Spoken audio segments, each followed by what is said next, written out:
A young boy with extraordinary scavenging skills finds himself in a life-or-death situation when a mysterious Galaxy-class transport starship arrives. Chang-Chi, a scavenger living in Earth's junkyard, thought he had finally found the opportunity to change his fate. A colossal starship, 32 kilometers long, slowly approached, bringing millions of tons of garbage. Little did he know, this marked the beginning of a tragic separation from his robot assistant, Hanzi. In this grim and bleak future, Earth has become the largest junkyard in the galaxy. The once beautiful blue planet is now covered with endless metal debris and chemical fuel barrels. Even the atmosphere is shrouded in metallic dust, resembling a moldy prune. In the year 024 of the Second Human Era, this mother planet has been drained of everything, leaving only a few survivors barely clinging to life. Chang-Chi and his robot assistant Hanzi make for a unique duo in this desolate land. Hanzi is a B343 nanny-robot with a language system that speaks in Sichuan dialect, and a nameless spore flower, mutated by nuclear radiation, grows on its brass head. The two work in perfect harmony, with one detecting and the other digging, making a living in the perilous mountains of trash. However, fate loves to play tricks. As they were joyfully climbing the trash heaps in search of treasure, an uninvited guest appeared. A burly man on a modified heavy motorcycle, accompanied by a group of scavenger underlings and engineering robots, issued a merciless eviction order. Suddenly, the situation took a drastic turn. As Chang-Chi was contemplating a countermeasure, the burly man launched a rusty cruise missile without hesitation. With a thunderous explosion, waves of heat surged, sending countless metal fragments flying. Chang-Chi was thrown high into the air and fell into a garbage abyss 2 kilometers away. When Chang-Chi regained consciousness, he found that Hanzi had protected him with its own body. The loyal robot had sacrificed its life to save its master.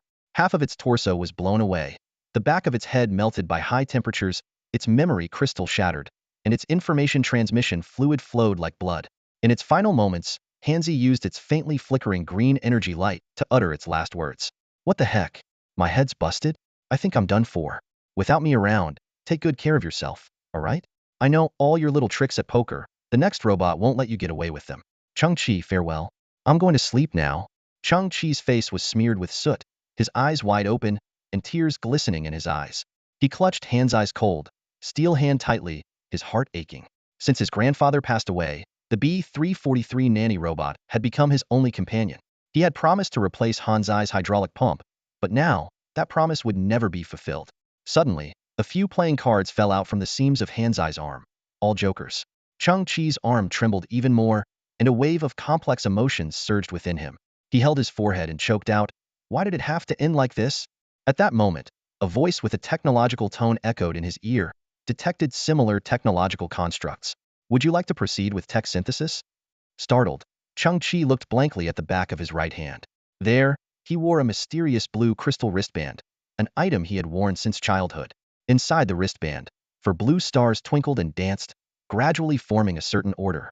Chang-Chi recalled his grandfather's words. The wristband had been on his hand when he was found, and it changed shape as he grew, never needing any recharging. His grandfather had speculated that it might be a creation of a level 13 civilization, but by then, he was already suffering from dementia, mistaking even bedpans and dentures for advanced civilization artifacts. Suddenly, the wristband emitted 2 blue scanning beams. One moved over Hanzi's broken body, forming a blue grid. The other scanned the distant junk pile, revealing another B343 nanny robot buried within. The crystal wristband prompted, "Select synthesis target." Chang-Chi looked in shock at Hanzi at his feet, and the wristband immediately captured his gaze, turning the grid on Hanzi into a flashing red. Material formatting initiated. The wristband controlled Chang-Chi's right hand to point at the distant B343. That rusty robot suddenly emitted a blue glow, then shattered into countless tiny blue light particles.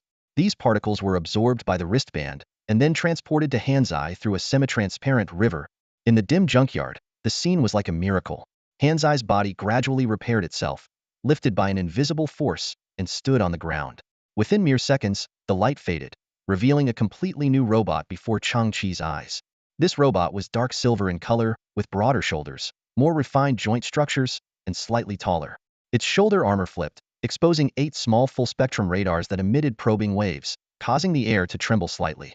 Chang-Chi stood frozen, amazed at the transformation before him. Hanzi had not only been fully repaired, but had also been upgraded from B3 level to B8 level, gaining new functionalities. This B897 security and protection nanny robot now had capabilities for home security patrols and monitoring, as well as predicting and detecting potential dangers. Before Chang-Chi could react, the crystal wristband emitted a cold, synthesized electronic voice, detecting similar technological objects for synthesis. A blue scanning beam shot out from the wristband, penetrating a large alloy plate of a starship wreckage nearby, and locked onto two abandoned B-343 nanorobots. Chang-Chi's eyes flickered, thinking that such a cluster of junk was common and probably came from the same garbage transport ship. The crystal wristband prompted for the synthesis subject, and with Chang-Chi's tacit approval, two brand-new B-897 robots appeared before him. One was remolded from the junk pile, and the other was transformed from the deceased Han Zai. The wristband scanned the two B-897 robots again, and Chang-Chi's throat went dry with anticipation for the next step. With his silent consent, the second B-897 disintegrated into countless tiny blue light dots, converging along a dazzling, translucent stream into the B-897 modeled after Han Zai. Chang-Chi realized that this synthesis process followed a logic of 4 into 2, and 2 into 1, with levels gradually increasing. 30 seconds later, the technological glow faded, and Chang-Chi's pupils constricted.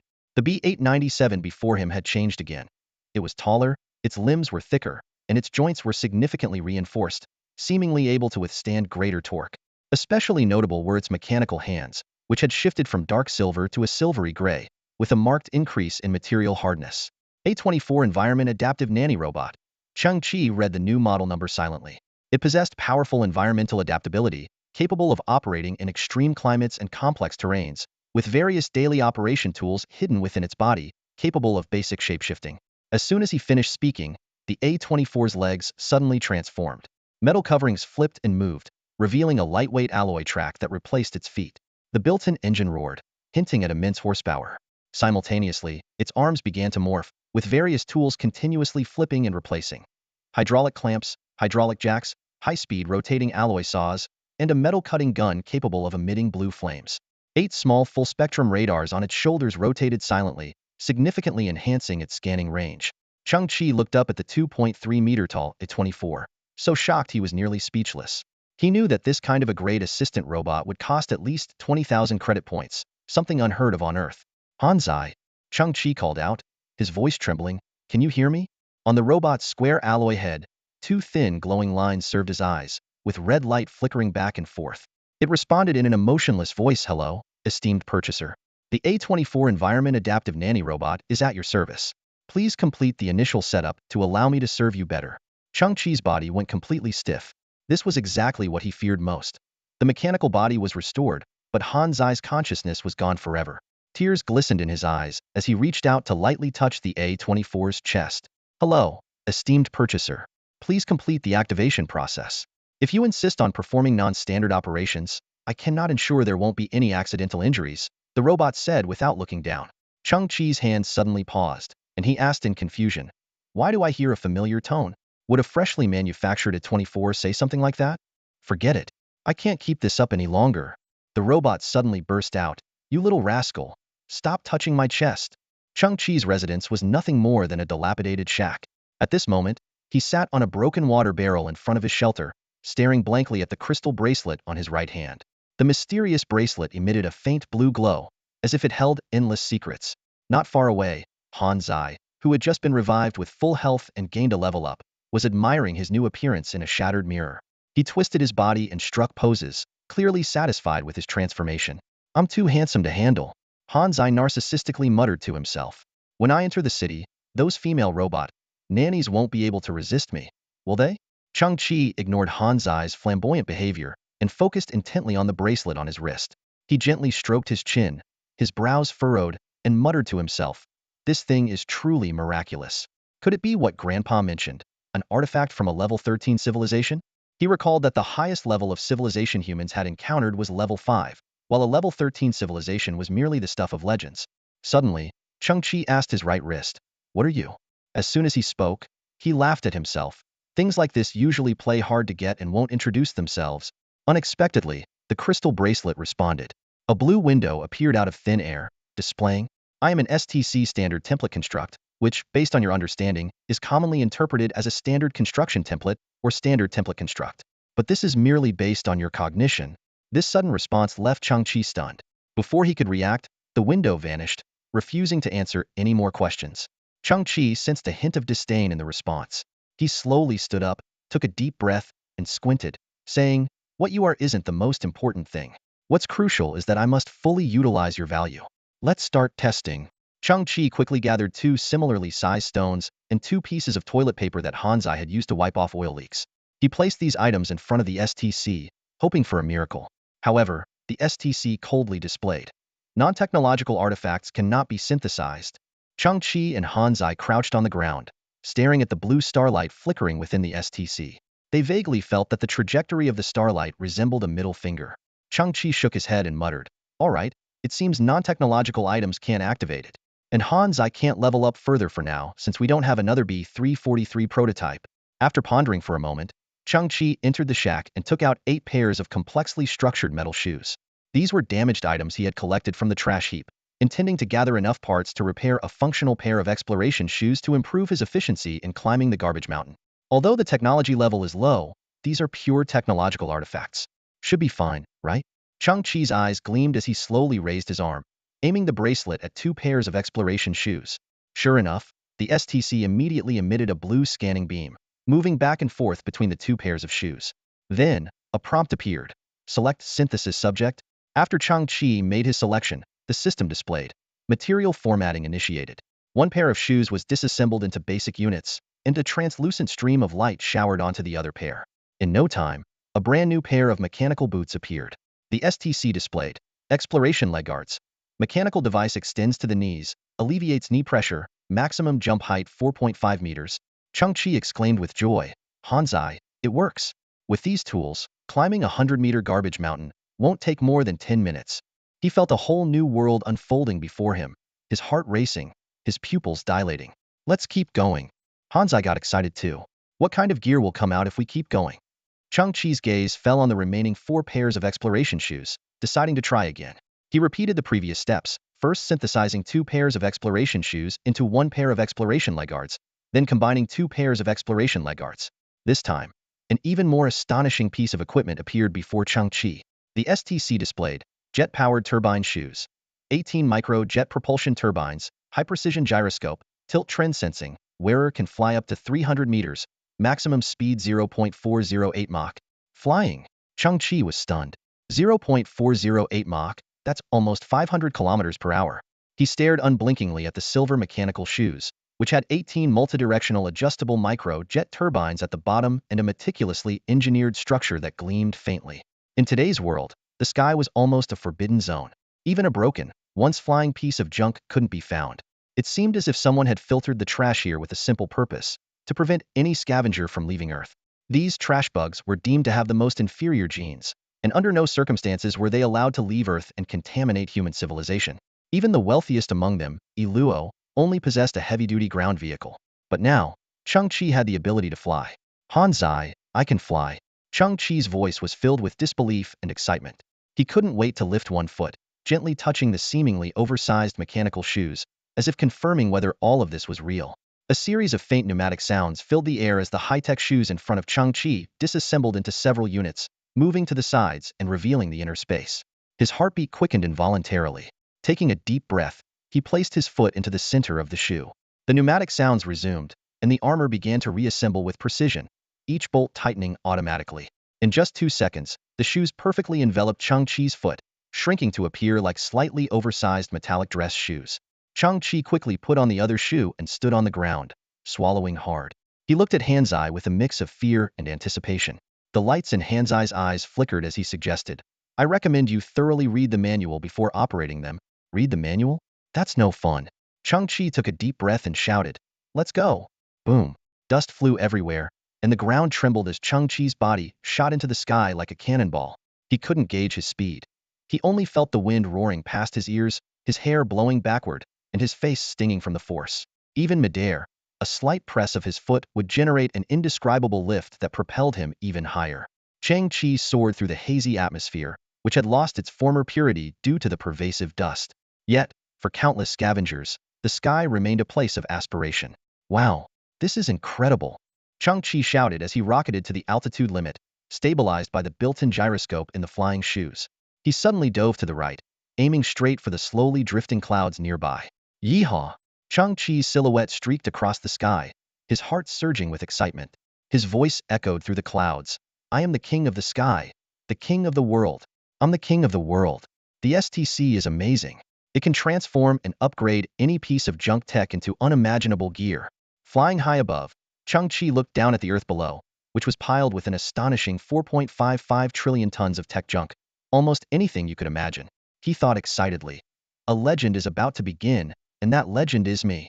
My name is Chang-Chi, Chi as in beggar. I will become the king of the junkyard. Meanwhile, on the ground, Iluo thought he heard a faint buzzing sound. He turned to look at the distant sky, spotting a thin trail of black smoke several kilometers away.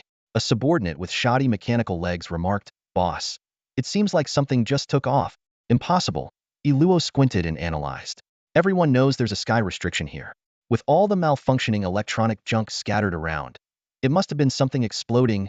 Hey, dummy, get ready for my arrival. It's going to be a perfect landing. Chang-Chi's voice echoed through the air. With a thunderous crash, Chang-Chi landed precisely, demolishing his only shack. Amidst the debris, he slowly lifted his head, tears glistening in his eyes. Perhaps it was the fierce wind at high altitude that made his eyes water, or maybe it was the surge of emotions inside him.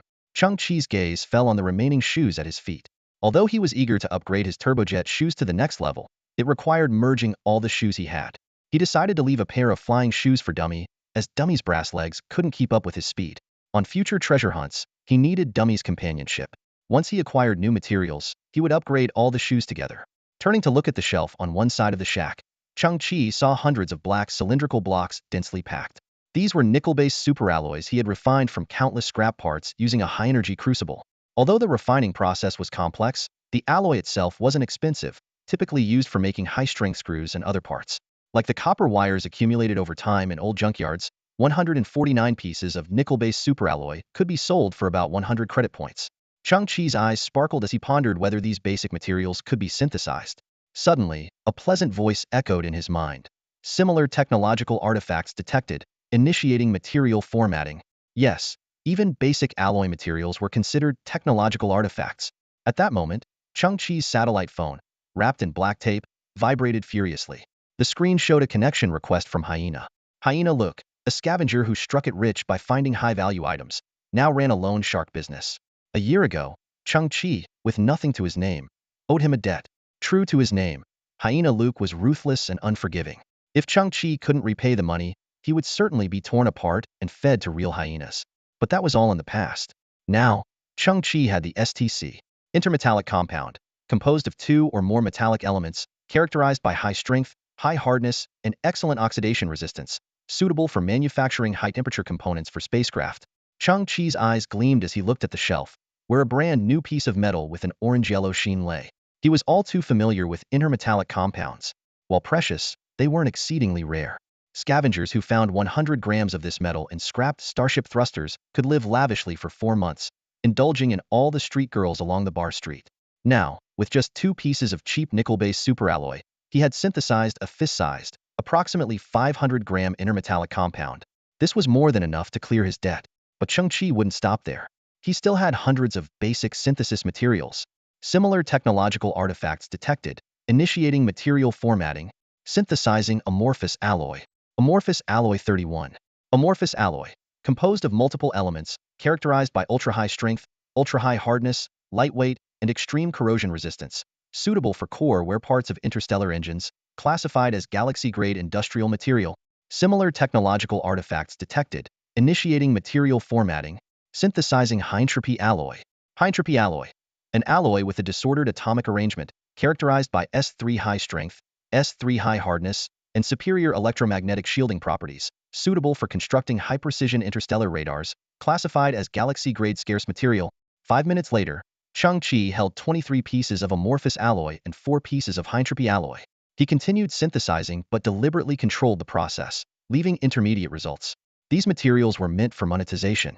If he synthesized only the top-tier materials, suddenly presenting something astonishing on this trash-strewn planet would undoubtedly cause a huge stir, potentially turning into a disaster. The only downside of the STC was its inability to appraise the value of items. Even Chang-Chi, a seasoned scavenger with 10 years of experience, could only play with the amorphous and high-entropy alloys for a few seconds before admitting he had never seen anything like them. The ST synthesized items were clearly a significant upgrade, and these 2 alloys were certainly extraordinary. Chang-Chi knew that determining their value was an urgent task. He already had a plan in mind. Rising to pick up the satellite communicator that had been calling incessantly, Chung-Chi calmly pressed the connect button, ready to speak with Hyena Luke. You little piece of trash. Hyena Luke's voice roared through the communicator. You took my money and think you can just run off? Chung-Chi listened expressionlessly as Luke continued to rage. You owe me 4,800 credits with interest. Can't pay up? I'll dissect you and sell your prefrontal cortex and spine to those biopunk traders. Chung-Chi mentally calculated. He had only borrowed 2,800 credits, and in just 7 days, it had ballooned to 4,800 credits. Hyena Luke's reputation for being ruthless was well-deserved. Don't worry, Chung-Chi said calmly, as if discussing the weather. I got lucky today and found a piece of intermetallic compound, about 100 grams. What? Luke's voice was filled with surprise, but quickly turned menacing again. You think I'll believe you just because you say so? Trying to stall? Chung-Chi didn't respond. Instead, he lightly tapped the intermetallic compound. The clear, resonant chime echoed through the communicator to Luke. There was silence on the other end for 5 seconds. Chang-Chi knew that cunning old fox had recognized the sound no ordinary metal could produce such a clear tone. Sure enough, within 10 seconds, Luke had verified the authenticity of the intermetallic compound. His voice was still rough, but now tinged with excitement. Fine. 500 grams, right? Hand it over, and we're square. Nice rounding off, Chung-Chi chuckled, shaking his head. By the way, I found this compound in a very sophisticated briefcase. It seemed like it was accidentally discarded. Besides the intermetallic compound, there was another layer inside with a piece of slightly translucent, faintly white metal. Oh, a briefcase? Luke sounded taken aback. Yeah, Chung-Chi feigned confusion. The label on the metal said something like, amorphous alloy? Never seen it before. Is it worth anything? The communicator fell silent for 2 seconds, followed by a faint crackling sound, as if the signal was being interfered with. Luke's voice came back, this time tinged with disappointment. I thought it was something special, but it's just amorphous. It's a bit pricier than the intermetallic compound, but being ultra-light, it doesn't sell for much. Is that so? Chung-Chi said, weighing the amorphous alloy in his hand. It was indeed very light. All right, I'll buy the amorphous alloy at market price, Luke said. I've got business to attend to. Meet me at the bar in 3 hours. Damn, I'm tired of dealing with you little pieces of trash every day. With that, Luke cursed and hung up, seemingly uninterested in the deal. Chung-Chi placed the communicator on the table, a knowing smile playing on his lips. Hyena Luke was trying to hide something, and doing a poor job of it. The value of amorphous alloy far exceeded what Luke had claimed. It was a highly valuable rare material. Chung-Chi recalled the conversation. When he mentioned amorphous alloy, Luke had paused for just 2 seconds, but the crackling sound from the communicator betrayed his real reaction. It wasn't signal interference. It was Luke gripping the communicator tightly. These old communicators had a flaw. When squeezed or held too tightly, they emitted a crackling noise. To his credit, Luke's reaction was quick. In just 2 seconds, he had suppressed his excitement and adjusted his tone. He even pretended to be busy, setting the meeting 3 hours later. His eagerness to hide his interest only made it more obvious. Luke's behavior could be summed up in one phrase. Playing hard to get. Chung-Chi couldn't help but chuckle. If Hyena Luke knew that the one piece of amorphous alloy that made his heart race was just one of 22 pieces Chung-Chi had, along with 4 pieces of even higher-grade Hyntropy alloy, how would he react? He'd definitely try to kill you. Hansi suddenly chimed in, making an exaggerated throat-slitting gesture. Belly up, dead as a doornail. Chang-Chi smiled wryly, his eyes filled with complex emotions. He knew that even without considering the other materials, a single piece of amorphous alloy was enough to drive Luke to risk everything, even murder. Time to get to work, Hansi, Chung-Chi said as he stood up, brushing off his worn blue cloak. His eyes glinted with caution, already envisioning the dangers ahead. Once the hyena realizes I have the amorphous alloy, he won't waste a single word, Chang-Chi murmured. Either he'll signal his hidden allies to swarm me, or he'll just shoot me in the head. Hansi nodded seriously, then unexpectedly replied, then I won't go. Chang-Chi raised an eyebrow, about to speak, but Hansi quickly added, I need 3 hours to gather enough combat gear. A hint of relief flashed in Chang-Chi's eyes. This meeting with the hyena is the final showdown. There's no avoiding it. Hansi straightened his 2-meter-tall alloy frame and said with determination, I was just kidding. Let's do this. Standing by the shack's door, Chang-Chi looked into the distance. 112 kilometers north, I remember there's an old war equipment factory. They dumped a lot of waste there a year ago. Adjusting his black goggles to alleviate the pain from flying, Chang-Chi prepared himself. Hansi carefully tested the jet turbine boots with his metal foot, which promptly adjusted to fit perfectly. These boots don't discriminate, Hansi said, delighted. They packed the amorphous alloy and high-entropy alloy into Hanzi's storage compartment to prevent the hyena from raiding their base. Boom! Two blasts of air lifted dust as man and machine flew north. Without the flying boots, the rugged 110-kilometer journey through the garbage hills would have taken at least 5 days. 35 minutes later, Chang-Chi and Hanzi hovered in the air, staring at the scene below. What happened here? Chang-Chi muttered. The area known as B11 was desolate. A year ago, a starship had dumped about 3,000 tons of waste here, but now the ground level had risen by dozens of meters, with a 600-meter-high garbage mountain at the center. In just a year, new waste has covered this place. Chang-Chi's heart sank. What I'm looking for might be buried. He noticed that much of the new waste had red cross markings, indicating medical waste. Time was pressing, and Chang-Chi clenched his fists. We have to start digging. At the base of the garbage mountain, surrounded by broken metal cans and foul-smelling green liquid, Hanzi transformed his arm into hydraulic pincers and began clearing the debris. Soon, a large, black iron plate emerged. Hanzi switched his arm to a flame-cutting tool, ready to cut an opening and dig deeper. As he worked, he complained, "This is exhausting. The good news is, I'm full of determination. Give me 2 years, and I can dig up those weapon remnants. The bad news is, by then, Chang-Chi's gravegrass will be 2 meters high. Just great." Chang-Chi was used to Hanzi's grumbling and simply said, "Keep it up, Hanzi. You're the best in the universe." Despite his encouraging words, Chang-Chi's brow furrowed, realizing the enormity of the challenge ahead. Earth, a massive junkyard, had abundant resources, but excavation was a daunting task. Layers of accumulated garbage and 1,000-ton starship debris made it difficult. Activating the STC required 2 identical technological artifacts. While they had plenty of equipment, finding matching pairs was a monumental challenge. Hanzi continued his search, occasionally exclaiming, "What's this? A box of used diapers. What's this? A box of long balloons? Why are there balloons and medical waste, and expired ones at that?" Chang-Chi ignored these irrelevant finds until Hanzi shouted, "What's this? A box of mechanical surgical gloves?" Chang-Chi's eyes lit up. "Hanzi, keep those." The box contained 42 crude, bulky gloves with exposed hydraulic tubes and alloy frames. "These must be from 2 centuries ago," Chang-Chi mused. "What will the STC synthesize from them?" He began working immediately, his crystal wristband glowing blue. On the first attempt, the gloves became lighter, with metal tendrils extending from the fingertips. On the second attempt, they integrated microcircuits and micropower modules, capable of emitting a micro-vibration field. On the third attempt, the vibration field's range expanded to 2 meters, adding controllable liquid flow technology. Chang-Chi grew more excited, but the final fusion resulted in an unexpected outcome. "A failed product?" he exclaimed, reading the description. It turned out to be a product born from a technological deadlock. Researchers had used extreme measures to attempt a revolutionary upgrade, but it diverged from its intended purpose, becoming a miniature high-power gravity field adjustment glove. Chang-Chi was stunned for a moment, then a realization dawned on him. Though it failed in medical assistance, for me, he stood up, exhilarated. "This is a game-changer." "Hanzi, move further away. A bit more." "Keep going," Chang-Chi whispered as he put on the gravity-adjusting gloves. These light blue gloves appeared ordinary but were filled with intricate microchip circuits. He flexed his fingers, feeling the same weight and texture as regular leather gloves. Clenching his fist, dark blue energy waves immediately surged across the back of his hand. He looked up at the massive mountain of medical waste ahead, calculating how to carve out a suitable space from the side. Taking a few steps forward, Chang-Chi aimed his palm at the dense pile of trash.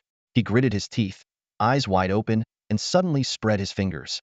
Buzz, a sound that shook the eardrums followed. Chang-Chi felt an electric shock sensation in his palm, a numbness shooting up to his scalp. In an instant, visible pale yellow ripples spread out 30 meters ahead. The trash pile emitted sounds of metal scraping and plastic tearing. Chang-Chi immediately opened his other palm, and the force field intensified. Whoosh! Whoosh! The sound of floating debris filled the air. Metal fragments fell, dust swirled, temporarily obscuring his vision. Squinting, Chang-Chi tried to make out the scene. As the dust settled, he was left gaping in astonishment. Hundreds of pieces of trash were suspended in the pale yellow force field, floating as if by magic. "Wow!" Hanzi exclaimed, looking up, his metallic head reflecting the sunlight. "How did you become a god?" Chang-Chi moved his hands sideways, and the floating trash drifted 10 meters away with them. The force field vanished, and the trash crashed to the ground. The area that had been filled with garbage was now a cleared space of about 60 square meters. With his heart racing, Chang-Chi looked down at the high-tech gloves, silently praising this miraculous tool for solving his urgent problem. For the next hour, he continued using the gloves to move trash, roughly estimating that he had handled nearly 2,000 tons. This workload was unimaginable for his former self. As time passed, a giant basin appeared before Chang-Chi. During this process, Hanzai had been sorting through the trash but found no intact pieces of tech equipment, only scattered fragments. Standing at the bottom of the basin, actually another layer of trash, Chang-Chi picked up a metal nameplate from the black sludge. Wiping it clean, he revealed the words, Dane War Equipment Manufacturing Group. His eyes lit up, realizing he was finally close to his target. Over the next 20 minutes, they sifted through about 200 tons of Dane Group's discarded trash. Despite being covered in muck, with metal dust filling his respiratory tract and sweat dripping from his forehead, Chang-Chi didn't mind the hardship. What truly worried him was that only an hour remained before his appointment with the hyena, and he still hadn't made any significant discoveries. The disposal standards for war-related trash were extremely high. Core components had to be removed, and firearms were cut into pieces. Chang-Chi's anxiety began to rise. Another 10 minutes passed, and Chang-Chi suddenly stopped. He had discovered a massive sealed metal fuel barrel deep within the trash pile, as tall as a 2-story building, with all entry points welded shut. This thorough sealing raised suspicions. Why go to such lengths to seal a container about to be discarded? Chang-Chi gently shook the fuel barrel with his gloves, and a clanging sound of metal echoed from within. Squinting, he gave Hanzai a signal. Hanzai immediately understood, his arm transforming into a metal-cutting torch. Bright white flames slowly moved across the surface of the barrel, gradually widening the cut. The abandoned fuel barrel was remarkably thick, taking a full 9 minutes to cut an entrance large enough for a person. Hanzai kicked the cut steel plate, and with a thud, the entrance opened with a bang. The interior was pitch dark, and the two held their breath, ready to explore further. A stench of decay hit him in the face, accompanied by unknown black ashes swirling in the air. Chang-Chi squinted, quickly tying a cloth over his nose and mouth, took a deep breath, and carefully stepped into the massive fuel tank. Suddenly, with a loud crash, something white fell from above, and a pair of cold, bony hands clamped tightly around Chang-Chi's neck. The unexpected touch caught him off guard, causing his heart to race and his breathing to become rapid. Instinctively, he took 2 steps back and widened his eyes, finally seeing the truth. Hanging above him was a white skeleton, not some ghost or evil spirit. The skeleton's hands naturally draped over his neck. Forcing himself to calm down, Chang-Chi took several deep breaths, adjusted his mindset, and peered into the dark space deeper in the fuel tank. The next moment, the sight before him made him gasp. Bodies, countless bodies. Around 30 skeletons were neatly arranged at the bottom of the tank, like a macabre exhibition. They were all stripped of flesh, just like the skeleton overhead. Chang-Chi's mind raced. How could there be so many corpses in the Danon Group's trash? While scavengers occasionally found human remains before, those were usually isolated incidents of discarded murder victims. Nothing compared to this horrifying scene. Suppressing his discomfort, he carefully observed his surroundings. In the dim light, he noticed that some of the body's clothing had not completely decayed. Holding his breath, Chang-Chi bent down to examine the nameplates on their chests. They read, Huaxia Interstellar Exploration Team, 6th Battalion, 3rd Special Operations Group. This discovery made Chang-Chi's pupils contract sharply. The Exploration Team, 6th Battalion, 3rd Group, weren't they the famous Extreme Squad?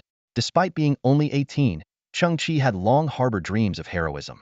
He recalled the military programs on his grandfather's old shortwave radio, where the legendary stories of the Extreme Squad had once made his blood boil. 20 years ago, this fearless and selfless team explored the stars while also undertaking interstellar rescue missions. They saved tens of thousands of refugees during their service, and whenever a team member was lost, it would trigger massive public mourning. However, 20 years ago, this heroic squad suddenly announced its disbandment and gradually faded from public view. The young Chang-Chi had been so saddened by the news that he couldn't help but cry. Now, as Chang-Chi bent down to examine the skeletons again, he noticed a more horrifying detail.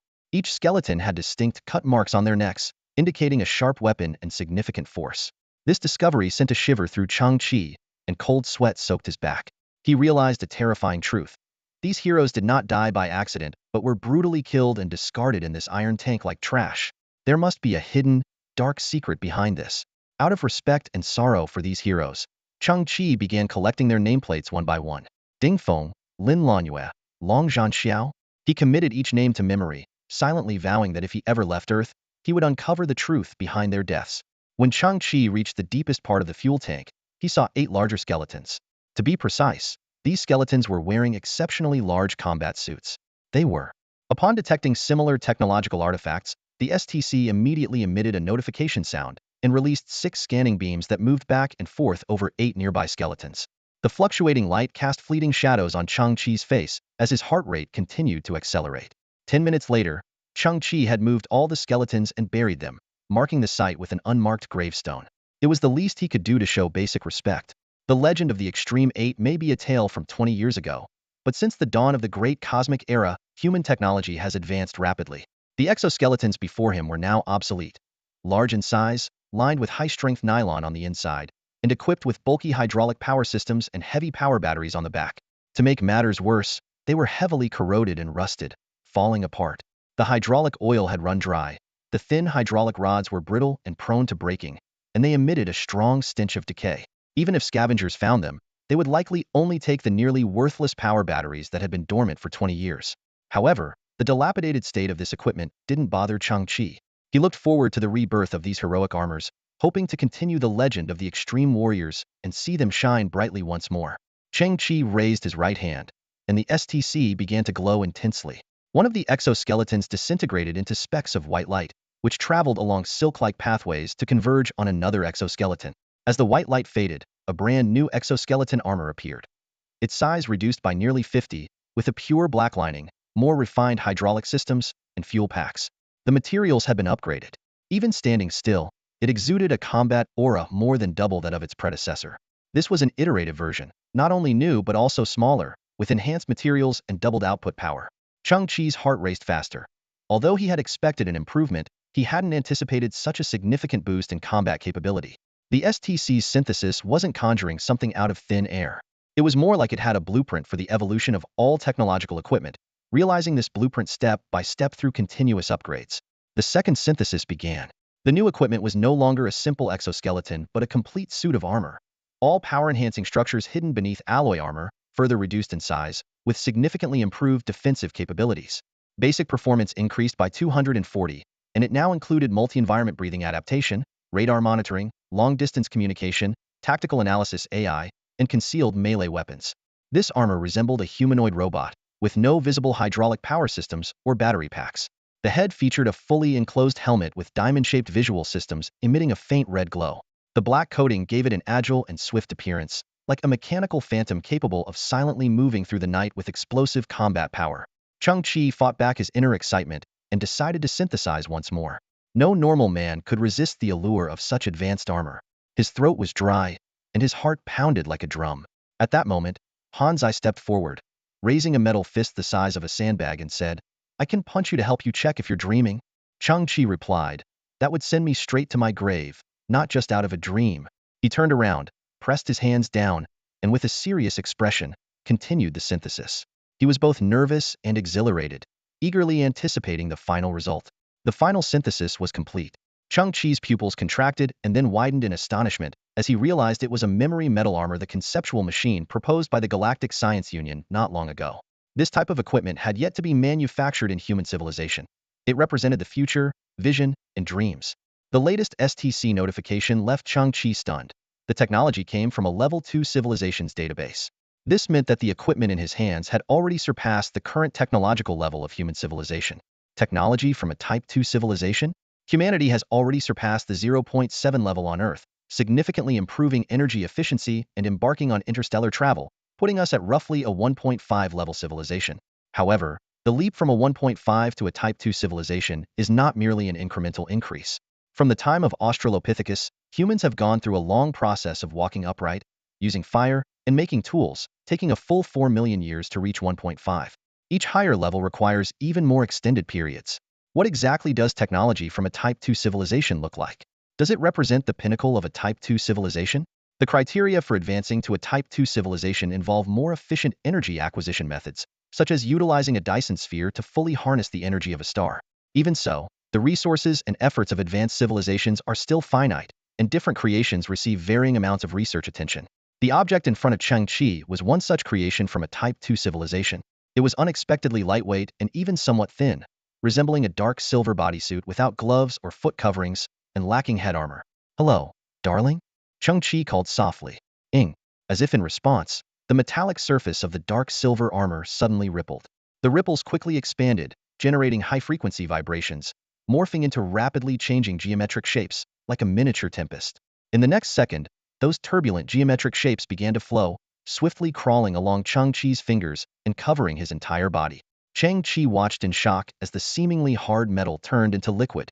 Simultaneously, a precise metallic hook suddenly flipped out from the upper end of his spine at the back of his neck. Tiny hooks, as fine as hair, mercilessly pierced his skin. Ow! Chang-Chi cried out in pain. Hanzai clearly saw this scene, as if a silver snake had suddenly flipped out from the back of Chang-Chi's neck and bitten down without hesitation. Chang-Chi felt a sharp pain at the back of his head, his brain instantly struck by an electric current, plunging him into a state of blankness and numbness. Immediately after, an irresistible force spread through Chang-Chi's limbs, forcibly stretching them into a large X shape. His arms and legs, as if under hard control, bent forward and backward at extreme angles. Crack! Crack! The sound of bones breaking echoed from within Chang-Chi's body. Can't you be gentler? It hurts so much the first time. Chang-Chi shouted, his face contorted in pain. Crack! Ah! Chang-Chi felt as though he had been tormented for centuries, though it was only a matter of seconds. Finally, the feeling of mutual resistance began to fade, replaced by a sense of complete control. Chang-Chi's eyes focused, and he felt an inexplicable surge of confidence in his control over his body. Suddenly, Chang-Chi leaped straight up, performing a perfect backflip, his body rotating 360 degrees before landing on one knee with his fist striking the ground. Boom! The ground trembled slightly. Through the smoke, he slowly raised his head. This feeling was like being endowed with immense power, lightning-fast speed, and the precision of nanowave radar. In a word, unstoppable. A small blue holographic screen suddenly appeared in front of Chang-Chi's right eye, displaying data from the armor's interface. The screen was filled with detailed metrics. Action output force of 65, 200 N, precision and control at 0.2 mm, dynamic response time of 89.1 milliseconds, durability and fatigue limit of 109 cycles, biosignal capture rate of 57 microseconds per event, stress tolerance of 19,000 MPa, and expandable memory metal capacity of 0.4 cubic meters. At the bottom of the screen, a line of small text noted, due to the user's physical attributes and genetic sequence, the armor's base metrics are not fully utilized. Chang-Chi's eyes widened. Growing up in a technological wasteland, he immediately grasped the significance of these figures. Capturing thoughts every 57 microseconds, delivering a punch in a tenth of a second with the force of a 10-ton truck, moving at 90 km/h, all controlled with 0.2 mm precision. The stress tolerance was particularly astounding, requiring hundreds of machine gun bullets to penetrate. Although this wasn't the primary focus of a Level 2 civilization, such powerful performance in a lightweight suit of armor was awe-inspiring. Chang-Chi couldn't help but glance at Hanzai, thinking that this armor was now more formidable than it. He noticed the expandable memory metal capacity, and saw that it could be controlled either subjectively by him or automatically by the system. Chang-Chi decided to test it immediately. He straightened up, squinting at a 5-meter-high piece of starship wreckage nearby. The dense metal looked immovable, but as soon as Chang-Chi triggered his awareness, the blue screen displayed the optimal strike point, angle, posture, and advance route. Marveling at the magic of technology, Chang-Chi sprang into action. His legs powered up, crushing the debris underfoot. Following the blue curve indicated on the screen, he darted around obstacles, arriving before the metal wreckage in an instant. He leaned back, his cloak billowing, and raised one leg high. To counter the impending massive recoil, for dark silver metal support arms sprouted from his ankles, embedding deeply into the ground. Simultaneously, 2 mechanical spider-like supports extended from his neck to stabilize his back. His raised foot was instantly covered in dark silver metal. All of this happened in a tenth of a second. Whoosh! Boom! Chang-Chi's kick sent the nearly 5-ton metal wreckage flying, deformed by the immense impact. It whistled through the air, crashing heavily into a garbage heap 30 meters away. Standing still, Chang-Chi's chest heaved. The support arms retracted silently. He willed his wrist, and a flowing liquid emerged, first forming a sharp dagger, then extending into a nearly 2-meter-long dark silver spear. He realized that the 0.4 cubic meters of expandable memory metal could transform into any shape at will. Holding the spear, which felt like an extension of himself, Chang-Chi's eyes sparkled with excitement. At that moment, Hanzai raised a communicator. After a burst of static, Hyena's impatient voice came through. Kid, it's about time. Are you on your way? I'm telling you, my time is precious. If you're late, I won't take your stuff, damn it. With that, Hyena abruptly ended the call. Chang-Chi smiled calmly. He knew Hyena was playing hard to get, likely already fidgeting nervously at the bar. Hanzai, we've gathered enough equipment, Chang-Chi said. Let's go meet the top bully of the bar street. The so-called bar street is little more than a few dilapidated shacks nestled in a garbage-filled valley, serving as a retreat for the local scavengers. This place was once the site of a major European power's Pentagon, now buried beneath heaps of trash. In the distance, a few once glorious skyscrapers barely peek through the sea of refuse, resembling reefs in an ocean of waste. A few scavengers wander slowly, their bodies hunched and their patched-up, protective suits barely holding up against the harsh environment. These long-term inhabitants of the Earth's garbage dump are filled with a complex mix of despair and resignation, numbness and adaptation, reality and fantasy, loneliness and alienation, greed and risk. Most of the adult men come to the bar street during their leisure time, drinking heavily of the chemically tainted, low-quality alcohol in pursuit of fleeting pleasure. At the corner, a young boy appears with a nanny robot draped in burlap. His messy long hair covers his eyebrows and eyes, dust clinging to it. He wears a tattered dark blue scavenger cloak, marking his lowly status while also serving as a signal for help, though rescue teams no longer exist in this world. His black pants and jacket are made from radiation-proof materials, resembling old leather outfits, giving him the look of a young cowboy from a bygone era. The boy stops, his eyes falling on a figure in a red dress across from the bar. That's Hannah, the most beautiful sight in the bar street and the entire garbage-strewn earth. She sits gracefully on an abandoned fuel barrel, her bright red dress contrasting with her flawless, white feet. In Chang-Chi's perception, all men are enamored with her. Gathering his courage, Chang-Chi approaches Hannah. She turns her head, her black curls moving with the graceful arc of her white neck, her long lashes framing beautiful eyes that focus on Chang-Chi. The faint blue ring in her pupils is a mark of superior genes. In this gene-determined era, Hannah, with her level genes slightly above average, is a dazzling gem on this trash planet. Hannah speaks, her voice clear and enchanting. Everyone wants to get close to me, everyone says they like me, but no one respects my opinion. Maybe my criteria for choosing a partner have never been about genetic standards, but about finding someone I truly like. She chuckles softly and continues, your abrupt approach has already made me uncomfortable. Please promise to keep a respectful distance in the future. Chang-Chi pressed his lips together and finally gave a polite smile. Sorry to bother you. He then turned and walked away. He admired Hannah not just for her genes, but for her independent values and her own world. To him, Hannah was a pristine lotus in this filthy world. Inside the bar, Hyena Luke watched Chang-Chi closely, his repeatedly repaired beam gun already loaded. He turned to his 7 henchmen and whispered, get into position and cover all exits. Once that little punk steps inside, he's not getting out. Chang-Chi pushed open the bar door, the dim light revealing a few patrons scattered around in a daze. One person had already collapsed under a table, their condition unknown. Hyena wasn't in the hall, which was unusual but expected by Chang-Chi. Behind him, a brutish man slowly closed the door and jerked his head towards the back room. Hyena's waiting for you in the back. Chang-Chi walked towards the back room, passing through a hallway where 2 more menacing brutes stood guard. Hyena's intentions were obvious. Conceal the deed and dispose of the evidence. Pushing open the backroom door, Chang-Chi finally came face-to-face with Luke the Hyena, notorious leader of the underground syndicate.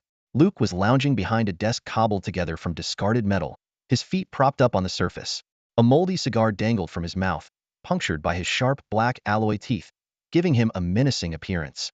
Luke motioned for Chang-Chi to sit with a flick of his eyes before casually pulling out a fully charged laser pistol from his coat. He tapped the desk lightly with his heel, as if signaling something.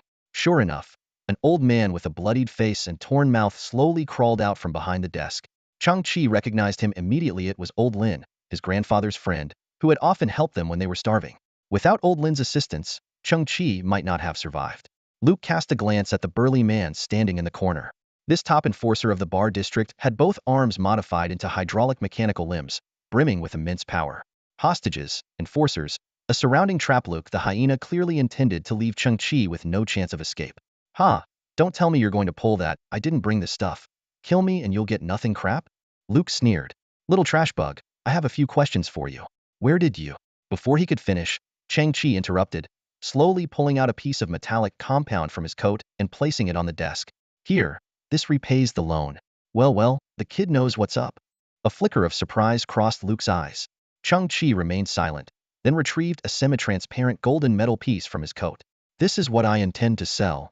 Holy shit, it's the real deal. Luke's eyes widened, his pupils contracting. He stared in shock for a good 7 or 8 seconds before regaining his composure. The kid's got guts. Without changing his expression, Chang-Chi continued, taking out a 2nd, 3rd, 4th, 5th, and 6th piece of amorphous alloy, placing each one carefully on the desk. Holy shit. Luke was completely dumbfounded, his cigar snapping in half with a crunch. You have this much? Desperately craning his neck, Luke's eyes fixated on Chang-Chi's coat pocket, confirming there were no more alloys inside. His face lit up with joy. This idiot brought everything he had? Luke thought gleefully. Saves me a lot of trouble. I was worried he'd hide the valuables and refuse to talk, but clearly, I was overthinking. He actually believes I'd buy this stuff? At this point, if I don't kill him, my reputation's shot. The cigar smoke lingered in the dimly lit room, rising slowly. Hyena Luke covered his mouth, struggling to suppress his laughter, and waved at the thug in the corner. Oh my god, this is killing me. Finish him off. I can't take it anymore. Ha. His voice was dripping with mockery and anticipation. Hiss. A pneumatic sound echoed as a burst of scalding steam emerged from the first thug's mechanical arm.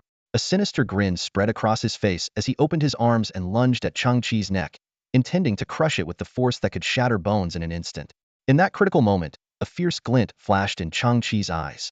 He spun around with astonishing speed, his hands shooting out like lightning to grip the thug's mechanical arms.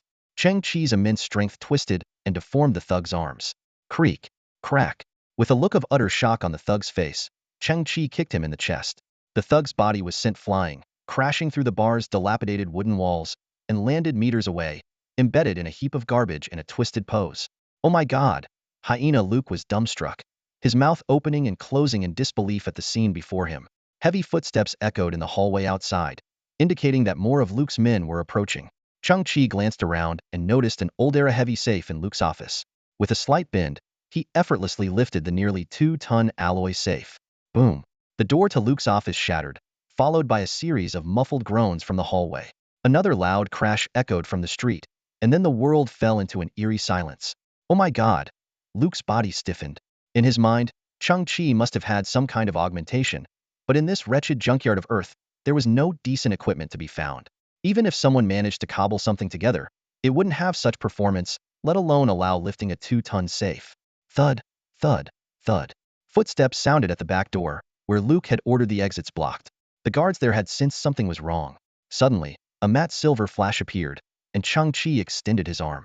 A 3-meter-long, thumb-thick metal rod shot out from his wrist, spanning the office desk and piercing the back door. Thud. The sound of a body hitting the ground followed. This time, the world truly fell silent. Oh my god! Luke swallowed hard, the silver rod passing just by his ear, making his hair stand on end. He couldn't comprehend how this little scavenger's sleeve could produce such a long metal rod out of thin air. What kind of equipment was that? At that moment, the fierce hyena raised his laser pistol, aiming at Chang-Chi's head, and pulled the trigger. Screw you! Bang! As the smoke cleared, Chang-Chi's right hand, covered in battle armor, firmly gripped the barrel of Luke's gun. His palm felt slightly warm, but nothing more. Crack! Chang-Chi's fingers clenched, crushing the top-tier laser pistol into fragments. Brother, ask away. Luke's lips twitched, showing a look of shock that quickly turned into a forced, awkward smile, his reaction speed unmatched. Chang-Chi glanced at the amorphous alloy on the table and calmly asked, "What's its value, really?" "That piece, about 1,000 credits." Luke swallowed hard. Bang! Chang-Chi slammed Luke's head onto the metal table, black alloy teeth flying. "I lied. It can sell for 2,000, Luke," mouth full of blood, pleaded with his eyes. Bang! Chang-Chi smashed Luke's head onto the table again. 4,000. It can sell for 4,000. Luke cried out in pain. Bang! The metal table dented from the impact. "Don't kill me. I'll tell you. Amorphous alloy, 4,000. 4,000 per gram." Luke finally broke down. This time, Chang-Chi was stunned. "How much?" "Amorphous alloy, 4,000 per gram." "Brother, spare me, that's the highest price I can sell it for." Luke begged. Chang-Chi's body stiffened. He had suspected Luke would lie about the value, but he hadn't expected it to be so exaggerated. That piece of amorphous alloy weighed about 50 grams, and he had 23 pieces. 4,000 credits per gram? How much was that? Chang-Chi had never seen that many credits in his life, nor had he ever imagined such a number. Steadying his breath, Chang-Chi grabbed Luke's head. "One last question. Who has the power to buy so much amorphous alloy?" Luke panted heavily. He knew this little scavenger had unimaginable equipment and wasn't as weak as he had thought. Resigned, Luke pulled out a relatively sophisticated communicator from his desk. He's not a lowly scavenger. He doesn't even live on Earth. This communicator is the only way to contact him. Chang-Chi supported the heavily injured Lao Lin as they slowly walked out of the bar. Just as they stepped out the door, boom, the decrepit bar erupted in flames. Many onlookers knew that the little scavenger named Chang-Chi had just single-handedly taken down the top fighter of Bar Street, destroyed Hyena Luke's lair, and cremated him, putting an end to it all. Chang-Chi glanced across the street. Hannah, in a red dress, looked over just as Chang-Chi stepped out of the bar. Then, she turned her head away, her beautiful eyes filled with confusion and a longing for the unknown, quietly gazing at the gray sky. Chang-Chi shook his head slightly. Hannah's values were unique. He wondered what kind of person could truly win her heart. Defeating Luke meant nothing to her. It was not within her realm of concern. Today, the footprint of human civilization stretches across the vast galaxy. Political, cultural, social, and economic systems have undergone profound transformations.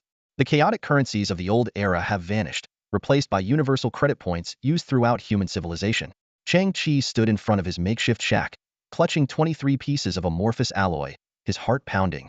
These twice-synthesized materials were worth an astounding 4.6 million credit points. He could hardly believe it as he ran his fingers over the smooth surface of the alloy, the number flashing repeatedly in his mind. Unlike other technologies, advancements in materials science are revolutionary with each leaping grade. In space exploration, it is even more critical. Chang-Chi took a deep breath, trying to calm his excitement. Just days ago, he was a bottom-tier scavenger, and now he was a millionaire. The stark contrast made him feel almost dissociated from himself. The sun was slowly sinking below the horizon. Its light filtered weakly through the polluted atmosphere, resembling a candle about to go out. Chang-Chi contacted the buyer using the communicator gifted by Hyena. The man who called himself Mo had a cold voice, but spoke politely. They agreed to meet at 9 p.m., with Mo landing his spacecraft on Earth and hoping for a discreet transaction. As Chang-Chi pondered the upcoming deal, heavy footsteps interrupted his thoughts. He saw Hanzi carrying a massive safe, each step leaving deep imprints on the ground. Chang-Chi squinted and recognized it as the 2.2-ton safe from Hyena Luke's office, the very one he had used as a weapon in a previous fight. You don't have the knack for thriftiness, Hanzi panted. In the end, you still need me. Chang-Chi smiled wryly, finally understanding why he hadn't seen Hanzi during the fight. They quickly reached a consensus. Since the safe had been thrown away, it was now considered trash, and picking it up wasn't stealing. Hanzi pulled out a metal cutting gun and began slicing open the safe inch by inch. With a loud crash, the safe door fell to the ground. Hanzi's mechanical arm reached inside and pulled out packages of items. Uncontaminated natural mineral water, just 2 years past its expiration date. Vacuum-sealed natural beef, only a year expired, and even 2 apples. Chang-Chi stared in amazement at these foods, considered luxuries on the polluted earth. They quickly lit a campfire and started grilling the beef. The aroma soon filled the air. Chang-Chi took a sip of the mineral water, its clear taste nearly bringing him to tears. He then bit into the golden, crispy beef, the rich flavor exploding in his mouth, the fat melting between his teeth, perfectly blended with the unique taste of the charcoal fire. As Chang-Chi savored the meal, Hanzi, wearing a chef's hat he had found somewhere, approached with a chipped aluminum tray. On it was a fully peeled apple, its flesh pale yellow and fragrant. Hanzi, isn't this a bit wasteful? Chang-Chi asked. Hanzi immediately produced another tray, on which lay the apple peels. How could I waste it? You can eat the apple first and then the peel, or the peel first and then the apple, or you can eat them together if you want. Chang-Chi pursed his lips. All right, thank you. And so, amidst the garbage and pollution of Earth, Chang-Chi and Hanzi enjoyed a rare, delicious meal, topped off with some after-dinner fruit. Chang-Chi and Hanzi lay on their backs atop the shack, gazing at the sky. Though no stars were visible, simply looking up made them feel inexplicably open-hearted. Both were silent, lost in their own dreams of the future. Chang-Chi thought about how wonderful it would be to eat meat and fruit every day. He silently encouraged himself, stay optimistic. It will happen sooner or later. Next to Chang-Chi lay a black tech box, something he had found in a hyena's safe. Though damaged, its mystery fascinated him. The only marking on the box was a standard circle with a tiny white in the center. Chang-Chi occasionally glanced at it, pondering its possible uses. Suddenly, Chang-Chi's communicator buzzed with Mo's calm voice. I've entered Earth's atmosphere. I'll land in 2 minutes. Chang-Chi immediately became alert, his eyes scanning the northern sky. A faint glimmer flashed and then disappeared. That was Mo's spacecraft, landing near the bar street. Chang-Chi stood up, his expression turning serious. He hoped the transaction would go smoothly. However, 5 minutes later, the communicator buzzed again. Mo's voice came through. Mr. Chang-Chi, I apologize. Although I've landed, I'm delayed by some trivial matters. Our meeting will be postponed by 20 minutes, but the location remains unchanged. Trivial matters? Chang-Chi frowned, a thought flashing through his mind. Could Mo be planning revenge for the hyena? He had heard some indescribable strange noises from the communicator earlier. Unwilling to wait passively, Chang-Chi decided to take action. He and Hanzi quietly made their way to the meeting point under the moonlight. About 2 kilometers from the bar street, in a desolate area, Chang-Chi spotted the small spacecraft. It was sleek and advanced, starkly contrasting with the dilapidated surroundings. Chang-Chi didn't reveal himself but hid behind a pile of trash, squinting to observe. The spacecraft's door was open, and when he saw the scene inside, he was stunned. He saw Mo in a suit and a woman in a red dress, Hannah. Hannah was clinging to Mo's neck, licking his cheek with a dazed expression, her beautiful eyes full of allure. She whispered, "You can do anything you want to me?" Hannah's lips curled, seemingly lost in the moment. However, Mo, despite enjoying such attention, remained expressionless. He calmly said, "Miss, I need you to stop. This is my limit." He pried Hannah's octopus-like arms from his neck and pushed her away. Hannah's flushed face turned to disappointment. She leaned against the wall, sliding weakly to the ground, staring blankly as Mo stepped out of the spacecraft, her expression freezing. Mo adjusted his suit and turned to face Chang-Chi, who stood frozen like a statue, his lips trembling as he asked, "Do you know Hannah?" Mo shook his head. "No." Chang-Chi was shocked. "Then you too." Mo explained, "When I landed, she seemed to notice my spacecraft. She approached and made such requests, even pleading." Chang-Chi's eyes widened. "How is that possible?" "It's quite normal," Mo said with a wry smile. "My genetic level is D, and hers Hannesis E. She wants to cultivate a high-level genetic offspring to improve her status and leave this place." Chang-Chi noticed the 3 magnificent blue rings in Mo's pupils. The level genes. His emotions were complex. To him, Hannah had always been noble, like a lotus flower unstained by mud. Mo continued, "I've encountered this many times. But this woman cried her heart out, clinging to me." Chang-Chi's eyes widened further. Mo clarified, "Yes, scavengers' genes are quite poor. That's why Earth's sky has been restricted, to prevent these inferior genes from contaminating human civilization. Earth has become a prison for scavengers. Every scavenger dreams of leaving Earth and joining true human civilization." Chang-Chi was dazed. "But Hannah," Mo added, "she feels the same. She might appear aloof to other scavengers, but would do anything with a high-level genetic individual she just met. She used to gaze at the sky from the bar street, and you might have thought she was lost in her thoughts. In reality, she was waiting for a high-level genetic individual's arrival. That proud red rose becomes as lowly as a dog before a high-level genetic individual." Seeing Chang-Chi's distressed look, Mo asked, "You've never seen the world of high-level genes, have you? Do you think I took advantage of her? Let me tell you, her beauty is very average in the world of high-level genes." Mo patted Chang-Chi's shoulder, comforting him. "As long as humans exist, so will social classes. You're still young. You have a chance. Don't be confined by the present. The vast universe is beyond your imagination." Chang-Chi clenched his teeth. This 18-year-old boy learned an unforgettable lesson today. He took a deep breath, his expression gradually becoming resolute. He pulled out 23 pieces of amorphous alloy, deciding to hide the Hyentropy alloy for now, at least until he successfully completed a transaction with Mo. Mo nodded quietly, his eyes gleaming as he looked at the amorphous alloy. "Compared to other scavengers, you are indeed extraordinary.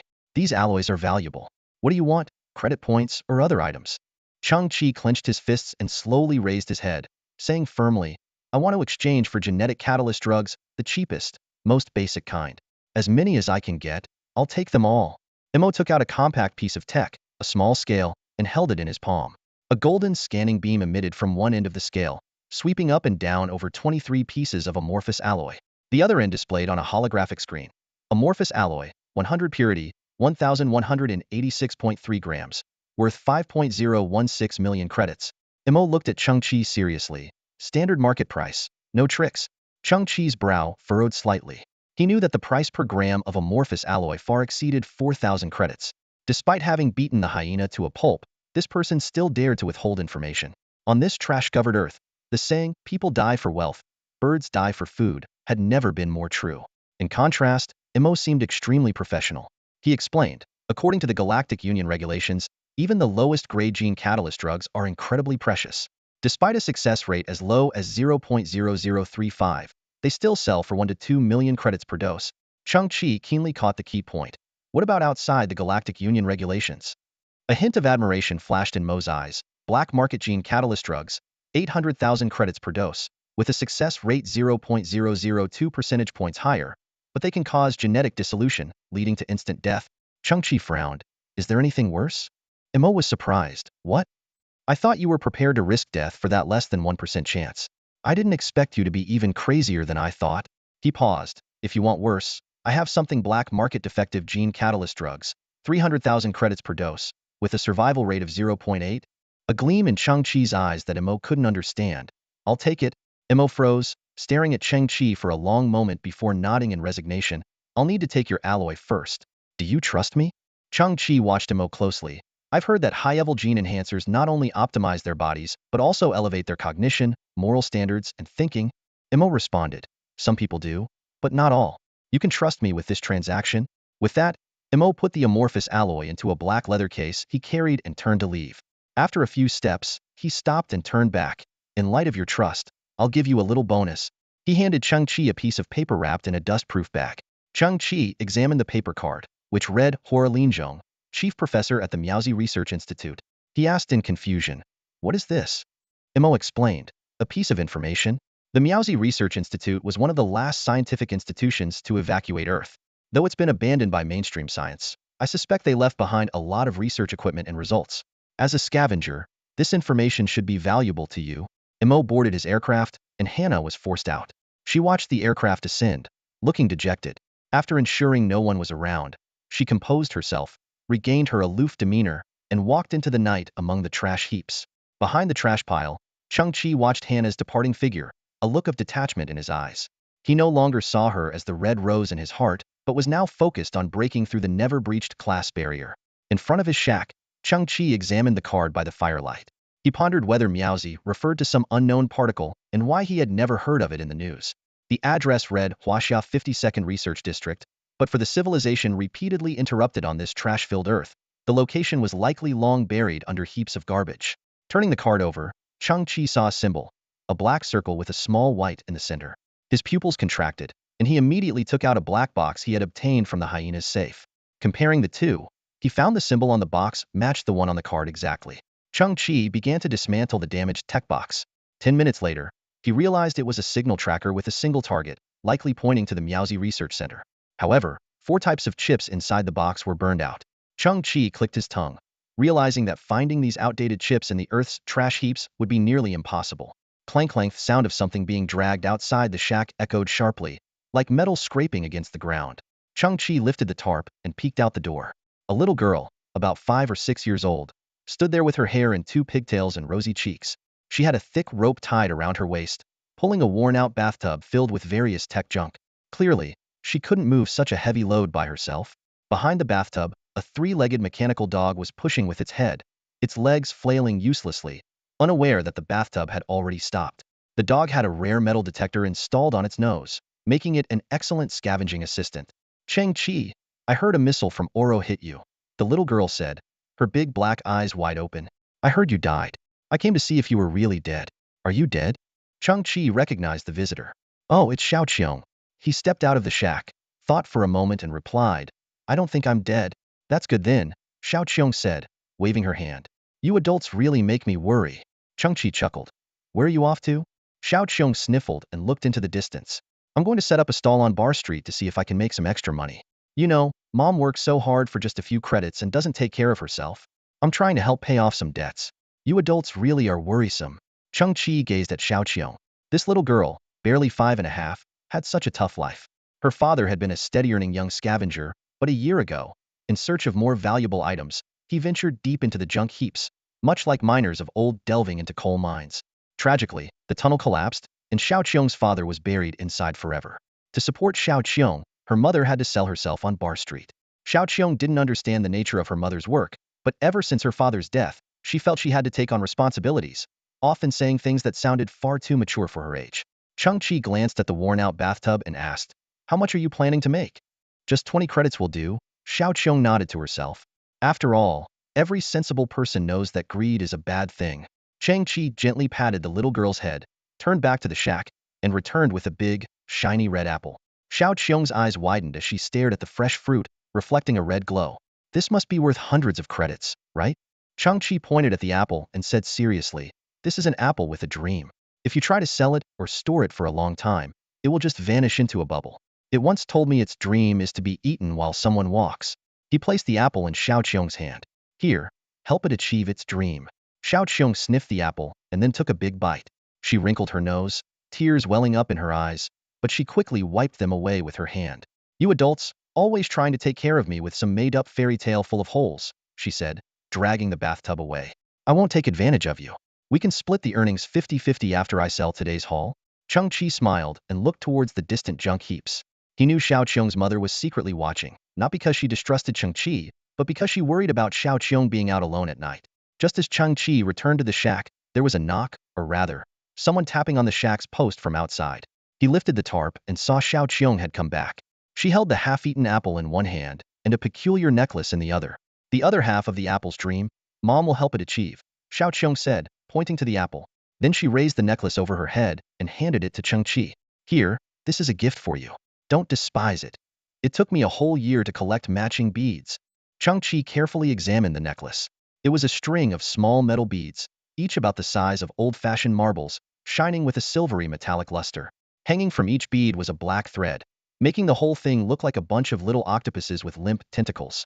Chang-Chi's expression suddenly grew serious. He realized that these small beads were actually tiny robots, long discarded and broken, but STC could upgrade and repurpose them. This discovery left him stunned. Isn't it pretty? The threads below the beads are called tassels, but these aren't ordinary bearing balls, Xiao Qiong said proudly, her hands behind her back. It must be some kind of high-grade bearing steel bead. It's very beautiful. Thank you, Xiao Qiong, Chang-Chi said sincerely. Chang-Chi exhaled slowly, thinking to himself, sometimes, a small act of kindness can bring unexpected rewards. In the dead of night, Chang-Chi curled up in his makeshift shack, carefully dismantling a necklace. Under the dim light, he meticulously counted the scattered beads and was astonished to find 35 miniature repair robots. Although they were all out of power and many of their repair arms were damaged, their value as basic synthesis materials remained unaffected. Chang-Chi's heart raced with excitement. With these repair robots, he finally had hope of fixing the locator at the Miaozi base. He couldn't help but imagine Xiao Qiong over the past year. The dirty little girl rummaging through piles of garbage, searching for similar beads, just to create this special Buddha bead necklace for him. Chang-Chi recalled the many times he had helped Xiao Qiong and felt moved by the gratitude of this clever little girl. Taking a deep breath, Chang-Chi began the synthesis process. He raised his hand, and the STC immediately emitted a scanning beam. Under his control, the beads were broken down into raw materials and quickly reassembled into 17 microcircuit repair robots. These robots were reduced in size by 50, enabling them to be remotely controlled and, due to their small size, to enter devices for simple mechanical repairs and circuit soldering. Chang-Chi paused, gazing at the newly revitalized metal beads before him. They floated in the air, with tiny red dots blinking at their cores, waiting for command links. Below the beads, hair-thin mechanical arms gently swayed in the air, eager to start working. However, Chang-Chi was not satisfied. His eyes gleamed with determination as he decided to further reduce their size. Activating the STC again, he disassembled and restructured the robots, successfully synthesizing 8mm-sized circuit repair robots. Their bodies shrank to the size of grains of rice, appearing like a swarm of floating mosquitoes from a distance. Chang-Chi's excitement grew, feeling closer to his goal. The STC's capabilities continued to amaze him. He knew that in the field of robotics, miniaturization was always a formidable challenge. Unwilling to stop there, Chang-Chi initiated the synthesis process once more. This time, he succeeded in creating 4-micron-sized circuit repair robots. Their size decreased further, resembling tiny sesame seeds. In the dim shack, they were almost imperceptible, save for their faint indicator lights. Chang-Chi frowned slightly, considering the complexity of the circuit boards. He worried that remote control alone might not achieve the required precision. So, he initiated the synthesis process again, this time successfully creating 2 intelligent micron-sized circuit repair sprites. These sprites had enhanced intelligent recognition capabilities, able to automatically detect and diagnose faults in the circuits and quickly formulate repair plans. They could penetrate extremely small circuit structures for repairs, with their individual repair speed increased by 350. Chang-Chi's eyes widened as he eagerly searched for these tiny sprites, but the air seemed empty. Where are you? He asked in confusion. Suddenly, a faint buzzing sound was heard, and 2 pinhead-sized lights flickered in the air, converging and separating. Chang-Chi breathed a sigh of relief, realizing he had almost lost the robots. They were now incredibly tiny. Despite this, Chang-Chi was still unsatisfied.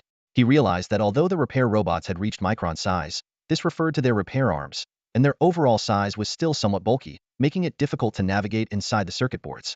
He decided to attempt one final synthesis. This was his only chance.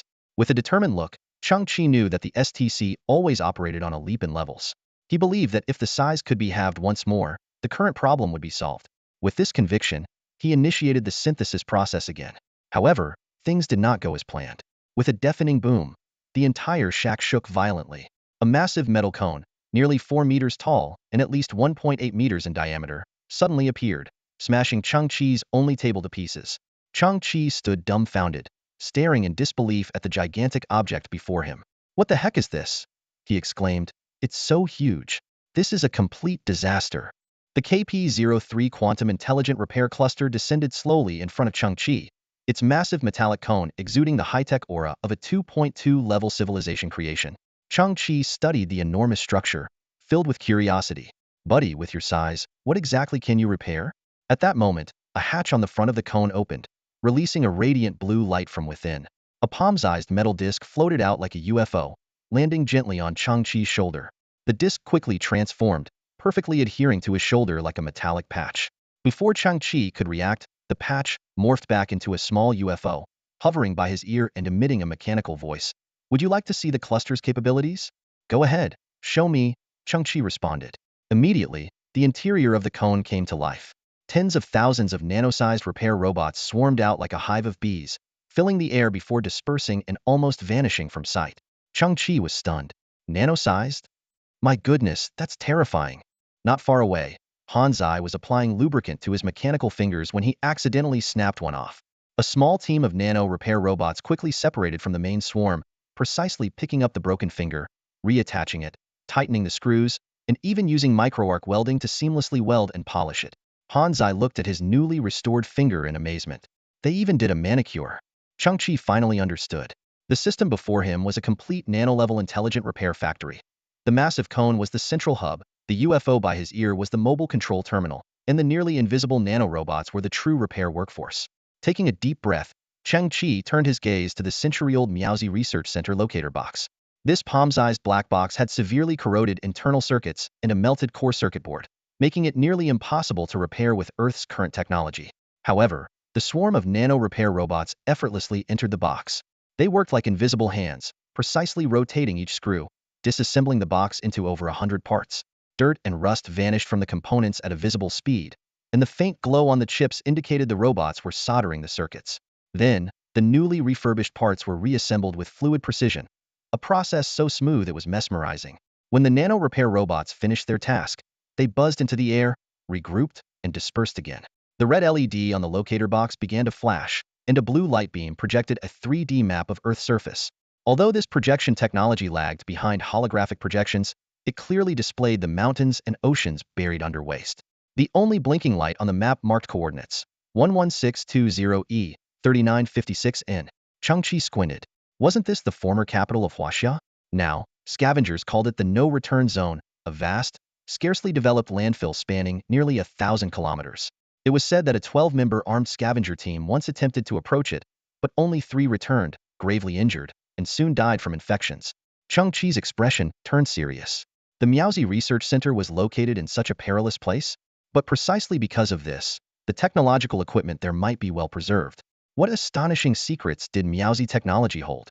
Coupled with the STC's extraordinary synthesis capabilities, this dangerous journey could be incredibly valuable. Taking a deep breath, a determined look flashed in Chang-Chi's eyes. Fortune favors the bold. The next morning, the sky was still shrouded in mist. Dust and harmful gases filled the air, making the sun appear dim. Chang-Chi and Hanzai arrived at a dilapidated transportation hub, once part of the old Washington city. Based on the buried White Palace beneath the bar street, it was estimated that Chang-Chi's base was about 11,000 kilometers from Huaxia's capital. At the hub, they encountered a man with a bulbous, reddish nose named Wu Ya. He owned a ramshackle, patchwork ground effect vehicle that resembled a long-distance bus. It barely complied with the sky ban, but could serve scavengers for long-distance travel. Anyone could board it for a fee. There were already a few scavengers on the vehicle. When they heard Chang-Chi was heading to the capital, they looked at him with awe. 2 scavengers stood up and silently placed 2 energy bars and a bottle of filtered water in front of Chang-Chi as their last act of sympathy. In these tragic times, many desperate people risked their lives. "Hold on tight, everyone," Wu Ya shouted. "No need for seatbelts because this flight doesn't have any." He pushed the control lever, and the vehicle's sides emitted a powerful airflow, stirring up dust as the craft slowly lifted off and then rapidly accelerated into a smooth takeoff. Midair, the vehicle began shedding parts like a frog, shaking off its tadpoles. Chang-Chi frowned and thought, "I hope I don't crash and die before reaching the capital." Suddenly, a large, smoking piece detached from the vehicle and plummeted to the ground. "Master, engine number 2 has left us," said Wu Ya's nanny robot, a decommissioned aviation maintenance bot, in a dopey voice. Stay calm. No big deal. Back up. Back up. Wuya waved it off casually. The maintenance robot skillfully lifted another engine, attached it to the wing, and after a flurry of wrenching, engine number 2 was back in action. Chang-Chi looked around and saw there were no more spare engines. Wuya explained, "No worries, I've flown this route for 7 or 8 years. Engines have scattered all over the place. Losing 1 or 2 is no problem. We'll make an emergency landing and find a replacement in no time. Recycling is the way to go. Trust me, my flights are rock solid." After a bumpy ride, Chang-Chi finally arrived near the capital. Wuya gently lifted the vehicle into the air, looked back at Chang-Chi and Han Zai on the ground, and offered a sympathetic smile. "Brother, if you make it back, the return trip is on me." Chang-Chi waved goodbye and turned to face the scene before him. An endless expanse of garbage, with no soil or ground in sight. Pale green toxic fumes floated everywhere. Occasionally, a pair of glowing red eyes would flash from the distant heaps, eerily watching Chang-Chi. Chang-Chi lifted his head slightly, and his extreme warrior power armor flipped out a silver metallic mask, with blue, tech-imbued lights shining from the eye area. On his shoulder was the mobile control platform for the KP-03 Quantum Intelligent Repair Cluster, a small UFO housing tens of thousands of micro-repair robots. They retracted their mechanical arms, resembling hibernating insects. "Han Zai, ready?" Chang-Chi asked. "No problem," Han Zai replied. With a roar, the jet turbine shoes under their feet ignited, propelling them skyward. They adjusted their posture midair and flew towards the heart of the capital. As Chang-Chi and Han Zai ascended, shadows emerged from the surrounding garbage piles. They stepped into the dim sunlight, revealing themselves as massive gray rats, each at least a meter long, with bulging muscles and sharp teeth piercing their lower jaws, dripping foul-smelling liquid. They stood on their hind legs, glaring at the two figures in the distance with their beastly red eyes. These were carrion rats, or killer rats, as scavengers called them. Mutated by the chemical waste and radiation in the capital area, they had become strong and vicious, with teeth and claws as hard as steel and an incredibly resilient life force. Even if their bodies were cut in half, they could still savagely attack their prey. Among the carrion rats, some had become more intelligent, serving as strategists to direct the group's tactical assaults. At that moment, one carrion rat opened its menacing mouth towards the north and emitted a bizarre, distorted sound, like the roar of a large carnivore. Instantly, layers of terrifying roars echoed from the north, the response of a vast horde numbering in the millions. These mutated rats were highly territorial and would mobilize their entire group to shred any intruders to pieces. This was why the capital area was known as the Land of No Return. Chang-Chi and Han Zai hovered 100 meters above the ground, looking down at the eerie scene below. The ground was shrouded in a sinister gloom, with wisps of green fog drifting like ghosts. Everywhere they looked, there was nothing but heaps of broken debris. Suddenly, countless red dots flickered on the ground, resembling stars in a dark sky, but exuding a chilling, bloody aura. Chang-Chi squinted his eyes. Just then, those red dots vanished as if snuffed out by an invisible hand. He knew all too well that those were the eyes of countless killer rats. These vicious creatures were lurking in the trash piles, ready to tear apart any intruder into their territory. Glancing at the coordinates, Chang-Chi confirmed that Miaozi's research location was just 200 meters ahead. The atmosphere there was even more polluted, and in the darkness stood the massive wreckage of a starship. Once majestic, the ship was now a heavily corroded shell, all usable parts stripped away, exuding an indescribable sense of desolation. Chang-Chi and Han Zai descended to the ground, each step crunching on debris, the sound piercing through the dead silence. Suddenly, a foul stench mixed with the scent of blood hit them. Squeak! A 1.5-meter-long killer rat, as big as a calf, lunged from the side, its gaping maw aiming for Chang-Chi's throat. The extreme warrior armor had issued a warning half a second earlier. Chang-Chi reacted swiftly, raising his arm to block. The rat's sharp teeth pierced the protective suit, but as they bit into the armor, the black fangs snapped off. Chang-Chi grabbed the giant rat, holding its jaws apart with both hands. With a crack, he tore it in half. Once, such a rat could have killed Chang-Chi, but now it was merely a trivial plaything in his hands. Chang-Chi scanned the trash piles around him, clearly seeing at least a dozen killer rats shrinking back in fear. Although they were ferocious, they still retained the instinctual fear of a stronger predator. "I'll hold them off," Chang-Chi said, straightening up. "The exact coordinates are inside the starship wreckage. Get in there and dig as fast as you can. Be careful." "Got it," Han Zai responded, quickly diving into the starship wreckage. Chang-Chi had already studied the terrain and knew there was only one entrance to the wreckage. As long as he held this spot, he could buy Han Zai enough time. Squeak! The killer rats, their ferocity overcoming their fear, leaped at Chang-Chi. The memory metal on Chang-Chi's wrist flowed, forming a tumper-long blade. His vision tracked all the rat's movements, his brain quickly listing one-hit kill maneuvers. Despite his lack of combat experience, the extreme warrior armor turned him into a precise fighting machine. Silver flashes cut through the gloom, the sound of slicing flesh constant, and the stench of blood filled the air. Chang-Chi felt each of his movements executing the armor's plan with precision, encountering only 13 moments of slight resistance. In 30 seconds, the bodies of 13 killer rats lay severed on the ground. Chang-Chi stepped forward, crushing one rat's body underfoot, and with a swift motion, decapitated it. He then lifted the rat's head high into the air with the tip of his blade. Crack! A thunderclap echoed from the dark clouds above, lighting up the ground. Chang-Chi's silhouette reflected in the blood-red eyes of countless killer rats. Chang-Chi's strategy was clear. These rats, which had bred for centuries, were too numerous to kill entirely. The only way was to intimidate them, leveraging their instinctual fear to make them retreat. Squeak! Squeak! Thousands of killer rats around them let out low, piercing screeches, their backs arched, fur bristling. Chang-Chi's plan seemed to be working. None dared to emerge from the trash piles. Chang-Chi glanced towards the deeper part of the starship wreckage, where Hanzai was frantically digging with hands transformed into excavators. Hanzai, any progress? Chang-Chi called out. Not yet. Who knows how long this will take? Hanzai responded. Chang-Chi scanned the lurking killer rats, ready to help Hanzai, but noticed a change. Though they didn't dare approach, the rats began circling around him, forming a layered formation. Each rat crouched, claws gripping the ground, ready to attack at any moment.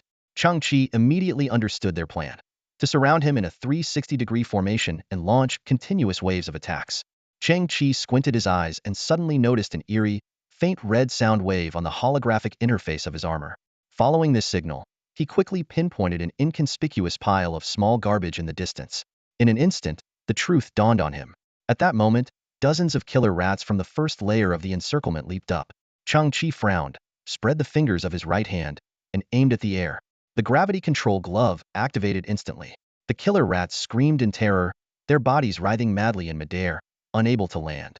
Simultaneously, Chang-Chi pointed his left hand at the suspicious garbage pile. The trash trembled, and a small, entirely white rat was pulled out as if by an invisible force. This white-furred killer rat was the strategist of the rat swarm. It had evolved intelligence beyond its peers and could emit low-frequency sound waves inaudible to human ears to command the other gray-furred killer rats. The air vibrated as Chang-Chi increased the power of his gravity control glove. Terror and disbelief flashed in the white rat's eyes before its body suddenly exploded. When Chang-Chi received the gravity control glove, the STC had clearly noted that the gravity field it created was volatile and somewhat uncontrollable. This sudden scene stunned the other gray-furred rats. They froze, their limbs paralyzed, emitting broken squeaks. With a cold gaze, Chang-Chi twisted his left hand again, pulling out 3 more white-furred rats from the nearby garbage piles. Their terror was even more evident, clearly unable to understand how this creature could locate and control them. Bang! Bang! Bang! 3 explosions followed, turning the white-furred rats into a mist of blood.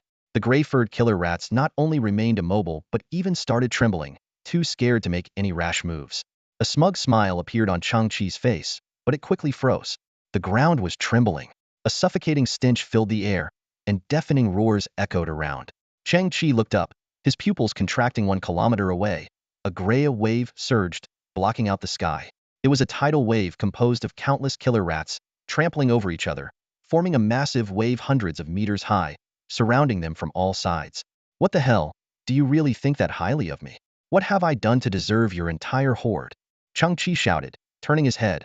Hanzi, how's it going? Goddamn. According to my scans, the old Kyoto site is 260 meters down. Hanzi, bent over and digging frantically, replied, I can't dig it out. Oh crap. Before he could finish, the ground beneath Hanzi collapsed with a roar, forming a bottomless pit. Hanzi fell in, followed by the sound of a large amount of trash crashing down. Damn it. I almost broke my leg. Hanzi's voice echoed, indicating he was relatively unharmed. A set of data appeared on Chang-Chi's Extreme Warrior Armor's holographic interface. Object fall time 7.28 seconds. Calculated free fall depth 257.6 meters. He instantly realized that Hanzi had fallen into the long-buried underground Kyoto. Holy crap. There's a sturdy alloy door here, the entrance to the Myozi Research Center. The password system is busted, can't open it. Hanzi's voice came through, startled. Chang-Chi looked into the distance. The giant tide of rats was now less than 200 meters away, their sheer numbers forming a terrifying, snarling mass. While a single killer rat was not much of a threat, their endless numbers made them impossible to eliminate completely. Prolonged entanglement would magnify even the smallest risks. We're here, running isn't an option, and going back empty-handed is even less so. Chang Chi gritted his teeth, his eyes falling on the miniature repair robots on his shoulder. It's up to you now. Hundreds of miniature robots took to the air, flying like a mist into the collapsed pit. If they could repair the Myozi Research Center's door in a short time, Chang Chi and Han Zi could enter and seal off the endless killer rats. 3 seconds after the repair robots entered the pit, Chang Chi leaped in as well. Hot on his heels, the killer rats screamed viciously, pouring down like a gray waterfall. Han Zi waited below. The repair robots flew ahead. Chang Chi descended behind, and the rat tide chased closely. Thus began a thrilling underground chase. During his fall, Chang Chi clearly saw that the ground below was a vast, dimly lit space. Han Zi was leaning against a large, dark golden door, its heavy and sturdy frame capable of withstanding the attacks of the killer rats. Miniature repair robots floated like smoke into the keypad on one side of the door, starting their work ahead of him. Chang Chi approached the ground rapidly, executing a smooth somersault to absorb the impact and landing steadily on one knee in front of the alloy door. He stood up and looked skyward, witnessing countless killer rats pouring down with a terrifying momentum, forming a dreadful cascade of rodents. Suddenly, the swarm of rats in midair split in two like a torrent. A massive shadow then burst forth from the swarm. Chang Chi's pupils contracted sharply. It was an enormous red-furred killer rat, at least 4 meters in size, resembling a fierce rhino in the dim light. Before Chang Chi could recover from his shock, more giant red-furred killer rats appeared, numbering in the hundreds. These were clearly not ordinary rat kings, but some kind of even more terrifying elite rats. At that moment, a voice came from the small UFO on his shoulder, formulating repair plan. Chang Chi was momentarily stunned and thought to himself, "Brother, it's been several seconds already, and you're just starting to formulate a plan?" A deafening roar interrupted Chang Chi's thoughts. A red-furred killer rat landed, shook its hard fur, and leaped 5 meters high, its gaping maw aiming to devour him. In that critical moment, the small UFO suddenly announced, "Repair complete. Door system restored and functioning. Now commencing decryption. Estimated time, 88 seconds. Chang Chi's emotions were like a roller coaster, first thrilled by the rapid repair, then despairing over the long decryption time. He swore to himself that if he survived, he would definitely synthesize some large-scale weapons for future use. Just then, a prompt sounded from the alloy door. Ding. Authorized personnel detected.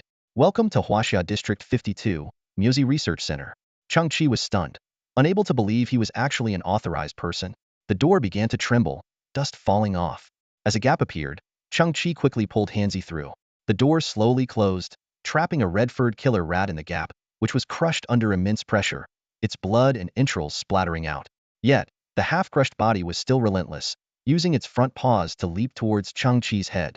Chang Chi reacted swiftly, his combat armor instantly forming a blade that pierced through the killer rat's mouth and out its back. This time, the killer rat finally died, black blood oozing from its gaping mouth. Breathing heavily, Chang Chi thought to himself that exploring ruins was indeed both terrifying and exhilarating. Outside, the sound of violent impacts and claws scratching at the door could be heard, but the alloy door stood firm, seemingly capable of withstanding a nuclear blast. The miniature repair robots turned to fix Han Zi's leg, while Chang Chi cautiously surveyed the pitch-black interior of the Myozi Research Center, unable to gauge its depth. Suddenly, a sound of an electric switch being flipped echoed from afar. Then, white fluorescent lights above Chang Chi's head lit up, row by row, illuminating the entire space. Before him was a massive office area, clean and tiled with white floor tiles, with numerous cubicles made of tempered glass on either side. However, apart from simple desks and chairs, the place was empty and devoid of any valuable items. An ominous feeling rose in Chang Chi's heart, fearing this trip might end in vain. As Chang Chi carefully observed his surroundings, a voice suddenly spoke beside him. "Hello there, friend." Chang Chi was startled, his hair standing on end.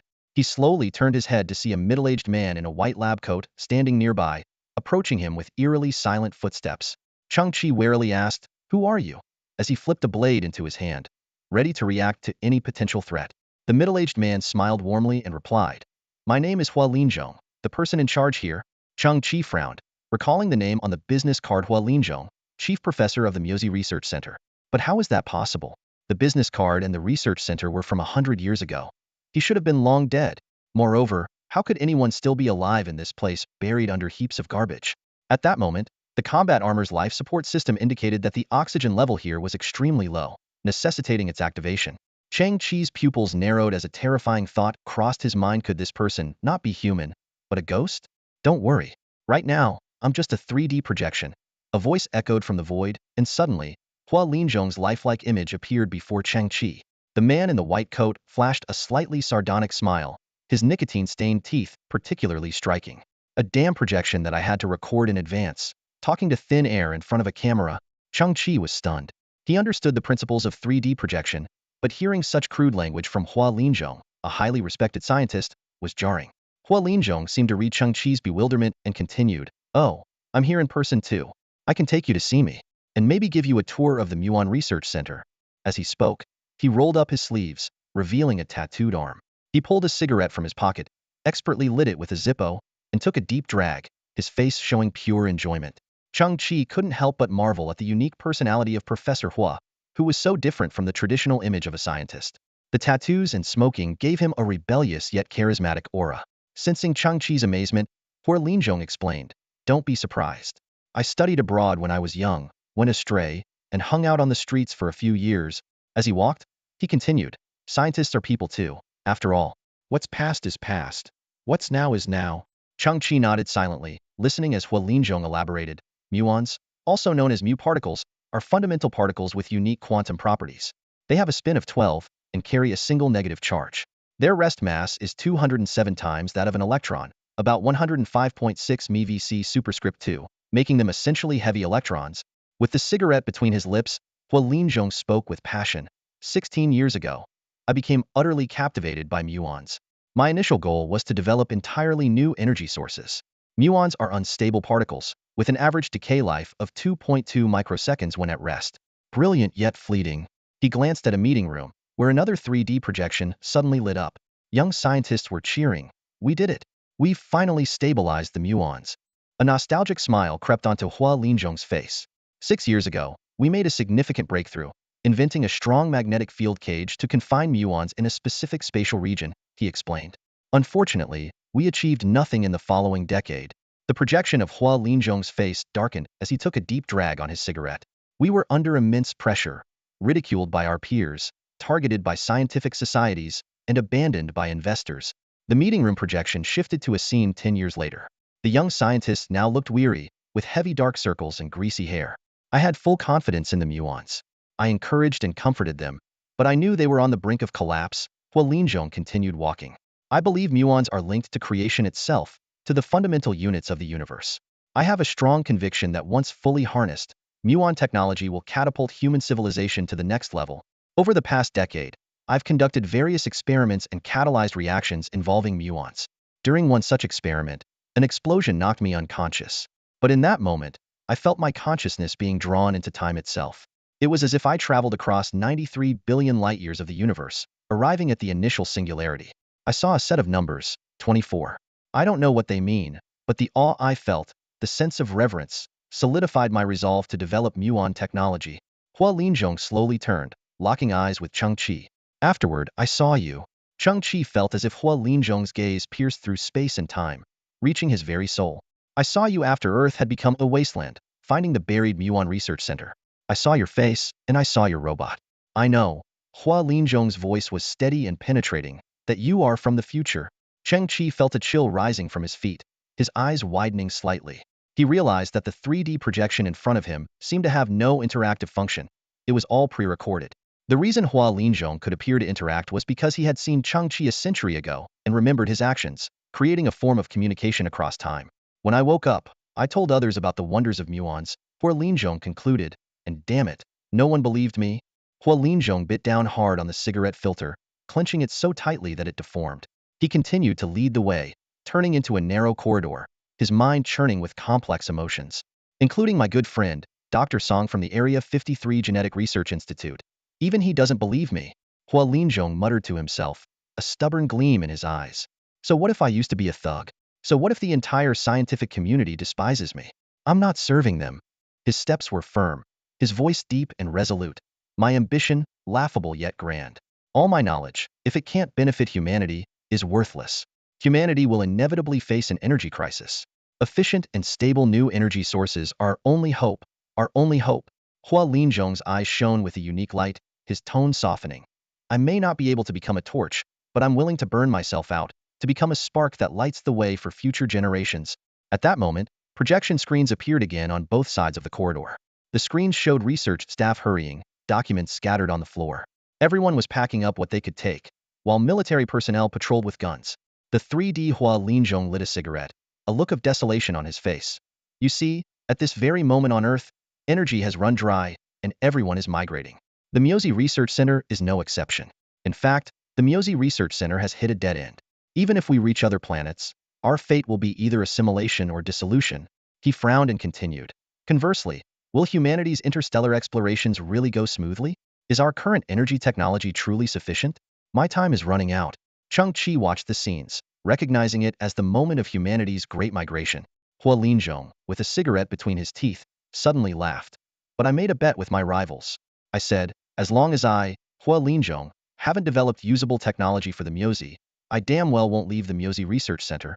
The 3D Hua Linzhong stopped in front of an office door, the nameplate clearly visible Professor Hua Linzhong. Chang Chi's expression grew serious as he realized that Professor Hua Linzhong's real body was behind that door. He felt a sense of reverence, understanding that Hua Linzhong had stayed on Earth for a promise that others saw as a joke. Despite his rough demeanor, Hua Linzhong's heart was proud and obsessive. He had a burning passion for exploring the Miyoshi and carried a heavy sense of duty. Chang Chi silently admired him. The wisdom of our ancestors is true. You can't judge a book by its cover. Taking a deep breath, Chang Chi pushed open the office door.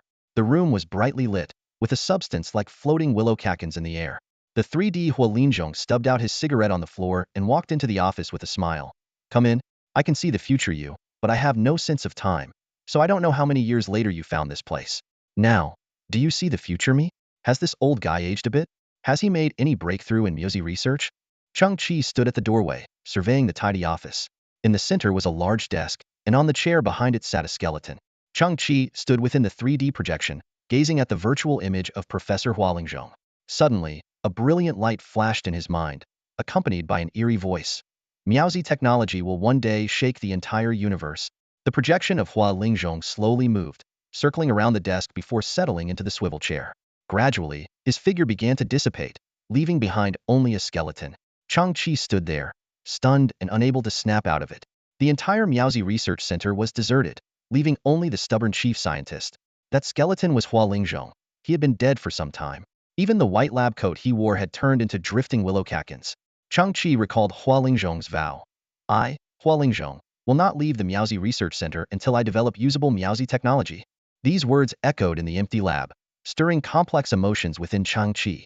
He walked behind the desk, standing beside the skeleton. In the white skeletal hands resting on its knees, there was an exquisite music box.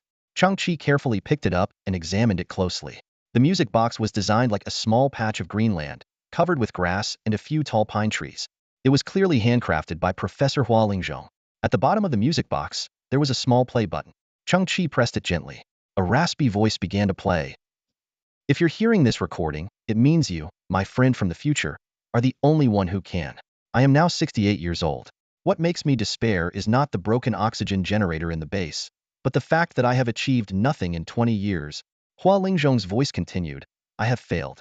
I tried 566 different approaches, yet none could harness the power of Miyoshi. Every time I reached a critical point, I felt an invisible barrier. I realized a terrifying truth. Some higher civilization has blocked Miyoshi technology. I used communication devices to share this view with the Human Science Alliance. The result? More skepticism.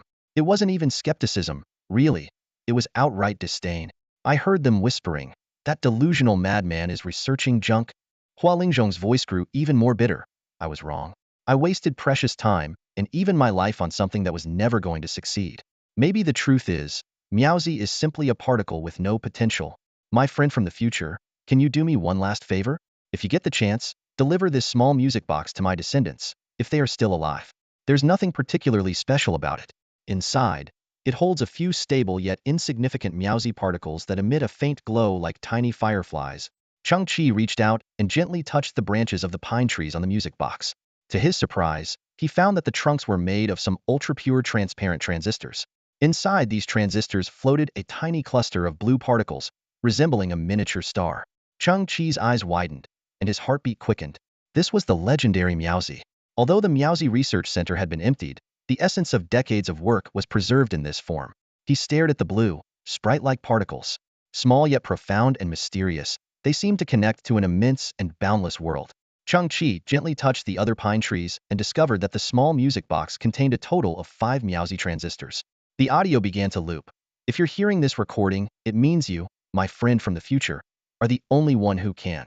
In 20 years, I have achieved nothing. I tried 566 different approaches, yet none could harness the power of Meowsy. Suddenly, Chang-Chi's crystal wristband emitted a blue scanning beam, displaying detected similar technological artifact. He realized that this small STC could easily achieve what countless scientists had dreamed of, and by possessing it, he also inherited a responsibility. In that moment, Chang-Chi felt a weight settle on his shoulders. The wristband continued to display simplified version of a strong magnetic field cage, containing a stable Meowsy cluster.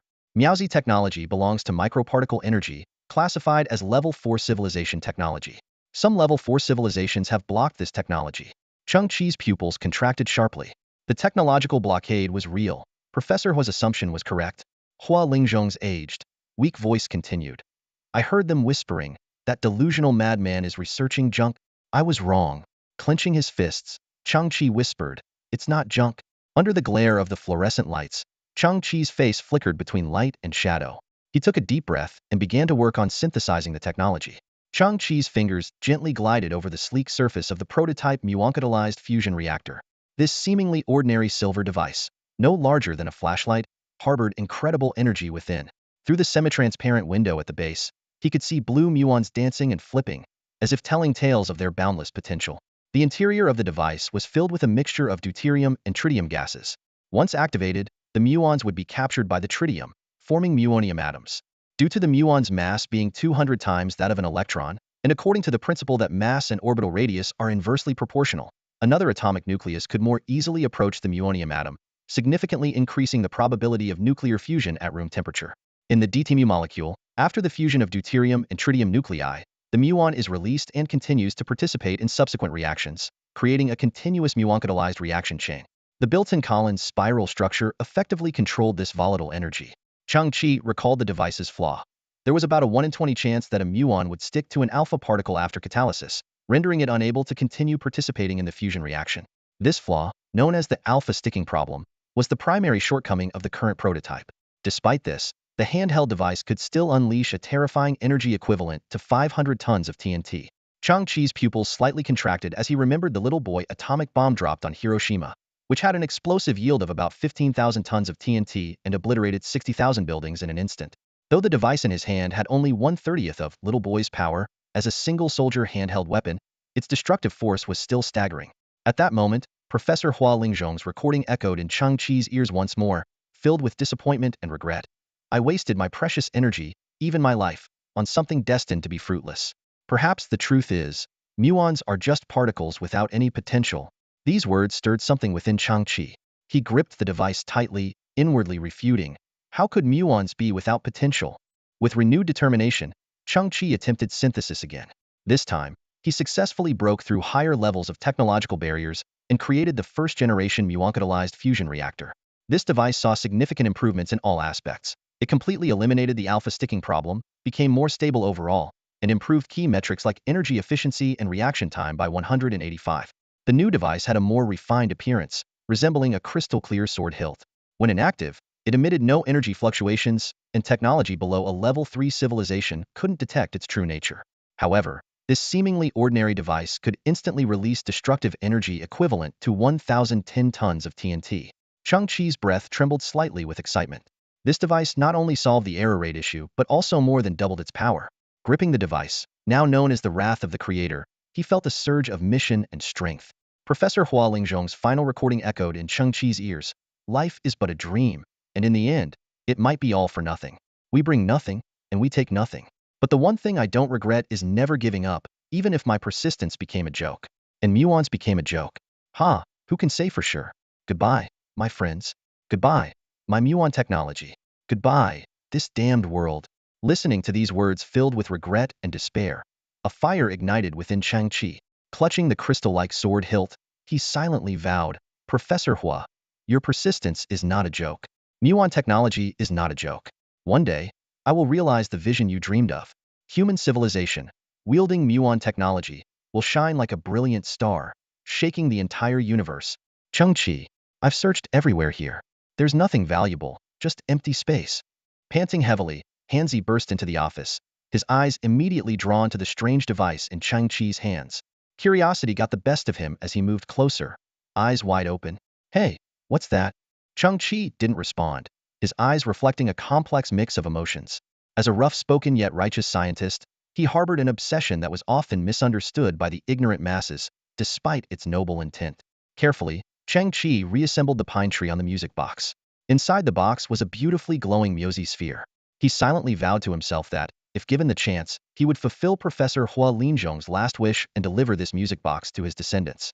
Changqi and Hanzi arrived at the entrance of the Myozi Research Center. The heavy alloy door remained firmly shut, but outside, the chilling sounds of killer rats screeching and scratching at the door could be heard. The door trembled as if it could be breached at any moment. With a serious expression, Changqi quickly operated the access system. Following his commands, the alloy door slowly opened. The space outside was packed with killer rats. Sensing the door's movement, the rats retreated a few meters, their crimson eyes fixed on the inside. Changqi stepped out without hesitation. The killer rats immediately recognized the intruder, their sharp cries rising in a cacophony. Countless bloody maws lunged at him. At this critical moment, Changqi gripped the Myozi catalyst prototype tightly. His fingers glided over the crystalline surface, causing a blue glow to emanate. A progress bar appeared on the device, and Changqi's fingers stopped at the 10 mark. Buzz. An inexplicable wave of energy rippled outwards like a translucent shockwave.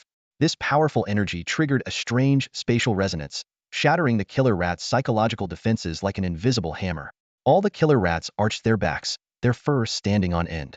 Though they couldn't comprehend what was happening, the overwhelming survival instinct extinguished their bloodlust and frenzy. Changqi pushed the progress bar to 30, doubling the energy wave's power. The killer rats froze in place, as if turned to stone. At this moment, Changqi's exosuit detected a low-frequency signal, the mastermind rat issuing commands in the shadows. Suddenly, chaos erupted among the rat horde. Many killer rats reared up, forming a massive rat ladder by climbing on each other. The others eagerly climbed down this living structure to escape, creating a scene of utter pandemonium. Eventually, even the rat ladder retracted back into the ground. With the area now empty, Changqi chuckled lightly and slid his finger back, causing the Myozi catalyst prototype to dim. He thought to himself that the mastermind rat's decision was wise. Failure to flee would mean annihilation. Changqi activated his turbojet-powered boots, lifting himself and Hanzi into the sky. Not a single killer rat remained in sight on the ground. Soon after, Wuya piloted a ground effect vehicle to pick them up and head back to base. Changqi glanced back at the Myozi Research Center, a hint of reverence in his eyes. Before leaving, he had rebarred the entrance, allowing Professor Hua Linzhong to rest in peace. As Wuya drove, he sneaked glances at Changqi. The young man had just spent 40 minutes in the Kyoto ruins, covered in the stench of carrion rat blood, yet emerged unscathed. Truly admirable. Brother, if you ever need my help, just say the word, Wuya said with a smile. I'm as reliable as they come. Changqi returned to Sector B-24. In the distance, a massive transport starship hovered, dumping tons of tech waste. Changqi squinted, calculating in his mind. This heap of junk was supposed to be his. He had paid for it a week ago. But just yesterday, Iluo had seized the resources and tried to kill him. Hanzi, this grudge can't wait, Changqi said, a cold glint in his eyes. Absolutely. Hanzi echoed. The two walked towards the mountain of garbage. Countless pieces of tech waste rained down, and scavengers risked their lives to rush up the pile. A scavenger in his 30s rummaged through the junk and found a sophisticated tech box. He pried it open with his hands, his eyes lighting up. Inside was a fully intact JI-34 nanochip, worth 110 credit points. Seeing no one around, he hesitated for a moment before hiding the chip in his mouth. Under Iluo's coercion, any valuable finds had to be handed over, leaving them with only meager wages. Suddenly, there was a sharp thud, and a wave of pain spread from his chest.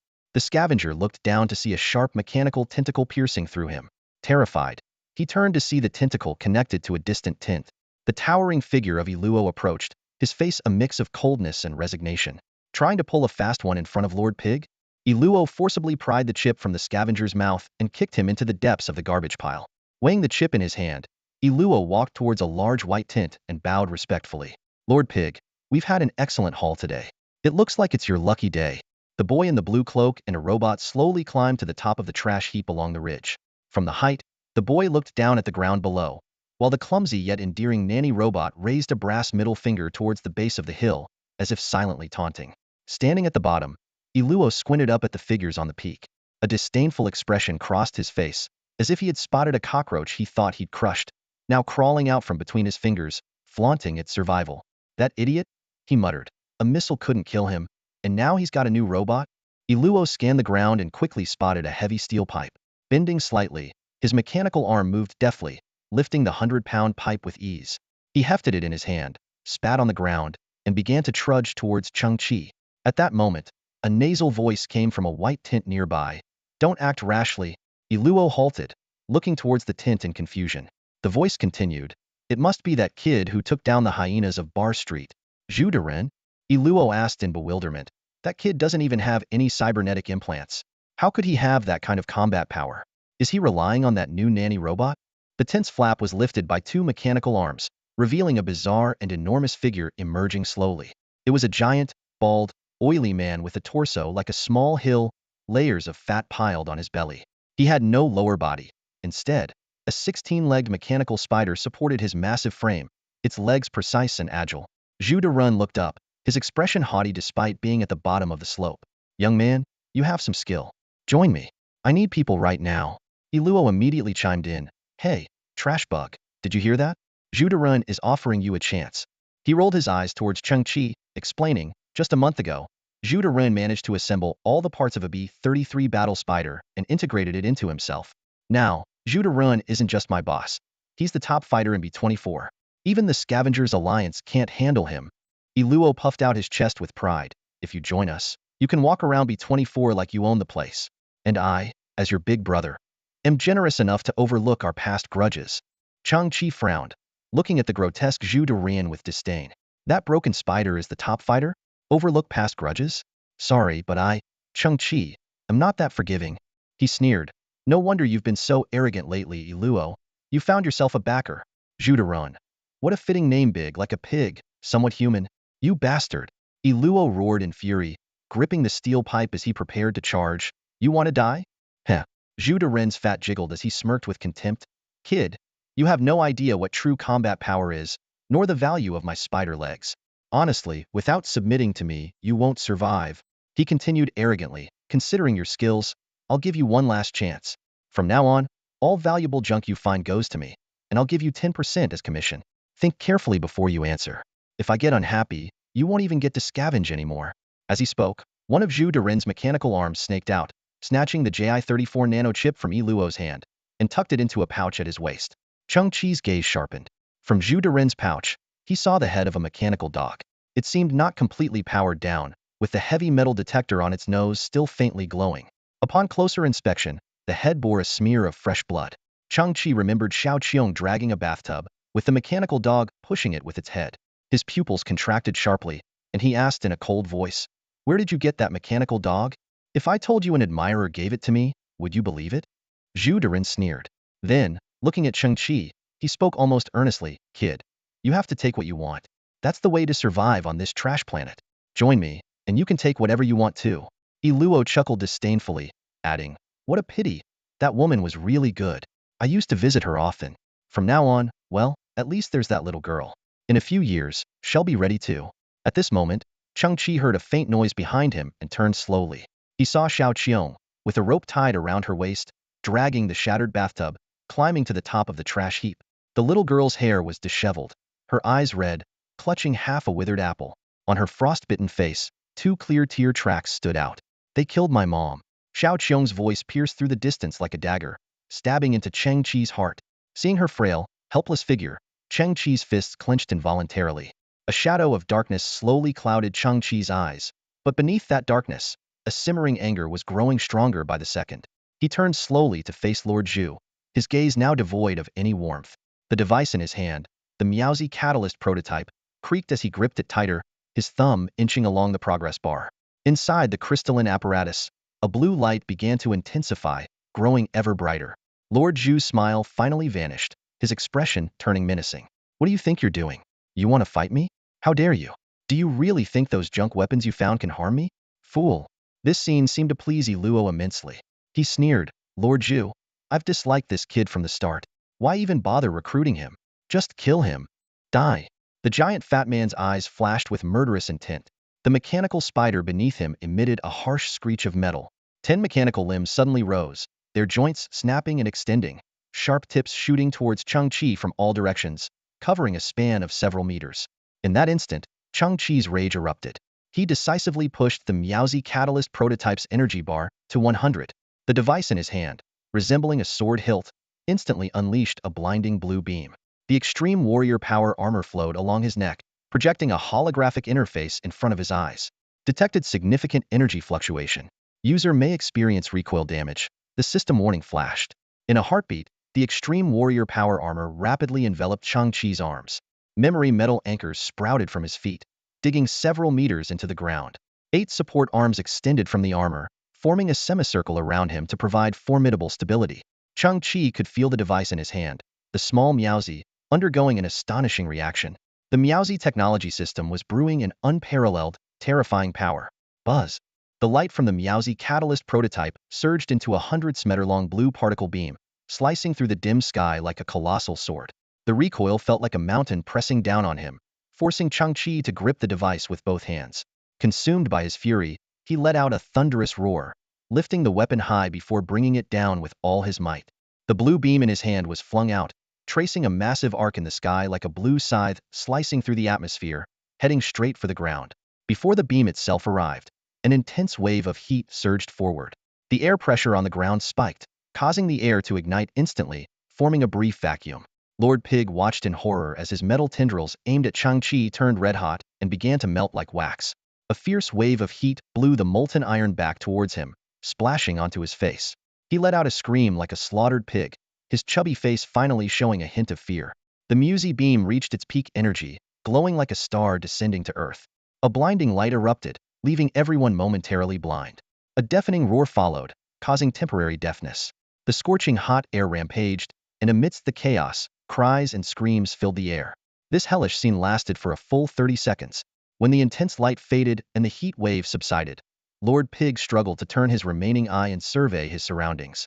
He looked at his chest, then at his mechanical spider legs, and a smile of survival appeared on his face. Ha ha ha, he missed. I survived, he said, his fat trembling with self-satisfaction. However, Iluo's face turned pale, lips bloodless, as he pointed at Lord Pig, trembling. Lord Pig, your body.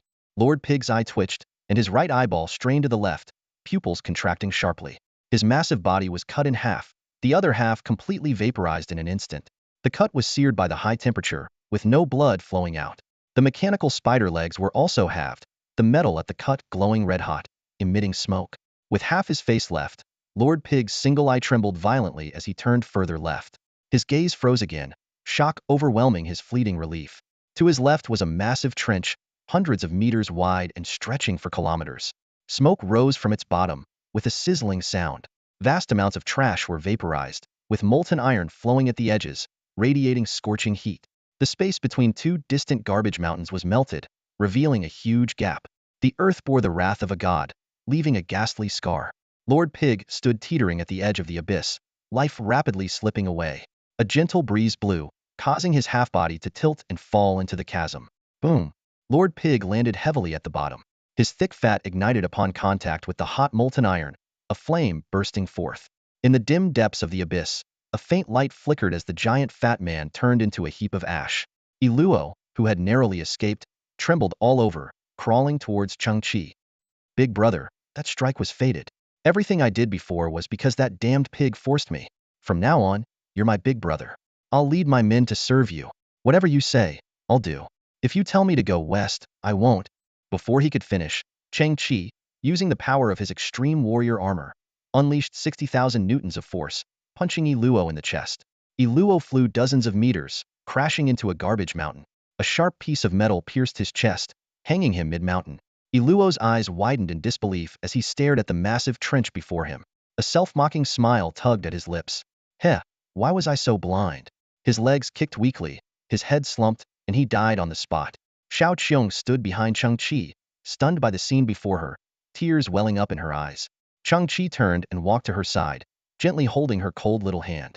The two figures, one large and one small, stood on top of the garbage mountain, with the glowing red trench behind them. Everything that happened in the past cannot be changed. From now on, I'll take care of you, Cheng Qi said softly. Tears streamed down Xiao Qiong's face as she nodded silently. A slight sound came from behind, and Cheng Qi turned around. On the garbage-strewn hillside, a dozen of Oro's underlings and 4 or 5 nanny robots stood motionless. As Cheng Qi's gaze swept over them, they seemed to be struck by lightning, trembling and falling to their knees. They couldn't fathom how a mere teenager could wield such earth-shattering power. In this trash-filled world, that kind of force was nothing short of a miracle. The impact of his earlier strike shattered their understanding in an instant.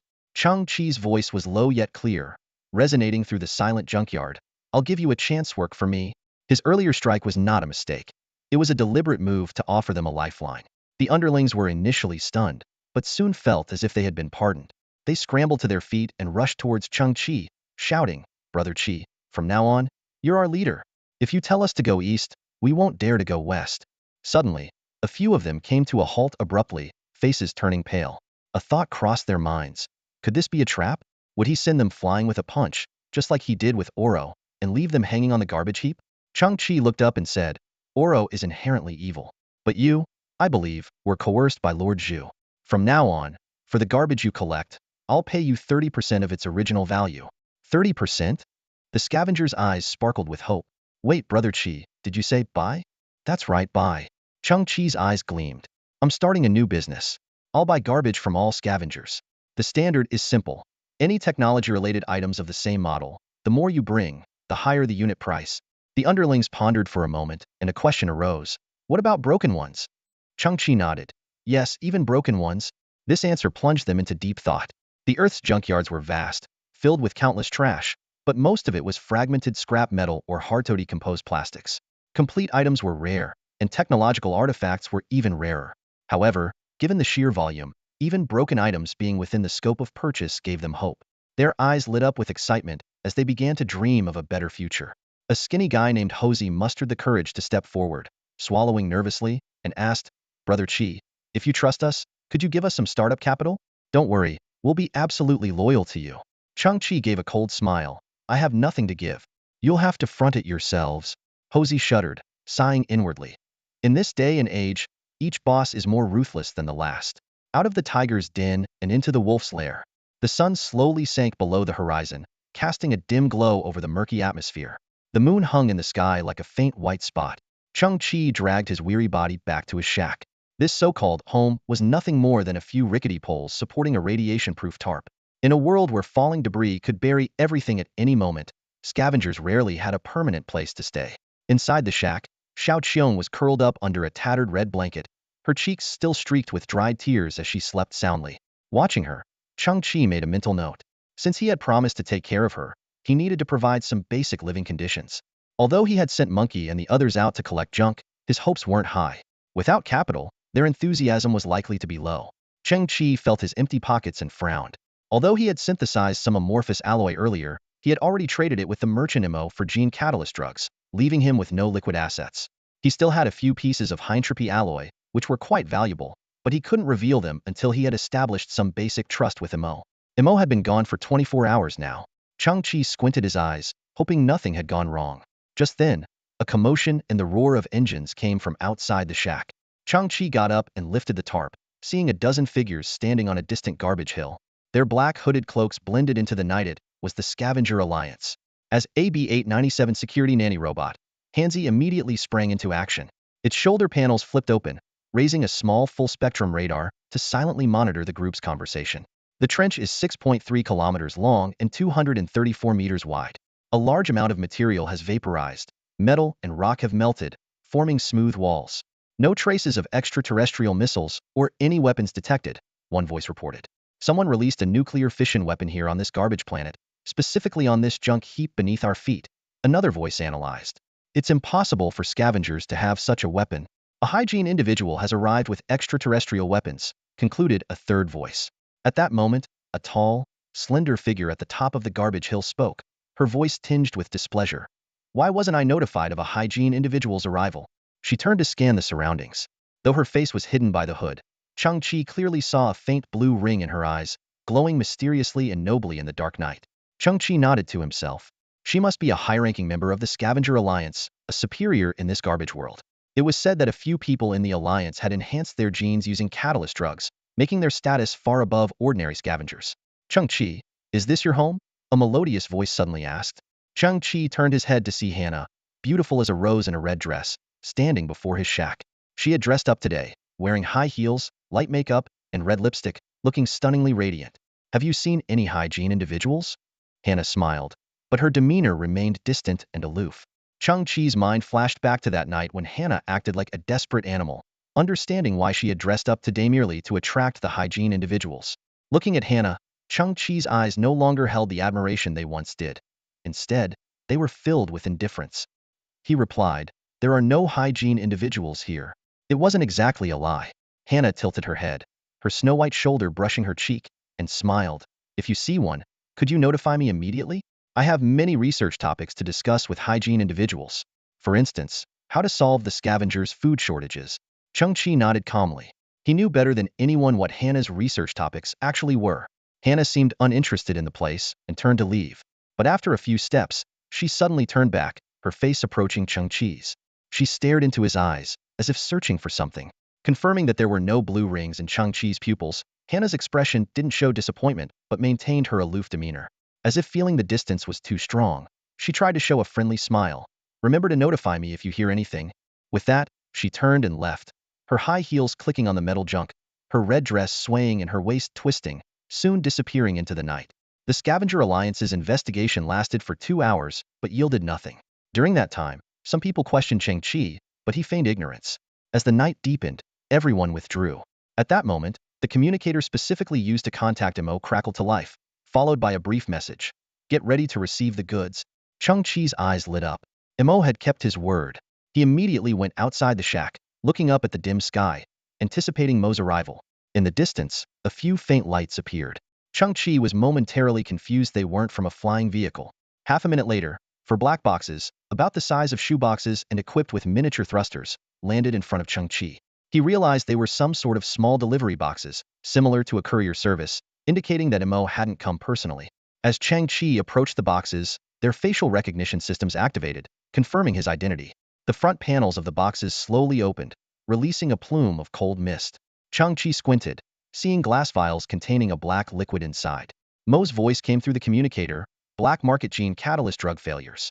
Your payment only covers 16.6 vials, but for our first deal, I rounded it up to 17. Chang-Chi, our transaction is complete. Chang-Chi's heart pounded, but Mo's voice remained calm and rational. I really don't understand why you're so excited, considering you're someone who might soon lose their life to substandard drugs. Muo, have you ever heard of high-entropy alloys? Chang-Chi struggled to steady his rapid breathing, his voice tinged with a trace of tremor. Muo's response remained calm and logical. Of course I've heard of them. They're extremely valuable alloys with a highly disordered atomic structure, often used in the core chips of top-tier computational systems. He paused, sounding slightly surprised. I'm surprised you know about high-entropy alloys. Are you looking to buy some? Muo continued. In the entire solar system, fewer than 10 people can get their hands on high-entropy alloys, and I'm one of them. Moreover, once a sales channel is established, the seller has complete control over the pricing. Frankly, given your current financial situation, you can't afford their exorbitant price. His tone grew impatient. Our transaction is over. As a businessman, my time is money. Right now, each second of mine is worth about 2,000 credits. I need to end this call. Just as Muo was about to hang up, Chang-Chi suddenly spoke. I have 4 pieces. Muo paused. You have 4 pieces of what? Chang-Chi calmly replied. I weighed them earlier, approximately 410 grams. Muo's voice shot up an octave. You have 4 pieces of what? Chang-Chi slowly articulated. I plan to sell them to you. Muo took a deep breath and asked again. You have 4 pieces of what? Chang-Chi enunciated each word. High-entropy alloys. There was a 30-second silence on the other end of the communicator. Chang-Chi couldn't help but tease. Muo, didn't you say each second of yours is worth 2,000 credits? Why aren't you speaking? Muo's voice suddenly became urgent. Chang-Chi, don't touch those gene drugs before I get there, or the deal is off. Chang-Chi chuckled softly, thinking. He's panicking? All right, give me your ID. I'll transfer the deposit, Muo said, a hint of barely concealed anxiety in his tone. He continued. Chang-Chi, life can be quite wonderful. There's more to it than just gene evolution. With your skills and luck, I think we could establish a long-term partnership. Muo paused, seemingly organizing his thoughts. Look around at those foul-smelling, despair-inducing garbage heaps. Don't you find them beautiful? As an advanced gene-enhanced individual with minimal emotional fluctuation, Muo clearly wasn't skilled at delivering motivational speeches, especially given his current state of agitation. During this exchange, Chang-Chi received a transfer of 10 million credits from Muo. His heart pounded wildly. My God, 10 million. And that's just the deposit. At that moment, a faint light appeared in the sky again. Another transport box descended slowly. When it opened, it revealed a small scale. Chang-Chi remembered it was one of Muo's personal items, but the scale, usually golden, was now entirely black. Chang-Chi carefully took out the 4 pieces of high-entropy alloy. One side of the scale emitted a scanning beam, while the other side immediately displayed detailed data. High-purity high-entropy alloy, 410.23 grams, valued at 34.55 million credits, 34 million. Despite being mentally prepared, Chang-Chi's heart skipped a beat at seeing the final price. For a scavenger who had long struggled at the bottom, this was astronomical. Muo had mentioned that the pricing power of high-entropy alloys lay with the seller, but Chang-Chi didn't mind much. Muo's offers had always been fair and reasonable. Besides, to Chang-Chi, high-entropy alloys weren't that priceless. He was very satisfied with this price. Chang-Chi then began listing items he wanted to trade for. He desired AB-343 Nanorobot, the prototype of Hanzi, medical mechanical assist gloves, mechanical exploration shoes, extreme warrior exoskeleton, and some equipment from Yaozi Technology. With these, Chang-Chi's capabilities would significantly improve. However, Muo interrupted him. Do you know why I didn't meet you in person? Because just yesterday, Earth was sealed off. For some reason, the human authorities temporarily don't want new technological waste entering Earth. They've set up numerous detection devices outside the planet. Muo explained further, those black transport boxes and the black scale you saw are made of special biological materials, barely able to pass through the detection signals. The gene catalyst drugs I sent you are the same, they at least won't emit electronic signals. His tone became serious. Don't think it's easy. Getting those biotech boxes to Earth was already a feat. If they were any larger or more frequent, they'd risk being confiscated, and I'd be in trouble too. Last time we met, it was a normal transaction. Now, it's smuggling. Chang-Chi was stunned. He asked, why would the human authorities seal off a planet full of garbage? Besides, the things I want are extremely outdated, long discarded by the outside world. For example, the B-343 nanorobots. You can only find their remnants in Earth's garbage heaps. Muo pondered for a moment and added, as for Yaozi Technology, I've never heard of it. Chang-Chi fell silent. It seemed there were no other options. True strength lies in finding a way out of any dire situation. The Earth's junkyards are vast, but with the advent of STC, a thorough excavation could still change one's fate.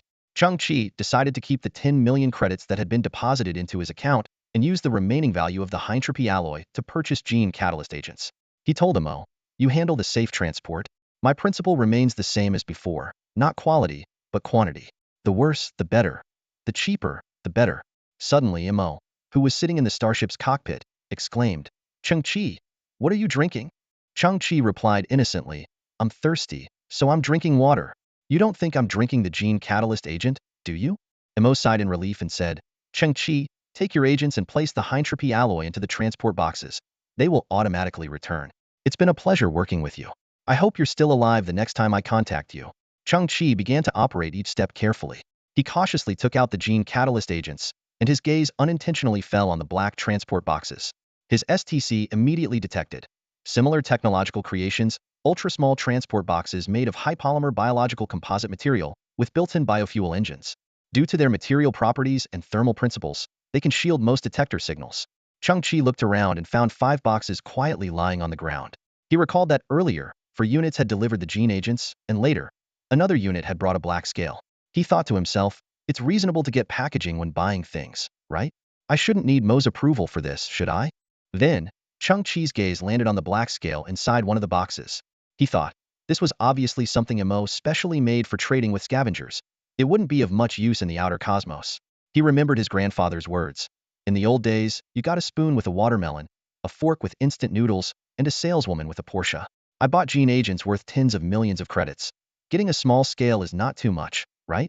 Chang-Chi muttered to himself again, for such a small matter, I shouldn't need Mo's approval, right? With that, he decisively took out the small scale and stuffed the 4 pieces of high-entropy alloy into the same box. Just as he closed the box, the bottoms of all the boxes released a faint blue biological flame, preparing to take off. Chang-Chi, quick as a flash, gave a signal, and the ever-ready Hanzi pounced like a hungry tiger, pinning the 4 empty boxes beneath him. Chang-Chi laughed triumphantly. Where do you think you're going, my little darlings? Looking at the sky, the faint light drifted away. The only black box carrying Hintropy alloy returned alone. Chang-Chi sighed softly and turned his gaze to the ground. Not far away, Hanzai was suppressing the remaining 4 boxes, which were stubbornly writhing under him. An unsettling smile appeared on Hanzai's face as he muttered, "Little ones, struggling is useless. Scream all you want, no one will come." At that moment, heavy footsteps echoed from afar. Chang-Chi turned alertly and saw a few bizarre figures emerging from behind the trash heap. When he recognized their faces, his frown relaxed, and he even showed a hint of surprise. It was Hosey, along with a few scavenger brothers. One of them, a burly youth, caught Chang-Chi's attention, had a rusty mechanical arm strapped to his back with crude belts and wires. It wasn't a transplant but an independent machine, carrying a heap of tech junk tied with hemp rope. "Hello, Brother Chi. I'm Hosey." The skinny youth greeted first. "Brother Chi, I'm Xiongzi." The strong youth with the mechanical arm quickly introduced himself. Xiongzi carefully placed a large bag of junk on the ground and spread it out piece by piece. Chang-Chi's eyes flickered, and the constant beeping of the STC sounded in his ear. Detected identical technological artifacts, combine? Detected identical technological artifacts, combine? Brother Chi, time was tight and resources were limited. So this is all we managed to gather today. Hosey scratched his head, grinning sheepishly. Chang-Chi looked around at the ragged, dust-covered scavenger brothers, almost in disbelief. "You guys." Seeing through Chang-Chi's thoughts, Hosey spoke sincerely. "Brother Chi, in an environment like this, no one knows whether tomorrow or an accident will come first. We are the lowest of the low. Finding someone we can rely on, someone who can protect us, is very hard. Although we are at the bottom, sometimes character has nothing to do with status. Brothers always keep their promises. Once we choose a leader, we won't go back on our word." Pausing, Hosey added with a smile, "Besides, we all believe Brother Chi is a good man." Chang-Chi was moved, looking up at the brothers standing in the night, understanding that what Hosey spoke of was not just seeking protection but also trust and recognition. "Brother Chi," Xiongzi said, scratching his head with a smile, "I guess you're a skilled repairman, right? You asked us to find identical junk to combine them into a functioning machine and sell it." "Yes, combine." Chang-Chi smiled, looking at the straightforward Xiongzi, "but not in the way you think. Brother Chi, if you have time, could you fix my mechanical arm? It's been acting up lately," Xiongzi said, patting the mechanical arm on his back. "It's really old. Over 110 years since it was made." "Xiongzi, get lost. Who names a mechanical arm old too?" Hosey stepped forward, hesitated, and then said, "Brother Chi, we spent a total of 350 credits on these things today. That's all we had. Tomorrow we'll find a way to borrow more. Don't worry about it. Once the business takes off, we can repay it." "That's right, Brother Chi, we're not in a hurry," Xiongzi agreed with a silly grin. "What's your account ID?" Chang-Chi looked at Hosey, his eyes showing trust. "ID?" Hosey hesitated. He had assumed that the unassuming Brother Chi must have gotten lucky, stumbling upon a powerful piece of equipment. Given his rapid rise, he probably didn't have much wealth. Heroes come from humble beginnings, but they usually lack financial support. Hosey was ready to refuse because he didn't want to embarrass Brother Chi, who might offer all he had, around 200 or 300 credits. But Chang-Chi raised his hand and tapped the financial module on Hosey's chest. Instantly, a holographic 4-dimensional code was projected. This type of ID was a significant upgrade from the old QR codes, with higher information storage and security levels. ID 8555965524555, 2 million credits received. Hearing the notification, Hosey's mouth dropped open. "How much?" Xiongzi's old 2 instantly stood erect, and he exclaimed, 2 million. Hosey gulped, utterly shocked. "Brother Chi, you've been hiding." For scavengers at the bottom, anything over 10,000 was a fortune, and 100,000 was rich. Chang-Chi's casual transfer of 2 million was like dropping a nuclear bomb in their world. Trust is the foundation of cooperation. Chang-Chi smiled. "From now on, the principle remains the same. Identical tech junk, as much as you can find. As for the commission, the agreed 3% won't change. Hosey, you'll be in charge of the acquisition team, and you'll handle the commission distribution. Settle it daily, no delays." The scavenger brothers' eyes lit up, their arms trembling. "Damn. Things are looking up. Brother Chi is awesome." Hosey, trustworthy as ever, showed some concern. "Brother Chi, most of the junk we collect is worthless, but some scavengers have started asking for exorbitant prices when they hear we're looking for these items. I can't always gauge the right price." Chang-Chi smiled calmly, having anticipated this. He then slowly revealed a small black scale. Hosey and the others leaned in, exchanging puzzled looks. "Brother Chi got us a little scale? How thoughtful. But what can this tiny scale weigh?" Chang-Chi scanned the area and finally aimed the scale at the small black box used by the merchant MO for deliveries. One end of the scale emitted a scanning beam. Nano-level biological material box, with a biological drive engine, 95 new, approximately 6.5 kilograms of grade biological material. The other end of the scale displayed the corresponding value, worth 53,200 credits. The brothers' eyes widened, just a scan, and it instantly identifies the material and price? This device is amazing. Chang-Chi was also surprised. Is this thing really that expensive? The scavenger brothers finally reacted.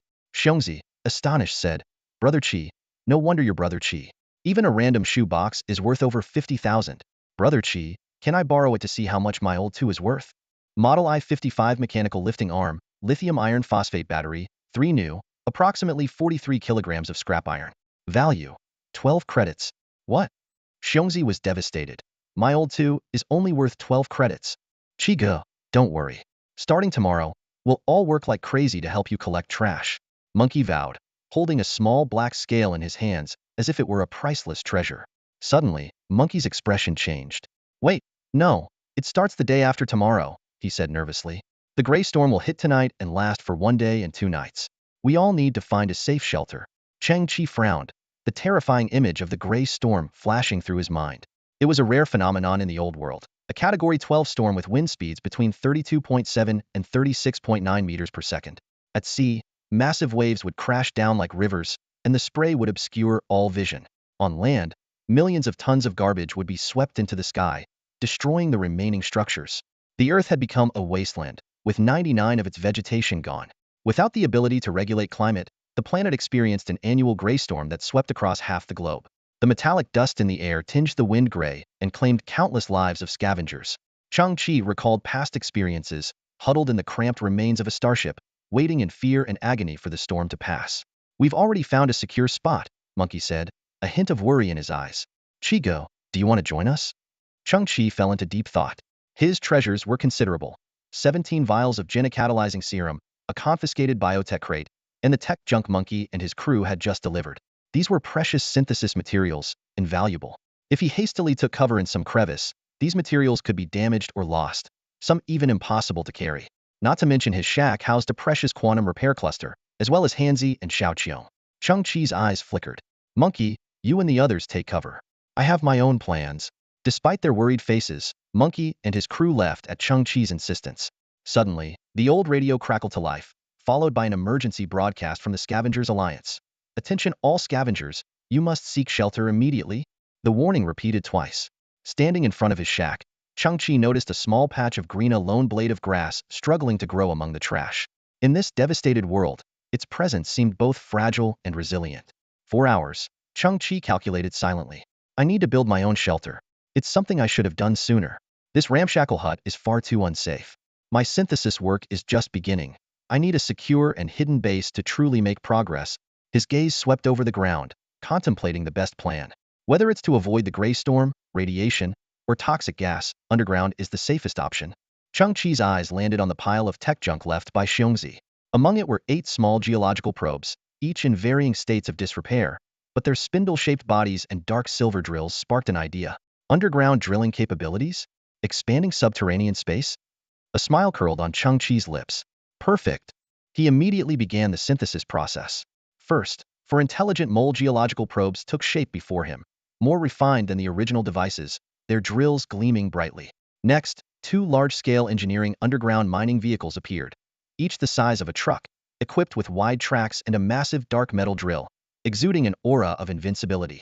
Chang-Chi's eyes grew brighter, feeling closer to his goal. Finally, a colossal structure took form in front of him, the Earth Dragon subterranean expansion dock. More than just a mining tool, it was an expandable vehicle capable of creating a 120 square meter underground command center. It boasted strong resistance to pressure and high temperatures. In the interstellar mining world, such equipment was known as the Earth Dragon King, reserved for mining teams with annual outputs of over 1 million tons. Chang-Chi couldn't help but look up at the 10 meter by 10 meter metal behemoth. It resembled a heavily armored tank, with thick pure alloy tracks at its base and 4 dark gold drills at its head. He took out a remote control panel and activated the massive machine. Surprisingly, the drills spun with a gentle hum, not the deafening roar he expected, showcasing its advanced internal structure and precision parts.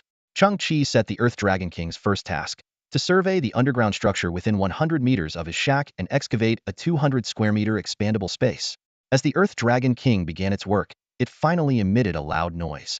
Trash and dirt flew everywhere, and in no time, the giant machine disappeared beneath the surface. Xiao Qiong woke up, peeking out from under a tarp. Chang-Chi turned and gave her a reassuring smile. Don't worry, we're about to have the best shelter on Earth. The sky was a murky gray, as if a terrifying beast was lurking just beyond the atmosphere. Chang-Chi glanced at the ominous sky before focusing on the ground beneath him. The earth trembled slightly, causing tiny pebbles to dance and slowly spread apart. The engine noise of the Earth Dragon King gradually subsided as it burrowed nearly 20 meters underground. Chang-Chi tightly gripped the control panel, meticulously monitoring the data feedback. He had expected to reach solid ground soon, but to his surprise, beneath the thin layer of soil lay a thick bed of metallic debris. To withstand the approaching gray storm, the drilling depth had to meet the standards. According to Chang-Chi's calculations, the drilling would take another 40 minutes. With the storm expected in 3 hours and 50 minutes, there was ample time. As he waited, Chang-Chi's gaze fell upon other pieces of junk left behind by Xiongzi. He picked up an auxiliary module for an electromagnetic system, a device the size of a cigarette box resembling an oversized chip with numerous frayed wires at the bottom. Chang-Chi was all too familiar with such useless gadgets. They were meant to optimize the speed and workflow of various precision electronic devices, but had poor compatibility and used outdated physical connections, making them nearly incompatible with any mainstream equipment. Glancing at the ground, Chang-Chi noticed that the others had somehow scavenged for such chips. He decided to try synthesizing them, curious about what these seemingly useless products could become. The result was unexpected to Mars Electronic Assistants. Although they still looked like blackened chips, Chang-Chi had heard of the renowned, now deceased scientist Mars. It turned out he had improved this otherwise worthless product. The new version used a wireless electromagnetic field instead of outdated physical connections, but the compatibility rate remained disappointingly low. After pondering for a moment, Chang-Chi directed the STC to release a blue scanning beam and continue the synthesis. This time, the result was the Molin Mars version superconducting electronic assistant. The unfamiliar name puzzled Chang-Chi. Could this be a descendant of Dr. Mars? The system explained that Molin Mars hailed from the distant Molin star system. In the vast universe, there were countless twin solar systems, twin Earths, and even twin Mars scientists. These parallel universes seemed to share similar destinies due to their identical environments. Chang-Chi was astounded. Could the technology that Mars couldn't realize in this universe have been achieved in a parallel one? Eagerly, he checked the new device's description. On a distant twin Earth, electronic assistant technology had made significant breakthroughs. The introduction of superconducting metals and the advent of a quaternary algorithm revolutionized the device. It could morph its shape as needed, seamlessly integrate with other electronic devices, and achieve unobstructed signal interaction via superconducting metals. The quaternary algorithm could fully interface with the target system. The notes indicated that this technology originated from a level 1.9 civilization. Holding the black chip, Chang-Chi marveled at the STC's capabilities. Could technology unattainable in this universe be sourced from a parallel one? He pondered whether the STC had any limits at all. Just then, a gust of wind laced with metallic dust swept through, forcing Chang-Chi to squint his eyes. The air was thick with oppression and gloom, making it hard to breathe. This was a sign that the gray storm was imminent. The entire land seemed to be weeping. Hurriedly, Chang-Chi checked the Earth Dragon King's data feedback and was shocked. The drilling time had suddenly extended to 7 hours. Upon closer analysis, he discovered that the Earth Dragon King had encountered a massive layer of metallic debris at 36 meters. Years of compression had significantly increased the metal's density, and preliminary scans showed the layer was 170 meters thick, drastically increasing the drilling time. 7 hours? That was a death sentence. Suddenly, Chang-Chi's eyes fell on the Miaozi Catalyst first-generation device at his waist. An idea struck him, and he retrieved the newly acquired Molin Mars version superconducting electronic assistant. With cautious optimism, Chang-Chi carefully brought the two devices together. The black, plastic-like chip began to bend slightly upon contact, eventually fitting perfectly onto the Miaozi first-generation device, like a layer of flexible black leather on a sword hilt. Immediately, a small red interface appeared out of thin air. Muon fission reactor, 70 energy remaining, performance optimization in progress. Chang-Chi stared at the instrument before him, two usage plans flashing through his mind. The original plan was to release the muon fission energy in an instant, causing a straight-line burn about 7 kilometers long, resulting in massive destruction. The optimized plan, however, involved controlling the muon energy release to project a thin energy beam, accumulating energy at the beam's tip, and creating an ultra-high temperature burn with a diameter of 5,000 square meters when the beam penetrated a specific target. Chang-Chi's eyes widened as a new use case rapidly formed in his mind. If his assumptions were correct, the optimized muon catalyst could be perfect for digging bunkers. Earth Dragon King. Return to base. Chang-Chi turned abruptly, his eyes filled with determination. The gray storm was imminent, and he knew he had to give it a try. 5 minutes later, Chang-Chi stood at the edge of a slanting, bottomless drilling hole left by the Earth Dragon King, holding the optimized muon reactor. He swallowed hard, adjusted the muon catalyst reactor to 30 power, hesitated, then pushed it to 50. Using the superconducting electronic assistant, he selected the second energy release plan. Chang-Chi straightened his arms, and the exosuit extended its support structures. After making all the necessary preparations, he took a deep breath and activated the muon catalyst prototype. A faint hum filled the air. A hair-thin blue beam silently shot into the dark drilling hole, disappearing in an instant. The world fell into a brief silence, and Chang-Chi tilted his head in confusion. Suddenly, a massive burst of white steam, mixed with terrifying heat waves, erupted from the drilling hole. The exosuit immediately triggered its emergency protocol, propelling Chang-Chi to the side. Simultaneously, the memory metal mask flipped over, shielding his face. Scorching air grazed his cheeks and shot skyward, the mask emitting a sizzling sound with light wisps of smoke. Though uninjured, Chang-Chi cautiously moved his neck. He carefully approached the large hole and peered inside. The sidewalls of the hole had formed a perfect circle, now incredibly smooth from the beam's burn. The hole remained a slanting downward passage, dark and seemingly endless. Chang-Chi's eyes widened, his heart racing. Had the result he anticipated truly been achieved? Inside the cave, waves of heat emanated. Chang-Chi stood at the entrance, curious about the changes the high-temperature combustion from Yaozi technology had caused inside. He patiently waited for 20 minutes until Hanzi volunteered to enter the cave with a large supply of expired coolant. Whoa! Oh my gosh! Hanzi's exclamation echoed from within the cave. Chang-Chi, be patient for a bit longer, and you'll see something amazing. Hearing Hanzi bustling around inside like a spinning top, Chang-Chi guessed he was working on cooling things down. Not long after, Hanzi carried over 2 thick, starship-grade steel plates, each about 50 centimeters thick, and began cutting and welding. About 40 minutes later, Hanzi had constructed a massive sliding door at the cave entrance and camouflaged it with scrap metal, making it look like an ordinary pile of junk. With the door closed, the cave entrance seamlessly blended into the surrounding environment. Chang-Chi watched Hanzi busily working back and forth, feeling a sense of anticipation, but he held back his excitement to respect Hanzi's desire to create a surprise. Tada! Chang-Chi, the high temperature inside has mostly dissipated. Hanzi extended his mechanical arm. You can open the mystery box now. Chang-Chi got up and rubbed his hands together. With a rumbling sound, the small mound of trash in front of him split open, revealing a sloping entrance. Carefully stepping inside, Chang-Chi almost slipped due to the slick surface. Did Hanzi leak oil again? He muttered to himself. Fortunately, his jet-powered shoes activated just in time, helping him regain his balance. As he ventured deeper, Chang-Chi touched the walls and was astonished to find them smooth as glass. Under the illumination from the light on Hanzi's shoulder, the tunnel ahead was clearly visible. Chang-Chi's eyes widened in shock at the sight before him. The surface layer, once filled with sand and metal debris, had undergone a remarkable transformation due to the high-temperature beam from Yaozi. The silicon dioxide crystals in the sand had been disrupted, forming an amorphous glass-like structure. After cooling, the entire tunnel had turned into a stunning glass corridor, with high melting point tech debris permanently encased within. This is like a kind of technological amber. Chang-Chi marveled. The glass was like resin, and the tech debris were like insects trapped inside, forever frozen in their final forms. The tunnel reflected countless dazzling lights, and the once discarded tech waste now emitted an eternal glow. As Chang-Chi walked, he carefully observed the items encased in the walls, feeling a sense of awe. He recognized an NVIDIA RTX 4070 graphics card, a Mate 70 phone, a star navigation compass, and some deformed, charred items that were hard to identify. These products, once the pinnacle of technology, had now become worthless trash. Chang-Chi continued downward, silently calculating the depth. When he estimated he had descended about 100 meters, the space suddenly opened up before him. A massive spherical chamber, approximately 2,000 meters in diameter, lay ahead, leaving him once again in awe. This was the metal deposition layer where the Earth Dragon had encountered earlier. When Miaozi's energy burst occurred, the trash here vaporized, forming a smooth inner wall. Chang-Chi looked up at the circular dome overhead, captivated by the sight. It's so beautiful, he murmured to himself. At this depth, with less sediment, the molten metals had cooled to form undulating patterns on the dome. Tiny crystals of unknown substances sparkled on the dark silver background, resembling a vast starry sky.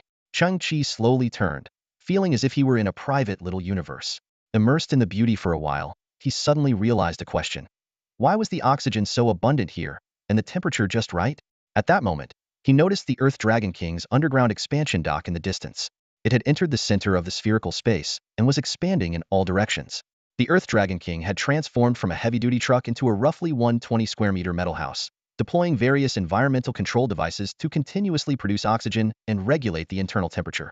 Chang-Chi nodded enthusiastically, his eyes sparkling with excitement. The Earth Dragon King was indeed an unparalleled tool for underground survival. At that moment, a floating lantern slowly rose from the top of the Earth Dragon King, resembling an ancient sky lantern. A pure white light poured out from the lantern, expanding the halo on the ground. The outline of the lantern was reflected in Chang-Chi's eyes, as if he were witnessing the first star in a small universe, casting light onto this subterranean world. This place is perfect, Chang-Chi murmured softly, clenching his fist slightly. Suddenly, a burst of joyful laughter broke the silence. Xiao Qiong, without the aid of turbo-powered shoes, treated the entrance tunnel like a giant slide, zipping down from the top in one go. The momentum carried her body back and forth across the bottom of the spherical space until she finally stopped at Chang-Chi's feet. Xiao Qiong's eyes were filled with curiosity and excitement, her smile radiant. Chang-Chi looked down at Xiao Qiong and said gently, "Your father was buried at the bottom of a garbage heap. I was worried you might reject this underground refuge." Xiao Qiong stood up and, pretending to be mature, said, "You adults worry too much. Anyone with a clear mind would know these are two different things." Before she could finish her sentence, she was captivated by the beautiful scene overhead, her mouth slightly open, and her hands clasped together unconsciously. Chang-Chi chuckled and reminded her, "We have less than 2 hours before the dust storm hits. We need to start moving. It's a meticulous job." Xiao Qiong raised a finger and said playfully, "Chang-Chi, can you carry me up? I want to help you check for any oversights. You adults think too complicatedly." She paused and added, "Don't think I just want to slide down again. But speaking of that big slide, it could use some improvement me but got sore." Above ground, the distant sky was already dark, even more so than usual nights. Chang-Chi looked around, surveying his scattered belongings, pondering the best way to transport them. His eyes fell on the 4 biomaterial transport boxes given by the merchant Mo. Although Mo might not fully agree with the term gift, Chang-Chi muttered to himself, "These boxes are too small. If I could combine and upgrade them, their performance would improve significantly. It might just solve my moving problem." He began the synthesis process. First, he broke down the 4 small boxes into their base materials, then combined them into 2 larger biomaterial transport containers. But that wasn't enough, so Chang-Chi continued the synthesis. Finally, an astonishing result emerged: the K443 integrated transport platform. This platform could change its size, automatically load and unload items, and even had a cloaking feature. Chang-Chi exclaimed in surprise, "This is a transport miracle." He wondered aloud, "But what does the nickname Iron Mom mean?" After setting the instructions, a massive black container appeared before him. The hatch slowly opened, and precision mechanical arms emerged. The bioengine started silently, and the entire platform floated like a ghost to the front of the shack. The mechanical arms moved with precision and gentleness, meticulously organizing Chang-Chi's belongings. Despite most of these items being junk and scraps, the mechanical arms handled each piece as if it were a precious antique. Soon, everything was neatly organized and carefully loaded into the container. Inside the container, partitions and locks automatically flipped out to ensure each item was securely and aesthetically placed. Suddenly, a low humming sound filled the air. The quantum repair cluster, weighing several tons, was effortlessly lifted by the crane arm and precisely placed into the reserved space in the cargo box. Like a perfect puzzle, the edges fit within a centimeter of the other items, almost seamlessly.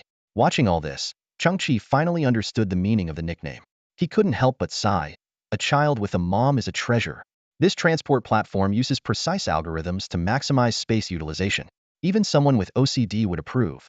Iron Mom silently floated to the entrance of the shelter, her cargo hold filled to the brim. Her mechanical arms retracted just enough to enter the cave. Suddenly, her surface rippled and she turned invisible. She slipped quietly into the underground shelter and began unloading the goods one by one. Chang-Chi stood there, dumbfounded. He clapped softly, marveling at the sight. What he thought would be a tedious moving process turned out to be a breezy, didn't have to lift a finger. 30 minutes later, Chang-Chi sat in the underground shelter, surveying his surroundings. Everything was neatly arranged. Iron Mom had transported and organized all the items flawlessly. Similar items were grouped together, perfectly aligned. Rubbing his chin, Chang-Chi was astonished. "I have 12 pairs of underwear? 43 pairs of socks?" His eyes landed on a stack of magazines. Hanzai hid 9 issues of Glamour Robots? Suddenly, An idea flashed through Chang-Chi's mind. Underwear is a technological product too, at least textile technology. Can it be synthesized? He forced the STC to scan the underwear. The result was disappointing. The technology content was too low to synthesize. Leaning back in his chair, Chang-Chi sighed. After all this effort, everything had been moved into the shelter, including similar tech junk brought by the monkeys, all neatly categorized. Xiao Qiong had also retreated into the shelter, curiously examining the Earth Dragon King's expansion room. Hanzai was busy planning future improvements, like stairs and water supply systems. The underground shelter's door had been sealed, and Hanzai had reinforced it from the inside, installing dozens of thick alloy bars. Chang-Chi squinted. It's about time. The gray storm should be here. Above ground, the moon had hidden away. A terrifying pressure descended, causing all the trash to tremble. In the distance, a pitch-black wall stretched from the ground to the sky, moving rapidly toward Zone B43. Boom. The gray storm was laced with intense lightning. Each flash ignited metal dust and flammable gases in the air, forming chains of red fire. Thousands of tons of trash were swept into the sky, swirling and colliding, twisting and sparking. Not far away, the wreckage of a massive interstellar excavator was lifted by the fierce winds, revealing an underground cavity. Several scavengers hiding inside were swept into the air before they could react, instantly struck by lightning and engulfed in green flames, turning to ashen moments. Inside the underground shelter, it was peaceful and serene. Xiao Qiong slept sweetly in Hanzai's arms. Chang-Chi sat before the expanded room, a floating lamp illuminating the beautiful ceiling and walls. A small kettle of hot tea warmed on a tiny gas stove. Despite the raging storm above, the 100-meter-deep shelter felt almost undisturbed, with only the faintest vibrations. At Chang-Chi's feet, a small plant brought from the shack swayed gently, its vitality undiminished. Chang-Chi picked up his tea, his gaze falling on the neatly arranged 17 black market gene potions. His eyes shone with intense determination, a powerful aura emanating from him. After this tea, I start my path to revenge, breaking free from the gene hierarchy.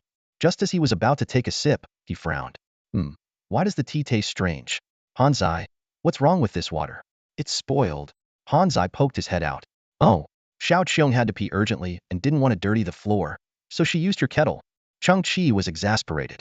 Isn't there a toilet in the room? Hanzai replied, oh, Xiao Qiong said she's not used to the toilet. Taking a deep breath, Chang-Chi tried to calm himself. Stay calm. Grandpa always said people in the old days loved to drink horse urine. He adjusted his breathing, his eyes shifting to the gene potions on his right. These were failed black market gene potions exchanged for merchant ammo. The glass tubes contained black liquid with lots of impurities. The gene optimization success rate was less than 0.0035, and the survival rate was equally dismal. Yet each one still cost 300,000 credit points, showing humanity's desperation for high-level genes. Chang-Chi began the synthesis. After the white light faded, 16 tubes had become 8, the liquid now a pale silver, slightly viscous. The gene optimization success rate had increased by over 3,000 times, reaching 11. Squinting, Chang-Chi continued the synthesis. Break it down to raw materials, synthesize 4 premium black market gene potions. In the bunker of the Scavengers Association, an elderly, hunched figure sat upon a towering throne welded from scrap metal. On the ground below, a dozen figures stood respectfully.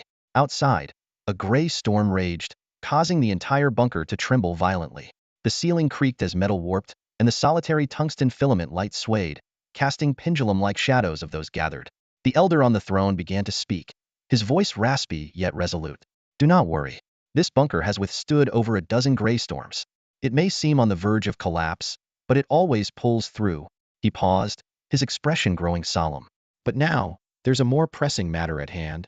Slowly, the elder turned and retrieved an ornate metal box. Facing the assembly, he carefully opened it to reveal a vial of black serum. Silence fell immediately, and everyone stared wide-eyed, their breaths quickening but no one daring to make a sound. A top-tier black market genetic serum, the elder intoned gravely. Our alliance has spent 10 years' worth of wealth and exhausted every possible avenue to obtain this single vial. Suddenly, a crisp click broke the silence. A young woman in a red dress stepped forward, her eyes burning with intensity as she bit her lip. The elder's gaze snapped to her, his voice stern. My daughter Hina, what are you wearing? Those clothes won't protect against radiation or filter toxic gases. Hina lowered her head slightly and stepped back, trying to cover herself. The elder continued, his voice tinged with weariness.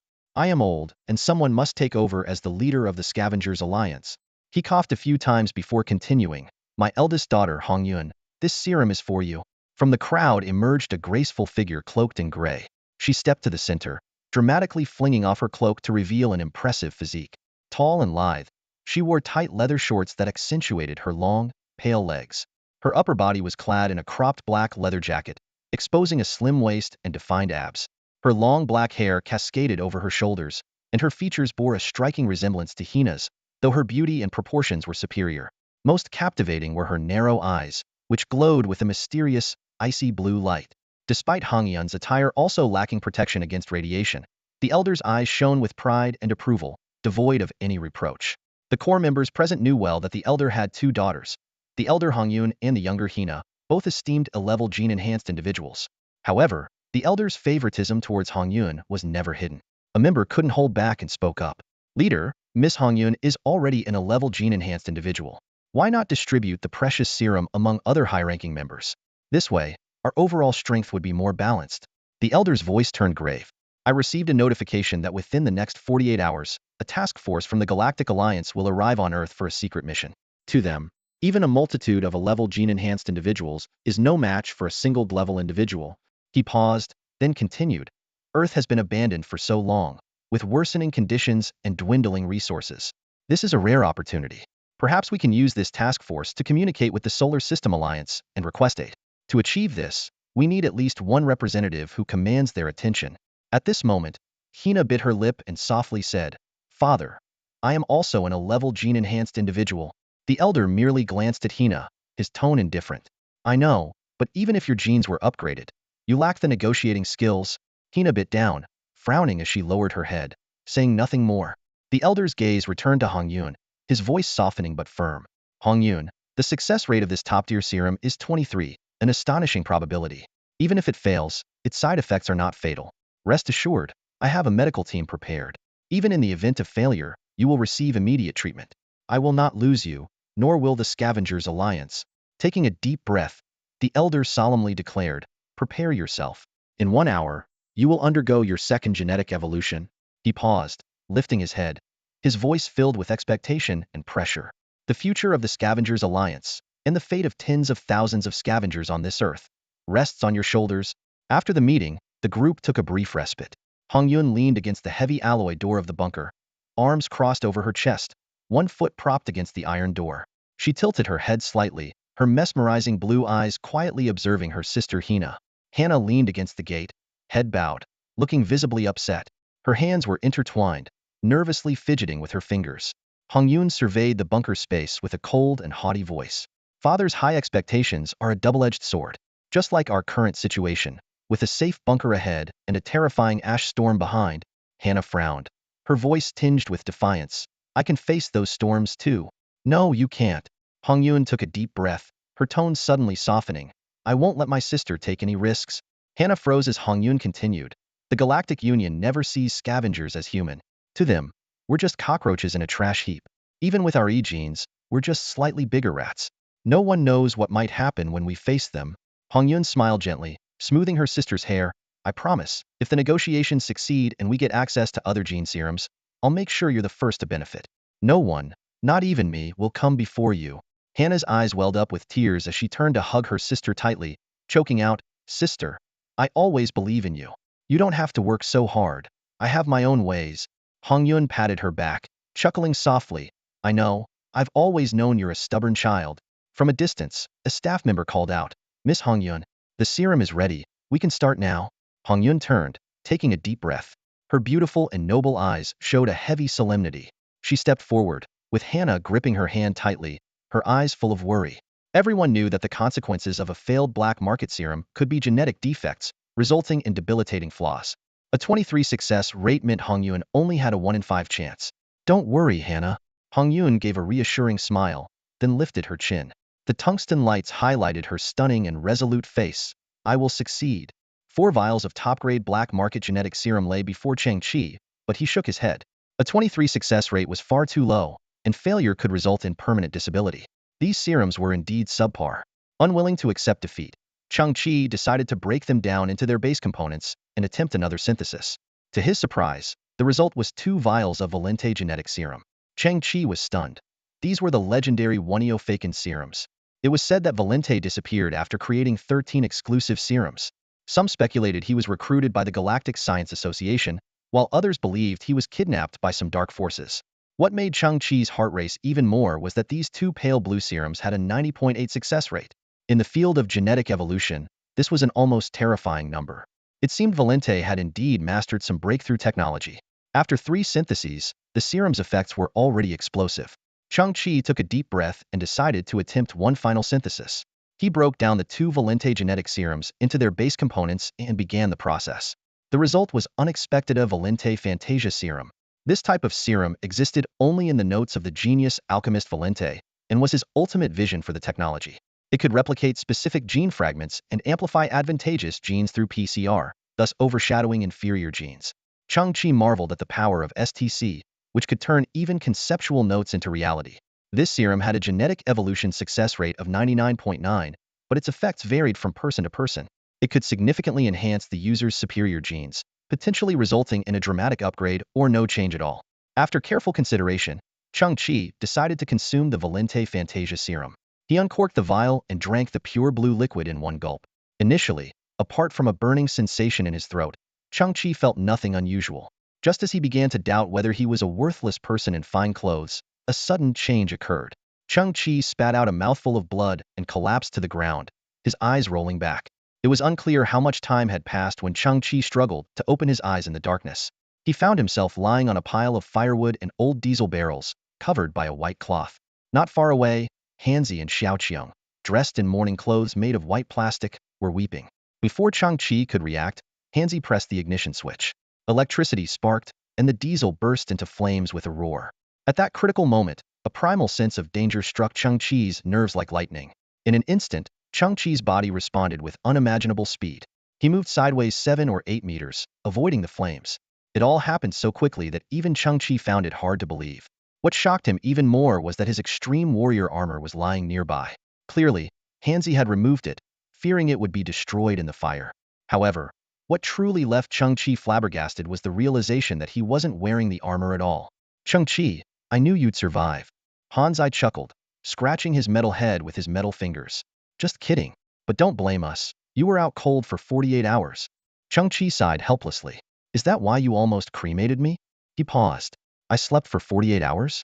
That means the ash storm is nearly over? Suddenly, Xiaoqiang seemed to notice something incredible.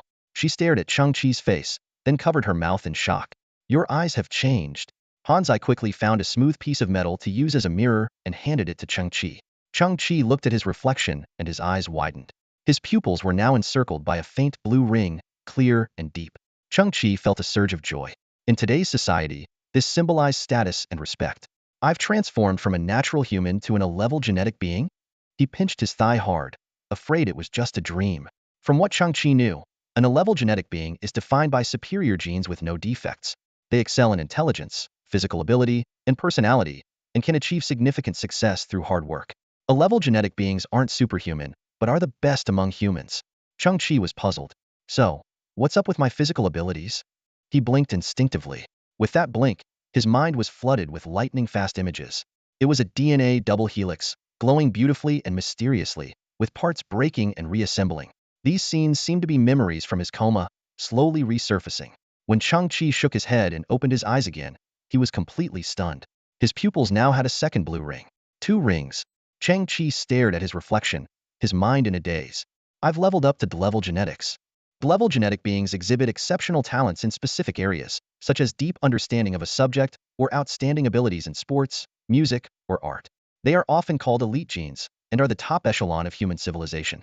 Corporate tycoons, musicians, scientists, or high-ranking officials.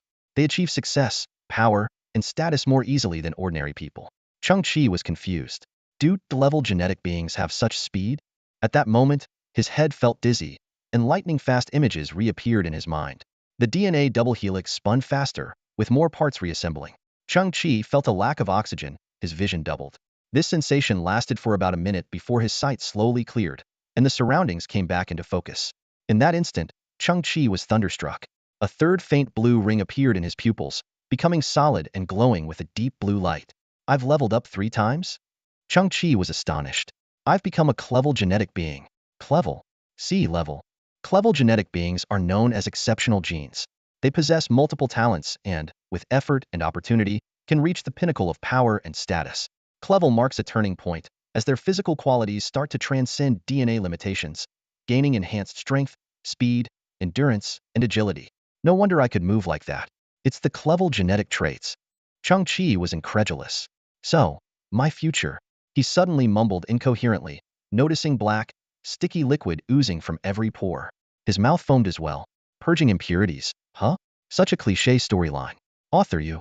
Optimizing any system often involves purging impurities, an age-old principle of clearing the old to make way for the new.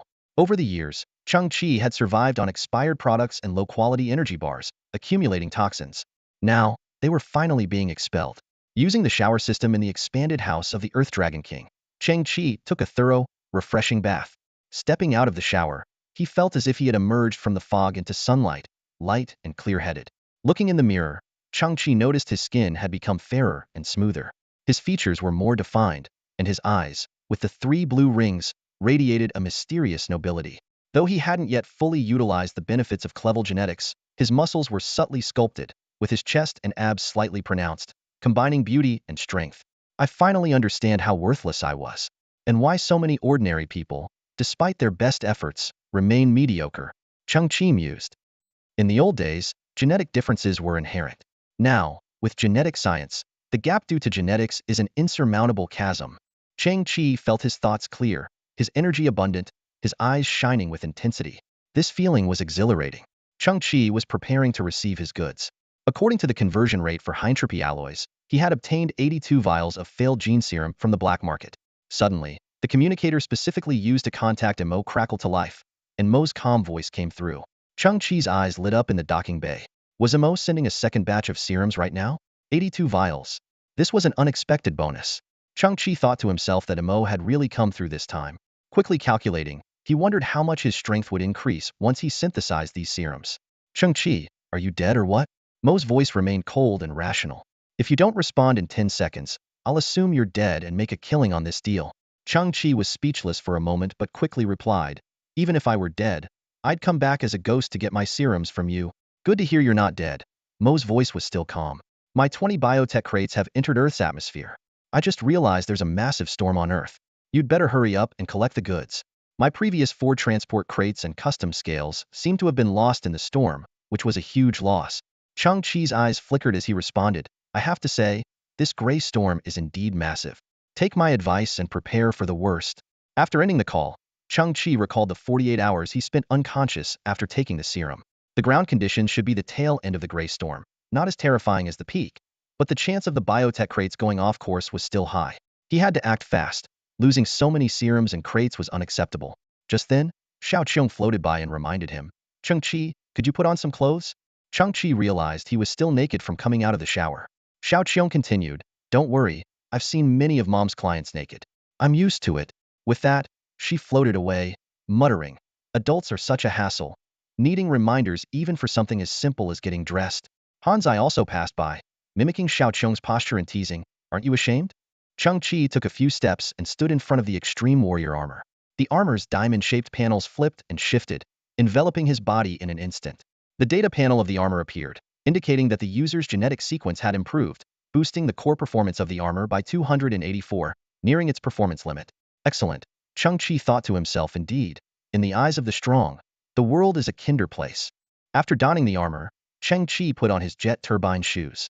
As the airflow spread from the soles, he lifted off the ground, heading straight for the exit of the underground shelter. The door opened slowly with a creaking sound. Despite being deformed by the 40-hour-long gray storm, the door remained unbreakable, a testament to Hanzai's reliable craftsmanship. Outside, the wind had weakened but still carried a biting chill. The Extreme Warrior armor flipped out a visor to protect Chang-Chi's face. He walked out of the shelter and closed the door behind him. The ground was covered in gray dust, with countless metal particles swirling in the air, greatly reducing visibility. It was evident that the surrounding junk mountains had shifted.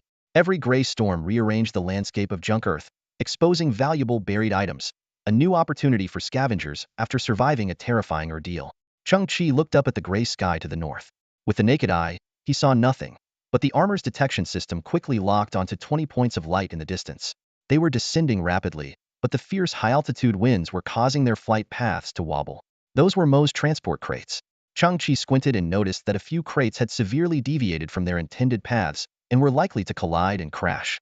Chang-Chi's expression tightened. He bent his legs slightly and sprinted toward the projected landing site of the crates.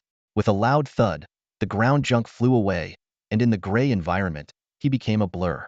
Even Chang-Chi was stunned, not realizing his speed had suddenly increased so much. Unprepared, his brain experienced a moment of dizziness due to the inertia. The armor system alerted. The user's speed is approaching the armor's limit and may have exceeded calculable parameters. Chang-Chi was shocked. Did this mean his speed was surpassing the armor's limits? He recalled moving instantly from the cremation platform to the ground in the shelter. Speed? Had his genetic evolution significantly enhanced his speed? Could the human body really surpass mechanical limits? By now, Chang-Chi had reached the spot directly beneath the transport crates. He could see 3 of them teetering in the air. He bent his legs again and leaped into the sky. The fierce wind around him made him realize he hadn't activated his turbine shoes, yet he had jumped nearly 20 meters high, almost reaching the height of a 6-story building. A 284 boost in core performance was indeed impressive, but this time, the armor didn't provide any overflow data warnings. Chang-Chi realized that jumping relied on leg strength, meaning the current jump height was a combined effect of his legs and the armor. Strength hadn't overflowed, but speed had? Weren't both powered by the legs? Were these abilities calculated separately? As he sensed his condition, Chang-Chi's mind became inexplicably clear. In an instant, he understood. High-speed movement required not just leg strength but coordination of all muscles, including arm swings and body posture, which significantly impacted speed. Simply put, no runner could rely solely on leg strength to win a race. Thus, strength was a single metric, while speed was a composite of multiple factors. Training for strength was relatively easy, but improving speed was much harder. Chang-Chi gradually realized he had gained a rare and invaluable speed enhancement. In midair, Chang-Chi skillfully caught 3 transport crates with precise movements. He landed steadily on the ground, carefully setting the crates down before leaping up again to catch more. On his final jump, his attention was drawn to an eerie scene on the distant ground. Amidst swirling currents of thick gray dust, something appeared to be crawling painfully along the ground. Squinting for a better look, he saw it was half a person. No, not even half a head, part of a shoulder, and an arm. This fragmented body dragged itself forward, clawing at the debris-laden ground with its single arm, moving slowly and laboriously. Chang-Chi narrowed his eyes, trying to discern the strange sight. Judging by its form, it didn't seem to be a robot. Could it really be a person? How could anyone survive in such a state? Just as he pondered this, a gust of metallic gray dust blew by, and the quarter person abruptly vanished, as if it had never existed. Despite his curiosity, Chang-Chi forced himself to refocus on his task. He quickly gathered all the transport crates and headed back to the underground shelter. The valuable items in his possession could not be compromised by distraction. Upon entering the underground shelter, the massive steel mom sprang into action. It extended its precise mechanical arms, neatly arranging the 20 biomaterial crates before opening them one by one. 82 failed gene therapy vials from the black market were lined up with a spacing error of less than 0.1 millimeters, showcasing a level of precision that was awe-inspiring. Suddenly, due to a slight curvature in the shelter floor, one vial began to roll. The mechanical mom quickly corrected it. Chang-Chi observed the vials, judging by their material and appearance that they seemed flawless. Merchant Mo once again proved his reliability. Chang-Chi's gaze shifted to the black biotech transport crates. He mused to himself, after buying so much, asking for some packaging bags isn't too much, right? He nodded in agreement with himself, convinced it wasn't excessive. With these crates, the mechanical mom could undergo another upgrade, though he hoped its obsessive-compulsive tendencies wouldn't worsen. His eyes returned to the gene therapy vials. As a clever gene enhancer, Chang-Chi's hand trembled slightly. He was acutely aware of his terrifying potential for growth. His excitement was hard to contain, and he joked to himself, even Wang Zilu would have to turn into a puppy if he saw this scene. Swallowing hard, Chang-Chi began the synthesis process. System notifications flashed continuously. Disassembling original units, synthesizing high-quality black market gene therapy vials 41. Disassembling original units, synthesizing premium black market gene therapy vials 20. Disassembling original units, synthesizing Valente gene therapy vials 10. Disassembling original units, synthesizing Valente fantasy therapy vials 5. Chang-Chi paused for a moment. He recalled that at this point in the process, he had previously run out of synthesis materials and had taken the Valente fantasy therapy vial. It was this vial that had triggered 3 consecutive evolutions, making him a clever gene enhancer. Now, his lips trembled slightly with anticipation. What would he get if he continued the synthesis? Could it elevate him to the legendary Slevel gene enhancer? He remembered hearing wild tales about Slevel gene enhancers from his grandfather's old, sporadically working interstellar radio. It was said that Slevel gene enhancers were so prolific that wherever they went, top-tier beauties would throw themselves at them, eager to bear high-quality offspring. Of course, Chang-Chi knew these were just fanciful stories. He believed that true Slevel gene enhancers wouldn't have such vulgar desires. If they did have many offspring, it would be out of a sense of duty. As for their real abilities, the tales were vague, focusing more on the sensational aspects. At this moment, Chang-Chi's anticipation felt like a volcano about to erupt. He took a deep breath and continued the synthesis. The system notification flashed again, disassembling into original matter, synthesizing life, C-gene sequence liberation vial 2. Immediately, a note appeared on the STC virtual screen. Humans are carbon-based life forms. Regardless of how genes are enhanced, the framework remains based on carbon. Carbon-based life forms have structures built on carbon elements. Human proteins, sugars, and carbohydrates are all based on carbon chemistry. The respiratory and circulatory systems also rely on carbon. DNA, the molecule that carries genetic information, is composed of carbon-based nucleotides. Due to Earth's environmental factors, natural life forms are carbon-based. Humans are born from carbon and are bound by it. Chang-Chi stared at this sudden note, trying to digest the information. Simply put, being born on Earth meant humans were inherently carbon-based. The importance of carbon in life is undeniable. From respiration to metabolism and the transmission of genetic information, carbon is everywhere. As carbon-based life forms, human existence is closely tied to carbon. Without it, our bodies would disintegrate at the molecular level, leaving no trace behind. Chang-Chi's gaze was drawn to a line of text at the bottom of the STC holographic screen. The words, Seed of Life Gene Sequence Liberation Agent, leaped out at him, revealing that its technology originated from a level 5 plant civilization. This agent claimed to have the potential to fundamentally alter the basic structure of carbon-based life forms, evolving them into new genetic sequences, such as silicon-based organisms. Chang-Chi gasped, staring at the screen in disbelief. Silicon-based life forms? This was far beyond human understanding of genetic enhancement. It was a revolutionary breakthrough. The goal wasn't just enhancement. It was to evolve humans into silicon-based life forms. This leap transcended the entire spectrum of life. His mind raced as he pondered this possibility. Plant civilization? Could there be other types of advanced civilizations in the universe besides technological ones? A society of intelligent tree beings, perhaps? At that moment, the STC annotation flipped to the next page. Chang-Chi's eyes fixated on the newly appeared special note. The success rate of this gene sequence liberation agent is only 7.7. Failure will result in irreversible damage to the user's original genes, causing genetic dissolution and instant death. Even if successful, the user, while transforming into a new elemental-based life form, might not be able to breathe or convert energy properly due to environmental factors. For example, if transformed into a silicon-based life form on a silicon-scarce Earth, their life cycle would face catastrophic disruption, leading to instant death. The repeated mention of instant death hit Chang-Chi like a bolt of lightning. He couldn't help but think sarcastically. Isn't this a no-win situation? What's the point of this agent? Might as well smash the test tube and end it quickly. Despite his internal grumbling, Chang-Chi didn't give up hope. He still had 2 vials of the gene sequence liberation agent and one last chance to synthesize something new. He quickly broke down the 2 vials into their raw materials and began the final synthesis. Tree of Life Balance Sequence Liberation Agent 1 successfully synthesized. The system notification chimed, and Chang-Chi's eyes scanned the new agent's description. Building on the Seed of Life, this agent had significantly enhanced effects, balancing efficacy with side effects. The success rate of gene liberation increased to 67.7, eliminating the side effect of genetic dissolution, and locked the liberation direction to silicon-based organisms. More importantly, it preserved the user's original gene sequence upon successful liberation. In subsequent evolution, the user would become a dual gene sequence organism, combining the advantages of both genes and compensating for shortcomings. Chang-Chi felt as if he had been struck by lightning. Dual gene sequence? And the kind that wouldn't result in instant death.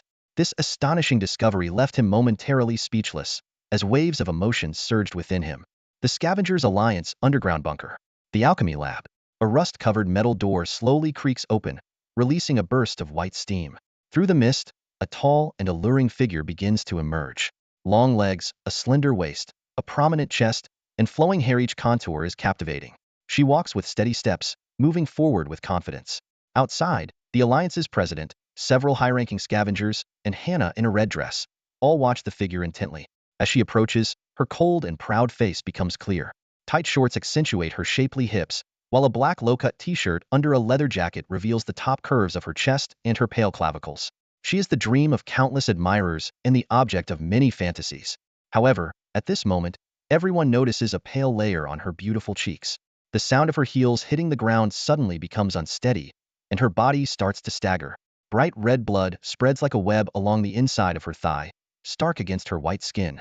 Suddenly, she coughs up a mouthful of blood and collapses to the ground. Hong Yun, sister, the crowd exclaims, rushing forward to support the pale woman. With tears in her eyes and trembling red lips, Hong Yun says, I'm sorry, everyone. I failed. Her pupils show only a faint blue ring, dulled by severe injuries. The elderly president looks as if struck by lightning, his body shaking.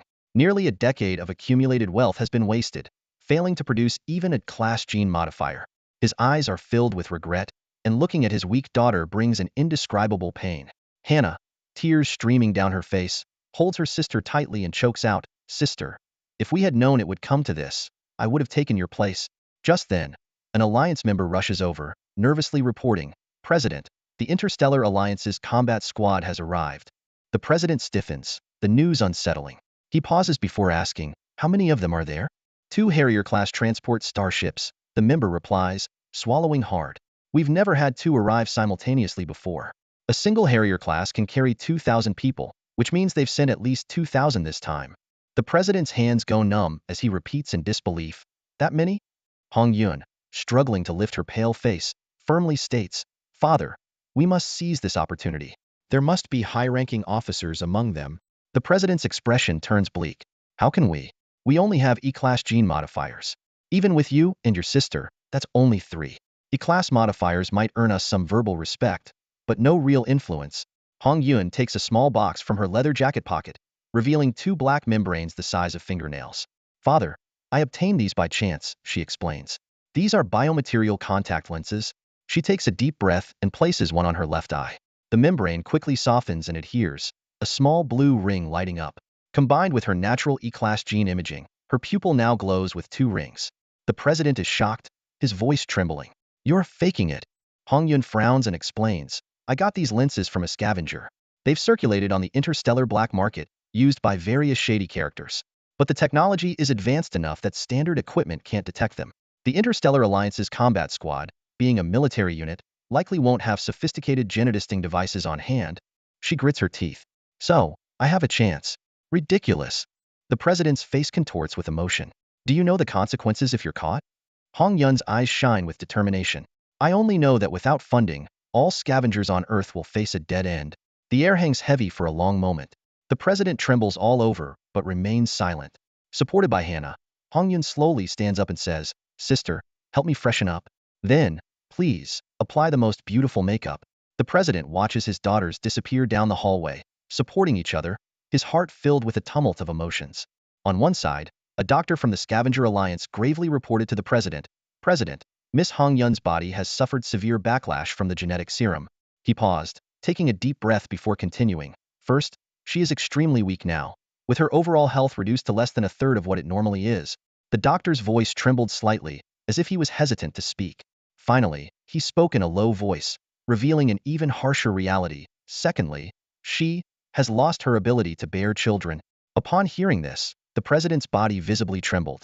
He slowly tilted his head back, his gaze fixed on the ceiling, as if searching for some invisible strength. A single tear silently rolled down his wrinkled cheek. In the face of all this, he felt a deep sense of powerlessness and despair. Meanwhile, Chang-Chi was intently staring at the serum in his hand. The liquid in the glass vial appeared ordinary at first glance, like clear water. But as he held it up to the light of the underground shelter, the sight before him made his pupils constrict. The transparent serum was filled with countless tiny glowing specks, sparkling and scattered throughout, resembling a miniature starry universe. Gently rotating the vial, Chang-Chi felt as if he held the entire cosmos in his hand, watching it quietly spin in his palm. Dual gene sequence. Chang-Chi murmured to himself, his eyes gleaming with excitement. He had never heard of humans becoming silicon-based life forms, let alone possessing a dual gene sequence. A question surfaced in his mind. If one has a silicon-based gene sequence, can they still be called human? What do the legendary silicon-based life forms look like? A 67.7 success rate was enticing enough for Chang-Chi. He took a deep breath and without hesitation, opened the vial. Tilting his head back, he drank the entire mysterious serum in one gulp, careful not to waste a drop. The last drop of serum slowly slid down the vial's wall, and Chang Chi tilted his head, mouth open, waiting for it to land on his tongue. In that moment, time seemed to slow. The crystal-clear droplet hung in midair, and Chang Chi clearly saw his reflection within it. Suddenly, Chang Chi's pupils contracted violently. To his horror, he realized his eyes were no longer ordinary black dots, but had transformed into a peculiar geometric structure. Countless tiny triangles interlocked in the depths of his pupils, unfurling outward like blooming flowers. An indescribable sensation swept over him, and a clear warning echoed in his mind, like a sixth sense alerting him to impending danger. He felt his body loosening, on the verge of disintegration. The tightly connected triangles rapidly spread across Chang Chi's entire face, turning it into a blooming geometric flower. Then, this transformation extended to his whole body. Bang! A soft sound, like a silent firework. In an instant, Chang Chi's body disintegrated into countless tiny triangular fragments, disappearing from existence as if he had never been there. The world was engulfed in darkness, reminiscent of the time before the universe came into being. Chang Chi couldn't feel his body, nor could he sense his existence. Suddenly, 2 points of light appeared in his vision, quickly expanding until they formed 2 intricate and mysterious structures before him. One of them was a double helix glowing with a blue radiance human DNA. The intertwined helices, like a celestial ladder, were composed of countless base pairs, carrying a vast amount of genetic information. As Chang Chi gazed at the core design of human life, he couldn't help but feel a sense of awe and reverence. On the other side was a dodecahedral structure shimmering with a purple hue, each face covered in sequences resembling cosmic codes. This peculiar DNA structure was massive, seemingly containing far more information than human DNA. Chang Chi's curiosity was piqued, and he blurted out, "This must be the DNA of a silicon-based life form?" His voice echoed in the empty space. A deep, ancient voice emerged, as if from the depths of history, yet it brought Chang Chi an inexplicable sense of calm and comfort. He listened intently to the voice's narration. A translucent figure slowly appeared on the silicon-based DNA structure, standing about 3 meters tall, like a holographic model. This silicon-based life form was composed of hard crystalline structures, radiating a strange light, with sharp lines and distinct angles, exuding a captivating beauty. The mysterious voice continued to describe the characteristics of silicon-based life forms. They do not rely on water or organic molecules. Their skin is a semi-transparent silicon membrane that filters and refracts light. They move through electromagnetic forces or the growth and contraction of crystals. Their senses capture various energy wavelengths. They communicate via electromagnetic waves and crystal vibrations. They can survive in high temperature, high pressure, and highly radioactive environments. As the narration went on, the holographic model kept changing, showcasing various extraordinary abilities. Emitting purple beams, glowing more brilliantly in flames, and resisting high-temperature radiation. Chang Chi felt as if he were on a marvelous journey, learning about this unprecedented and miraculous life form. When Chang Chi inquired about the identity of the voice, the response was, "I am the genetic information within the silicon-based DNA, the essence of inheritance." Suddenly, Chang Chi felt the world ripple, and countless vortexes appeared in his vision. He abruptly woke up to find himself sitting in an underground shelter, holding a glass vial. A drop of genetic serum was falling into his mouth, bringing a sweet and cool sensation to his tongue. Chang Chi shook his head, utterly perplexed. Was the recent experience just a hallucination? However, when he looked down at his right hand, he froze. It was no longer a human arm but a hand reflecting dazzling light, resembling a magnificent diamond. Chang Chi's gaze slowly drifted down along his arm. To his astonishment, he noticed that his shoulder, chest, and legs were all shimmering with a dazzling, multicolored radiance, like a prism. He moved his hand slightly. Everything felt normal, yet his arm had an unusual weight and hardness to it. At the same time, he heard a faint crystalline friction within his joints. Wide-eyed, Chang Chi recalled the words of the inheritance. Our skin is a translucent silicon membrane that can filter and refract light. Our movement doesn't rely on muscle contraction like carbon-based life forms. These words sent a chill down his spine. Suddenly, Chang Chi clenched his fist. In an instant, a crystalline armor materialized over his fist, with sharp crystal spikes emerging from the joints. This transformation spread like a chain reaction, and soon crystal spikes appeared on his elbows, shoulders, and knees, making him look like a magnificent thorny flower. "My armor!" Chang Chi exclaimed in shock. Sensing something, he quickly turned around to see a headless silver robot. Standing quietly behind him it was his auto-detachable extreme warrior armor.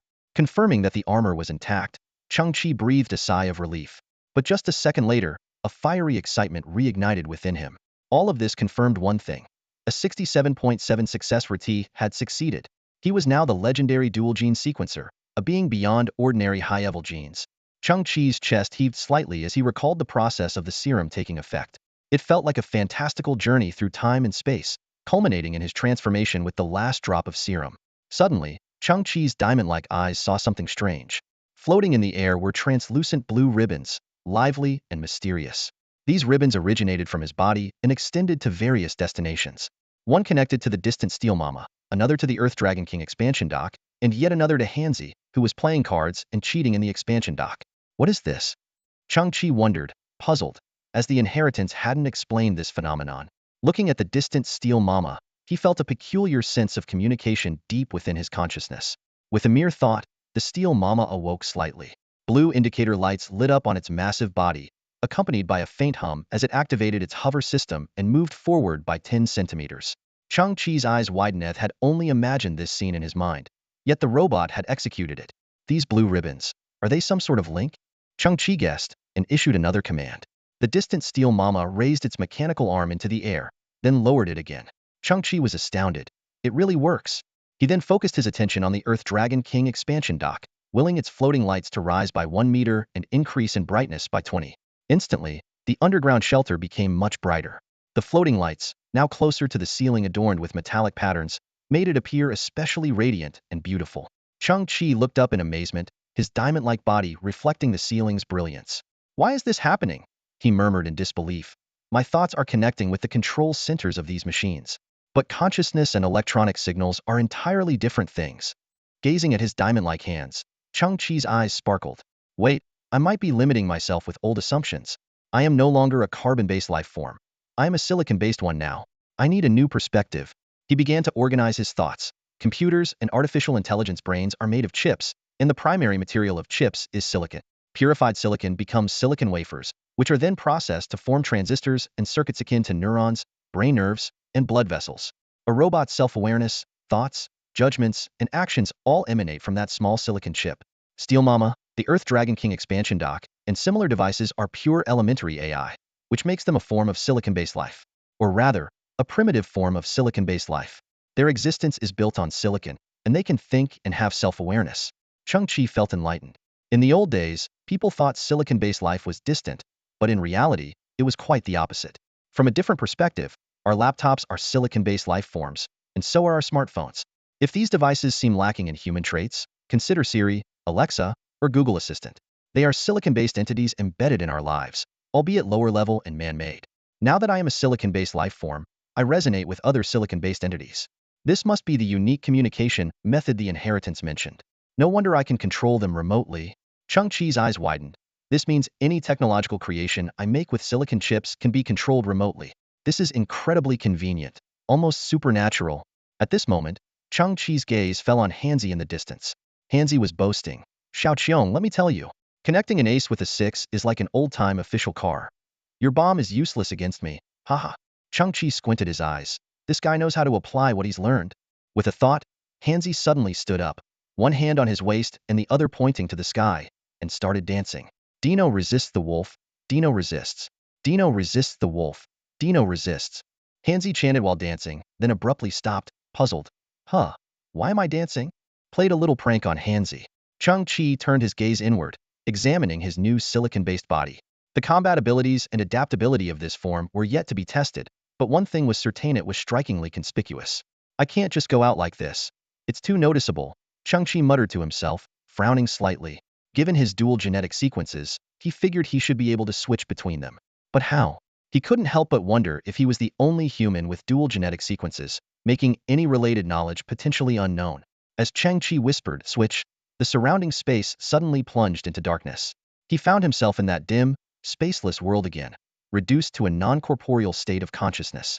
In this void, two radiant DNA structures appeared before him. One, a double helix representing carbon-based life. The other, a rhombic dodecahedron symbolizing silicon-based life. Suddenly, the two DNA sets began to alternate rapidly, completing a mysterious switching process, trailing faint light. The double helix DNA burst into a bright glow, filling Chang-Chi's entire field of vision. After a shiver, he found himself back in the underground shelter.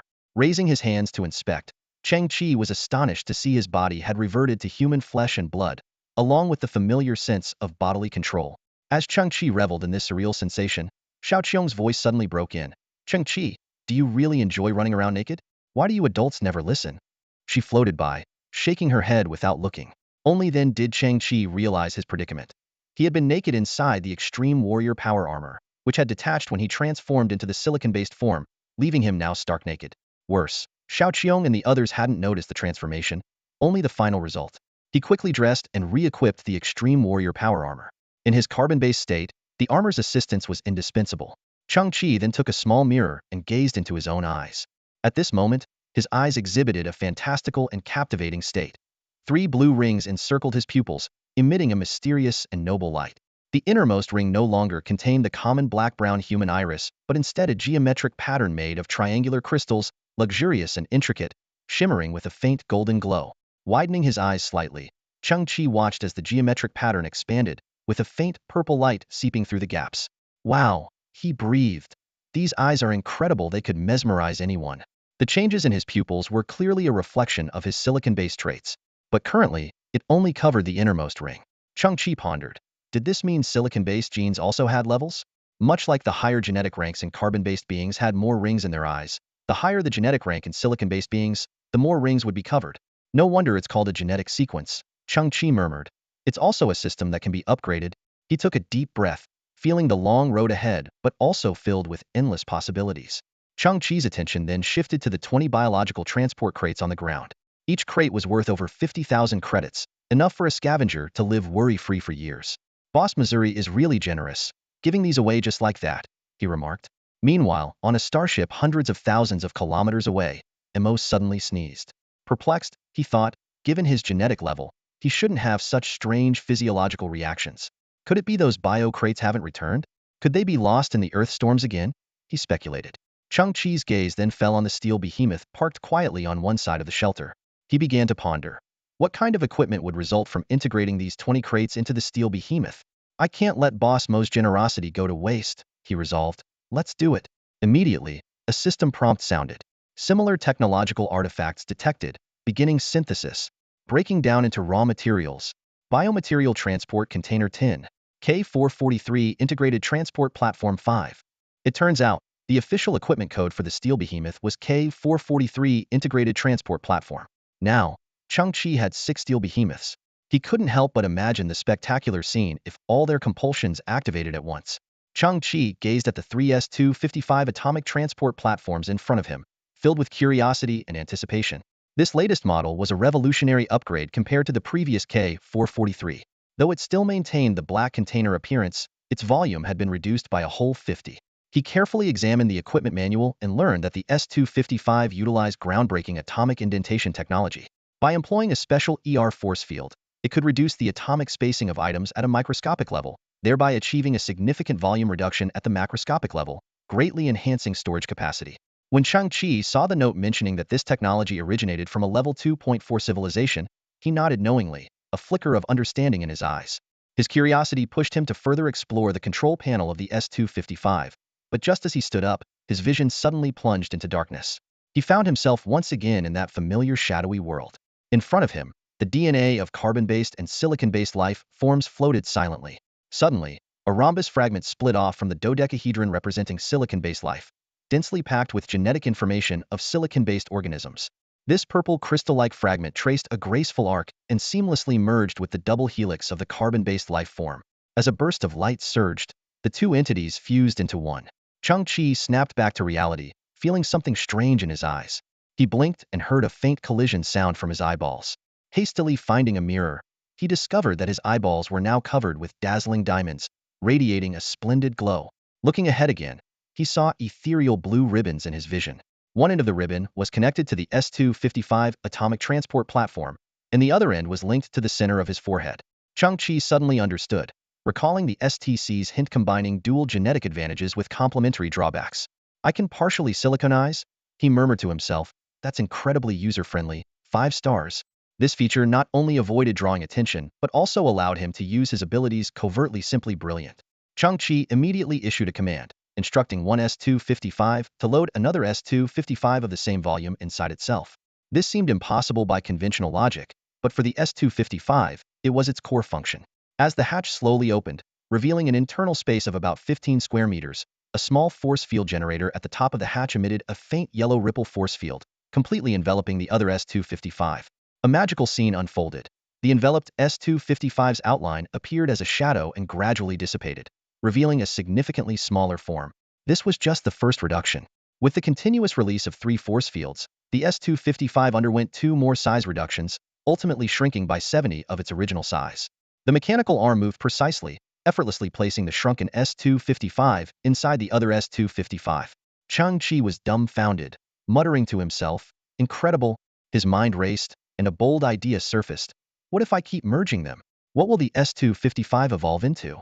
The X-14 remote transport platform silently descended, causing Chang-Chi's eyes to widen slightly.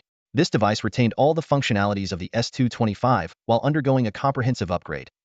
Force field efficiency increased by 240, intelligence improved by 93, and 4 new directional transmission modules were added, significantly boosting loading efficiency. The platform stood as a triangular prism about 4 meters high, covered in a matte black coating. The anti-gravity engines at the base emitted a soft blue glow, allowing the entire apparatus to hover in midair. Chang-Chi's gaze was drawn to 4 conspicuous external devices on the body, each roughly the size of a palm and easily detachable. He reached out and removed one, feeling its slightly heavy texture. The device was shaped like a thick playing card, made of black metal, with an shaped groove running through its 4 corners. As Chang-Chi gently gripped it, the shaped groove immediately lit up with a blue glow, exuding a strong sense of advanced technology. Suddenly, a mechanical sound was heard, accompanied by the hum of energy vibrations. The metal card in his hand quickly split and expanded, forming a 4-meter-high, 3-meter-wide blue beam gate in an instant. Chang-Chi watched this spectacle in amazement, noticing that the X-14 platform also activated, with 2 hatches slowly opening to reveal an internal space, where a similar blue beam gate appeared. To test this marvelous device, Chang-Chi picked up a small stool beside him and tossed it into the beam gate. With a dazzling beam of light, the stool was instantly transported into the X-14's storage space, reduced to a tenth of its original size. This scene left Chang-Chi utterly astonished. Wasn't this a miniature version of the directional Stargate? He recalled how the invention of the directional Stargate a century ago had changed the future of humanity, ushering in the great cosmic era and indirectly leading to Earth's current predicament. He had once seen an old poster of that colossal structure, towering hundreds of meters high and requiring 122 heavy helicopters for its debut transport. Even after multiple upgrades, its size remained formidable. Now, he held in his hand just an auxiliary module of the X-14 platform, as ordinary as a data cable bundled with an old-era mobile phone. It possessed the same functionality as the directional Stargate and was only the size of a playing card when not activated. Chang-Chi couldn't help but imagine that if the Human Science Alliance saw this device, they would probably go mad on the spot. This beyond imagination technology undoubtedly came from a level 3 civilization. Chang-Chi felt a mixture of fear and awe, realizing that even a mere transport device employed such incredible technology. The prowess of advanced civilizations was truly unimaginable. Next, Chang-Chi conducted a series of tests on this module, and the results shocked him once again. He discovered that the modules could transmit between each other, and even a fully equipped transmission test of himself was entirely successful. This greatly expanded the device's application range, making it even more practical than the platform itself. Chang-Chi realized that by placing one transport module in his underground shelter and carrying another with him, he could return to the shelter at any time via this small directional Stargate. Even if the module was deactivated, the micro Stargate could maintain for about 30 seconds, eliminating any concerns about retrieval. Wasn't this the legendary Anywhere door? This discovery thrilled Chang-Chi, and he resolved to transform his underground shelter into a safe and comfortable base that he could return to at any time. After a series of in-depth tests and operations, Chang-Chi felt parched.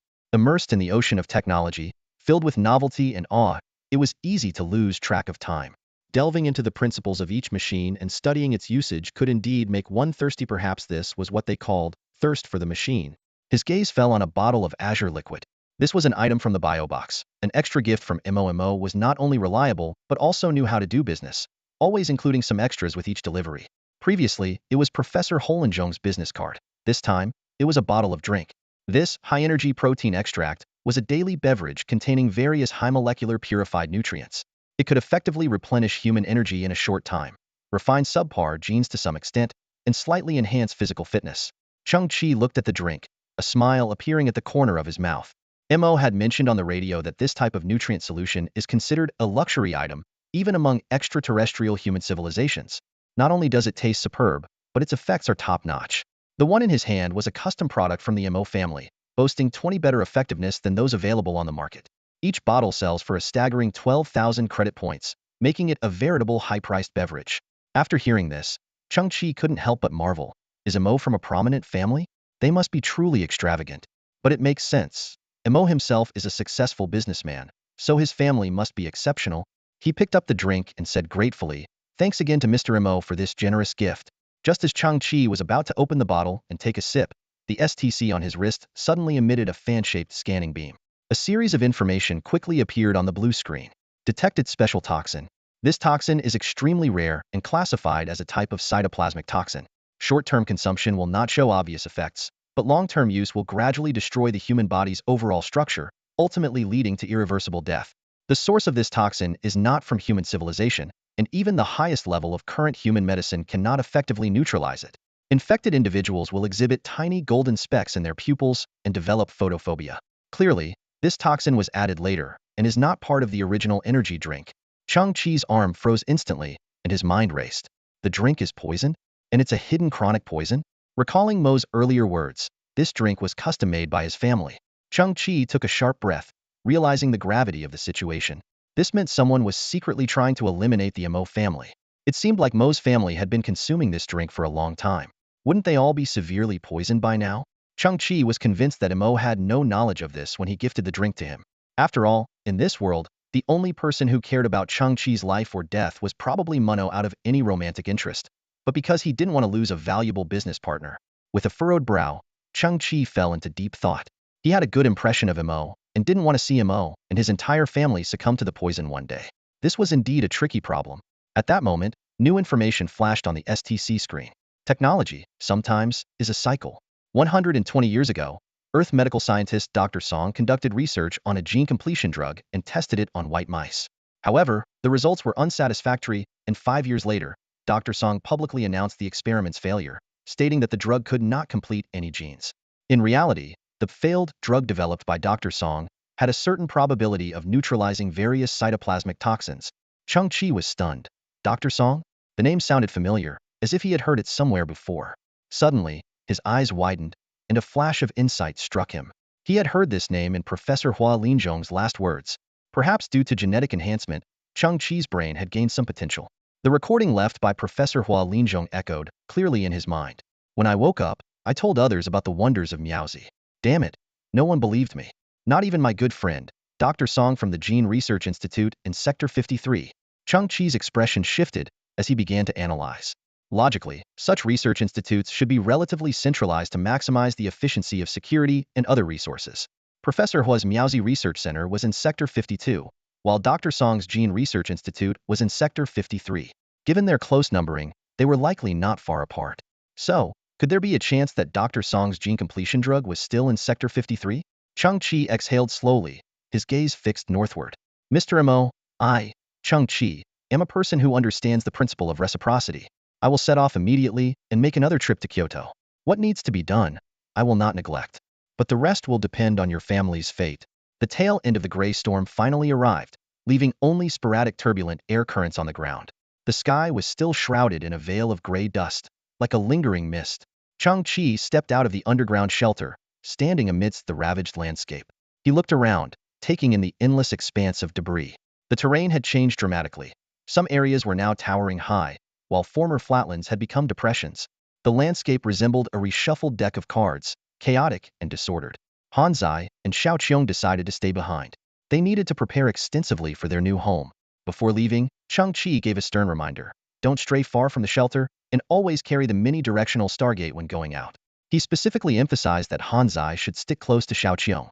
After all, as a brand new A24 environment adaptive nanny robot, Han Zai was quite capable on this garbage planet. Suddenly, a deep, resonant vibration echoed from above. Chang-Chi frowned and looked up to see two large transport starships slowly appearing above the atmosphere, imposing and majestic. He wondered, wasn't it said that the Galactic Human Alliance had banned garbage dumping? Why were there still starships here? To his surprise, Chang-Chi noticed that his vision had significantly improved. He could clearly see the emblem on the starship's Acom, rotating galaxy with a sharp sword suspended above it. The Galactic Interstellar Alliance Combat Squad? Chang-Chi's expression tightened, guessing it might be a routine inspection. In this era of the great universe, Humanity's presence spanned multiple galaxies.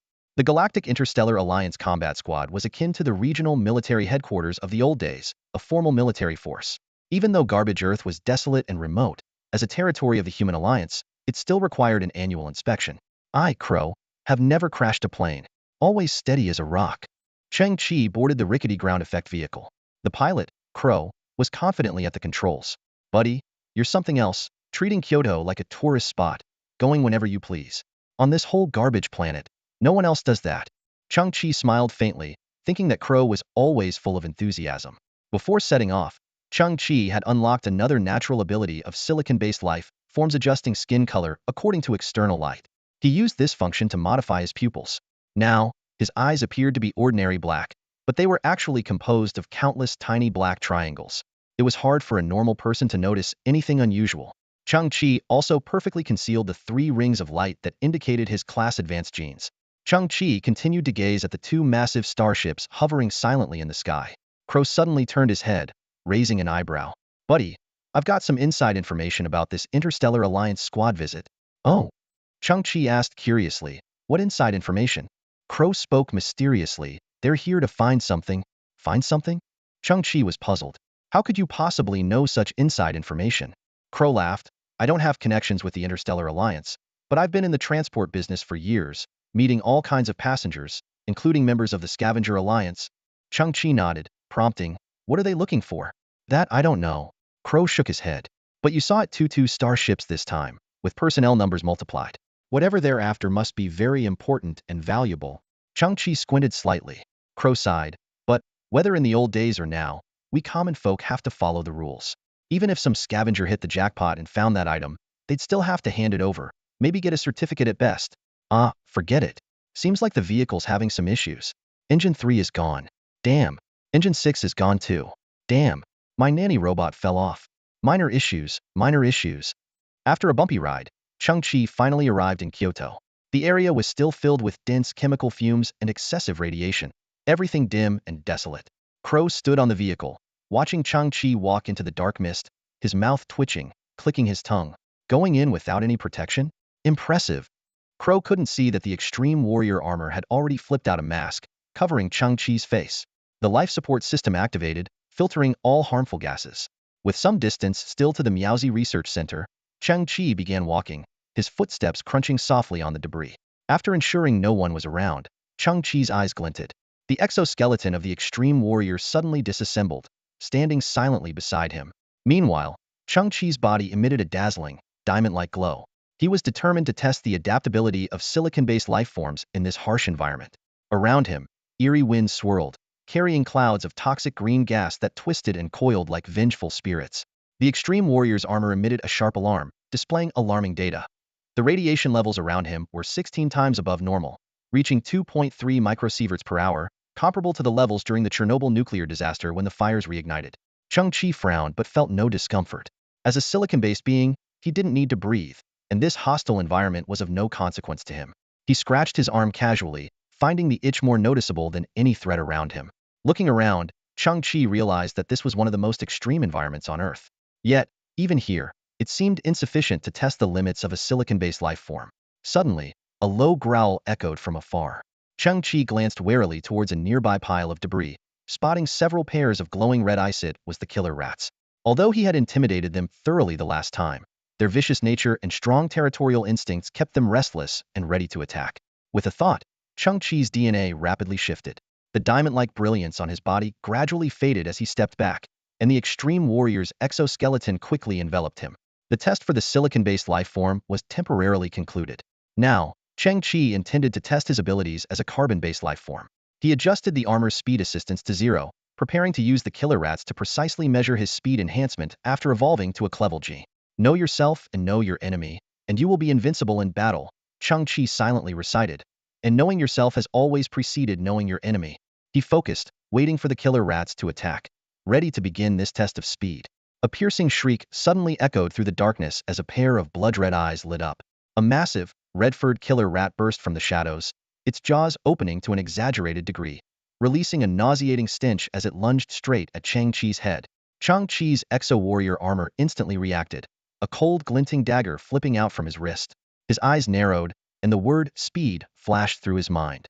In a split second, the muscles in his calves bulged, propelling him forward like an arrow released from a bow. Trash scattered in all directions, and thin metal sheets twisted and deformed from the impact. In the brief moment of contact with the killer rat, Chang-Chi crouched slightly, skimming past the giant rat's abdomen. The rat missed its target, landed, and quickly turned around, letting out a beastly roar as it leaped 3 to 4 meters high, aiming for Chang-Chi once more. However, Chang-Chi remained motionless, his eyes gleaming with icy determination. Suddenly, the rat's abdomen went numb. A scarlet line of blood appeared and then burst open. Blood sprayed.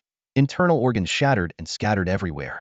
The massive red-furred rat crashed to the ground, black blood oozing from its mouth as the red glow in its eyes gradually dimmed. Chang-Chi's pupils contracted as he realized he had completed a series of actions: dashing, engaging, slicing, and retreating, all within half a second. He checked the data provided by his exo-warrior armor. Movement speed, 28 meters per second. This matched the sprinting speed of a cheetah from the old era, far surpassing human limits. The surrounding beastly roars grew more frequent. More red-furred killer rats, each over 4 meters in size, emerged from the heaps of trash. Chang-Chi decided to conduct a speed endurance test. He moved swiftly across the ground, leaving only blurred black streaks and fleeting afterimages in the rat's vision. After 3 minutes and 28 seconds, Chang-Chi bent over, hands on knees, gasping for breath. This was his limit for maintaining maximum speed. Looking around, he saw at least 50 rat corpses scattered about, while the surviving giant rats growled but dared not approach. Suddenly, a flash from one of the rat corpses caught Chang-Chi's attention. He approached and picked up the oval, unevenly surfaced, semi-transparent object, which felt metallic to the touch. At that moment, his wrist-mounted STC activated, emitting a fan-shaped blue scanning beam. Detecting the similar technological artifact, it was determined to be an amorphous alloy with impurities, functioning similarly to a pure amorphous alloy but with a purity of 70. Chang-Chi's eyes widened in disbelief as he stared at the object in his hand. "This is an amorphous alloy," he muttered to himself. The reason for the STC system activation quickly became clear. Under the bodies of the 7 other red-furred rats, similar objects were scattered around, resembling rough, uneven metal potatoes. Chang-Chi crouched down to examine these peculiar items closely. He recalled his knowledge about scavenger rats. These mutated creatures possessed incredibly strong chewing and digestive abilities, with stomach acid capable of molecular corrosion. As omnivores, they consumed all sorts of garbage, including various alloys. However, even their powerful digestive systems had limits. The indigestible metal elements accumulated in their stomachs over years, eventually merging to form an alloy with a disordered atomic structure. These impure amorphous alloys. Chang-Chi was stunned, his mind racing. The stomach stones of scavenger rats are actually amorphous alloys, he exclaimed to himself in disbelief. Who would have thought? He remembered how people like the hyenas would fight fiercely and take great risks for a piece of amorphous alloy. And now, this precious alloy was right in front of him, inside the stomachs of these deadly rats, and in such large quantities. Of course, even if the hyenas knew this information, they wouldn't have the capability to venture deep into Kyoto, let alone kill these ferocious red-furred rats. Chang-Chi looked around, calculating in his mind. According to the STC analysis, the formation of amorphous alloys required long-term accumulation, so only these large red-furred rats could produce them. Among the approximately 50 red-furred rat corpses, 8 pieces of amorphous alloy were found, indicating a drop rate of nearly 20. He couldn't help but recall the thrilling giant rat tide from a few days ago. The reproductive ability of rats was astonishing, and after a century of breeding, how many could there be? How much amorphous alloy could they produce? In Chang-Chi's eyes, amorphous alloys and high-entropy alloys, combined with Boss-Mohs channels, were as good as hard currency, like silver and gold. Even though Earth was currently locked down, there would eventually come a day when it reopens. And who knows, maybe one day he would have the chance to leave this place and start his own space adventure. Without funds, that would be impossible. Chang-Chi's gaze shifted among the red-furred rat corpses around him, his eyes gleaming with greed, his facial muscles contorted with excitement. "Brothers, I've struck it rich," he whispered, his voice filled with ecstasy. Suddenly, the bodies of the hundreds of still-living red-furred rats around him trembled. Although their intelligence was limited, an uncontrollable sense of impending doom surged from deep within their souls. Their instincts seemed to be warning them. Every species has its ultimate fate, and theirs was to be exterminated. In Chang-Chi's mind, a bold plan had taken shape. A sly smile crept across his lips, and a mischievous glint sparkled in his eyes. The plan was simple: lure the massive horde of rats out first, then use the Myuzi catalyst to harvest them furiously. The amorphous alloy produced would be synthesized, increasing in value, and eventually sold for profit. However, Just as Chang-Chi was immersed in this pleasant fantasy, his smile suddenly froze. A crucial aspect came to mind. Boss Missouri. This realization hit him like a bucket of cold water, instantly making his expression serious. You better not die on me. How else will I cash in? He muttered to himself, his face showing a seemingly sincere concern that masked his worry about losing his financial avenue.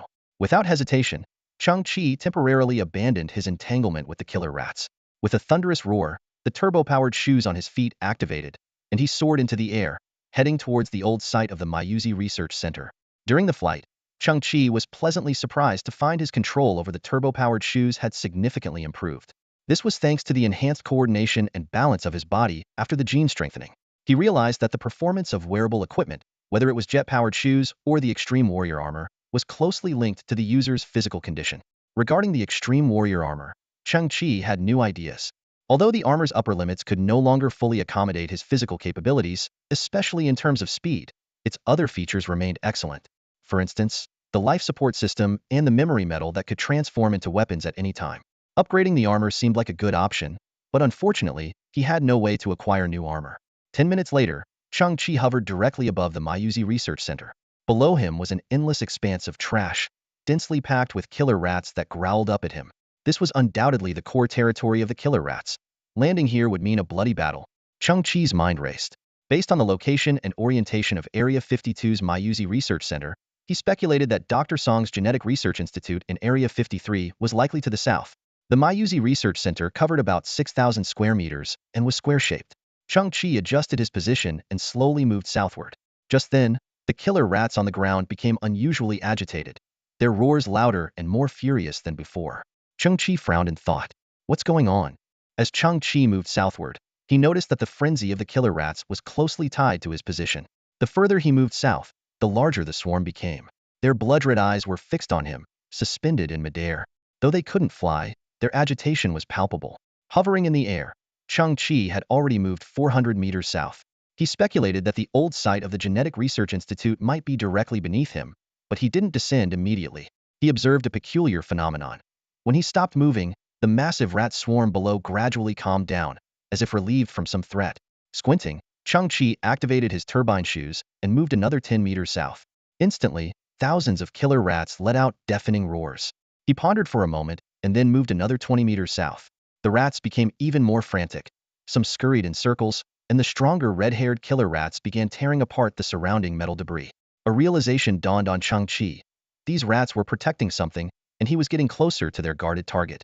He continued southward for another 30 meters, and the rats' agitation reached its peak. Even the strategist rats hidden in the shadows emerged, screeching at the sky. Suddenly, Chang-Chi moved another 100 meters south. Surprisingly, the rat swarm began to calm down. He thought to himself, looks like I've gone too far. A sly smile appeared on his face. You guys are like living GPS. Chang-Chi then began to pinpoint the exact location. He backed up 50 meters, and the rats became agitated again. Another 25 meters back, and their frenzy doubled. When he retreated 10 meters further, the rats plunged into utter chaos, biting at the trash and even causing a stampede. Excitement flashed in Chang-Chi's eyes. This must be the place, he muttered, with a look of intense curiosity on his face. Let's see what you're protecting, and if it has anything to do with the Genetic Research Institute. The killer rats were agitated, but Chang-Chi needed to dive into the layers of the trash heap. Suspended in midair, his eyes suddenly lit up as a crazy idea formed in his mind. Chang-Chi slowly extended his hands, and a faint blue glow emanated from the gravity manipulation gloves. He adjusted the gloves to their maximum power and then pressed them against his chest. His eyes gleamed with a nearly manic light. Buzz! The gravity field from the gloves erupted, and a circle of pale yellow ripples instantly enveloped Chang-Chi's body. Simultaneously, his eyes shone like diamonds. The exosuit quickly disengaged, carrying the gravity manipulation gloves and turbo flight shoes, and reassembled into a humanoid form behind him. The dark sky reflected a dazzling light. Chang-Chi's body had fully transformed into a silicon-based entity, making him look like a radiant humanoid diamond. The crystal structure on his body grew rapidly, with sharp formations extending from his shoulders, elbows, waist, and legs, ultimately converging into a pointed cone at his feet. The chaotic gravity field took effect at that moment. Whoosh! Boom! Chang-Chi plummeted from the sky like a drill, piercing into the trash heap. The killer rats were stunned, clearly not expecting such an unconventional move. Boom! Boom! Boom! Chang-Chi tore through layer after layer of trash. From his perspective, he felt encased in a crystal cocoon. Despite the chaotic gravity and violent collisions outside, he felt an overwhelming sense of security. The crystal formed from his silicon-based body seemed to come from another dimension, with unimaginable hardness, impervious to any force, and not even a chip could be knocked off. Boom! Chang-Chi pierced through another layer, which felt like some kind of concrete structure. Suddenly, he felt emptiness beneath his feet and found himself in a vast underground space. He immediately controlled his silicon-based body, retracting the crystal armor and performing a series of flips to dissipate the impact. After completing the final flip, he landed on one knee, punching the ground with his right hand to stabilize himself. Chang-Chi slowly stood up. His diamond-like body emitted a unique, silicon-based glow, illuminating the surroundings like a kaleidoscope. As he looked around, he realized he was in a deeply buried office space. From the hole above, the exosuit flew down. Midair, the chest of the suit flipped open, entering wear mode, and seamlessly merged with Chang-Chi's body upon contact. Just before the faceplate closed, Chang-Chi altered his genetic sequence, reverting to his carbon-based form. The hole above began to collapse, with dirt and trash pouring in from both sides, eventually sealing it off. Chang-Chi could faintly hear the killer rats outside. They had started digging, but the nearly 150-meter depth meant it would take them a long time to reach him. Swish! The exosuit's shoulders flipped out 2 rows of lights, casting wide beams ahead. In front of him was a reception desk, covered in thick dust, with the walls draped in layers of cobwebs. The spider that once inhabited the web, now a dried corpse the size of a fist, had long since perished. This place was clearly different from the Musi Research Center. Professor Halling had lived there alone for 20 years, keeping it relatively well-maintained.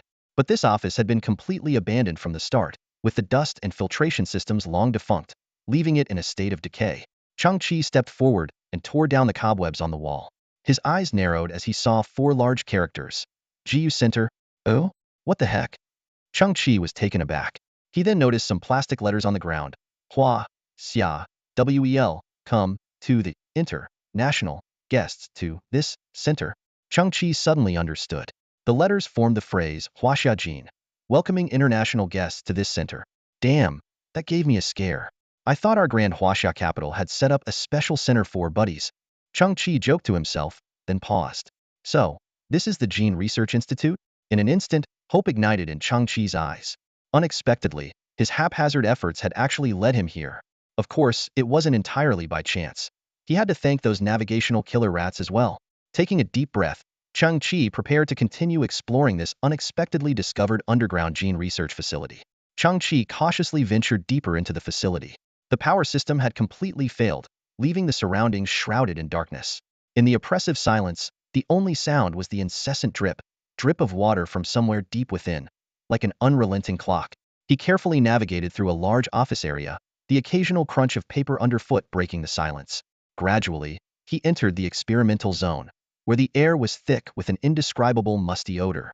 In a vast room labeled Sample Room, Chang-Chi stumbled upon a horrifying sight. Lining the walls were countless glass jars, at least 10,000 by rough estimate. Inside each jar lay a tiny skeleton, with limbs, long spines, and tail bones clearly visible. Squinting, Chang-Chi quickly recognized these as the skeletons of white mice. He recalled the STC's introduction to the Genetic Research Institute, where Dr. Song had conducted a 5-year experiment after developing a prototype drug, using these very mice as test subjects. These skeletal remains were undoubtedly the abandoned experimental subjects left behind after humans evacuated Earth. Upon closer inspection of the jars, Chang-Chi noticed that many of them had scratch marks on the inside, and the corresponding mice's claws were noticeably worn. He frowned, his mind involuntarily conjuring unsettling images. These mice had been alive when they were abandoned. Over time, with no one to feed them, they succumbed to their survival instincts, desperately trying to escape their glass prisons. All their efforts were in vain. They couldn't break the sturdy glass and eventually starved to death. Shaking his head, Chang-Chi felt a surge of indescribable sorrow. He thought about why humans chose mice as test subjects. Their physiological structures and metabolic processes were similar to those of humans. More importantly, mice shared a high genetic similarity with humans, with an 85 genetic match. Additionally, their fast reproduction rates and docile nature made them ideal for experiments. These small, docile creatures, so similar to humans, were doomed to a tragic fate.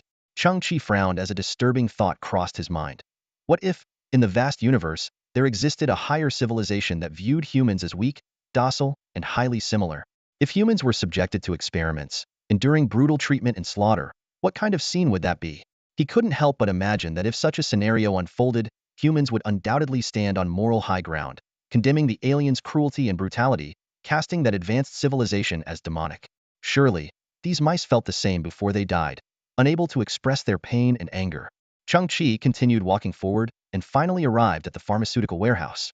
The metal lock on the door was so corroded that it crumbled to pieces with a gentle squeeze. He pushed open the heavy door with effort, causing a thunderous noise. In front of him were dozens of massive metal containers, each standing about 5 meters tall, neatly arranged in rows. Chang-Chi quickly approached one of the containers, gently wiping off the thick dust on the nameplate to reveal the inscription. Dr. Song's Gene Completion Serum. His eyes lit up with disbelief as he glanced around. So many containers? Was this serum developed by the ton? He muttered to himself, completely unprepared for the idea that Gene's serum could be stored in such large quantities. He reached out and tapped the container in front of him. The hollow echo made his face instantly darken. It was empty. He quickly moved to another container and knocked again, still empty. Chang-Chi checked all the containers as fast as he could, his expression growing increasingly despondent, and eventually, a shadow fell over his face. They were all empty. This didn't make sense. He furrowed his brow, deep in thought. Didn't Dr. Song already admit his failure? If these were scrap, why go through the trouble of moving them all? These things are huge. He leapt up and climbed to the top of one of the containers. With a strong pull, he opened the top hatch. The lights from his combat armor illuminated the inside, revealing it to be completely empty, not a drop of liquid left. However, Chang-Chi's attention was caught by the marks on the inner walls of the container. There were faint crystalline residues in concentric circles, indicative of liquid levels dropping over time, leaving drying marks at each level. Could the serum have evaporated? Chang-Chi considered for a moment, but quickly dismissed the idea. The marks were irregular, with varying distances between them, defying the normal pattern of evaporation. His pupils narrowed. This looks like something drank the liquid. The thought sent a chill down his spine. Could there be other creatures in this underground facility? And something significant, given it consumed hundreds of tons of Gene serum. He jumped back to the ground, a silver dagger flipping out from his arm as he cautiously scanned his surroundings. The sound of dripping water echoed clearly in the vast space. Drip, drip, rustle, rustle. A faint noise came from the distance, like fur brushing against metal. Sweat formed on Chang-Chi's forehead as his eyes darted around, capturing every detail. What could it be? Suddenly, Chang-Chi felt the hair on the back of his neck stand up. He spun around quickly. The lights on his combat armor's shoulders instantly illuminated the area ahead. There, standing quietly on a tangled mass of black pipes, was a small white mouse. Chang-Chi's pupils contracted sharply. The mouse was no bigger than his palm, with soft white fur and delicate pink paws, its beady black eyes gleaming like tiny gems. You? Chang-Chi was caught off guard. This unexpected creature was nothing like the terrifying monster he had imagined. It was a seemingly harmless little thing. Despite its innocuous appearance, Chang-Chi remained on high alert. Various hypotheses flashed through his mind. Was it a surviving lab mouse? But how had it lived until now? What did it eat? Could it have drunk the Gene serum? But it's so small. The white mouse seemed entirely unconcerned with Chang-Chi's presence, preoccupied with using its tiny paws to catch condensation from the nearby pipes, performing a motion that resembled washing its hands. Chang-Chi suddenly noticed that the light from his armor had dipped slightly, not fully illuminating the mouse's head. He instinctively straightened his posture, causing the light to rise. In that moment, Chang-Chi saw a horrifying sight. The mouse had no skullcap. Someone had used a circular cutting tool to remove the top portion of its skull and installed a small metal frame at the top. In the center of the frame was the mouse's brain, exposed to the air. This was clearly the result of a gruesome experiment, aimed at studying the mouse's brain activity. Chang-Chi took a sharp breath, his eyes widening in astonishment at the sight before him. The laboratory mouse from a century ago, long forgotten by humanity in this underground lab, was still alive. Its appearance was somewhat bizarre due to being connected to the experimental equipment for so long. But what truly shocked Chang-Chi were the clusters of pink crystals sprouting from its head, resembling miniature tufts of grass. These crystals shimmered with a mesmerizing, mysterious glow in the dimly lit lab, so beautiful it was almost heart-stopping. As Chang-Chi examined the crystal structure closely, his sense of shock intensified. The features were strikingly similar to those of silicon-based life forms. Could his previously outlandish hypothesis be correct? Had this mouse really survived for over a century, by ingesting gene-repairing agents and undergone astonishing genetic mutations in the process? Lost in thought, Chang-Chi was suddenly brought back to reality as the mouse stopped its movements and turned to face him. Its mouth opened and closed slightly, emitting faint squeaks. However, at that very moment, Chang-Chi witnessed something unbelievable. A blue ribbon of light drifted from the pink crystal atop the mouse's head, gracefully flowing through the air before converging at his forehead. In the next instant, Chang-Chi was astonished to find himself understanding the mouse's language. Humans, cruel and vicious, like demons.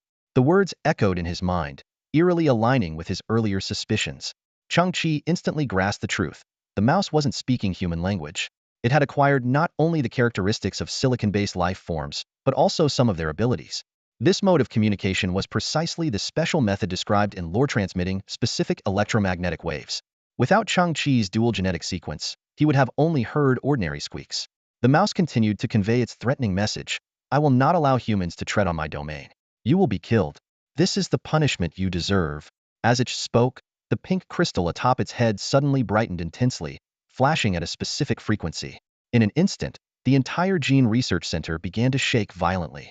Chang-Chi felt the ground undergo tremendous changes, with the vibrations cascading down to this 100-meter-deep underground space. Simultaneously, the roars of countless killer mice pierced through the heavy layers of earth, clearly reaching Chang-Chi's ears, indicating their current state of frenzy and rage. The ceiling started to loosen, and the sound of digging grew nearer. Chang-Chi could hear the snapping of the killer mice's claws, but they seemed to be throwing caution to the wind, desperately closing in on him. At that moment, Chang-Chi finally understood everything.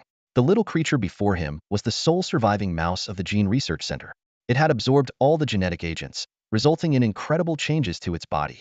It could release special signals through the pink crystals on its head, thereby controlling the entire horde of killer mice. This explained why the killer mice on the surface had behaved so aggressively and frenetically when Chang-Chi approached the Gene Research Center. They were protecting their Mouse King. Facing the little white mouse in front of him, Chang-Chi gazed at it, realizing that this small creature possessed some characteristics of silicon-based life forms. The squeaks from the mouse were automatically translated into comprehensible language in Chang-Chi's ears, thanks to the silicon-based genes within him. However, Chang-Chi did not respond, leaving the mouse without any feedback. Chang-Chi slowly tilted his head back, and the visor of his extreme warrior armor silently flipped open. His pupils started to change, displaying intricate geometric patterns that sparkled brilliantly. I am not the human you perceive me to be, Chang-Chi said, as a blue ribbon of light slowly extended from his mouth, winding its way into the pink crystal on the mouse's head. The mouse's body suddenly stiffened, its tiny head tilted to one side, clearly surprised by this unexpected communication. It squeaked again, this time purely out of instinct, expressing its astonishment. Chang-Chi raised his hand, the layers of his extreme warrior armor retracting to reveal his true skin. Amid the crisp sound of crystal collisions, a layer of colorful, shimmering crystals appeared in his palm, resonating with the crystal on the mouse's head. In a way, we are of the same kind, he said. The mouse's black eyes reflected Chang-Chi's figure, growing even more amazed. Having evolved and survived alone for hundreds of years, the mouse had long felt out of place in this world, even different from its own offspring. But now, it felt an unprecedented connection with Chang-Chi, a bond it had never dared to hope for. Weakness is not a sin, Chang-Chi's voice echoed in the space. I was once like you, abandoned, despised, forced to accept everything passively. But now, things are different. We have both opened a new door. I believe a brilliant future awaits us. The mouse completely let down its guard, nimbly climbing onto Chang-Chi's shoulder, sniffing his cheek with its pointed nose. Chang-Chi felt its soft whiskers brushing against his face and couldn't help but smile. We are extraordinary beings. We should not be enemies but the best of partners. Partners, the mouse's eyes sparkled, its small body trembling slightly. I need a partner. There's no food left here. Can you take me with you?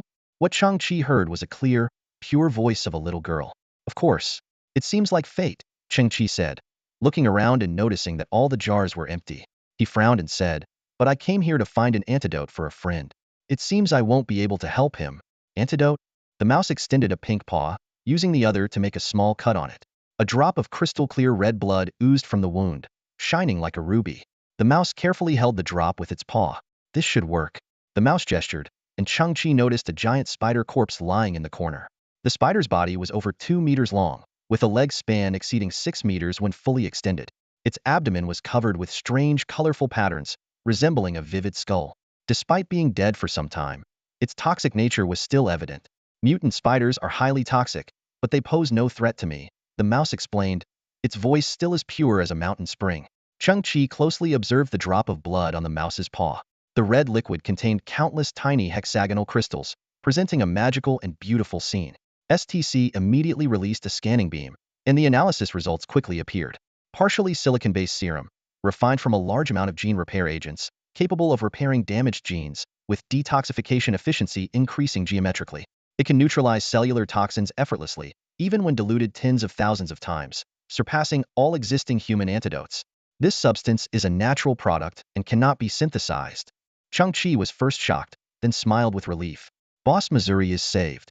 At that moment, a loud noise shook the entire underground research facility. The ceiling collapsed, and countless giant killer rats poured in through the hole. As they landed, they arched their bodies, emitting deafening roars like shockwaves. When the killer rats saw the little white mouse perched on Chang-Chi's shoulder, their aggressive demeanor instantly subsided. They stopped their howling in unison. The pink crystal on the little white mouse's head began to glow brilliantly, as if it were silently communicating with its kin.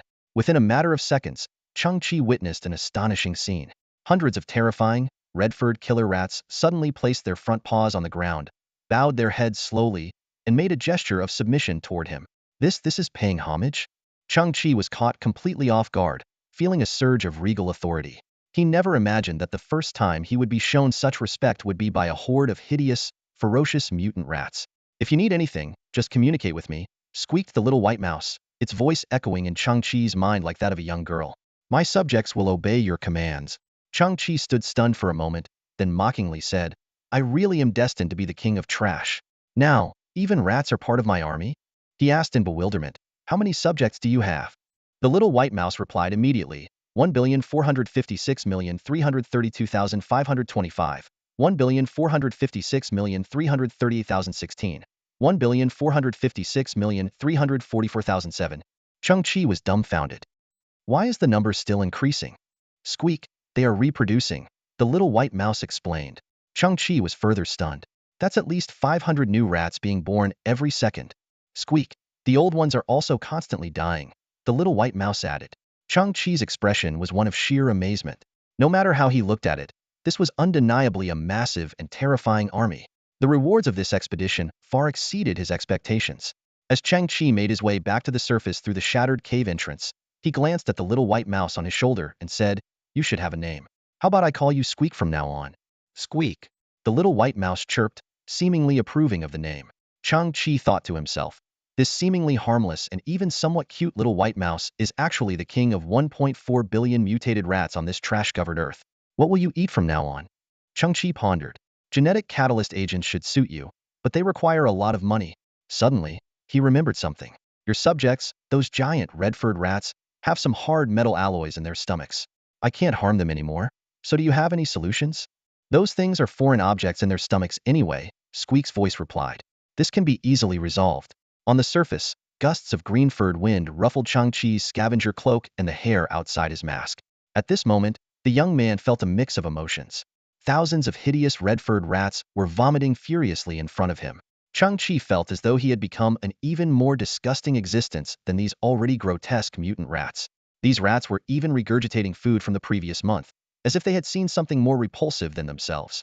Chang-Chi held his forehead with one hand, his eye twitching. Even though I know the reason, why do I still feel like my dignity is taking a hit? As the first batch of rats finished vomiting, a second wave surrounded him like a galaxy around a star, starting a new round of regurgitation. Chang-Chi wrinkled his nose and said helplessly, This is extremely insulting. As Chang-Chi had predicted, only the large red-furred rats could produce alloy, and even then, the probability was just 1 in 8. Despite this low probability, the sheer number of rats made this ratio astonishing. Standing atop a towering mound of trash, Chang-Chi surveyed the ground within a 5-kilometer radius. Scattered across the landscape were countless pieces of amorphous alloy, reflecting bright flashes of light in the weak sunlight. The spectacular sight made Chang-Chi's facial muscles twitch involuntarily. He roughly estimated there were at least 50,000 pieces of alloy here. How many credit points was that worth? It was simply insane. The garbage planet held incredible treasures, but ordinary people lacked the luck and strength to uncover them. When the aliens discarded their trash, they never imagined that these despised items would regain value, let alone become an opportunity for a boy from a trash heap to change his fate. The scattered, low-quality amorphous alloy presented a practical problem. They were strewn everywhere and covered in red-furred rat vomit. Chang-Chi was momentarily at a loss for how to proceed, but soon, his eyes lit up and a smile played on his lips. He pulled out a finely crafted metal playing card from his pocket. With a gentle squeeze, a faint blue technological glow emanated from the shaped slit on the card. Accompanied by a buzzing sound, a 4-meter-tall blue light gate appeared out of thin air. From the gate emerged a third-generation steel mom, which slowly rolled onto the open ground and opened its front compartment, revealing another steel mom inside, scaled down by 90. The smaller steel mom moved, creating a mirage around its body as it expanded back to its standard size. The surrounding red-furred rats bared their teeth and snarled, feeling threatened. Their limited understanding couldn't grasp the scene before them. Even the highly intelligent upper squeak was wide-eyed with shock, lacking the knowledge to comprehend what it saw. This chaotic, filthy, and jumbled environment was the perfect domain for the steel moms. The third-generation steel mom had a triangular shape, its surface covered in matte black metal. The blue light from its hover system kept it floating 50 centimeters above the ground. Mechanical sounds ensued as 9 mechanical arms extended from its 3 sections. The steel mom's mechanical body emitted a tremor, clearly eager to begin its work, driven by its severe obsessive-compulsive disorder. Chang-Chi smiled and said, "Thank you for your hard work." With a buzzing sound, the 2 steel moms rushed into the trash heap. They precisely picked up pieces of amorphous alloy, simultaneously pulling out artificial fiber cloths and bottles of cleaning fluid from within. The sound of scrubbing and spraying filled the air as the steel moms meticulously cleaned the alloy pieces, leaving no corner untouched. With a ding, one of the steel moms held up a freshly cleaned piece of amorphous alloy. Even in the dim sunlight, the alloy gleamed brightly. The 2 third-generation steel moms moved back and forth across the junkyard, their 18 mechanical arms working tirelessly. Inside their storage compartments, the impeccably clean pieces of amorphous alloy were neatly arranged like upright eggs, spaced precisely 0.1 centimeters apart. Securing ribbons emerged from the inner sides of the compartments, wrapping around the center of each alloy piece to ensure stability. All the ribbons were perfectly aligned, creating an extremely pleasing sight.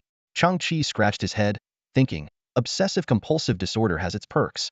This is so satisfying. Though the steel mom's work was intricate, their computational speed and precision were remarkable, making them incredibly efficient. Before he knew it, most of the amorphous alloy on the ground had been collected. This is fantastic, Chang-Chi exclaimed excitedly. With the massive haul of low-quality amorphous alloy, his gains this time were substantial. Over 50,000 pieces of alloy, a new partner named Squeak, and a 1,400,000,000-strong army of killer rats. Most importantly, he had acquired Boss Mo's antidote. Chang-Chi reopened the miniature stargate, and the blue light gate appeared once more. He stepped through it, and it felt as if space folded around him. To Chang-Chi, it was just a single step, with no discomfort, and in the next moment, he found himself back in his underground shelter. Before leaving, he had set the return coordinates on the miniature stargate. With this device, all his journeys could become one-way trips. However, Chang-Chi was unaware that Wuya had passed the outskirts of Kyoto for the 3rd time. Standing on his ground-effect vehicle, Wuya gazed at the foggy Kyoto, shook his head, and sighed. Has Chi failed? What a pity for that brave young boy. Back at the underground shelter, Chang-Chi was surprised to find that Han Zai and Xiao Qiong had been equally efficient. Not only had they reinforced and camouflaged the entrance to the shelter, but they had also installed a wooden staircase in the sloping tunnel. The staircase occupied only half the space, leaving the other half for Xiao Qiong to use as a slide. The interior of the shelter had also undergone significant changes. In front of the Earth Dragon King's docking station, they had built a wooden platform with a wooden fence. This platform perfectly addressed the ground's curvature. The platform extended into a winding wooden corridor that connected directly to the wooden staircase at the entrance. Chang-Chi also noticed a small pile of soil on one side of the platform. The small grass he had previously transplanted was planted in the center of the soil pile, swaying gently. It was clear they intended to create a vegetable or plant garden. This was a great idea. If realized, it would make the place very beautiful. However, in today's world where land was scarce and likely polluted, gathering enough soil would be a very challenging task. Chang-Chi stared at the small mound, speechless. He thought, why does it look like a grave with wild grass growing on it? Han Zai loves to cremate me so much, and now we even have a grave. We could offer a full service in the future. 2 steel giants returned on time. As the cargo bay doors slowly opened, Chang-Chi's eyes were immediately drawn to the sight before him. Rows upon rows of pristine amorphous alloy blocks, gleaming coldly under the lights. The data showed that this harvest amounted to a total of 49,803 alloy blocks. Chang-Chi's spirit soared, his excitement barely contained. Incredible, absolutely incredible. He muttered to himself, deciding to push this haul to its limits. He eagerly began the frenzied process of synthesis. First, he broke down the impure amorphous alloys into their base materials, starting the synthesis of 24,901 standard amorphous alloy blocks. Despite the quantity being halved, Chang-Chi felt no regret. After all, these alloys were practically free, and even at half the number, it was still an impressive amount. Next, Cheng Qi broke down these alloys once more, beginning the synthesis of 12,450 high-entropy alloy blocks. As the synthesis completed, the ground was covered with high-entropy alloys, exhibiting a high degree of transparency and emitting a milky white glow. Cheng Qi stood in stunned disbelief, unable to comprehend the scene before him. He recalled how just 4 pieces of high-entropy alloy had once brought him an income of 34 million credits, causing even Boss Missouri to be at a loss for words. And now, the ground was filled with high-entropy alloys. Cheng Qi's heart raced, convinced that this quantity could even surpass the reserves of the Interstellar Union. Buoyed by excitement, Cheng Qi decided to continue synthesizing, anticipating even more astounding materials. However, his reverie was abruptly shattered by the cold, unfeeling voice of St. Unable to continue synthesis, Cheng Qi felt as if he had been plunged into an icy abyss, his fervor instantly extinguished. He looked in confusion at his crystal wristband, where blue starlight continued to flicker.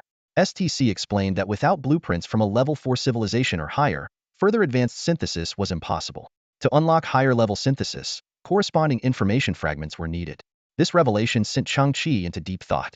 Reflecting on his past synthesis experiences, he realized that STC had never produced technology from a civilization above level 4. Clearly, STC could only execute existing blueprint designs, and if a blueprint was missing, even a powerful entity like STC couldn't generate the corresponding items. Cheng Qi suddenly understood that this was his future goal and motivation.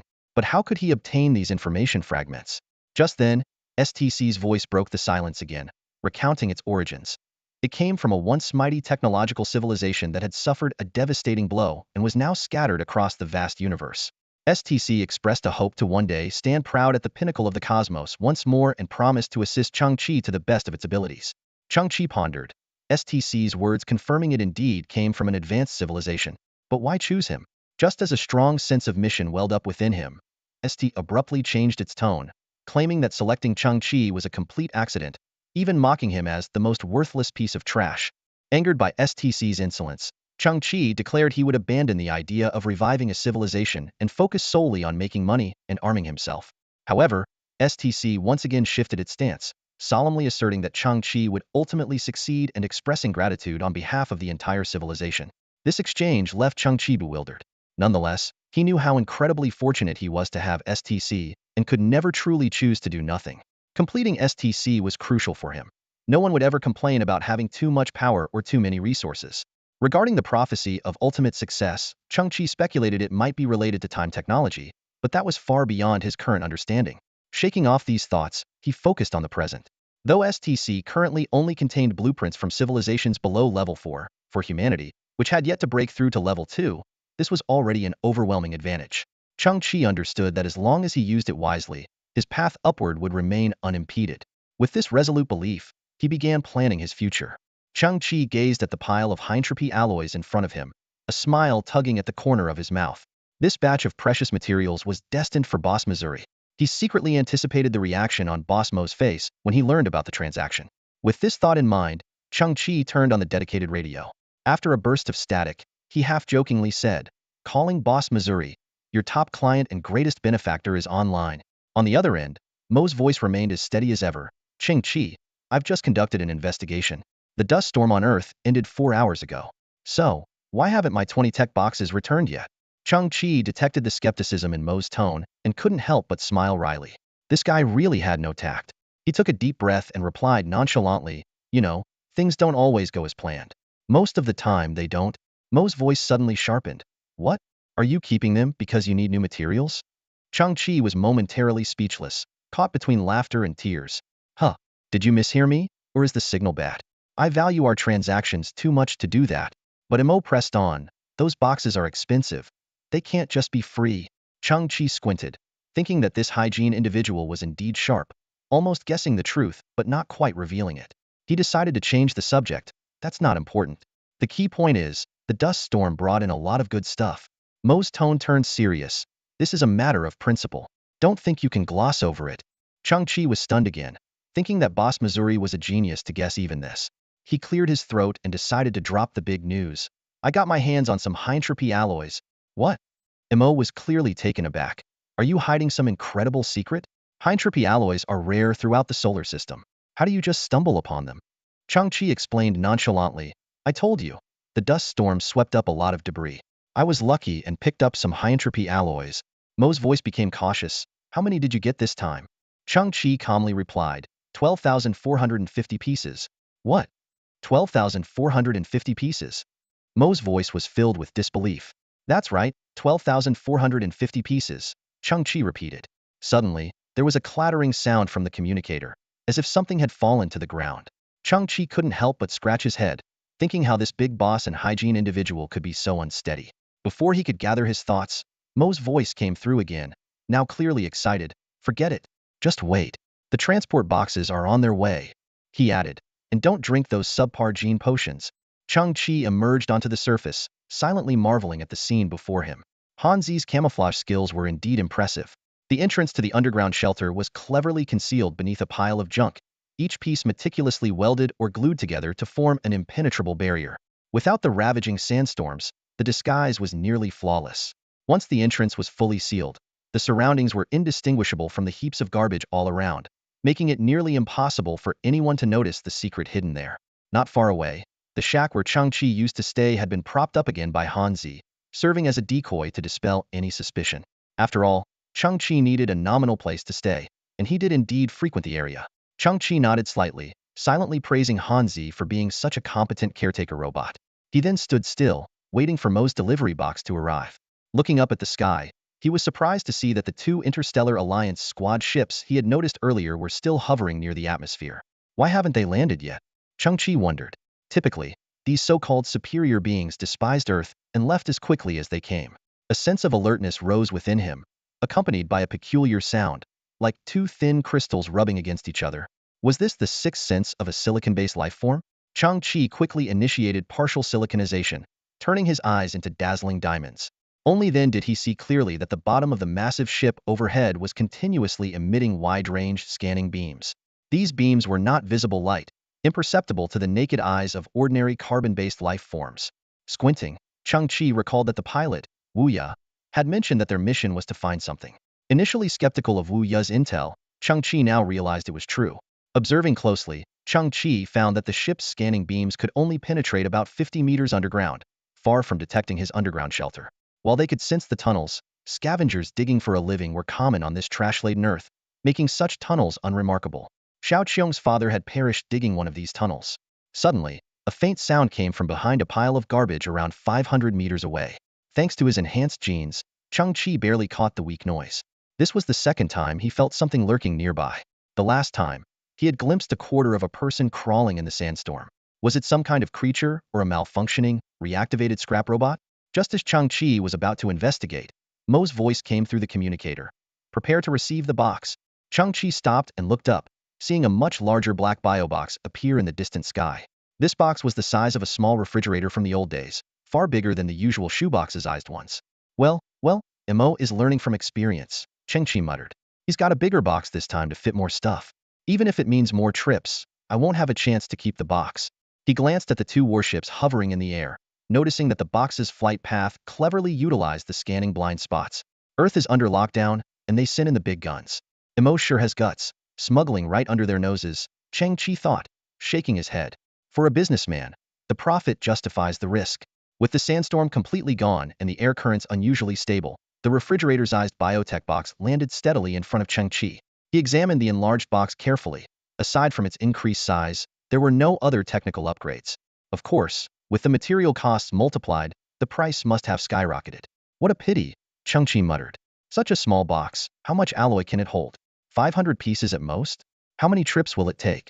Reluctantly, he stepped forward and pressed the switch. With a pneumatic hiss, the hatch slowly opened. Chang-Chi was stunned. Inside the box, perfectly seated in a chair, was Mo, dressed in a suit and holding a cane, sitting with his legs crossed, calmly observing Chang-Chi. Why did you come in person? Chang-Chi asked, unnerved by Mo's gaze.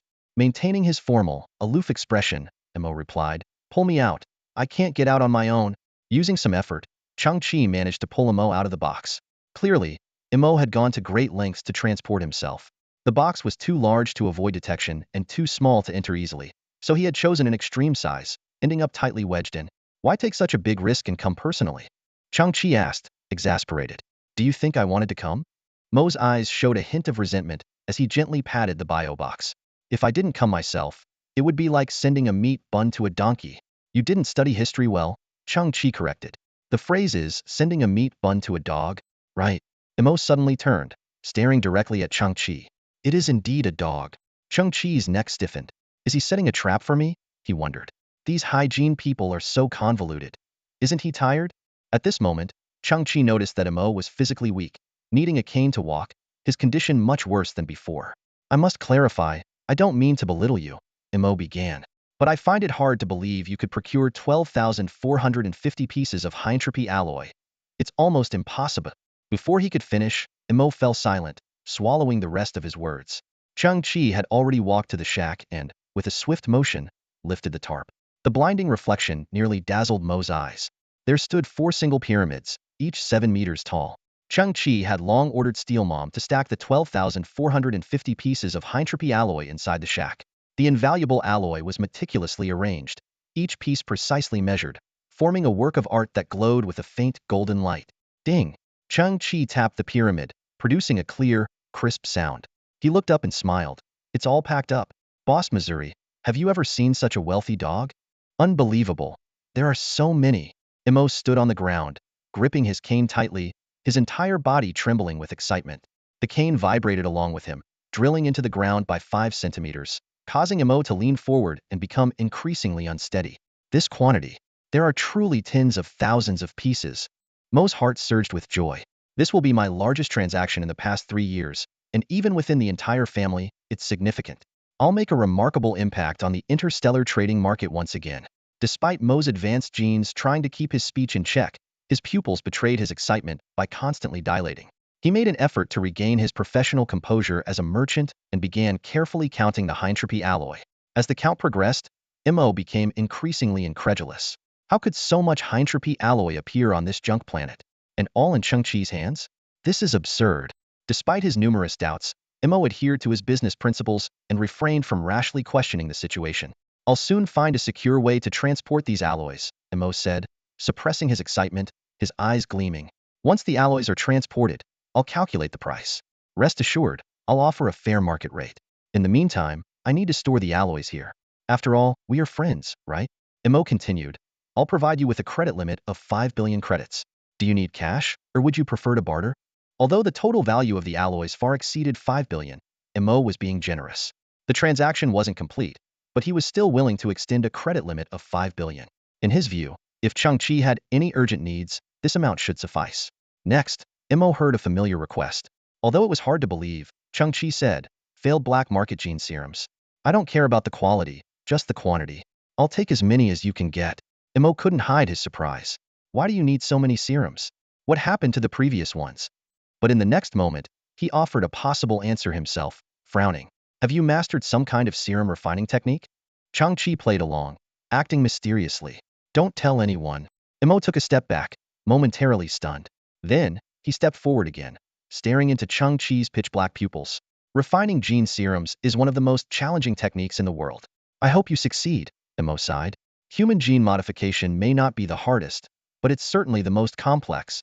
Refining gene serums outside of official channels was akin to an amateur trying to build an atomic bomb. The difficulty was astronomical, and the success rate was minuscule.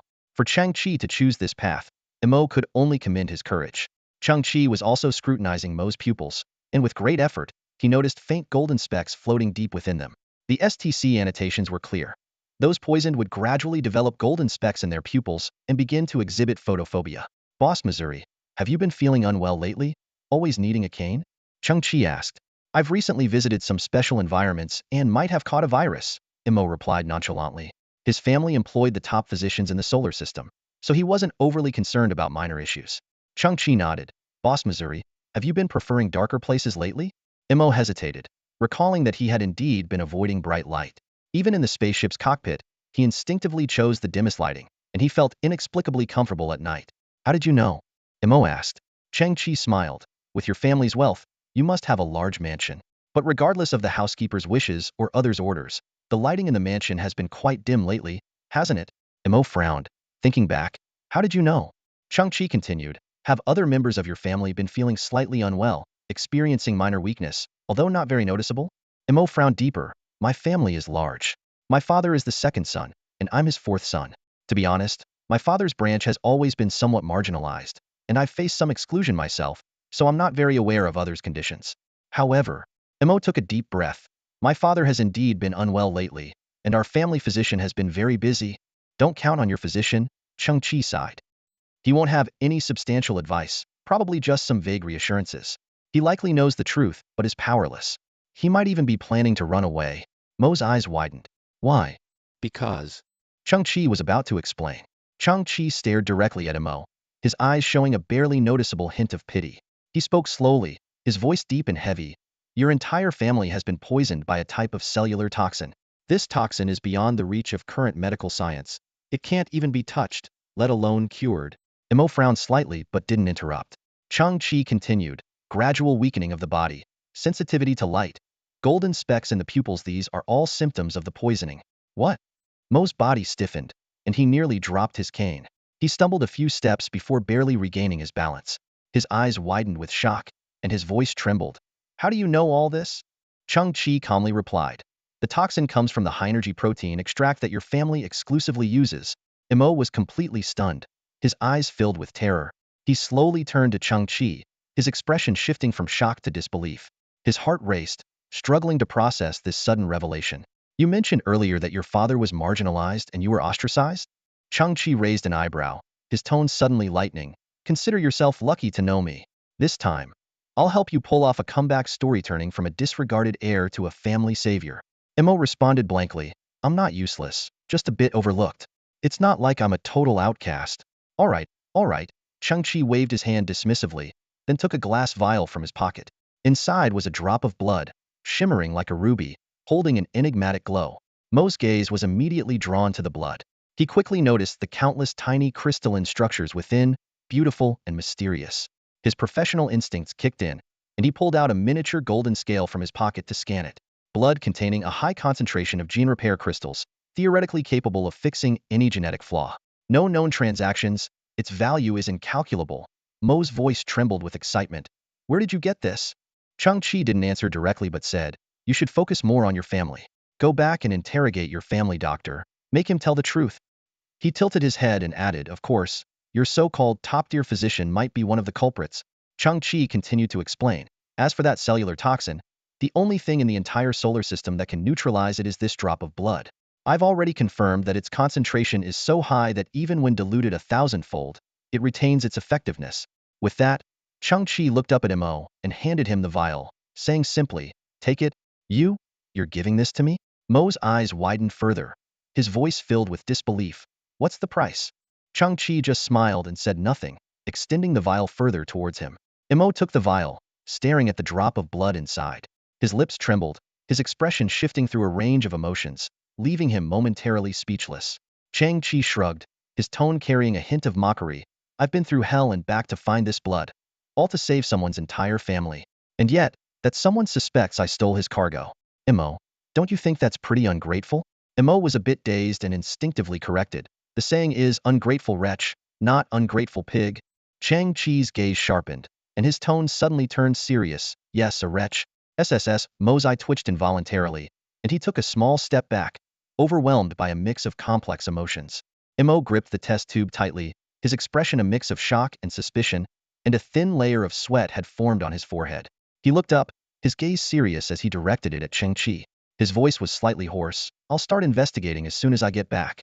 If all of this is true, then the Mo family owes you a great debt. If you ever need anything, my entire family will go through fire and water for you. Chang-Chi waved his hand dismissively, his tone light. You're exaggerating, Mr. Mo. I'm just worried about losing my income. He paused, then asked curiously, by the way, what exactly does your family do? Are you all merchants? Mo straightened up, his expression suddenly turning solemn. I have to admit something. My surname isn't Mo. He took a deep breath and continued. Our family's surname comes from a name that has shone brightly in China's thousand-year history. We are all his descendants. Our surname is Mo, as in Mozi. At this moment, a look of sacred reverence appeared in Mo's eyes. And the current head of the family is named Mo Yu. But he has been away in the stars for a century and has not returned. Chang-Chi shrugged, openly displaying his ignorance. Oh, Mo Yu? Never heard of him. Mo's expression grew serious. Regardless, you didn't ignore my family's plight. To show my initial gratitude, I must tell you something. He glanced at the two starships in the sky, his expression grave. This Interstellar Alliance combat squad purchased a large amount of weapons and ammunition from the black market before arriving on Earth. This is completely unreasonable. As a regular army, they have their own ammunition quota, but they chose to buy extra. This indicates they have some off-the-books combat plans. Cheng-Chi frowned. Off-the-books? Combat? What exactly are they planning? Emo shook his head. It's all unknown. No one knows what they're hiding. He looked at Cheng-Chi seriously. From now on, you need to be careful, or rather, the entire Earth needs to be careful. With that, Emo hurriedly prepared to leave, almost as if some latent energy had been unleashed, quickly squeezing himself back into a biotransport box the size of a refrigerator. Chang-Chi rummaged through his backpack for a moment, pulled out a bottle of blue drink, and tossed it to Emo with a smile. Drink it on the way. Mo's face turned a mix of blue and purple, and due to the cramped space, he had to hold the drink with a look of disdain. Didn't you say this drink was poisoned? Do you want me to drink it on the way, or just kick the bucket faster? Chang-Chi grinned mischievously. Since it's poisoned, it'll become waste eventually. Destroying it would be a waste. So why not transport it all to me instead? After all, the drink does slightly enhance physical strength. Mo's mind struggled to keep up, and he finally sighed. We'll talk after I investigate. Watching Mo's transport box gradually disappear into the atmosphere, Chang-Chi stared at the two starships in the distance, frowning. He then used his communicator to call Han Zi, instructing him and Xiao Qiong to return to the shelter immediately. In the underground shelter, Xiao Qiong looked at the little white mouse on Chang-Chi's shoulder, her eyes sparkling. Wow, who is this? After all, she was just a 6-year-old girl, and adorable little animals had an irresistible charm for her. Chang-Chi smiled and introduced. This is Ji, our new member. Han Zi and Xiao Qiong, covered in dirt, had clearly been collecting wood and soil, preparing to continue building the underground shelter. Xiao Qiong extended a finger and gently touched Ji's fur. Ji, you'll be my second pet from now on. Chang-Chi was taken aback. Second? Who's the first? Xiao Qiong's eyes twinkled as she pouted. Han Zi, of course. He's clumsy and funny, so he's the first pet. Han Zi raised his shiny arm, protesting. Clumsy? I'm super cool, okay? Xiao Qiong busied herself, searching through the pile of wood and finding a handful of dried grass. She wove a small grass hat and placed it on Ji's head. The little mouse's cuteness instantly doubled. Standing like a tiny person with the hat on, its whiskers twitching, it resembled a little elf. The hat also perfectly covered the exposed brain and pink crystal on Ji's head. Xiao Qiong didn't mind Ji's somewhat scary head. In this post-apocalyptic world, such sights were common. Besides, she didn't know what a real pet should look like. Chang-Chi looked at the two starships above, his expression serious. You two, stay in the shelter for now. He turned to Han Zi. Contact the others and tell them to stop all operations and find a place to hide. I'll let them know when it's safe to resume. Han Zi nodded. Got it. Don't worry. Despite his clumsy appearance, Han Zi wouldn't risk doing anything reckless or stupid. He turned to Xiao Qiong. Xiao Qiong, did you hear Cheng-Chi? We're staying here and working. No going out. Xiao Qiong nodded firmly. I'll listen to Cheng-Chi. Just then, the old communicator crackled to life with a message from the Scavenger Alliance. Attention all scavengers in Zone B24. Attention all scavengers in Zone B24. Please proceed to the Scavenger Alliance headquarters immediately to welcome the arrival of the Interstellar Alliance Combat Squad. This is crucial to our fate, so show the highest respect. Chang-Chi frowned, feeling a sense of unease. You two stay here. I'll go. He quickly donned his tattered scavenger cloak, making sure his exosuit armor was perfectly hidden underneath. He checked his jet turbine shoes and anti-gravity gloves. Finally, he confirmed that his eyes, thanks to the unique light refraction of his silicon-based genes, had perfectly concealed the 3 rings in his pupils. Taking a deep breath, Chang-Chi began walking towards the exit, thinking to himself, let's see what this interstellar combat squad is really up to. In front of the headquarters of the Scavenger Alliance, thousands of scavengers gathered on a plaza paved with compacted trash. On either side of the plaza, 8 tall pillars made from molten metal debris pierced the gray sky. In this trash-strewn world, this was the grandest place one could find. The air was filled with a musty stench, emanating from the scavengers who lacked opportunities to bathe. Chang-Chi stood among the crowd, silently observing everything around him. Xiao Qi called a 50-year-old female scavenger wearing a red headscarf as she squeezed through the crowd to reach Chang-Chi, pressing a small cloth bundle into his hand. Aunt Lan? Chang-Chi opened the bundle in confusion and found several round edible energy blocks inside. Aunt Lan, her face weathered by the elements, smiled and explained, I recooked the regular energy blocks to remove the impurities and added some sugar. Take them home and eat. Aunt Lan's husband, Lao Lin, was a friend of Chang-Chi's grandfather. Not long ago, Chang Chi had defeated the hyena gang that had kidnapped Lao Lin and rescued him. Despite the harsh environment, Lao Lin's family always looked out for Chang Chi.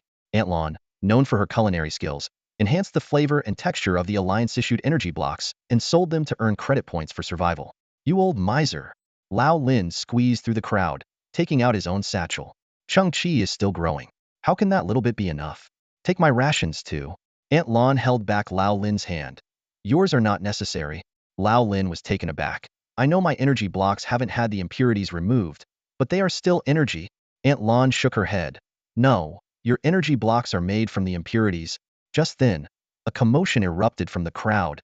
It's the president. The president is here. Chang Chi looked up towards the main entrance of the headquarters. Leading the way was a 60-year-old man with a square face marked by wrinkles, white hair, and a beard. He stood tall, trying to project an air of vitality. Behind him were two people. On his right was Hina, dressed in a red gown and resembling a post-apocalyptic rose, who drew enthusiastic cheers from the male scavengers. On his left was a tall woman in a gray cloak with an extraordinary presence, though her face remained indistinct. In the distant sky, two Harrier-class starships hovered motionlessly. One of them slowly opened its hatch, releasing a shuttle-shaped landing craft. 3 seconds after the landing craft departed, a thick blue diamond-patterned force field suddenly appeared around the starship.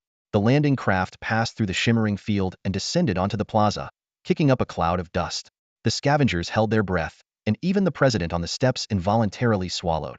Chang Chi squinted his eyes, focusing intently on the landing craft. With a hiss, the landing craft's door slowly opened, forming a ramp. A tall, young man appeared in the doorway, dressed in standard military attire with dark gold epaulets, adorned with 2 golden stripes and 2 golden star emblems. However, his face was obscured by a black, high-polymer gas mask. The young lieutenant colonel disembarked from the landing craft, followed by a dozen fully armed soldiers.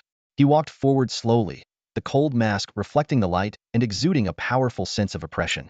The scavengers stared wide-eyed, but no one dared to make a sound. Suddenly, the young man extended a pale finger and removed the mask, revealing a handsome face of about 25 or 26, with black hair and eyes that glowed with faint blue rings. Several female scavengers covered their mouths, secretly marveling at his looks. Hello, everyone, the young officer said with a warm smile, waving to the crowd. My name is Ning. You can call me Lieutenant Colonel Ning from now on. A soldier standing nearby said, Lieutenant Colonel, the air here is bad. You should wear a mask. Lieutenant Colonel Ning frowned and quietly responded, everyone else doesn't have a mask. Wouldn't it seem a bit arrogant if we did? The soldier paused at his words, then removed his gas mask, revealing a scarred, resolute face. Seeing this, the other soldiers followed suit and took off their masks as well. Chang Chi, witnessing this scene, couldn't help but be a bit surprised. These soldiers were so considerate. The leader of the Scavenger Alliance, standing on the steps, noticed this detail and his pupils slightly trembled. The tension on his face gradually faded, and he quickly descended the steps to greet them. From a distance, Lieutenant Colonel Ning extended his right hand and called out, Chairman Li. Chairman Li, visibly moved, wiped his hands on his clothes before tightly grasping the young officer's hand. His voice trembled slightly. Welcome. On behalf of the Scavenger Alliance, I assure you of our full cooperation. Following behind, Hina's gaze fell on the young officer's face, her eyes sparkling with a special light as she bit her lip gently. Chairman Li, smiling broadly, introduced, Oh, right, let me introduce you to my youngest daughter, Hina. Hina stepped forward and extended her fair hand to shake the young officer's hand. She held on for a long time, her beautiful eyes fixed on his face, her fingers lightly brushing against the back of his hand. Hello, Lieutenant Colonel Ning said with a polite smile, nodding gentlemanly before gently pulling his hand back. Chairman Li then turned and pointed to a figure in a gray cloak. Haha, this is my eldest daughter. As soon as he finished speaking, the figure dramatically pulled off the cloak, revealing a stunning appearance. A leather jacket on top, tight shorts below, legs straight and fair, with a tall and slender figure. Lieutenant Colonel Ning's expression tightened upon seeing her face. Exclamations arose from the scavengers. Who is she? Is she really the chairman's eldest daughter? She's rarely seen in public. Many haven't met her. She's so beautiful. Hannah was always known as the Red Rose of the Apocalypse, but she paled in comparison to the figure standing before her. Hong Yun's face was lightly adorned with makeup, her red lips as vibrant as petals. Her beauty, figure, and very presence seemed out of place on this ravaged earth. Hello, Colonel Ning. Hong Yun stepped forward, her voice as melodious as a clear stream. As you can see, Earth is severely lacking in resources, and scavengers are struggling to survive. President Li suddenly interrupted. Colonel Ning just landed. Isn't it a bit too soon to discuss this? Colonel Ning smiled gently and looked directly into Hong Yun's eyes. It's all right. Miss Hong Yun, you have a D-level gene? Hong Yun was slightly taken aback but nodded gently. Colonel Ning bowed respectfully. A flower blooming in the desert is truly admirable. At that moment, two soldiers arrived carrying a large black case. Colonel, as per protocol, if we find a high-level gene carrier above a level during our patrol, we need to conduct a genetic test. Hong Yun's beautiful eyes trembled violently at these words. President Li and Hannah also visibly shuddered. Chang Chi, observing everything from the shadows, felt something was off about the glow in Hong Yun's eyes but couldn't pinpoint what it was. Colonel Ning waved his hand dismissively. Miss Hong Yun's appearance says it all. There's no need for a test. The two soldiers hesitated briefly before nodding. Understood. Hong Yun visibly relaxed. President Li laughed heartily. Warriors, you have come from afar. Let's go inside and sit down. No rush, Colonel Ning said seriously. I understand Miss Hong Yun's concerns. I will submit a request to the Alliance for essential supplies such as fresh water, food, and energy cells. I will ensure they are delivered as quickly as possible. Really? President Li's eyes widened, and his lips trembled with excitement. I never expected you to be so understanding and kind. He turned to the scavengers. Did you all hear that? The crowd erupted in cheers. Long live the Solar System Interstellar Alliance. Long live Colonel Ning. Colonel Ning smiled and nodded at the crowd, then turned back to President Li. Furthermore, to show our respect for the people of Earth, a team of heroes has been included in this inspection squad. President Li was taken aback. Heroes? Yes, renowned heroes. Colonel Ning slowly turned and pointed towards the landing craft's hatch. A series of mechanical sounds ensued, and 8 massive figures gradually appeared at the hatch. Thousands of scavengers held their breath. These were 8 warriors clad in exoskeleton armor. Each stood 2.5 meters tall, their exoskeletons made of robust titanium aluminum alloy, with black fuel cells mounted on their backs. They wielded dark silver battle axes in their right hands and 20mm beam guns on their left arms. President Li's pupils contracted sharply. This is the Extreme Warrior Squad? In the crowd, Chang Chi's pupils also contracted instantly. He knew a secret unknown to everyone. The Extreme Warriors Squad had turned to dust, sealed in a fuel tank and buried underground for 20 years. How could the Extreme Warriors Squad appear now? Chang Chi scrutinized their equipment. These were iterations of the original Extreme Warriors exoskeletons, products of his own synthesis process, but 2 versions behind his memory metal Extreme Warriors armor. Could it be that the Extreme Warriors Squad had been reformed with new pilots? Chang Chi frowned, trying to find a reasonable explanation. Colonel Ning turned and saluted the Extreme Warriors Squad. Everyone, the arrival of the Extreme Warriors Squad is to boost morale and encourage you to face everything bravely. With a soft pneumatic sound, the metal visors of the 8 exoskeletons slowly lifted, revealing faces weathered by time but still resolute. They saluted the scavengers in unison. Extreme Warriors Squad, Ding Feng. Extreme Warriors Squad, Lin Lanyue. Extreme Warriors Squad, Long Zhanxiao. They each announced their names, their imposing presence amplified by the exoskeletons. Chang Chi's pupils contracted again. Ding Feng, Lin Lanyue, Long Zhanxiao? Chang Chi remembered clearly that he had personally buried their remains and collected their nameplates after finding those exoskeletons. He had vowed to uncover the truth one day. These names were etched in his heart. Colonel Ning continued with a righteous smile. As you can see, 20 years ago, they undertook an extremely dangerous mission. It was widely believed they had heroically sacrificed themselves. In reality, they overcame the odds with their exceptional combat skills and successfully returned to headquarters. People seemed to love stories of miraculous survival and heroic rebirth. The crowd erupted into enthusiastic applause. Chang Chi gritted his teeth slightly. Nonsense. The true Extreme Warriors Squad had been betrayed and slain with their throats cut from behind. Squinting his eyes at Colonel Ning's gallant and righteous figure, Chang Chi pondered. Who are you really? And what are your true intentions? The scavengers gradually dispersed, eagerly awaiting new supplies. Colonel Ning and his team entered the headquarters of the Scavengers Alliance, followed closely by a fully armed squad from the Galactic Federation, who quickly secured the entire area. Chang Chi stood still, his eyes scanning the heavily armed soldiers. Several sharp gazes urged him to leave. He took a small step back, moving just outside the perimeter, but he didn't completely leave. His eyes remained fixed on the headquarters building, contemplating how to gather more information. Suddenly, Chang Chi's attention locked onto the massive antenna on the rooftop. This was the Scavengers Alliance's broadcasting system, used for various announcements. A bold idea flashed through Chang Chi's mind. He turned his back to the squad, slowly closing his eyes.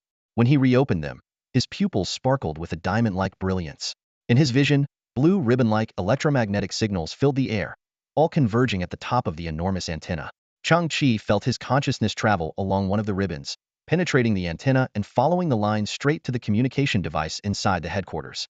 The frequency display on the communicator flickered slightly, the value increasing by 0.01, an imperceptible change.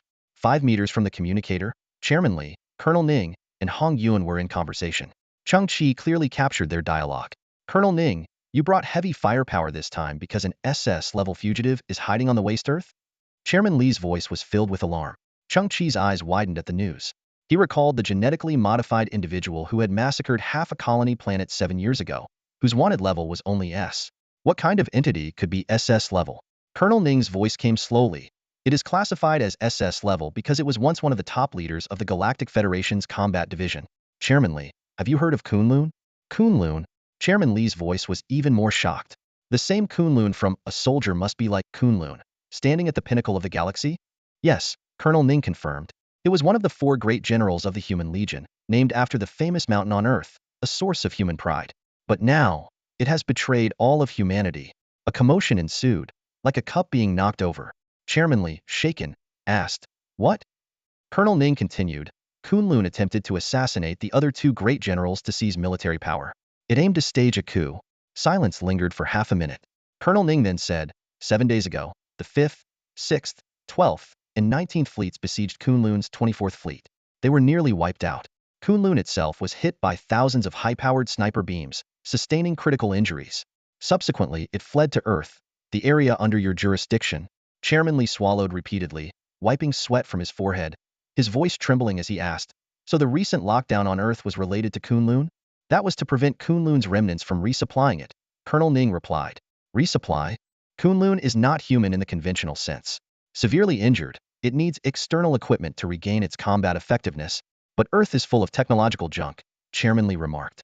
Colonel Ning seemed to shake his head, no offense, but in Kunlun's eyes, the items on Earth are not even considered junk. They are of no use to it. Then, Chairman Li asked, what should I do? You and the scavengers need to do nothing, Colonel Ning answered. We will handle everything. The rest of the conversation was routine checks, providing no critical information. Chang-Chi blinked, his pupils returning to their normal black color. He glanced back at the Scavengers Alliance headquarters standing under the gray sky, where soldiers were still driving him away. Chang-Chi began walking towards his underground shelter, his mind echoing with the astonishing information he had just overheard. Chang-Chi frowned in deep thought, a series of questions swirling in his mind. Is the SS-level fugitive really the root of all this? What do those illegally purchased munitions signify? What secrets lie behind the 8-member squad of elite warriors? Are they truly good or evil? Although he leaned towards believing they were more likely evil, was the issue with a few individuals, or was there a problem with the entire team? After all, they were part of the official military of the Galactic Alliance. Before he knew it, Chang-Chi had returned to his underground shelter. He sat in front of the Earth Dragon King's expansion dock, his brows tightly furrowed, his thoughts still churning. Habitually, he reached for the worn-out teapot to wet his throat. Suddenly, his hand froze. Hanzai, why did Xiao Qiong pee in the pot again? Chang-Chi called out in exasperation. Hanzai's brass head peeked out from behind a room, his voice tinged with a hint of grievance. You said we shouldn't go outside. We've been very obedient. Xiao Qiong was in a hurry and didn't want to dirty the floor. She doesn't know how to use the toilet, so she had no choice but to pee in your pot. Chang-Chi rubbed his forehead and then asked, where's Xiao Qiong? What's she doing? She's not behind the house, and she's not playing with her new pet, Hanzai replied, his tone betraying a sense of guilt. Chang-Chi scratched his head and slowly got up, walking towards the back of the expansion dock. He thought to himself, Xiao Qiong is probably making some weird clothes for Zizi again.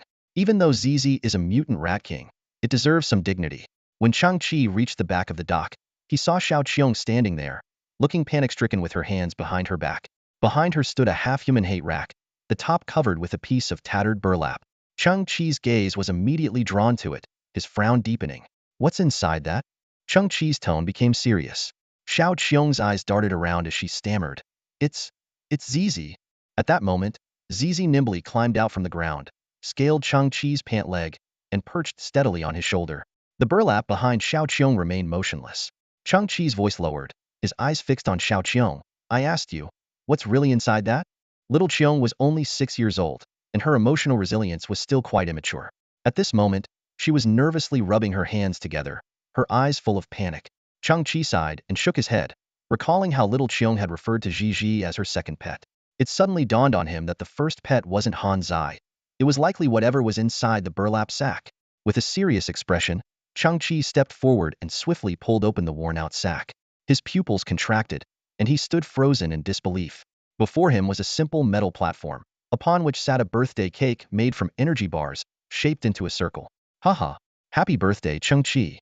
Little Cheong giggled, though her face also showed a hint of reproach. You adults are so careless, forgetting your own birthday. Han Zai chimed in, Chang-Chi, 18 years ago today, Grandpa found you. We don't know exactly when you were born, so we decided to make today your birthday. As he spoke, he took out a welding rod, heated it with the torch on his arm, and stuck it into the cake. Kid, happy birthday. Chang-Chi stood there, eyes gradually welling up with tears. Seeing this, little Cheong teased, we're all family. It's just a birthday celebration, and you're already tearing up? You adults are so emotional. Gigi, the little creature on his shoulder chirped, seemingly one of the masterminds behind this surprise. Only then did Chang-Chi realize why Han Zai had been acting so suspiciously earlier. It was all to lead him to the back of the house.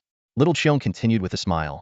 The cake might not be perfect, but you can imagine it tastes like anything you want, tangy cherry or soft, sweet banana.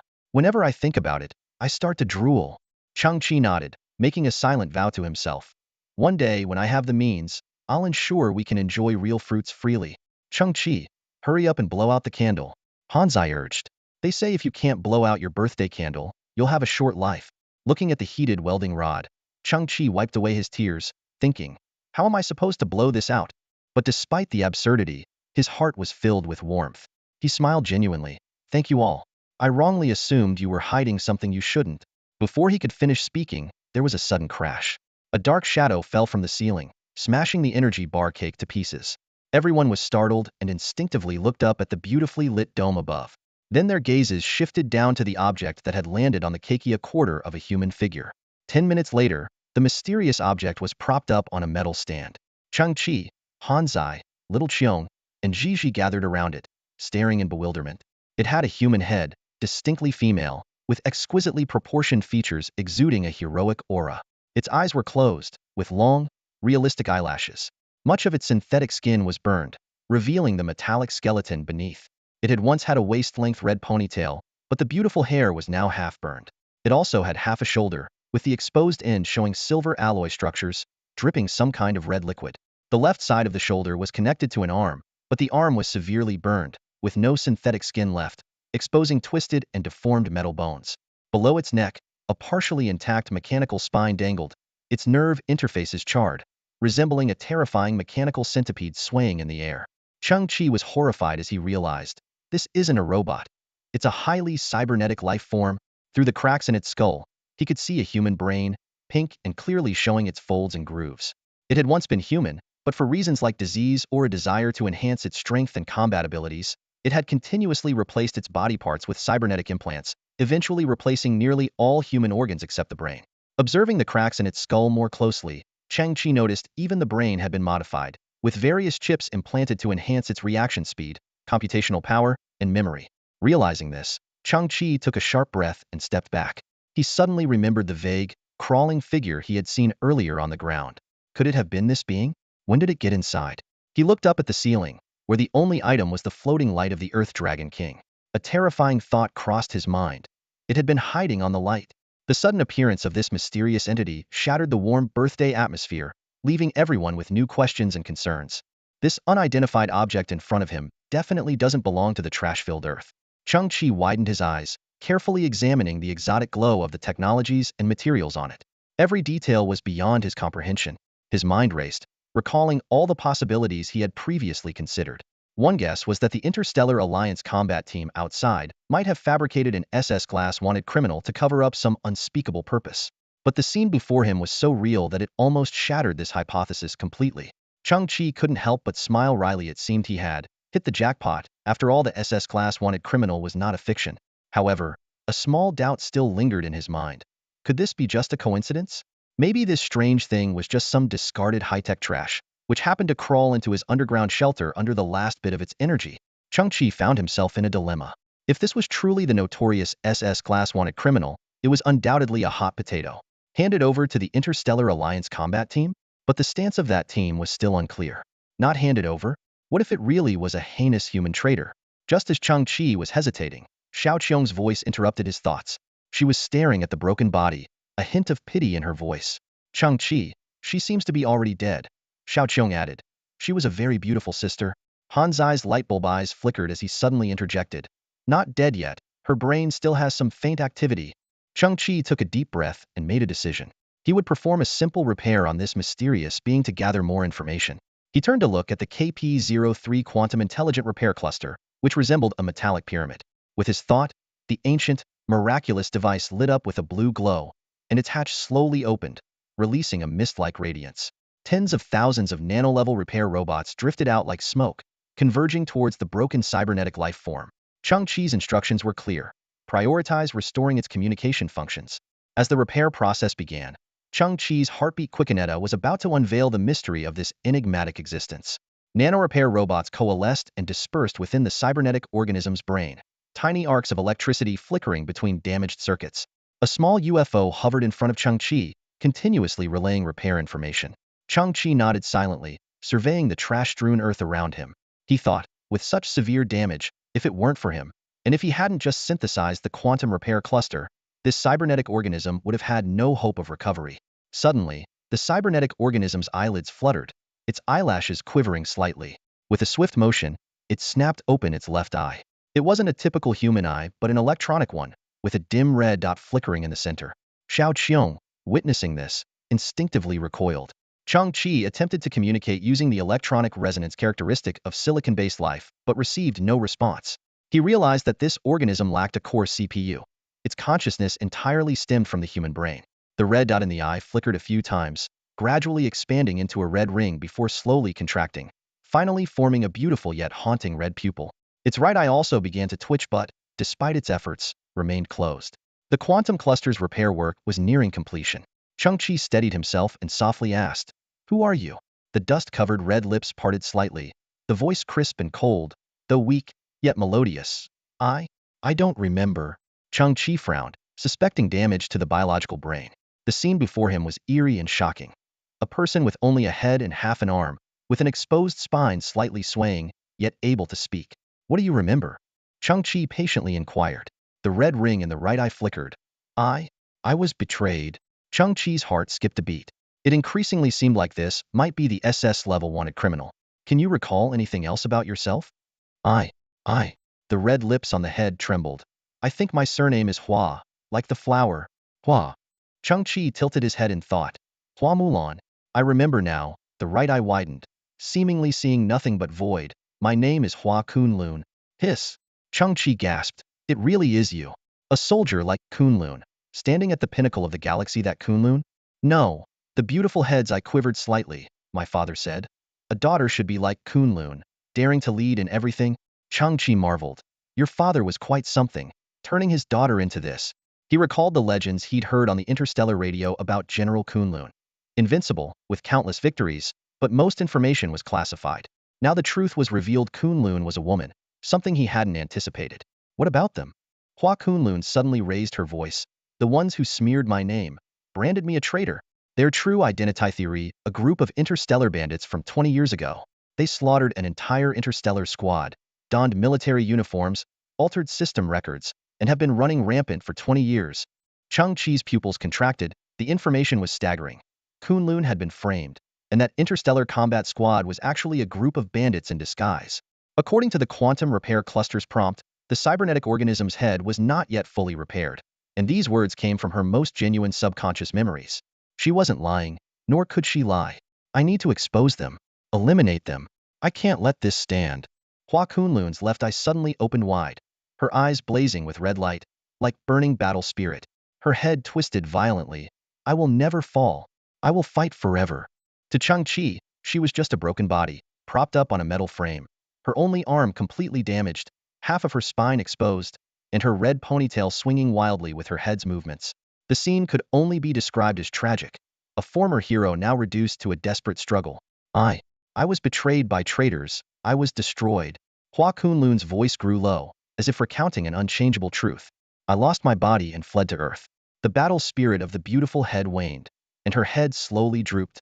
However, a flicker of memory seemed to flash through her mind. At that moment, I noticed the figure of a young boy in the trash heap. The technology he carried far surpassed Earth standards. A thought flashed through my mind. He can help me. Only he can help me. Please help me. The voice of the beautiful head grew weaker, her eyes gradually losing their luster, staring blankly ahead. Signs of life faded, and her energy levels dropped to a critical low. A self-preservation protocol forced her into a state of dormancy. Quantum repair clusters immediately sent diagnostic information. Chang-Chi took a deep breath, organizing the information he had just received. The truth gradually surfaced. That Interstellar Alliance squad was not traitors at all. They weren't even close to being traitors. They were a group of ruthless criminals. 20 years ago, the true elite warrior squad was likely killed by them. For these criminals to pose as regular soldiers for 2 decades without being exposed, there must be someone high up protecting them. That mysterious figure was the real traitor plotting against humanity, and Hua Kunlun had become an obstacle they had to eliminate. The true purpose of the squad's mission was not to capture an SS-level fugitive, but to ensure Kunlun was silenced forever, unable to reveal their secrets. Chang-Chi continued to piece together the events. After escaping to Earth, Kunlun had witnessed him navigating through a dust storm, leaping several meters with the help of an elite warrior's armor to retrieve Boss Mo's transport box. This scene made her realize that Chang-Chi might be a highly skilled repairman or mechanic. Although the underground shelter was well hidden, it lacked an alarm system. Kunlun likely took advantage of the moment when Hanzi and Xiaoqiong were out, slipping in as the door opened. Once a commanding human general, she had fallen to such a state due to her unresolved obsessions. Chang-Chi couldn't help but sigh in sympathy. The beautiful head still hung low, her eyes fixed on the ground. Her last expression was one of deep pleading. Reflected in the molten metal floor was Chang-Chi's figure, appearing tall from this upward perspective. At that moment, Chang-Chi straightened his chest slightly and turned to Hanzi, saying, "Contact Monkey and the others. We can start the acquisition operations in secret. Tell them I need some cybernetic prosthetics. Torso, arms, legs, weapons, every part, as many as possible." In the corridor of the bridge of the Galactic Federation KRF-02 Falcon-class starship, Major Ning stood tall, his steps resolute. The overhead lights flickered, casting shifting shadows on his chiseled face. Behind him, 2 soldiers followed silently, carrying a slightly slim rectangular box. Upon reaching the control center at the heart of the bridge, Major Ning immediately saluted. "General." His voice was clear and respectful. In the dim light of the bridge, a massive mechanical seat loomed, with a shadowy figure seated within. "Report," came the deep voice from the seat. "What did you find?" Major Ning stepped aside, gesturing for the soldiers to place the box down. With a mechanical hum, the lid slid open, revealing a white backlight inside. Neatly arranged within were numerous fragments of varying sizes, close to 100 in total. Most were painted red, with a semi-transparent metal core. They were meticulously arranged, forming the vague outline of a humanoid figure. The figure in the seat extended a hand, and Major Ning promptly picked up a fragment, handing it over respectfully. The figure held the fragment up to the distant light, squinting slightly. A low chuckle broke the silence. The figure rotated the fragment, despite its high-temperature warping and peeling paint, revealing a chest emblem fused into the mechanical part. The emblem depicted a majestic mountain in simple lines, with a red background and gold trim. Major Ning began his report. "General, 30 of these fragments were collected from the battlefield in space, and 70 from Earth's junkyards. It took the soldiers 4 hours to gather them. According to the engineers, her core is severely damaged. Even if she's still alive, she's lost her combat capabilities." He continued, "She chose Earth, a place with minimal surveillance, thinking it was a safe haven, but it's actually a dead end. She won't find any useful parts there. Even if she manages to cobble herself together from junk, she'll be a fragile mess. No one can help her, and no scavenger would be foolish enough to assist her." Major Ning chuckled. "She might already have been found by a scavenger, disassembled, and sold piece by piece in the market. For those junkyard folks, a bit of extra income is everything." The shadowy figure spoke slowly. "Major Ning, you once served as an adjutant to Kunlun, infiltrating her ranks and providing me with her movements, ultimately helping us destroy her 24th fleet. That was indeed a significant achievement." The voice turned icy. "But let me be clear. I want her brain. I want to witness her brain death with my own eyes, and I want to mount her beneath my seat, to forever feel my dominance over her." A cold gleam shot from the shadows, directly at Major Ning. "If you don't find her brain within 72 hours, you won't deserve to keep your own." Major Ning shuddered, quickly bowing his head. "Yes, General." Meanwhile, Chang-Chi arrived at the headquarters of the Scavenger Alliance once more. The place was still guarded by soldiers of the Galactic Federation. He used his silicon-based biological abilities to hack into their communication system. Still not fully adept at using his silicon DNA, Chang-Chi felt like he was navigating an electronic maze, wandering aimlessly. Finally, he located President Lee's quarters. The 60-year-old man sat alone on his bed, deep in thought. President Lee, a youthful voice suddenly emerged from the turned-off communicator. The old man jumped, staring in horror at the device. Who are you? Are you a hacker? What do you want? The Galactic Federation squad you welcomed has issues, Chung Chi said bluntly. As a scavenger, I felt it necessary to warn you. President Lee's expression was complex. They are official soldiers of the Galactic Federation. Before they arrived, I received a communique from the Solar System Alliance. Their credentials and keys checked out. You need to be responsible for your words. They are indeed official soldiers now. But their past identity, President Lee interrupted. You have impressive hacking skills for a scavenger. But I hope you use your talents for good, not for such pointless pranks. Chairman Lee, are you really going to be this stubborn? Chairman Lee frowned, his gaze sharp as he stared at the young man before him. He spoke slowly, with a hint of displeasure in his voice. Stubborn? If you were in my position, would you trust a well-documented official military unit? Or would you trust a scavenger hacker? He stood up and walked to the window, continuing, everyone says I'm moderate, that I'm afraid of taking risks. But my duty is to balance the relationship between tens of thousands of scavengers and the authorities. Now everyone is waiting for the Galactic Alliance's aid, and you want me to question them based on a few words? The young man was silent for a moment, then suddenly posed a shocking question. What if the person communicating with you now is a high-level gene-modified individual? Chairman Lee's body visibly trembled, his voice tightening. A high-level gene-modified individual? How high? Clevel. This answer plunged Chairman Lee into a long silence. A Clevel gene-modified individual was an intimidating concept. He gently lifted the curtain, his gaze falling on the figure of a young man in a blue scavenger cloak in the square below. Images of his daughter, Hong Yun, and the black market potion he had spent a decade's wealth on, flashed through his mind. He muttered to himself, how could a Clevel gene-modified individual emerge from this wasteland of Earth? With a long sigh, Chairman Lee turned to face the young man. Child, take my advice. Don't use those biocamouflage contact lenses to deceive people. You might fool them for a while, but not forever. Chung Chi was stunned, clearly not expecting such a response. Chairman Lee continued, I've noticed some issues, too. This squad is too humble, too approachable. Past patrols were never like this. They seem to be constantly polishing their camouflage. He paused, his tone growing heavier. But the undeniable fact is that the wasteland of Earth holds no value for them. We are just a bunch of bugs and rats living in the trash. As the saying goes, bandits don't raid poor houses. We have nothing to lose. A shrewd glint flashed in Chairman Lee's eyes. Instead, I can use their camouflage to my advantage, to fight for what I want. For instance, I can leverage their friendliness and humility to secure next year's food supply. I'm surviving in the cracks, and it's wise to play dumb sometimes. Do you understand? At that moment, Chung Chi's attention was drawn to a scene in the distance. Dozens of small transport ships broke through the atmosphere, landing on the south side of the scavenger headquarters square. The hatch doors opened, revealing stacks of edible energy blocks inside. The surrounding scavengers, like hungry wolves, rushed madly towards the transport ships, creating a scene of grand celebration. Chung Chi stood alone on the north side of the square, coldly observing everything, the divide on the ground clear and distinct. At that moment, Chung Chi narrowed his eyes slightly, thinking to himself, everyone has their own motivations, perhaps different needs or different stances. He looked up at the starship in the distant sky, his eyes gleaming with determination. No matter what tricks you have up your sleeve next, the boy's voice was light but filled with resolve. I, Cheng Chi, will face it alone. In the lieutenant colonel's office, the atmosphere was tense. A sergeant hurried in and reported, in the past 2 hours, we found 12 more pieces of Kunlun's wreckage. But her main brain is still missing. Lieutenant Colonel Ning slowly rose from behind his desk, his brows furrowed. He walked to the large observation window, looking down at the trash-covered Earth in the night. I don't think the scavengers have the guts to hide her brain, he said in a low voice, a cold glint in his eyes. However, these rat-like scavengers aren't completely useless. The sergeant looked puzzled. What value could they possibly have? A cold smile appeared on Lieutenant Colonel Ning's lips as he turned to face the sergeant. Tell the brothers that the long-awaited plan can now be set in motion. The sergeant's eyes lit up. Really? The brothers have been pretending for years. They're about to go crazy. Finally, they can let loose on this trash planet and have some fun. But, Ning's eyes gleamed with a sinister light. The plan has to proceed step by step. Tonight, we can only make a small move. I still need some subtle performances. Meanwhile, in the underground shelter, Chung Chi stood before a pile of tech junk.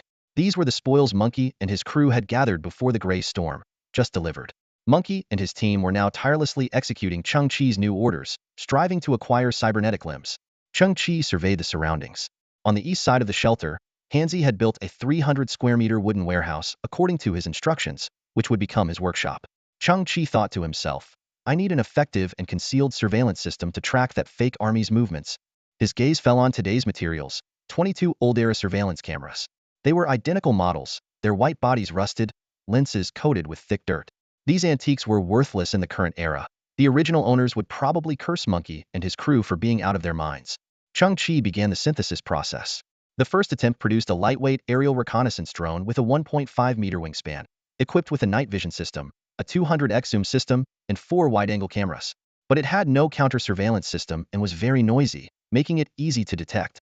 The second attempt resulted in a military-grade comprehensive flight monitoring platform. Although it came with an advanced sonar system, high-precision thermal imaging, and 28 smart tracking cameras, its diameter exceeded 4 meters, making it far too conspicuous.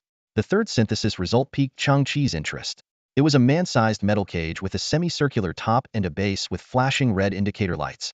Inside the cage were crisscrossing metal branches, on which perched dozens of gray birds. This device disguised surveillance equipment as tree sparrows, capable of mimicking bird calls and biological electromagnetic waves, providing excellent concealment. However, Chang Chi realized a problem. Sparrows had long been extinct on the trash-covered earth. If these bionic birds were released, their calls might as well scream, I have a problem. I have a problem.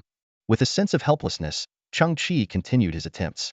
The final synthesis result left him utterly astonished. It was a lump of metallic excrement. Chang Chi's face turned from red to purple, then from purple to white, as he stared in disbelief at the mysterious object before him. Chang Chi's eyes widened in disbelief at the sight before him. A tower-like structure made up of stacked silver metal discs stood there, with the discs gradually decreasing in size as they reached the top, culminating in a small point. The peculiar shape reminded Chang Chi of something inappropriate, but he quickly shook off the thought, muttering to himself, this must be the creation of some advanced civilization with a unique aesthetic sense. Upon closer inspection, Chang Chi noticed that the surface of the mysterious device was covered with tiny seams, indicating that it could be opened. He cautiously reached out and gently touched the metallic surface. Suddenly, the device seemed to awaken, slowly opening up. Chang Chi's eye twitched slightly. Inside the device was a series of extremely intricate lattice structures, each housing a vertical white worm. These worms were covered in spiral patterns and constantly wriggling. In his shock, a ridiculous thought crossed Chang Chi's mind. STC, the codename for this device, could it be Maggot Nest? However, the truth was soon revealed. The real codename for this device was Thousand Eyes, because it perfectly replicated the most powerful compound eye structure found in nature.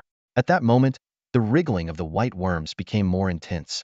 Suddenly, thin black tendrils burst through the worm's skin, and countless small black flies emerged. These newborn flies quickly spread their transparent wings, adapting to their new bodies. What was horrifying was that the swarm of flies simultaneously turned their heads, their gaze fixed on Chang Chi. His pupils contracted as he realized that each fly's eyes were composed of dense compound eyes, each reflecting his image clearly. Suddenly, an invisible tremor shook the air, causing all the flies to flutter their wings simultaneously. Their compound eyes reflected countless tiny but brilliant light stints of thousands, hundreds of thousands, millions. Chang Chi suddenly understood. These aren't real flies. They're precision mechanical entities. Each compound eye is a mini surveillance camera. Each mechanical fly had about 8,000 compound eyes, offering a 360-degree field of view. Their ability to sense and track moving objects was astonishing, with reaction speeds 5 times faster than humans. Chang Chi realized that these mechanical flies could even replenish their energy by consuming food, enabling ultra-long endurance. In this space, the system was an invincible surveillance network. Chang Chi was stunned to learn that this incredible device originated from a 2.6-level biological civilization. It's indeed very powerful. Chang Chi's expression was filled with shock. On this trash-laden earth, flies survived as tenaciously as rats, continuing to buzz annoyingly around human habitation. Chang Chi decided to test the device's effectiveness. He closed his eyes slightly, and when he opened them again, they had turned into dazzling diamonds. A graceful, floating blue ribbon appeared in his vision, and Qianyan's body emitted a blue technological glow. Suddenly, the buzzing intensified. Tens of thousands of flies soared into the air, forming a clearly visible black whirlwind. Under Chang Chi's command, they flew towards the exit of the underground shelter. Hey, where did all these flies come from? I'll sweat you to death. The clueless robot outside, named Hansi, had a large metal fly swatter flip out from its arm and chased after the swarm. However, the flies had the upper hand, and with Chang Chi having already opened the exit, Hansi couldn't hit the target and was left fuming. Watching the flies disappear from sight, Chang-Chi suddenly realized, wait a minute, first it was the mice, then the flies? Am I really battling a trash heap here? Is someone doing this on purpose? The title of King of Trash is definitely sticking to me. He sighed, oh well, no matter what, the effectiveness is what counts. A fan-shaped beam scanned the air, instantly constructing a massive virtual screen. To Chang-Chi's amazement, the screen displayed millions of dynamic monitoring views, each no larger than a fingernail. Normally, such a display would be dizzying, but the device had built-in eye-tracking functionality. As Chang-Chi's gaze moved, the monitoring views rippled like water, exuding a high-tech feel. Chang-Chi's gaze settled on a rusty can, the image so clear it was an 88K resolution, showing the label Hualien Food Factory Pecan, produced on August 17, 2024. Strangely, Chang-Chi could see all sides of the can simultaneously, as if it were a four-dimensional model. So this is how flies see things? Chang-Chi marveled. He noticed a fly slowly flying above, each wing beat visible in detail. He realized this was due to Qianyan's extremely fast capture and response speed. Meanwhile, the right side of the virtual screen quickly drew a map, with Zone B24 forming instantly. Wherever Chang-Chi's gaze landed, the corresponding area would zoom in and display multi-angle real-time footage. All this was thanks to the flies that were continuously spreading out. Chang-Chi discovered he could set various alerts for Qianyan, such as fire, wild beasts, or imposter soldiers. Even more astonishing, Qianyan was equipped with biological contact lenses that allowed him to view the surveillance footage at any time. Suddenly, Chang-Chi's gaze caught an anomaly in Village A. This small settlement of scavengers was eerily silent. Upon closer inspection, Chang-Chi found that all the villagers were dead, either with broken necks or snapped spines, their corpses in horrific states. At that moment, Aunt Lan and Old Lin appeared at the entrance of Village A, carrying bamboo baskets. Seeing the devastation, they froze in place. Aunt Lan's cloth bag dropping and spilling unsold flavored energy bars on the ground. A dreadful suspicion formed in Chang-Chi's mind, and anger flared in his eyes. Meanwhile, in the Scavenger Alliance Hall, Colonel Ning looked sorrowful. It was Kunlun. I hope those scavengers can find peace in heaven, free from suffering. Chairman Li trembled as he spoke. No wonder I couldn't reach Village A last night. I wanted to tell them to come collect their food rations. Hong Yuan clenched her fists. Has Kunlun gone mad? Why would she massacre scavengers? Colonel Ning frowned. Kunlun's nature is inherently evil. Perhaps those villagers refused to cooperate with her, refusing to be extorted. Sigh. After a pause, Colonel Ning looked up and said, I think it's time to reveal the truth to the scavengers. I will release information about Kunlun's possible state, and you need to notify everyone of two things. First, absolutely no one is to provide any form of assistance to anything suspected of being Kunlun. Second, report any suspected Kunlun sightings to me immediately. Within the KRF-02 Harrier-class starship, Lieutenant Ning led a squad of soldiers at a brisk pace. A peculiar smile played on his lips, and the sound of his polished shoes echoed crisply against the floor. Passing through corridor after corridor and door after door, Lieutenant Ning casually loosened his collar, exposing his chest, and rolled up his sleeves to reveal freshly cleaned tattoo marks. An elderly man in a white coat approached, holding out a tray with a fawning smile. Lieutenant, here is this month's anti-aging serum. Haha. Lieutenant Ning frowned. What's with the haha? The old man quickly bent over and explained, sorry, it's a habit from my hometown. Lieutenant Ning glared at him, grabbed the syringe, bit off the cap, and injected the pale green serum into his arm in one swift motion. He tossed the syringe aside, and the old man knelt to pick it up, watching as the lieutenant walked away. A subordinate pushed open a set of large double doors, and Lieutenant Ning stepped into the starship's cargo bay. Over 500 soldiers of the Interstellar Alliance were gathered there. They greeted him casually and continued polishing their weapons or drinking hard liquor. Listen up, everyone, Lieutenant Ning said as he sat on a cargo crate. The hunt begins now. The soldiers perked up with excitement. Boss, what's the plan this time? Lieutenant Ning propped a leg on the edge of the crate. Search for Kunlun's whereabouts during the day, no slacking off. Nighttime is our fun time. Last night, Squad 1 wiped out a small village, and I've pinned it on Kunlun. He smirked. The initial panic has set in.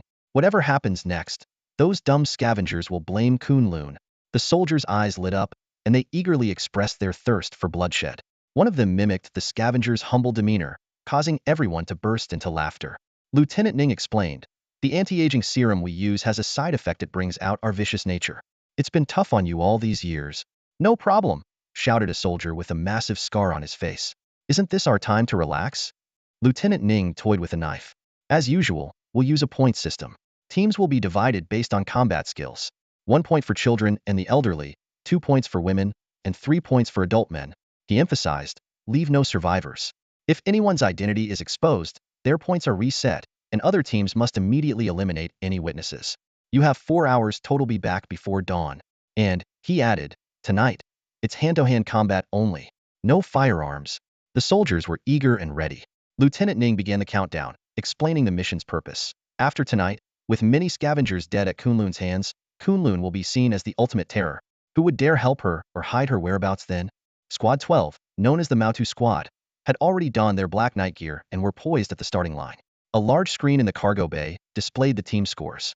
At Lieutenant Ning's command, the Mautu Squad rushed into the landing craft, descending towards the surface of the trash planet. Under the cover of night, the landing craft touched down away from populated areas. The Mautu Squad members emerged, their eyes gleaming with malice. They began discussing their points competition and potential targets. Someone suggested a scavenger hideout 12 kilometers to the east, while another claimed to know of a bigger target. Finally, one of them grumbled, "Ugh, there are so many flies. This trash planet is disgusting." In the dark of night, a young boy wearing a blue scavenger cloak slowly emerged from behind a mountain of garbage, standing in front of the Mautu group. 12 members of the Mautu group looked up, their eyes flashing with greed. A delivery right to our door? Our luck's turning, one member chuckled quietly. However, as they noticed a dozen flies buzzing around the boy, they all frowned in unison. "That's disgusting," someone muttered. "Stop being picky. We should be glad we have something to play with," another urged. A burly member stepped forward, cracking his knuckles loudly. "This one's mine. I'll score the first point." At that moment, the boy in the shadows spoke calmly yet sharply. "So, you take pleasure in slaughtering scavengers?" One member of the Mautu group frowned and tilted his head. "Has this kid been hiding here the whole time? Did he hear our conversation?" "Who cares if he did?" the burly member scoffed. "Look at him. He looks like he can barely feed himself. Staying alive must be a struggle for him." In the dim light, a faint earthy yellow ring could be seen in the pupils of these men. This was not a sign of superior genetics, but a modification trait from the enhancement drugs they had been taking for years. It made them incredibly strong, with solid muscles and combat abilities far beyond that of ordinary people. The boy took a deep breath, his voice low and resolute. "This is Trash Earth. This is the scavenger's home, and it's my home too. Here, I can do as I please. At worst, other scavengers can do as they please here too." He suddenly looked up, his gaze dark and piercing. "But you cannot. Is this kid insane?" The burly man swung his arm. "Mark him down for 3 points."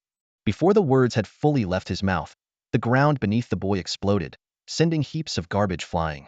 The boy disappeared like a phantom, reappearing in front of the burly man the next second. The man barely had time to react before he felt an immense force grip his neck like an iron vice.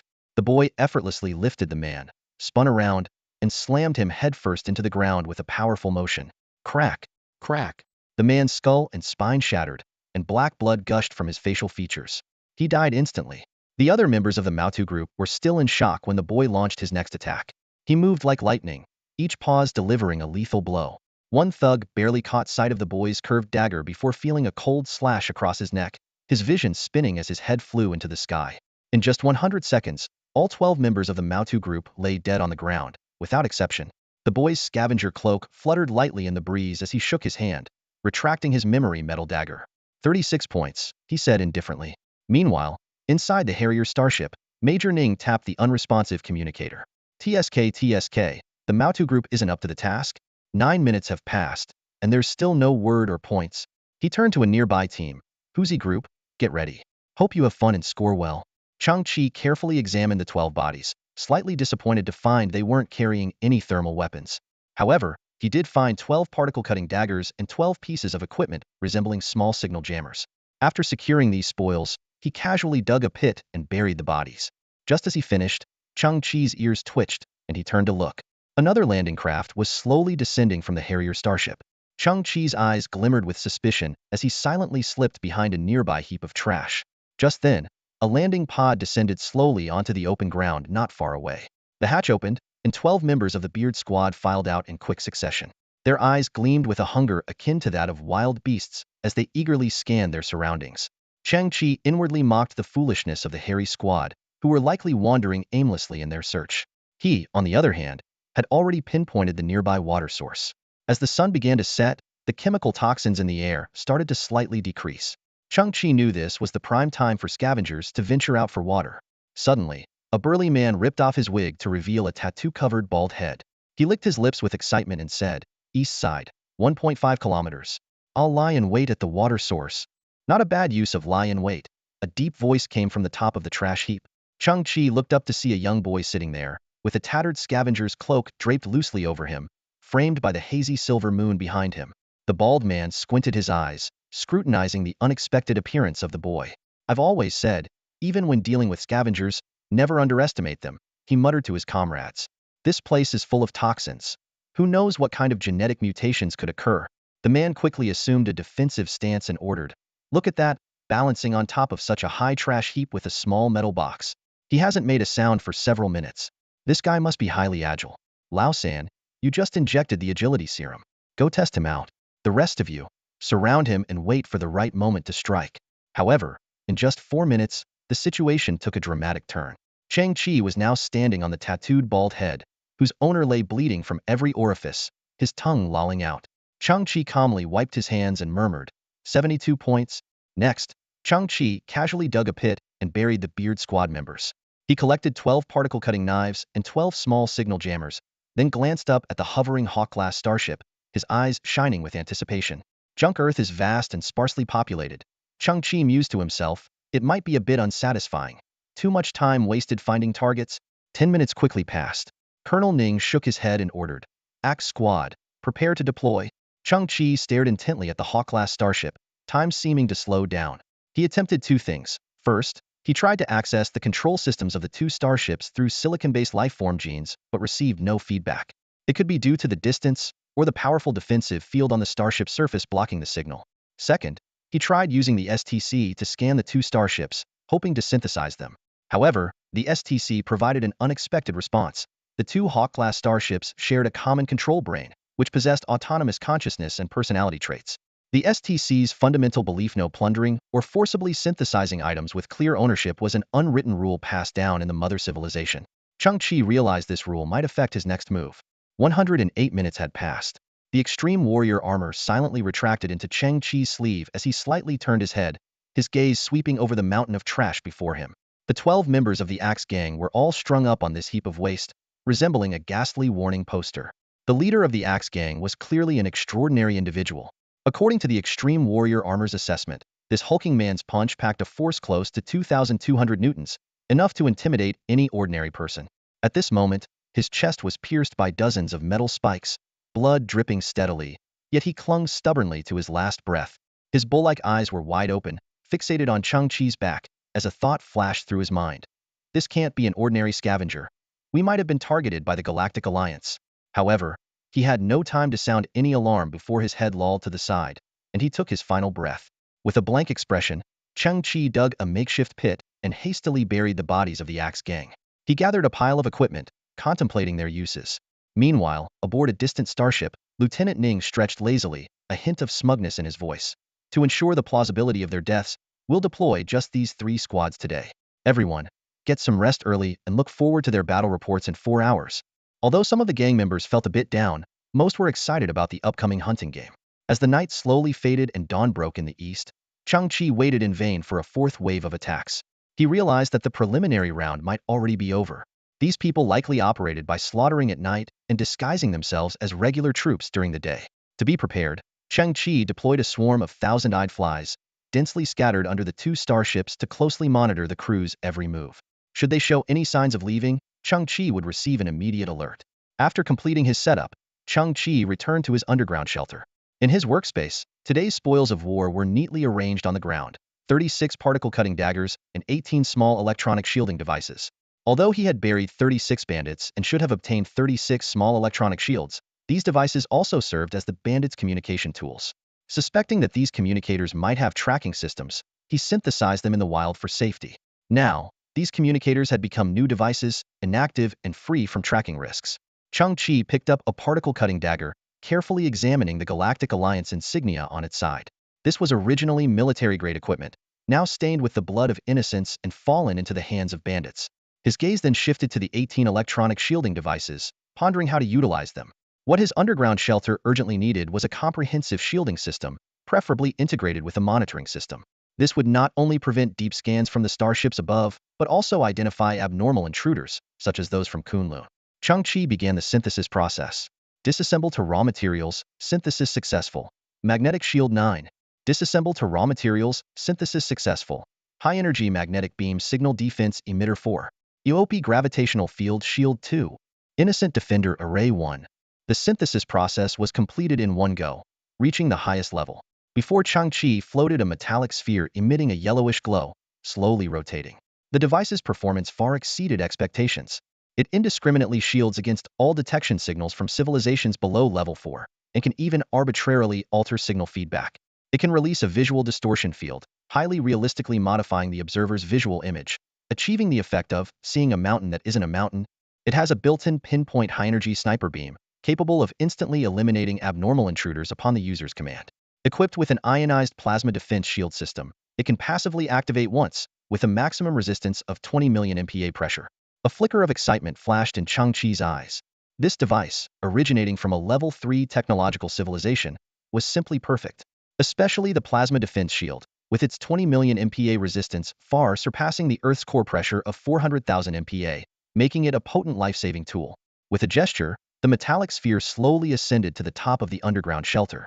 Chang-Chi's eyes gleamed like gemstones as the sphere received the command and began to activate.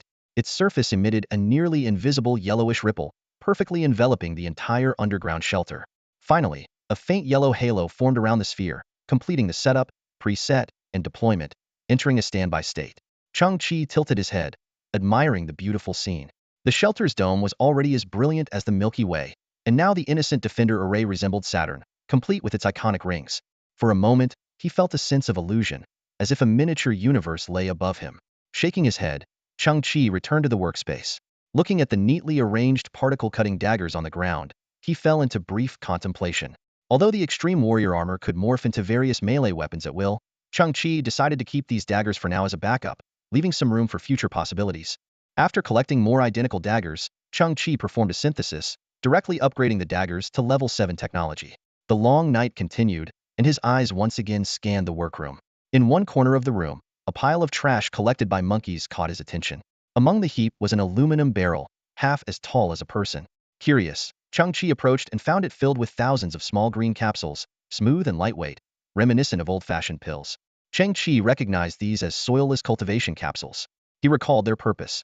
When exposed to water, they dissolve into soilless cultivation containers about 10 centimeters in diameter, suitable for growing various potted plants, a convenient planting method. Unfortunately, in the harsh environment of this trash-filled earth, the lack of sunlight made it impossible to grow healthy plants. Seeing such a large quantity of capsules, Chang-Chi felt a surge of anticipation, thinking they might synthesize into something remarkable. He raised his wrist and activated the STC. A fan-shaped blue beam slowly emanated from the device, beginning to scan the capsules. Synthesis successful. Max Soilless Cultivation Capsule 3365, the STC announced. Upon water activation, the soilless cultivation container expands to 300 centimeters. Chang-Chi shook his head, thinking that merely increasing the size was not very meaningful. He decided to keep trying and commanded, break down to raw materials. The STC quickly executed the order, converting the capsules into KN EcoGel 1682. This gel abandoned the traditional nutrient solution form, upgrading to a substance capable of merging with various plant-required trace elements while providing moisture retention and breathability. It could significantly reduce plant disease rates and shorten the growth cycle by 240. Although the planting medium had improved and efficiency had increased considerably, Chang-Chi felt it was still far from enough for the trash-filled Earth's ecosystem. He tilted his head, deciding to attempt another synthesis. At that moment, the STC issued a prompt. Limited surrounding space detected. Partial quantity synthesis will be executed. Chang-Chi paused, thinking the STC's design was indeed quite user-friendly. The new synthesis result soon emerged, an expandable eco-gel covering an area of 5,050 square meters. This gel featured a built-in miniature artificial sun, providing effective light for crops and purifying the surrounding air, creating an optimal growth environment. Growth efficiency increased by an astounding 860. Artificial sun? Chang-Chi's eyes sparkled with excitement. He eagerly proceeded with the next round of synthesis. The STC once again operated, breaking down all materials into their raw forms. This time, the synthesis result left Chang-Chi in awe. Before him stood a 5-meter black, rectangular structure. Its surface was etched with intricate electronic patterns, with green lights symbolizing life flickering within the lines. According to the STC, this was a system capable of expanding to a maximum area of 1,000,1000 square meters. It not only included an upgraded artificial sun, but also featured an inorganic decomposition system, effectively breaking down various inorganic materials and converting them into clean energy or nutrients for crops. Even more astonishing, the system incorporated microbial symbiosis enhancement technology from a level 4 civilization. It could create a special symbiotic relationship between microorganisms and plants, boosting plant growth efficiency by an incredible 6,400. Chang Chi stared at the STC's annotations, feeling profoundly shaken. He realized that a level 4 civilization might no longer rely on growing crops for food. They might use artificial food, synthetic proteins, or methods beyond human imagination. This advanced planting technology, to them, might be as trivial as a flashlight to modern human civilization, technically a 1.5 level technological artifact, but almost never used. However, what excited Chang Chi the most was the system's inorganic decomposition capability. His gaze swept around, and he suddenly realized. On this trash-filled earth, almost everything in sight was inorganic. Metals, glass, ceramics, sand, and stone. This system seemed capable of molecular manipulation, transforming these ubiquitous wastes into useful resources. Chang Chi's eyes widened, and a surge of uncontrollable excitement rose within him. He realized that this seemingly simple planting system might be the key to changing the fate of the entire trash-filled planet. Chang Chi stood on the north side of the underground shelter, his gaze fixed on a small, stubbornly standing mound. He recalled the scene where Han Zai and Xiao Qiong had painstakingly collected nearly 50 kilograms of clean soil to realize their dream of a small vegetable garden. Technology changes lives, Chang Chi murmured to himself, a smile curling at his lips. His eyes sparkled with a brilliant light as a blue ribbon floated from his hand. The ribbon quickly covered an area and then split, initiating expansion mode. In the blink of an eye, an ancient yet practical irrigation tool appeared, a wooden water wheel. It had a water wheel with a diameter of 3 meters, connected below to a sunken pool. The water wheel turned slowly, emitting a creaking sound. Chang Chi noticed that the sound seemed to be simulated by an internal speaker system to mimic the friction of wood. The water lifting device was a wooden bucket crafted from silver metal, lifting bucket after bucket of a transparent gel from the sunken pool. This gel was clear and pure, with a faint green hue. The bucket tilted slightly, pouring the gel onto the ground. The pale green gel gradually accumulated and flowed slowly, eventually covering the north side of the shelter's floor. From a distance, it looked like a vast expanse of translucent jelly. Chang Chi's eyes were filled with curiosity as he thought, is this the ecological gel mentioned in the notes? He looked up at the artificial sun overhead, noticing that it was continuously adjusting the light intensity based on the surrounding environment. About 10 seconds later, the light had transformed into a comfortable brightness, bright but not glaring, giving a warm, cozy feeling. It had been a long time since Chang Chi had felt real sunlight, and at this moment, his pupils glistened under the artificial sun's rays. He glanced at the floating lights of the Dilong King expansion dock and issued a command. The floating lights descended slowly, retracting back into the Dilong King. Looking up again at the shelter dome, Chang Chi sighed. It's becoming more and more like a small universe. He felt a sense of observing the cosmos from chaos to rebirth, a feeling that was both grand and awe-inspiring. Looking down at the ground, the water wheel continued to turn with a creaking sound. The ground had already formed a patch of fertile soil, and at the forefront of this new land, a peculiar flower had emerged. It stood no more than 20 centimeters tall, with a tight flower head surrounded by a ring of blue petals, resembling a blue sunflower. The flower head rotated slightly, always facing the artificial sun. Chang Chi recalled that this was a result of the biological symbiosis enhancement technology combined with microbial civilization, which could create special microorganisms to boost plant growth efficiency by 6,400. He pondered, are microorganisms a civilization too? Do they have technological hierarchies? Realizing that the ecological environment was ready, Chang Chi knew it was time for seeds.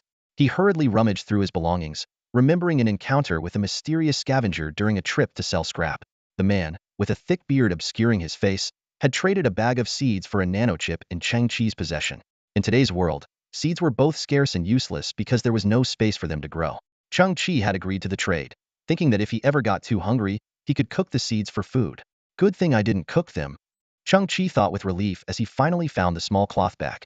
He also discovered a few apple seeds left by Han Zai after they had retrieved an apple from a hound's safe. Opening the small cloth bag, he found seeds of various colors and sizes. Chang Chi had no idea what kind of plants they were. He scattered all the seeds evenly over the ecological gel. The gel felt solid underfoot, but the seeds seemed to be drawn by some force, sinking to different depths as if each seed found its optimal planting position. Through the semi-transparent gel, tiny droplets of water could be seen forming around the seeds. Suddenly, the seeds began to sprout at a speed visible to the naked eye. Chang Chi's eyes widened. It was the first time he had ever witnessed the process of plant growth. In his heart, he felt a surge of vitality and overwhelming sense of life. For Chang Chi, who was born and lived in a landfill, green was the rarest and most beautiful color. At this moment, he was filled with indescribable excitement. In an instant, countless green shoots burst from the ground. The artificial sun overhead adjusted its light, reducing the intensity to avoid harming the delicate sprouts. 3 minutes later, most of the shoots had grown to 5 centimeters tall, each displaying unique forms, clearly distinguishable from one another. Holy crap, this is amazing! Chang Chi's hands trembled slightly with excitement as he carefully lifted a leaf, afraid of hurting the young life. Suddenly, the growth of the plants seemed to halt. Chang Chi blinked, then had a revelation. Energy, nutrients. He immediately thought of a solution. Inorganic matter. Chang Chi rushed to the surface, bringing back a large pile of junk-crusty metal, broken ceramics, and gravel. He dumped everything onto the conveyor belt. The machine hummed to life, processing the waste materials. It can really convert inorganic matter? Chang Chi marveled. This is the true power of a level 4 civilization, nearing the realm of a creator. Incredible! With the supply of nutrients, countless plants began to grow rapidly again. Meanwhile, a magical scene unfolded. The small blue sunflower by the edge started to move rhythmically, as if it had come to life, emitting adorable chirping sounds. It scattered blue pollen, forming drifting clouds that evenly fell on each newborn plant. The growth rate of the other plants seemed to increase several times. Chang Chi watched in awe, filled with excitement and anticipation for the future. A faint glimmer of dawn finally pierced through the dark before the break of day, casting a subtle light over the gray eastern sky. At 6:09 a.m., Xiaoqiang slowly woke from her slumber, dressed in a patched-up nightgown, and stepped out of the Earth Dragon King's expansion dock. She stood on the wooden platform ahead, momentarily stunned by the sight before her. On either side of the wooden bridge, lush greenery flourished. Apple trees, pumpkins, tomatoes, and morning glories were in full bloom. Grapevines twisted and climbed, and strawberries carpeted the ground below.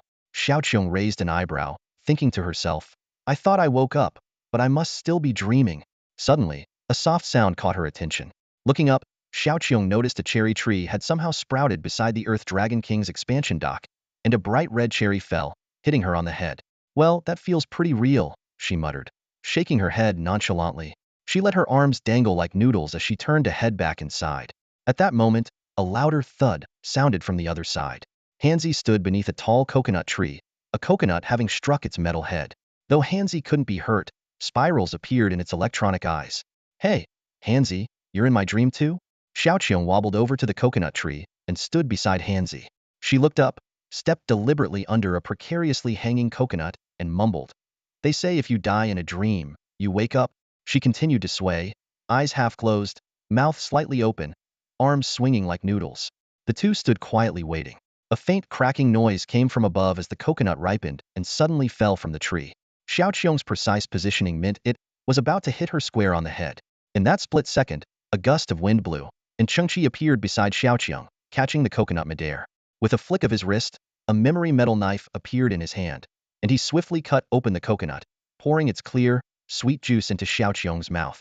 Xiaoqiang's eyes widened as the cool liquid filled her mouth and the coconut aroma spread through her mind. It dawned on her that all of this was real. Chang Chi proudly declared, from now on, call me Inventor Chang Chi. I stayed up all night inventing, and the results were remarkable. I created a device that defies imagination. Fully awake, Xiaoqiang shouted excitedly, Chang Chi, you're amazing. Oh my god.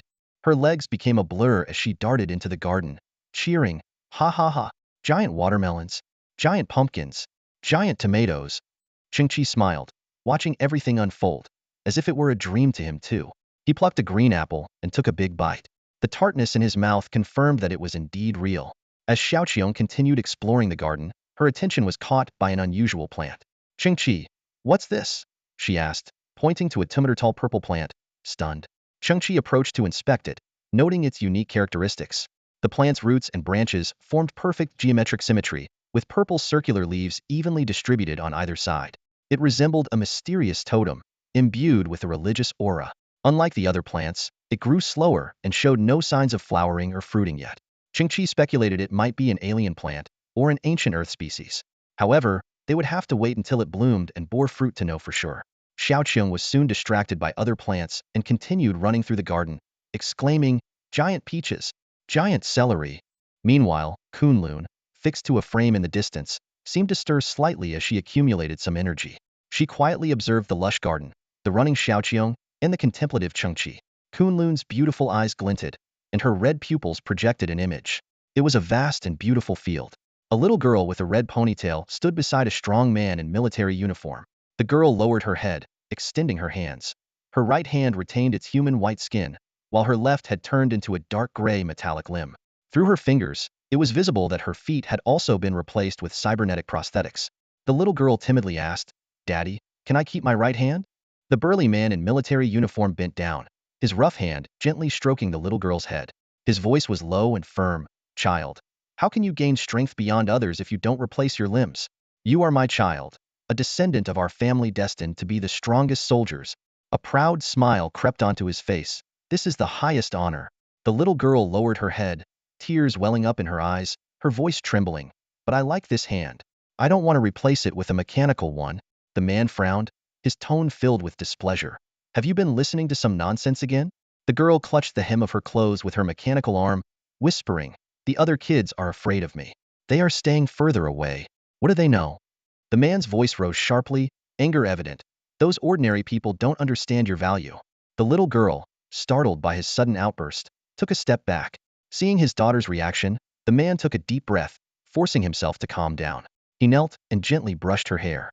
"A daughter should be like Kunlun, daring to be the first in everything," he said softly. "Be a good girl. I promise you, no matter what you are transformed into, I will keep your beautiful red hair. As long as you have it, you will always be the most beautiful girl." The scene shifted, and Kunlun's shoulders trembled slightly. Her half-burnt red ponytail also began to quiver. Although she had no tear ducts, the images reflected in her pupils grew increasingly blurred. At that moment, Xiao Qiong stood beside Kunlun, offering a freshly picked peach to her mouth, saying innocently, "Sister, here. Sweet things can make people happy." Kunlun's expression froze. Changqi approached, gently saying to Xiao Qiong, "Your sister doesn't need to eat." Xiao Qiong turned to Changqi, explaining earnestly, "You adults, of course I know sister is a cyborg. I'm doing this to show her that someone cares about her. I want her to feel better." Changqi nodded, turning to Kunlun, meeting her eyes. "Then I'll thank you on her behalf." He paused for a moment, then continued, "I know your greatest pain now is humiliation and unwillingness, especially after paying such a high price, ending up like this, while those perpetrators still roam free." Kunlun's pupils flickered, her lips trembling slightly, silently expressing her inner struggle. Changqi raised his head, his voice resolute, "Don't worry. I will help you. What I give you will exceed your expectations." It was Kunlun. At 6 in the morning, a thin, gray mist covered the surface of the garbage planet. Major Ning stood directly beneath the Harrier starship, his gaze sweeping across the endless expanse of the junkyard. His eyes trembled with anger, and his fists clenched so tightly that his knuckles turned white. 3 squads had been missing for 6 horse, no sign of life, no trace of death. It had to be Kunlun, Ning muttered through gritted teeth. He believed no one else on this garbage planet could silently eliminate 3 squads and even block their tracking signals. These scavenger scum could never pull this off. She must have grafted some junk limbs onto herself. Ning recalled Kunlun's past as a Valkyrie and felt a pang of sorrow for his fallen comrades. They must be dead, but where are their bodies? Suddenly, his gaze fixed on a distant mound of trash swarming with flies, forming a dark cloud. "Dig there," he ordered, his voice trembling with urgency. "Hurry." 3 minutes later, a soldier, pinching his nose, pointed to the excavated pile. "Major Ning, this is scavenger excrement." Ning's mouth twitched, and he pointed to another fly-infested area. "There." Reporting, "Major Ning, this is also excrement." "Damn it." Ning spat, seething with rage. Meanwhile, in an underground shelter, Changqi chuckled to herself. "Who would have thought? I certainly didn't. Even flies can be my spies." She watched her soldiers, who donned uniforms by day and carried out routine search operations. "Where's the penetrating scan beam?" Ning yelled, exasperated. Reporting, "It's installed on the Harrier starship. Initiate the scan. Depth set to 300. No, 500 meters. Dig Kunlun out if you have to." The Harrier starship unleashed a thick crimson beam, spanning hundreds of meters, piercing the surface of the garbage planet. The beam, rooted underground, blossomed like a lotus and reached Changqi's underground shelter in just 30 seconds. Changqi tilted her head slightly, looking at the small Saturn on the dome. Its rings emitted a faint yellow glow, instantly forming another yellow shield that absorbed the crimson beam. Ning stared at the virtual panel in his hand, which displayed the scan results. However, Chang-Chi's shelter was completely disguised, appearing as a winding band of rubble. Ning's eyes skimmed over it without a second glance. Not far away, a fly lifted its hind legs, gently brushing its wings. Its 8,000 compound eyes reflected 8,000 images of Ning. Every movement and micro-expression of Ning was transmitted clearly to Chang-Chi. Chang-Chi smiled faintly, reclining in her chair. Breakfast is served. Hanzai, an A24 nanny robot, wearing an apron, finally put its culinary module to use. It carried 2 full trays to Chang-Chi. On the trays were charcoal-grilled whole wheat bread, steamed pumpkin, tomato gourd soup, and 18 types of fruit for dessert. The aroma of fresh fruit and whole wheat bread wafted toward Chang-Chi. On a garbage planet, these foods were beyond luxury. They were practically impossible to come by. Ning returned to the Scavenger Alliance headquarters, embellishing the accusations of murder against Kunlun, causing widespread panic. Throughout the day, large groups of scavengers cooperated with the soldiers, conducting a thorough search. Chang-Chi watched President Li's anxious demeanor in front of Ning and the countless obsequious scavengers. She suddenly realized something. What crushed their spirits wasn't their status or position, but the deep-seated inferiority within them. As night fell, in the cargo hold of the Harrier starship, Ning remained empty-handed and visibly agitated. "Continue the hunt," he ordered. The 12 members of the Dagger Squad looked at the scoreboard filled with zeros and swallowed hard. "Boss, are you sure?" "Absolutely." Ning narrowed his eyes. "If my guess is right, Kunlun will ambush you. A large-scale deployment would scare her off." The Dagger Squad members exchanged uneasy glances. "You're using us as bait?" "Relax." Ning's gaze turned to the depths of the cargo hold. Kunlun just patched herself up with some junk parts. But these guys are different. From the depths of the cargo hold, 8 massive figures emerged, resembling metal titans, exuding a menacing aura. "They'll follow you. Once Kunlun is located, leave the rest to them." Ning chuckled darkly. "Whoever kills Kunlun will earn the Dagger Squad 1,000 points. After capturing Kunlun, we'll be here for a while. Those 1,000 points are no small reward." Greedy glints appeared in the Dagger Squad members' eyes. "Let's do it." In the dead of night, a landing craft gently touched down on the garbage planet's surface. This time, the Dagger Squad, armed with ROM-16 beam rifles, cautiously disembarked. Unlike their previous beast-like hunting behavior, they now moved stealthily, gripping their guns tightly, hunched over, like rats in the shadows. "There's someone ahead. Who is it?" "Doesn't matter. Fall back. Let the big guys handle it." The Dagger Squad's mental fortitude crumbled instantly, scattering in all directions. The heavy pneumatic sounds echoed as 8 massive figures stepped out of the landing craft. A young boy, draped in a blue scavenger cloak, stood silently ahead. The Innocent Defense Array, 20 kilometers away, released a directional camouflage beam, covering a 1-kilometer radius. Meanwhile, in the Harrier starship, Ning saw a different scene. The Dagger Squad cautiously advancing, with the 8 elite warriors lurking in the shadows. "I thought it was something else, but it's just a little scavenger." A giant figure emerged from the darkness, revealing a complex hydraulic system and a massive metal frame. The imposing metal mask flipped up, revealing a righteous middle-aged face. "I am Long Zhanxiao of the Extreme Warriors Squad. I order you to come forward for inspection." Unseen, a black gun barrel had silently flipped out from Long Zhanxiao's exoskeleton arm. Their mission was to capture Kunlun, with no need to waste any time on a mere scavenger. "Oh, you're the Extreme Warriors Squad, the group of 8? The young boy in the blue cape, Chang-Chi, had eyes filled with admiration and an unmistakable excitement in his voice. He eagerly confirmed, "The squad known as the Pioneers of the Universe, who have explored dozens of new planets and completed countless arduous missions." Faced with the boy's enthusiasm, the mechanical arm with a hidden black barrel paused slightly. Long Zhanxiao's lips curled into a proud smile as he calmly responded, "Yes, that's us." Memories from 20 years ago surged into Long Zhanxiao's mind like a tide. Back then, they underwent complete identity transformations, facial reconstruction, fingerprint modification, dental changes, and even genetic disguise. Former notorious criminals had transformed into the revered Extreme Warriors Squad. Their superiors had strictly ordered them to keep a low profile, avoid unnecessary public appearances, and gradually fade from the public eye. However, this did little to satisfy their deep-seated vanity. Having cleared their names, they found it torturous not to bask in glory and admiration. About a decade ago, an unfortunate incident made the squad even more cautious. One member, unable to resist, went out posing as an extreme warrior to deceive and even seduced his own wife. The seemingly virtuous but actually flirtatious woman didn't see through his disguise. His actions were quickly discovered, and the second-in-command personally administered a 6-fold pain-inducing drug before beating him for 2 hours straight. Since then, the squad became even more low-key, nearly invisible. Yet at this moment, faced with the adoring young man, Long Zhanxiao couldn't help but feel a twinge of pride. The boy's reverent expression, respectful demeanor, and flattering words gave Long Zhanxiao immense satisfaction. He slowly retracted the gun barrel, feeling a touch of warmth, and decided to leave this fervent fan intact. The mechanical sounds and pneumatic hisses echoed as Long Zhanxiao clenched his fist, a burst of white steam erupting from his elbow, showcasing his immense strength.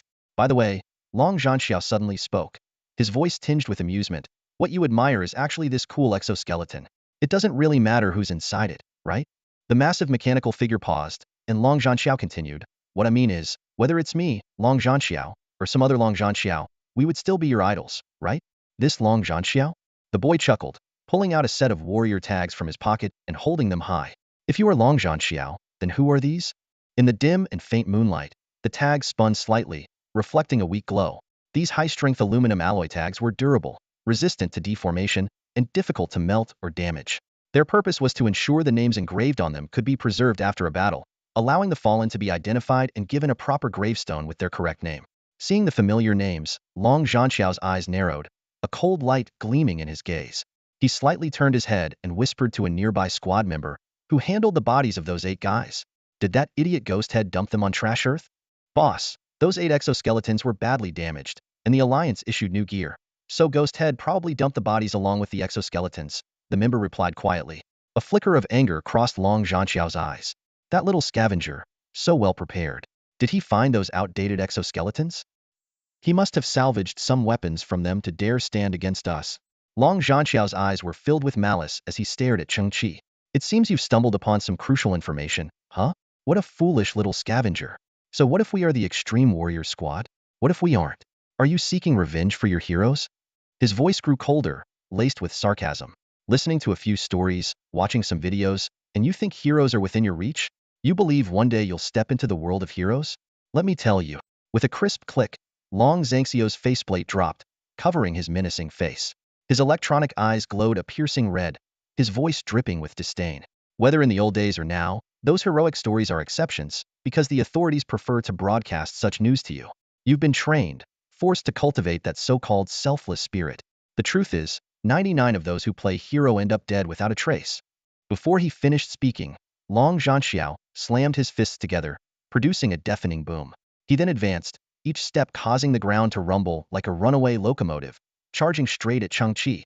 In Cheng Qi's eyes, despite the exoskeleton's weight, it moved incredibly slowly, like a tortoise. He calmly raised his hand and carefully placed the 8 tags on an abandoned refrigerator. The tag surfaces reflected a silver glow, perfectly illuminating the battlefield ahead. This scene deeply provoked Long Zhanxiao, who let out a low, frenzied roar. For some reason, the light reflected from those small tags seemed to pierce through his visor, stinging his eyes. Long Zhanxiao lunged at Cheng Qi with a few strides, extending a mechanical hand 3 times the size of a normal one, aiming directly for Cheng Qi's head. Yet, Cheng Qi remained calm, extending his right hand and giving a sudden flick. Suddenly, a metallic substance resembling liquid silver emerged from his sleeve, instantly forming numerous diamond-shaped segments. These modular units swiftly enveloped his fist, creating a thin yet flexible layer of armor. The expressions of the 7 elite warriors in the distance transformed from disdain to shock in an instant. What is that? One warrior exclaimed. It looks like memory metal elite warrior armor. Is that a prototype from the Science Alliance? Another questioned. We've been applying for testing rights for over a year and 4 months, but never got approved. How does a scavenger have such equipment? A third person muttered in disbelief. I must be seeing things. Long Zhanxiao's pupils constricted in shock at the scene before him. Being so close, he had the clearest view. This can't be happening, he roared internally. But his forward momentum was unstoppable, leaving him no time to adjust. Long Zhanxiao clearly saw the scrawny scavenger retract his left leg and thrust his right fist, now covered in silver armor, straight out. Boom. Cheng Qi's fist collided with Long Zhanxiao's palm. In their previous battles, Cheng Qi had never unleashed the full power of the elite warrior armor. But this time, he held nothing back. The impact force of 130,000 newtons, equivalent to a 30-ton truck hitting at 100 kilometers per hour, concentrated on a fist-sized area, exponentially increasing its destructive power. Long Zhanxiao watched in horror as his exoskeletal fist shattered instantly, fragments shooting out like bullets. His entire arm twisted and crumpled, and the mech connected to his shoulder disintegrated in an instant. Pain surged through his body like an electric current, and Long Zhanxiao's vision went dark. A massive sound of destruction and the cracking of bones followed immediately. All of this happened in the blink of an eye. When his vision returned, Long Zhanxiao was terrified to find that his entire right arm, along with the exoskeleton, had vanished, leaving a gaping, bleeding hole at his shoulder. The ground behind him was littered with shattered mechanical parts and flesh, resembling a blasted flower. Long Zhanxiao's mind went blank, unable to comprehend the scene before him. Suddenly, a hissing noise filled his helmet, followed by the cracking of the internal screen. His helmet was yanked off and flung away. He saw a young man leaping high, eyes blazing with fury. Chang Chi raised his fist and aimed it squarely at Long Zhanxiao's face. Bang! Boom! Long Zhanxiao's features contorted, and his massive frame toppled backward. Chang Chi's fist followed through, smashing into the helmet, piercing through it, and exiting the back of Long Zhanxiao's head, causing the ground to tremble. In the next moment, crimson blood and white brain matter gushed out from the shattered helmet. Long Zhanxiao's legs twitched violently due to nerve reflex, then his entire body went limp and ceased moving altogether. Boom! Blinding white flames engulfed Chang Chi's body. In the distance, an exoskeleton warrior unleashed high-temperature flames, while others fired beam machine guns, raining elliptical bullets down like a storm. All firepower converged on Chang Chi, creating a breathtaking spectacle. The remaining members of the elite warrior squad were gripped with terror, their minds involuntarily picturing Chang Chi burnt to a crisp and riddled with bullet holes. Such visions were not uncommon among those who panicked and pulled the trigger, but reality often defied expectations. From within the white flames, a figure clad in silver armor slowly emerged. Chang Chi's skin was covered with diamond-shaped metal plates that expanded and contracted fluidly with his movements, providing an impenetrable defense. His face was shielded by silver armor, and his eyes glowed with a dark blue light. Ting! A beam bullet struck Chang Chi's face, causing him to slightly tilt his head before returning to normal. The elite warriors were aghast. This was the legendary memory metal exoskeleton armor, seemingly more advanced than any conceptual model. Chang Chi spoke in a deep voice, "Jealous? Let me tell you, soon I'll have armor even beyond your comprehension. Unfortunately, you won't get the chance to see it." The flickering flames illuminated the badges of the 8 true elite warriors, as if their spirits were witnessing the scene through these badges. Metal clashed, bones cracked, and screams echoed. Chang Chi moved swiftly, tearing off the masks of the imposter warriors one by one and smashing their skulls. Despite all wearing exoskeleton armor, the gap between iterations was as vast as a chasm. Finally, Chang Chi stood amidst the scattered corpses, slowly turning to gaze at the 8 badges from afar. "This is a small tribute from a fan to you, and a fulfillment of my own hero dream." Meanwhile, in the distance, a landing craft was powering up, its thrusters emitting blue flames. Members of the Dagger Squad were fleeing in panic, with most already on board and ready to return to base. The pilot, in his haste, started the engines before everyone was on board. One Dagger Squad member was still running on the ground. Taking long strides, he leaped and grabbed the craft's door, hanging in midair. He shouted, "What the hell is that thing?" He took out 8 elite warriors in seconds. "This is insane. How can something like that exist on this trashy Earth? Someone pull me up, you bastards." Suddenly, a figure darted across nearly 100 meters with the speed of a cheetah, leaping into the landing craft. The next moment, a silver-armored figure appeared at the door, extending an arm with a smile. "Don't worry. I'll pull you up." The dangling member was horrified. "How did you get up there?" "Don't touch me." He let go, falling towards the ground. The silver arm quickly grabbed his hand, and Chang Chi's smile was chilling. "No, I won't leave anyone behind." The Dagger Squad member stiffened, swallowing nervously. He was then effortlessly pulled back into the craft. The doors slammed shut, and sounds of screaming and crashing filled the air. The craft's hull bulged from the inside out. 5 minutes later, the landing craft crashed. Chang Chi shook his arm and slowly walked out of the wreckage. Blood seeped from the craft's door, pooling on the ground. With professional diligence, Chang Chi returned to the scene and casually dug a pit to bury the Dagger Squad. He collected a pile of equipment, 12 particle-cutting daggers, 12 small signal jammers, and 12 RAM-16 beam rifles. Chang Chi approached the 8 exoskeletons of the elite warriors, which he valued most. He removed the bodies and buried them in a makeshift grave. Looking up at the 2 colossal ships in the sky, Chang Chi wasn't sure if there would be a second wave of attacks tonight. But before that, he decided to complete a series of syntheses. Chang Chi rubbed his hands together, eyes gleaming with anticipation. "Let's start with some appetizers," he muttered to himself, diving into a whirlwind of weapon synthesis. First, he focused on the RAM-16 beam rifle. This weapon was the standard issue for the Human Civilization Corps, featuring an energy magazine capable of holding 240 rounds. It fired high-energy beams at a staggering speed of 900 meters per second, with an effective range of 900 meters, capable of easily penetrating ablating, or shattering targets. Chang Chi thought, even a fully functional beam rifle with a loaded magazine would be enough to dominate in the debris-strewn wasteland of Earth. However, the strict control over weapon-related scrap made it nearly impossible to assemble a functioning beam pistol from broken parts. Not satisfied, Chang Chi decided to take it a step further. Break it down to basic materials and synthesize 6 Ramdragon 102 beam rifles, he commanded. The material reformation began. A quick glance at the specs revealed that this upgraded rifle boasted a larger magazine capacity, greater firepower, and lighter weight, but was essentially a more advanced version of the beam rifle. Still unsatisfied, Chang Chi issued another command. Break it down to basic materials and synthesize 3 intelligent high-energy particle rifles. This time, the weapon upgraded the beam bullets to high-energy particle clusters, increasing its destructive power nearly 9-fold. It could easily pierce through heavy tanks and large mechs. Although the particle clusters required a brief cohesion time, resulting in longer firing intervals, the integrated intelligent targeting system could automatically lock onto targets and assist the user in adjusting their shooting posture, significantly improving accuracy. Chang Chi shook his head, still not satisfied. He gave one final order. Break it down to basic materials and synthesize 1 particle cluster tracking rifle. When the sleek, dark red rifle appeared in front of him, Chang Chi carefully picked it up. The weapon, about 50 centimeters long, had a futuristic design, but the small, glass-like sight on the spine seemed somewhat out of place. Despite this, Chang Chi did not underestimate its power, knowing it was the product of 3 rounds of synthesis. Mimicking the stance of a trained soldier, Chang Chi raised the rifle gently, pressing his cheek against the stock and aligning one eye with the seemingly ordinary sight. Suddenly, a miracle occurred. The sight blossomed like a lotus flower, splitting into 20 individual lenses. Each lens displayed a different scene, instantly scanning the terrain ahead and showing 20 moving crosshairs. Chang Chi's eyes widened in astonishment. He realized this rifle not only had sight tracking capabilities, but could also lock onto multiple targets simultaneously. As his gaze lingered on the 20 garbage targets ahead, the crosshairs turned from blue to red. Taking a deep breath, Chang Chi pulled the trigger. Zing, a marble-sized, bright yellow particle cluster shot out from the barrel, accelerated by coils. In the blink of an eye, it pierced through a black metal barrel ahead. The most astonishing part was what happened next. The particle cluster didn't disappear but changed its trajectory at an incredible speed. Like a dragonfly skimming the water, it created a complex web of light in the air. Bang, bang, bang.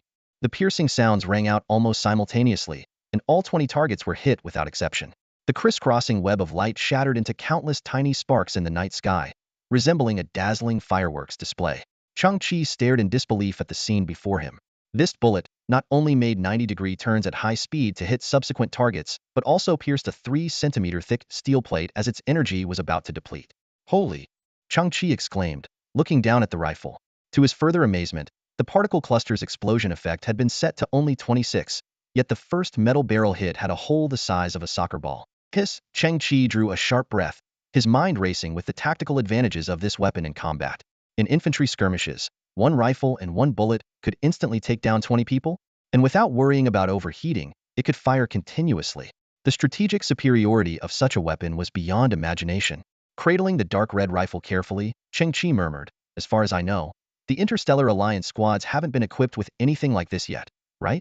His eyes sparkled with excitement and anticipation, already envisioning his invincible presence on future battlefields. Chang Chi carefully placed the dark red rifle to the side, fearing any scratches on its finish. Although this rare weapon wasn't the most powerful, its practicality was unparalleled. If it weren't for the fake dealers delivering equipment from afar, he would have never gotten his hands on such a treasure. His gaze swept across the surrounding gear, thinking to himself, people often say that everyone has a love for talent and beauty, but the love for objects is just as strong. Especially these pieces of equipment, rarer than beam rifles, each one made him reluctant to part with it. Turning to face the STC, the blue beam of light illuminated his eager and excited face. Before him were 2 identical dark silver armored concept models of the Interstellar Science Alliance. He knew that if he continued synthesizing, he might create something beyond even the Alliance's imagination. Taking a deep breath, Chang Chi resolved to start the synthesis. He nervously rubbed his fingers as one of the memory metal armors slowly turned into white particles, merging with the other. Synthesis successful. Type 1 Bioarmor 1. The STC's notification sounded. Chang Chi's eyes widened in disbelief at the result. This was no high-tech creation, it was a massive eye over half a meter long. Its surface was covered in intersecting black muscles, resembling the tangled roots of an ancient tree. 3 muscle-formed appendages supported it like a bizarre tripod. STC, you call this thing armor? Chang Chi's voice rose in shock. The STC calmly explained that this Type 1 bioarmor was actually a unique organism from the Triangulum galaxy, the only one of its kind in the Milky Way. It wasn't equipment but a biospecies with its own consciousness, captured and modified by an advanced civilization into an auxiliary armor. Chang-Chi struggled to digest this information, realizing his understanding of the universe was still quite shallow. He stared at the enormous eye, hesitating for a full 3 minutes before finally gritting his teeth and deciding to wear this rare armor. He slowly opened his arms, removing the memory metal extreme warrior armor. The silver armor flowed off him like water, forming a human-shaped statue behind him. Chang-Chi was now stark naked. The high-temperature flames from the previous battle had long since reduced his ordinary clothes to ashes. Just as Chang-Chi took a deep breath and prepared to contact the eerie bioarmor, a ghostly figure suddenly flashed through the distant junkyard, interrupting his actions. Its speed was astonishing, appearing behind Chang-Chi in an instant. In the dark liquid, a pair of crimson eyes gleamed with a cold light, and a wet tongue hung out from the corner of its mouth. It held a particle-cutting dagger crackling with electricity, moving with fluid grace as it aimed directly at Chang-Chi's neck from behind. Slash! With a successful strike, it left a trail of afterimages and vanished into the distant pile of garbage in the blink of an eye. Chang-Chi's body remained standing as he slowly raised a hand to touch his neck. In that brief moment, he had indeed been slashed. However, he discovered an unexpected surprise. His silicon-based genetic sequence seemed to have collaborated with his carbon-based crisis response. At the moment of the slash, the skin on his neck transformed into the indestructible, brilliant crystal unique to silicon-based life forms. As he touched his neck, Chang-Chi felt the localized crystallization continuing. There wasn't a single scratch on his skin, but the temperature was exceptionally hot. He frowned, realizing that although the cut hadn't caused any actual damage, the rapid friction had generated significant heat. He couldn't help but imagine that if it were an ordinary life form, its throat would likely be ruptured, blood spraying everywhere, and even the neck bones would bear deep gashes. Suddenly, Chang-Chi's eyes widened, a thought flashing through his mind. This creature had been biding its time, likely a member of that group of bandits, and very possibly the true culprit behind the murder of the Extreme Warriors squad. His guess was correct. The creature had only revealed itself when Chang-Chi deactivated his armor, aiming for a one-hit kill. At that moment, Chang-Chi felt a gust of wind from his left. Without hesitation, he swung a punch to his left but hit nothing but air. As expected, he felt a frictional sensation on his neck again. The figure then vanished like a ghost. In the shrouded night, Chang-Chi, bare-chested, narrowed his eyes and pondered. This creature's speed must exceed 28 meters per second, even faster than his own speed-enhanced abilities. He couldn't help but wonder, what exactly is this thing? Swish swish. Chang-Chi stood still, his eyes locked on the rapidly moving shadow amidst the piles of garbage. The creature occasionally paused, revealing a pair of crimson eyes that vanished in an instant, only to become a blur once more, leaving faint red trails behind. Sharp, eerie laughter echoed intermittently, as if mocking him. Though its two attacks hadn't been fatal, the creature clearly wasn't in a hurry. It had seized control and was toying with Chang-Chi leisurely. His gaze shifted slightly to the Type 1 bioarmor, thinking, let this first battle test your capabilities. With a serious expression, he slowly stretched out his arms, forming a large T shape under the hazy moonlight. Chang-Chi had expected the bioarmor to activate immediately, merging with him in some spectacular fashion. Yet, 30 seconds passed without any reaction. Finally, the massive eye of the Type 1 bioarmor twitched slightly. Then, black tendrils, soft as tar, began to extend slowly, inching their way up Chang-Chi's body. These tendrils resembled both snakes and octopuses, lazily coiling around him as if reluctant. The giant eye rotated slowly before settling on his chest. At this moment, the black tendrils covering Chang-Chi's body started to thin out, gradually forming a matte black bodysuit. At the neckline, two slender tendrils extended, adhering to his temples and spreading like slime mold, creating a web-like pattern. These webs seemed to merge with his skin, flashing a black light before vanishing. The large eye on his chest also thinned out, becoming a delicate, three-dimensional embroidery less than a centimeter thick. Suddenly, a connection was established. A buzz filled Chang-Chi's mind, revealing a strange scene. A red planet where rocks, soil, and rivers were all crimson, and three deep red suns hung in the sky. Peculiar plants were everywhere. Massive black flowers trembled as they released white pollen, and colorful twisted mushrooms grew abundantly. In the sky, a large bird with over 20 claws flew by, only to be devoured by a 10-meter-wide dandelion. On the ground, catfish-like creatures stood upright, their eyes shedding multicolored liquid, unclear if they were crying or secreting a substance. The viewpoint seemed to belong to a small creature surrounded by several large black-eyed beings.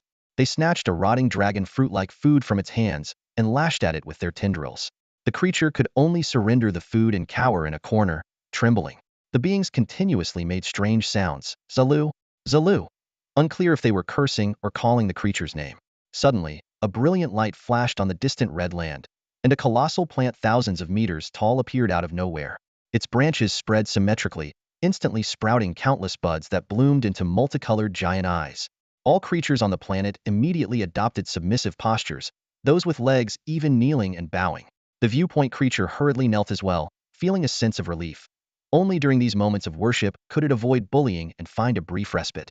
The scene shifted to a massive, mysterious starship appearing above the red planet, capturing local creatures. The viewpoint creature was enveloped in a blue light, slowly ascending and leaving its home forever. Chang-Chi shook his head violently, dispelling the bizarre imagery. He was back in the dim, trash-ridden Earth, with the fast-moving figure in the distance. He looked down at himself, now clad in a black bodysuit, with the large eye on his chest transformed into a totem. Were those scenes from the Triangular Galaxy? Is that the homeworld of this bio-armor? Chang-Chi pondered. STC had mentioned that the Type 1 bio-armor was actually a captured organism. Was that viewpoint its own? A bullied, somewhat reclusive little bio-armor? His eyes flickered as he tried calling out the name, Zalu. In the next moment, a massive and chaotic wave of emotions suddenly surged in Chang-Chi's mind, all boiling down to one word: hunger. At that moment, the large eye on his chest snapped open, revealing a blood-red eyeball. The eyelids seemed to transform into a gaping mouth, extending outwards 2 meters in an instant. Roar! A thunderous sound echoed as the eyelid mouth snapped shut around Chang-Chi's memory metal extreme battle armor, swallowing it whole. The sound of crunching metal was unmistakable, as if someone were chewing on something incredibly hard. Chang-Chi stood there, dumbfounded, his mind blank. He stared in disbelief at the large eye on his chest, which now resembled a bulging pouch stuffed with food, constantly writhing. Damn it, my battle armor! Chang-Chi exclaimed, filled with confusion and shock. He couldn't comprehend what was happening before his eyes. An eye that could eat? How did it digest? Did it absorb through the pupil? Though Chang-Chi tried to convince himself that this might be a unique trait of an advanced biological civilization, a subtle pain lingered in his heart. That memory metal battle armor was incredibly valuable, meant to be his backup unit. It could transform into various weapons at any time, making it highly practical. In the blink of an eye, the large eye on his chest began to shrink, having completely digested the memory metal battle armor. Chang-Chi's face was etched with sorrow. He had no idea what the armor had become, or if any remnants were left. Just then, an unusual sensation spread through Chang-Chi's palm. He slowly raised his hand to find it covered in Type 1 bioarmor, resembling a black silk glove. Suddenly, this glove began to morph, instantly forming a jet-black dagger. Chang-Chi was stunned. From a distance, it looked as though he was holding a dagger, but in reality, the handle was seamlessly fused with his skin. In the next second, the dagger transformed into a machete, then into a spear. It was like a slideshow of weapons, constantly changing in Chang-Chi's hand.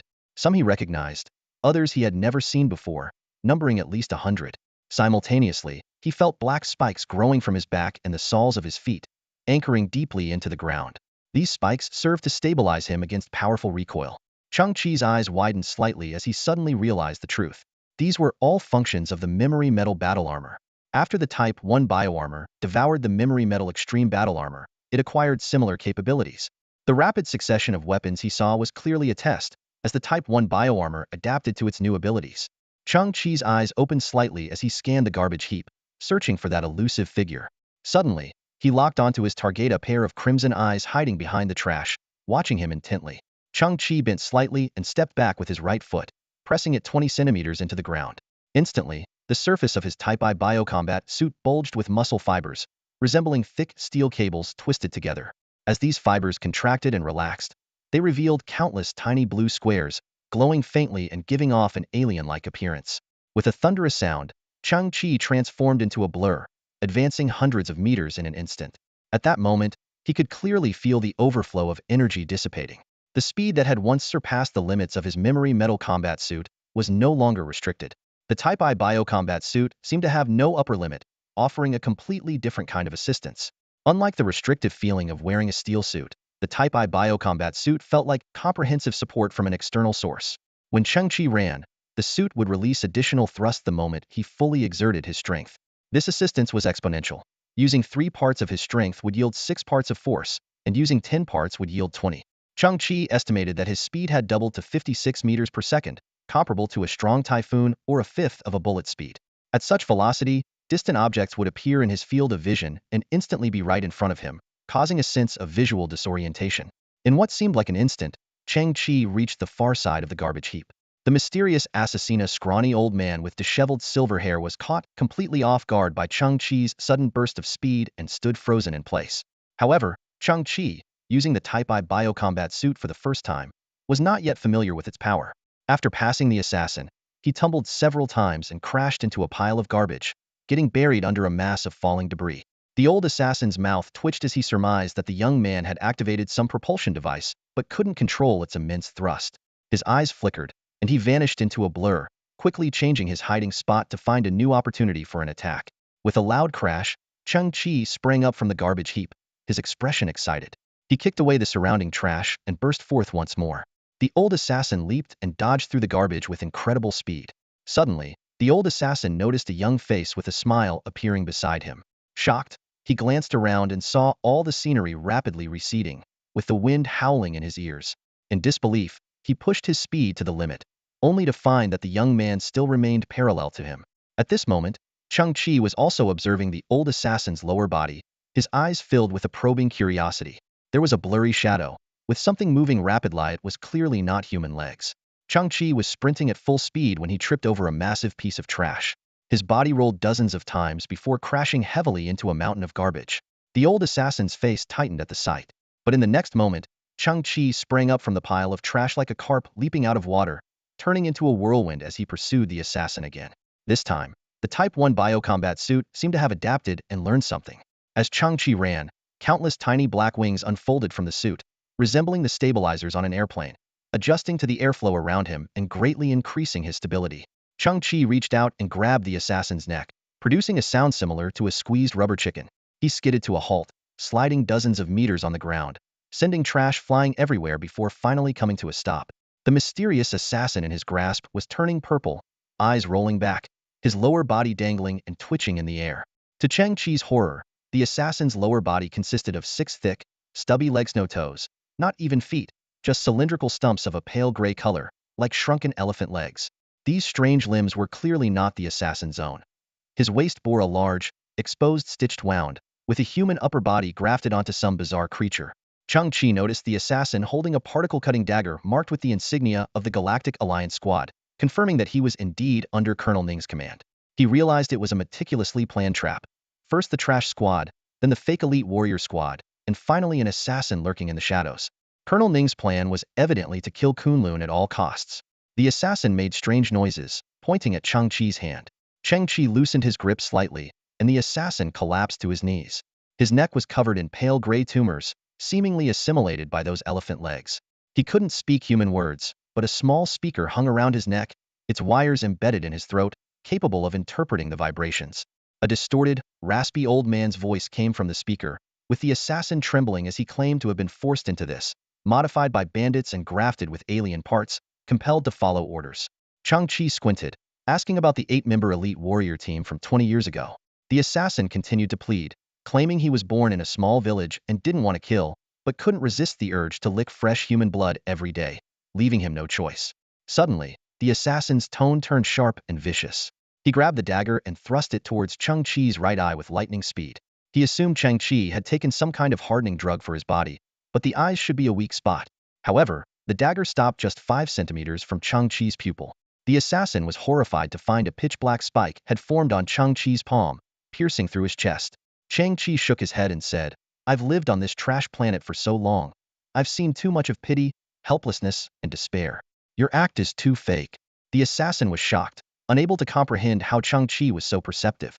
At that moment, the enormous eye on Chang-Chi's chest suddenly opened its bloody maw and devoured the assassin's lower half.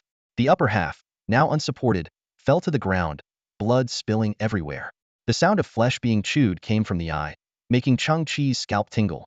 Chang-Chi realized that the Type I biocombat suit replenished its bioenergy through consuming flesh and could inherit the abilities of what it devoured. He looked down and was instantly devastated. His once handsome long legs had turned into 6 pitch-black, ugly elephant legs. The 6 elephant-like legs only appeared for a moment. The Type 1 biochemical armor seemed to make a quick assessment, realizing that these limbs didn't enhance Chang-Chi's speed, and promptly retracted them. Chang-Chi sat quietly on a heap of garbage. 2 hours had passed. The Harrier-class starship hadn't sent out a second wave of forces, leaving him somewhat unfulfilled. These days, Chang-Chi had been researching how to merge the two starships in one swift move. His plan had 3 steps. First, completely deplete the resources inside the starships. Second, maintain the integrity of the starships to avoid crashing and explosions that would prevent merging. And finally, neutralize the ownership of the starships, which likely meant dealing with the starship captains. Chang-Chi knew that the starships had powerful defensive shields, and a rash attack could expose him. Moreover, the starships were undoubtedly equipped with high-powered, lethal weapons.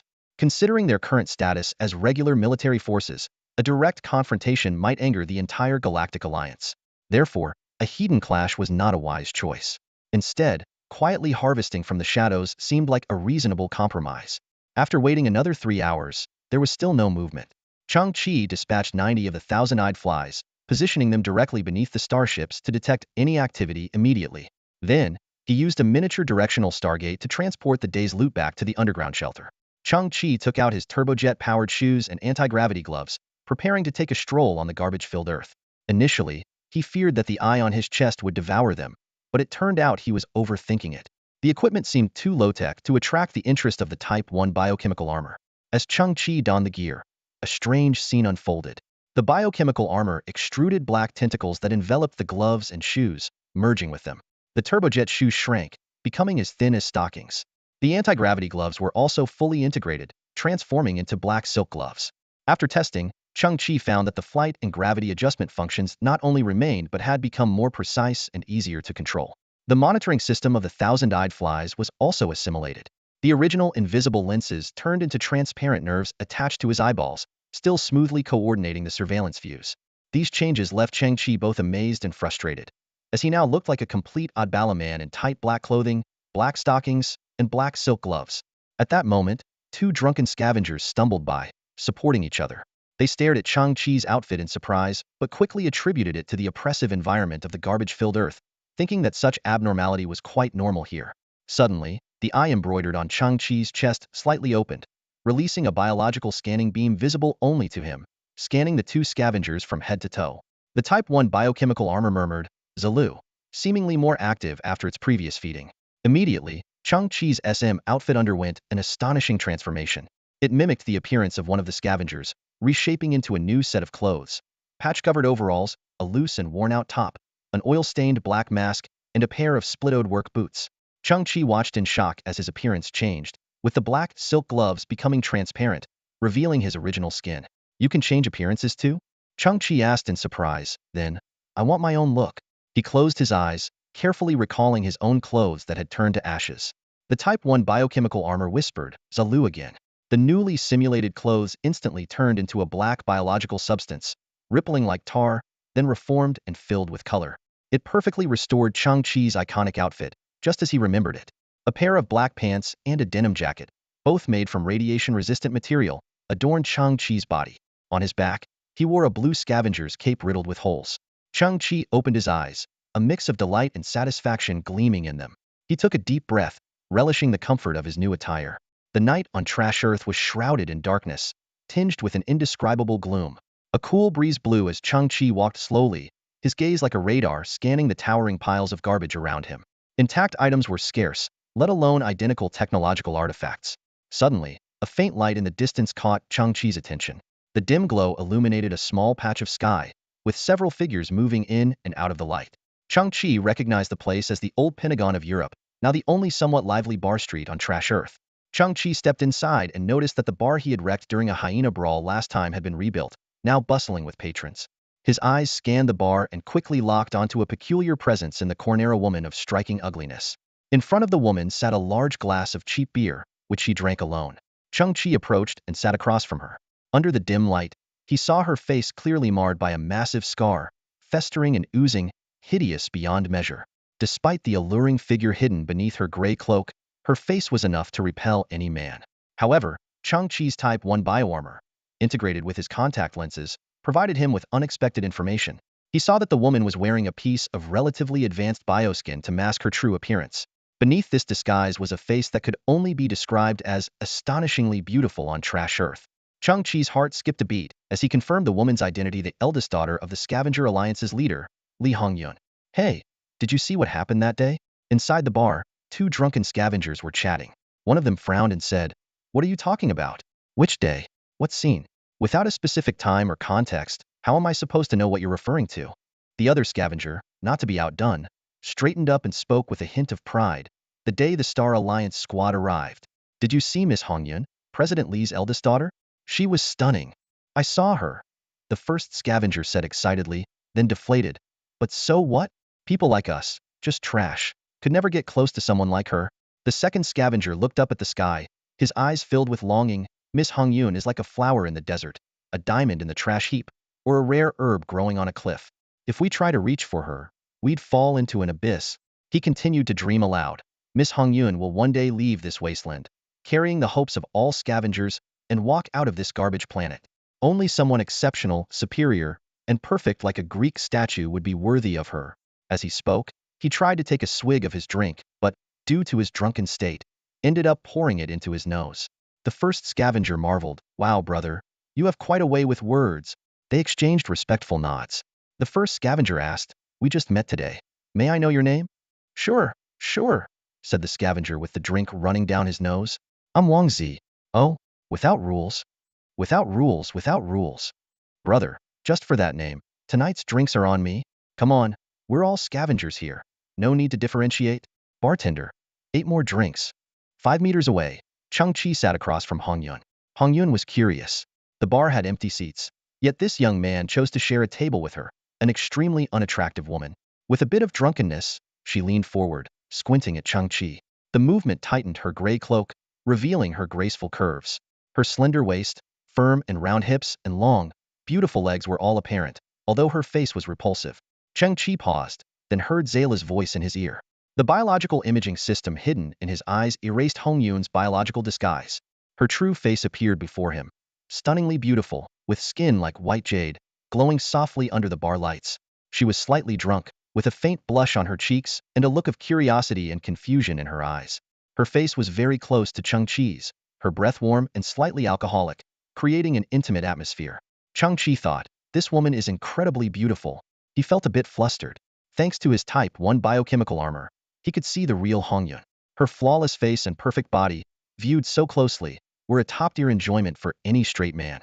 Plus, he could enjoy this under the guise of treating everyone equally, which made it even better. Hongyun tilted her head with a mischievous thought. She knew her current face was hideous, but wanted to see if Chung Chi would be repulsed. She looked at him, suddenly smiled, and gave him a flirtatious wink, lightly biting her red lips and letting out a soft moan. A drunkard in the distance saw this and thought, "Oh my God, who could resist that?" Chung Chi's eyes widened, thinking the same. "Oh my God, who could resist this?" At this moment, Chung Chi's perspective was unlike any other man in the bar. It was a beautiful new world. Who would have thought that the stunning and aloof Miss Hongyun was now trying her best to seduce him? "Ha ha," Hongyun chuckled, ending her prank and sitting back. She didn't disguise her voice, which was clear and distant, the classic queen voice. "I'm so ugly. Why would you sit with me?" Chung Chi shrugged, looking at her perfect face, and said, "We're here to drink, to relax and have fun. Why care so much about appearances?" Hongyun nodded. "I like your perspective." Chung Chi realized the truth. No wonder most scavengers hadn't seen Miss Hongyun before, and some didn't even know of her existence.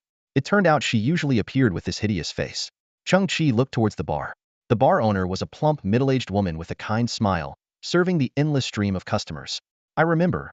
This bar wasn't always this busy," Chung Chi said, puzzled. "Oh, not long ago. A young guy beat up a thug and trashed the place. Then Rita rebuilt the bar," Hongyun said, looking at the plump owner. "Rita is very diligent and hardworking, so I gave her some advice on management and marketing. That's why business picked up." "Really?" Chung Chi's eyes sparkled. He remembered Hongyun was a high-level gene holder, and those below Clevel had specific talents or abilities. Could her talent be in business and management? Chung Chi smiled. "What advice did you give her?" Hongyun playfully tapped her glass. "Dilute the drinks with water." "Oh?" Chung Chi was taken aback. "Aren't you afraid of ruining the reputation?" "Quite the opposite," Hongyun smiled. "Life on this garbage planet is harsh and depressing. The scavengers come to the bar not just for the drinks, but for a rare moment of relaxation. If a drink can be finished in a few sips, that relaxation time is too short." Chung Chi's eyes flickered. So, a small drink diluted with water becomes a large drink, lasting longer. Exactly, Hong Yun winked. It's an unspoken secret among the patrons, but other bars don't get it. They even chase customers out to increase turnover. So Rita's bar gradually became the most popular spot on the street. Chung Chi clapped lightly. Smart? What's your name? A stranger's voice inquired. My name is Chung Chi. And you? Chung Chi replied, his gaze falling on the woman before him. Im Yun, she said simply. Oh, nice to meet you, Miss Yun. Chung Chi nodded politely.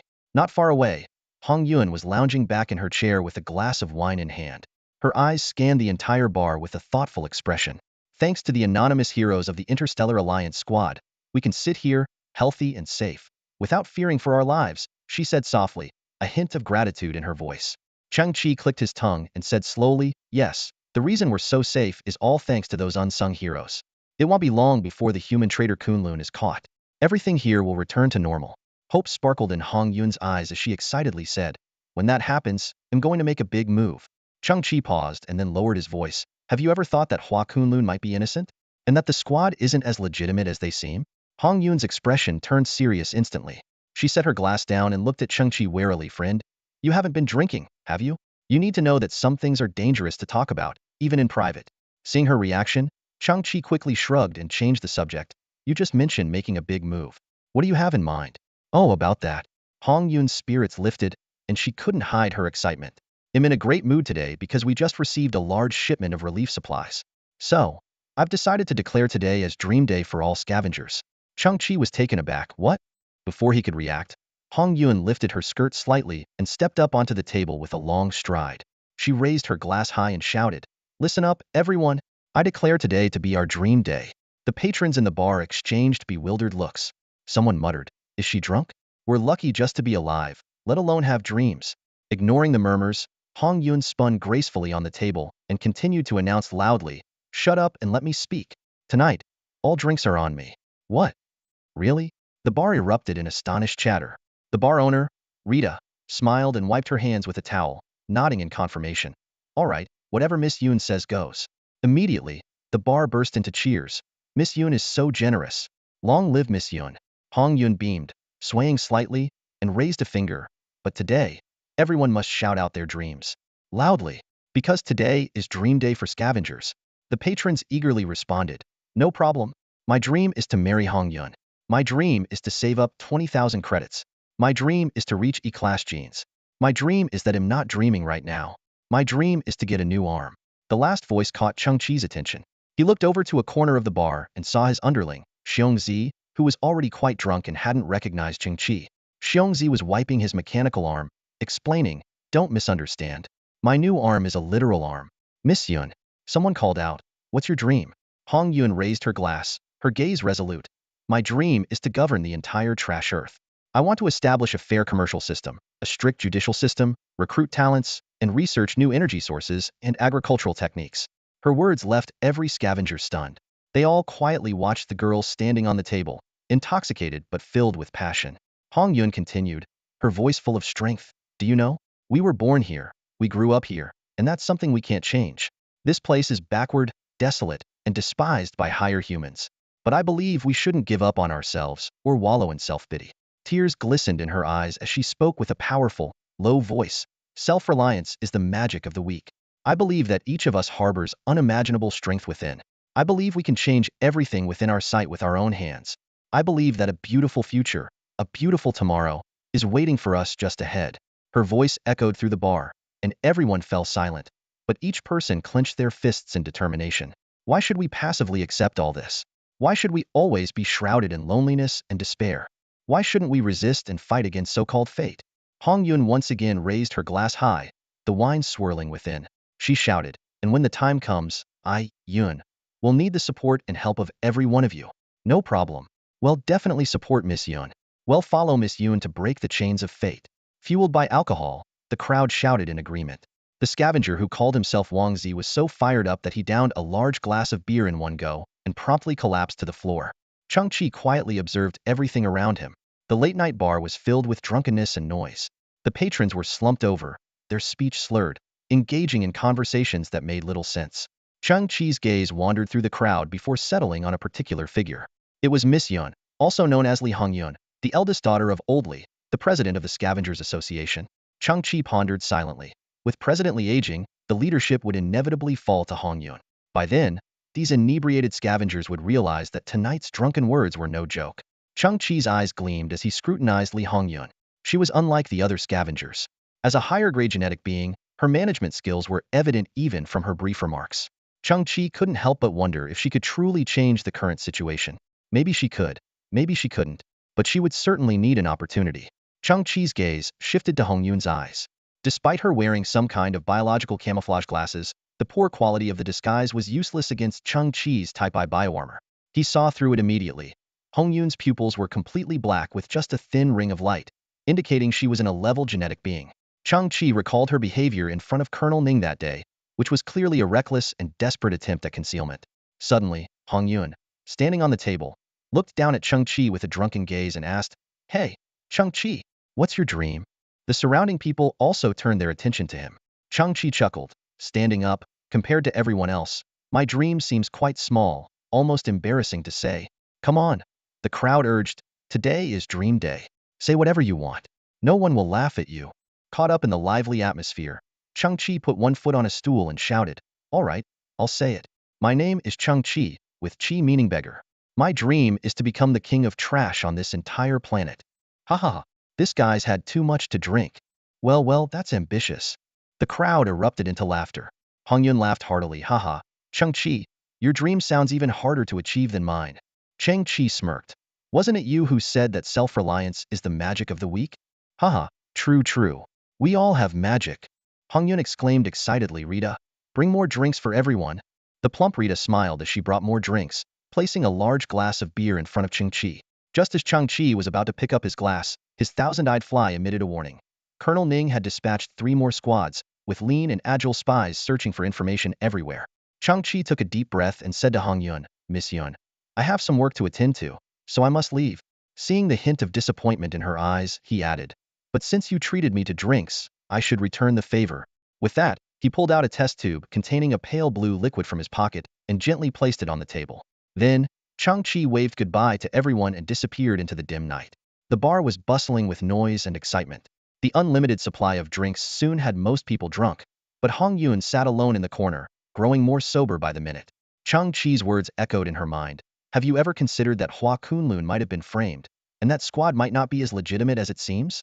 This thought was like a thorn, deeply embedded in Hongyun's heart. She suddenly stood up and, ignoring the drunken crowd around her, plunged into the night. Using the piles of trash as cover, Hongyun cautiously approached the area beneath 2 Harrier starships. Her heart raced as she hoped to confirm a vague suspicion. Were the 2 starships silently hovering in the air without any changes? Just then, Hongyun's eyes caught sight of a squad dressed in night suits. She quickly ducked behind a mound of trash, holding her breath as she observed. As her gaze focused, her pupils dilated slightly. Those people were holding military-grade particle-cutting knives. Questions flashed through Hongyun's mind one after another. Were they members of the Interstellar Alliance? Why weren't they in uniform? What were they doing out so late? Searching for Kunlun? But why only 1 squad? As Hongyun pondered, she accidentally stepped on a piece of metal trash, producing a clear sound. The squad, seemingly possessing extraordinary hearing, instantly turned in unison. Their eyes, equipped with some kind of night vision device, emitted a chilling red glow. The squad members moved swiftly, surrounding Hongyun's position in an instant. Before she could react, she was already exposed to dozens of blood-red gazes. Her body trembled with fear, and before she could speak, one of the squad members' voices reached her. A scavenger? How hideous and disgusting. All scavengers look like this. Ugly or not, the hunting plan hasn't stopped. A woman can still score a point. Let's just take her out. Without hesitation, one of the team members drew a particle-cutting knife, its cold gleam aimed directly at Hongyun's ear. In the hunting game, collecting a scavenger's ear earned points. In a panic, Hongyun raised her hand to block, the knife leaving a half-finger-long gash on her arm. The assailant, impatient, twisted his wrist, positioning the knife horizontally, the cold blade pressing toward Hongyun's throat. At the critical moment, a faint green ripple of an unknown force field suddenly appeared around them. The attacker's knife was blocked by an invisible force, unable to advance an inch. Everyone's movements became extremely labored, as if pressed down by a tremendous force. The squad members quickly realized someone nearby was interfering, but when they tried to turn, they found each movement extraordinarily difficult. Their spines and knee joints cracked, and their bodies involuntarily dropped to the ground. Suddenly, another chaotic gravitational wave hit, sending the entire squad flying, tumbling several meters away. Hong Yun was astonished to find herself unaffected. At that moment, a figure descended from the sky, dark green bioflames flickering at their feet. Hong Yun's eyes widened, but due to the position and the night, she could only see the figure's back, clad in a tattered scavenger's cloak. The figure extended a hand, releasing wave after wave of faint green ripples, striking the fallen squad. Hong Yun's fear grew. She had never seen such equipment, let alone someone flying on the forbidden trash planet. The newcomer was none other than Chang Chi, who had just dealt with another spy squad. His gravity field adjustment gloves and jet turbine-powered shoes, enhanced by Type 1 biocombat armor, had their performance boosted by nearly 50, turning the emitted gravity fields and jet flames into biotechry.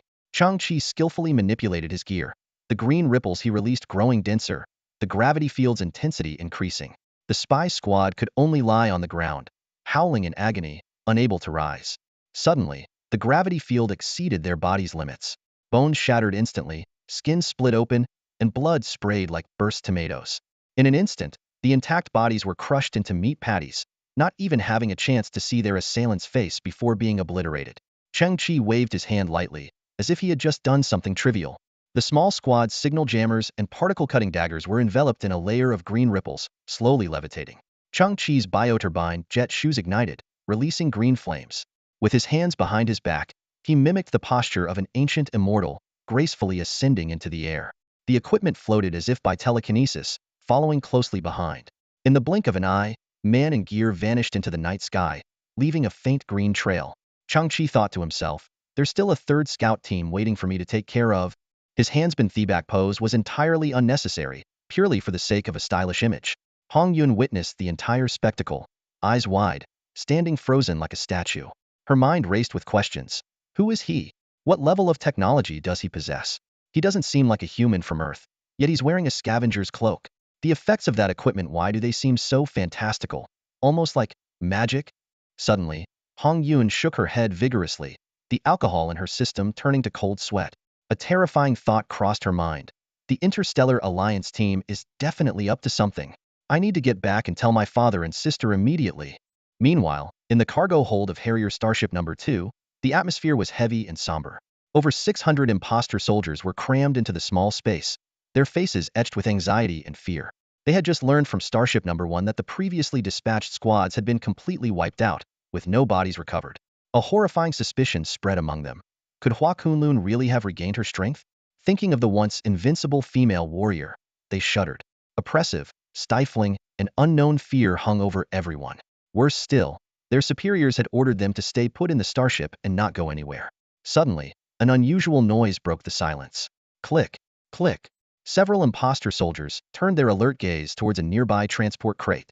These crates were originally used to transport energy blocks and had been emptied 2 days ago. But now, one of the crates was making noise from within. Thud, thud. Someone was knocking from inside the crate. A group of imposter soldiers immediately raised their weapons and surrounded the crate. A bold individual stepped forward, his fingers trembling slightly as he unlocked the crate. He yanked open the door and aimed his firearm inside. To everyone's surprise, a beautiful woman in a red dress was curled up inside the crate. Her hands trembled as she carefully smoothed her disheveled long hair. Hello everyone. My name is Hannah, she said softly, her voice tinged with nervousness. I apologize for the intrusion. I hid in the crate and got transported here with the supply shuttle.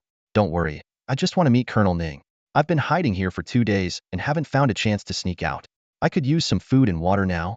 Hannah forced a charming smile and asked quietly, afterward, could you take me to see Colonel Ning? Suddenly, a malicious laugh erupted from the crowd. Haha, I heard that lower-grade gene carriers would do anything to climb up the ranks, even become playthings for higher-grade gene carriers. I didn't believe it before. Yeah, who knew Earth was the same way? Look, she's in a grade gene carrier. Hey guys, have any of you experienced an grade gene woman before? We've been pinned up for days. We need to release some stress.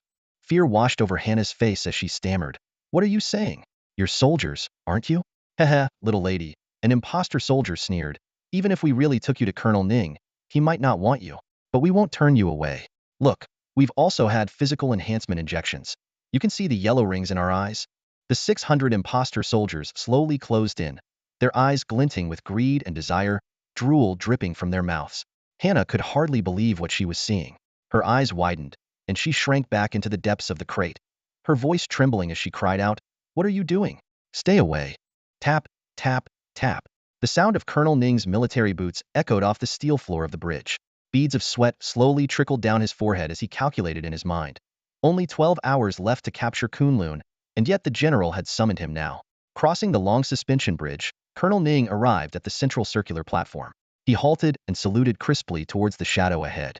The bridge was eerily silent, devoid of any staff, a stark contrast to the usual hustle and bustle. Nevertheless, the entire Harrier-class starship was functioning flawlessly. Suddenly, a dim light flickered on the platform. The general's figure gradually emerged, a robust man in his 50s, clad in a black captain's uniform, sitting authoritatively on a massive metal chair. His face was stern, his skin dark, but the most striking feature was his congenital cleft lip, his upper lip split and extending to either side, a genetic condition. The general tilted his head up to look at Colonel Ning, his deep voice resonating in the silent bridge. "Take off that hideous mask of yours." Colonel Ning frowned but complied, reaching to the right side of his jawline. He peeled off a lifelike biomask, revealing his true face. A similarly square face, dark skin, and an identical cleft lip. "Brother." Colonel Ning lowered his head, avoiding eye contact, his voice tinged with unease. "Fourth brother." The general remained looking up. At this moment, the striking resemblance between their faces was evident, though the general appeared slightly older. "Fourth brother, do you remember our happy childhood on planet K-23? The general's tone carried a hint of nostalgia. "I remember," Colonel Ning responded quietly. The general placed his hands on the metal armrests of his chair, lost in reminiscence. "Our father was a notorious interstellar pirate. He raised us with the money and food he plundered, teaching us to arm ourselves with his decades of experience battling the Interstellar Alliance. But in the end, he died in a bombardment by the Alliance, leaving not even his ashes behind." He sighed deeply, speaking with a weight of wisdom. "From that moment, I understood one thing. In a direct fight, we could never defeat the Interstellar Alliance. But by joining them under false identities, we could gain legitimate status and gradually undermine the behemoth from within. You all disagreed with my plan back then, so I pursued it alone, enlisting as a starship soldier." The general continued, "We were born with the gray genes, lacking individual talents. But as quadruplets, our genetic essence is a symbiotic gene within the special gene directory. This grants us powerful collective abilities, such as telepathy and coordinated movements. In extreme cases, one brother's experiences can be fully perceived by another." He leaned forward slightly, and only then did Colonel Ning notice the large helmet on the general's head, connected by numerous metallic wires trailing like dreadlocks to the Harrier-class starship's main control panel. The control panel housed a transparent glass case containing a fully exposed pink brain, nourished by dedicated nutrient tubes, with thousands of fine silver needles embedded as signal sensors. "That's my second brother, Ningyu." The general gazed at the brain with a look of affection. "I linked him to the entire Harrier-class starship, and through our symbiotic gene, I connect with him. Only we brothers can achieve this, and only this way can the starship reach its peak combat performance and responsiveness, forming a perfect synergy between the ship and its commander." The general's eyes widened, with 4 rings of light flashing in his pupils. "With their help, I gradually became the most brilliant tactician in the entire Interstellar Alliance, and one of its top 20 generals." His gaze shifted to Colonel Ning, carrying a hint of authority. "It was also I who transformed you from an interstellar pirate into Colonel Ning." Colonel Ning trembled involuntarily. He knew all too well that his brother's achievements came at the cost of their second and third brothers. The second brother's brain was on this starship, while the third brother, Ning Shan's brain, was on another Harrier-class starship. This allowed the general to single-handedly control 2 Alpha-class main starships perfectly. The general looked down at Colonel Ning with a tone of disappointment. "Fourth brother, is capturing a severely wounded Kunlun really that difficult? You've let me down." Ning Zhongxiao's legs trembled uncontrollably, and there was even a faint stain of urine on his crotch. Fear overwhelmed his rationality like a tidal wave. He couldn't accept the idea of becoming a permanently imprisoned and commanded shipboard brain. To him, it was the cruelest and most inhumane punishment in the world. In the dead of night, he had heard the human wails from the shipboard communicator, and he couldn't help but suspect that it might be the souls of his second and third brothers crying out. The general looked at Ning Zhongxiao's pathetic state and shook his head helplessly. "Ning Chuan, I've always pampered you since you were a child. If it weren't absolutely necessary, I wouldn't lay a hand on you. My physical condition isn't as good as yours, and someone needs to continue our family's mission." He paused, his gaze becoming sharp. "Do you remember our goal? We aim to climb to the highest ranks of the Galactic Alliance and then stir up a coup. We want to become the true official power in the galaxy, unstoppable, with no one daring to obstruct us." The general's tone suddenly turned somber.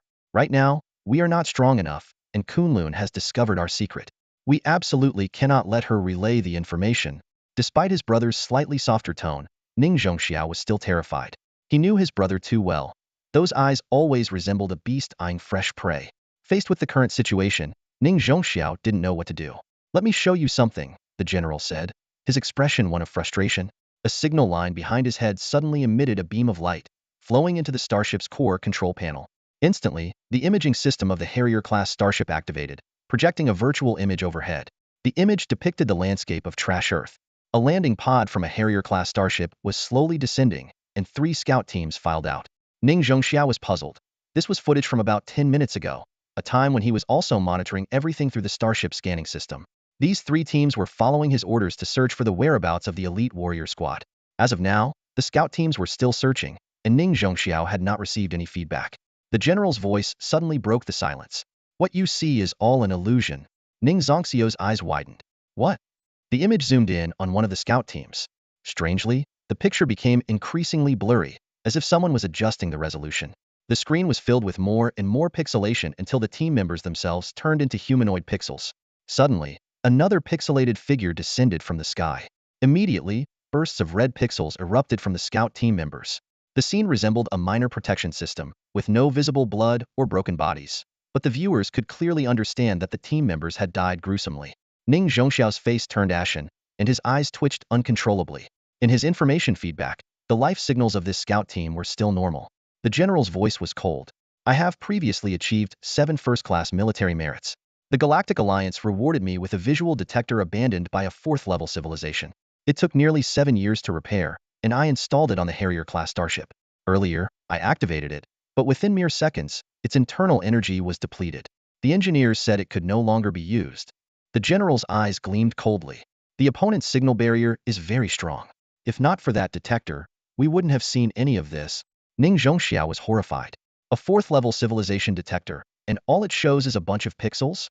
The general's voice was low. Someone is overestimating themselves, playing the role of a guardian in the dark. Ning Zhongxiao stared wide-eyed at the ultra-blurry footage that lasted only 33 seconds. He muttered to himself, that looks like Kunlun. He seems to be wearing a blue cloak. Is he a scavenger? How could there be such a scavenger? What is he doing? It looks like he's digging a hole. A barrage of unclear information bombarded Ning Zhongxiao's nerves, pushing him to the brink of a mental breakdown. The feeling inside him was indescribable.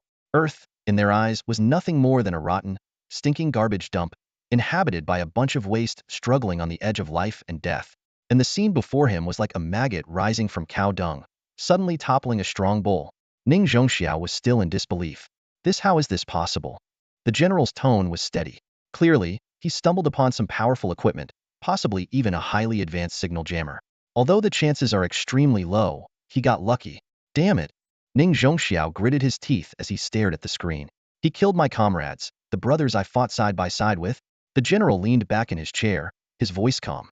The good news is, Kunlun hasn't regained her combat abilities. The bad news is, a lone hero has emerged from the countless scavengers. Of course, even if he has incredible luck, after finding a high-level signal jammer, it should be all used up by now. As for his combat skills, they might be flashy, but they're nothing in the eyes of the general. The general coldly remarked, if he shows his face in front of me, I can kill him in an instant. He paused, a thoughtful glint in his eyes. However, this guy might have some connection to Kunlun. I want you to find him. The general's eyes narrowed slightly, his voice low and intimidating. As for the method, you need to fabricate charges against those scavengers and arrest them on a large scale. If they resist, shoot them on the spot. A cold smile played on his lips. And that guy in the blue cloak, he wants to play hero, doesn't he? He'll definitely show up. Colonel Ning stood up straight, determination flashing in his eyes. Big brother, don't worry. I will become your most reliable assistant. I will be as crucial as the ship's AI. I will not disappoint you again. He stared at the holographic projection, his chest rising and falling slightly, with only one thought in his mind: to execute his brother's orders perfectly and be useful. This was his only path. In the scene, the figure in the blue cloak stood alone on the ground, gazing up at the 2 Falcon-class starships in the sky.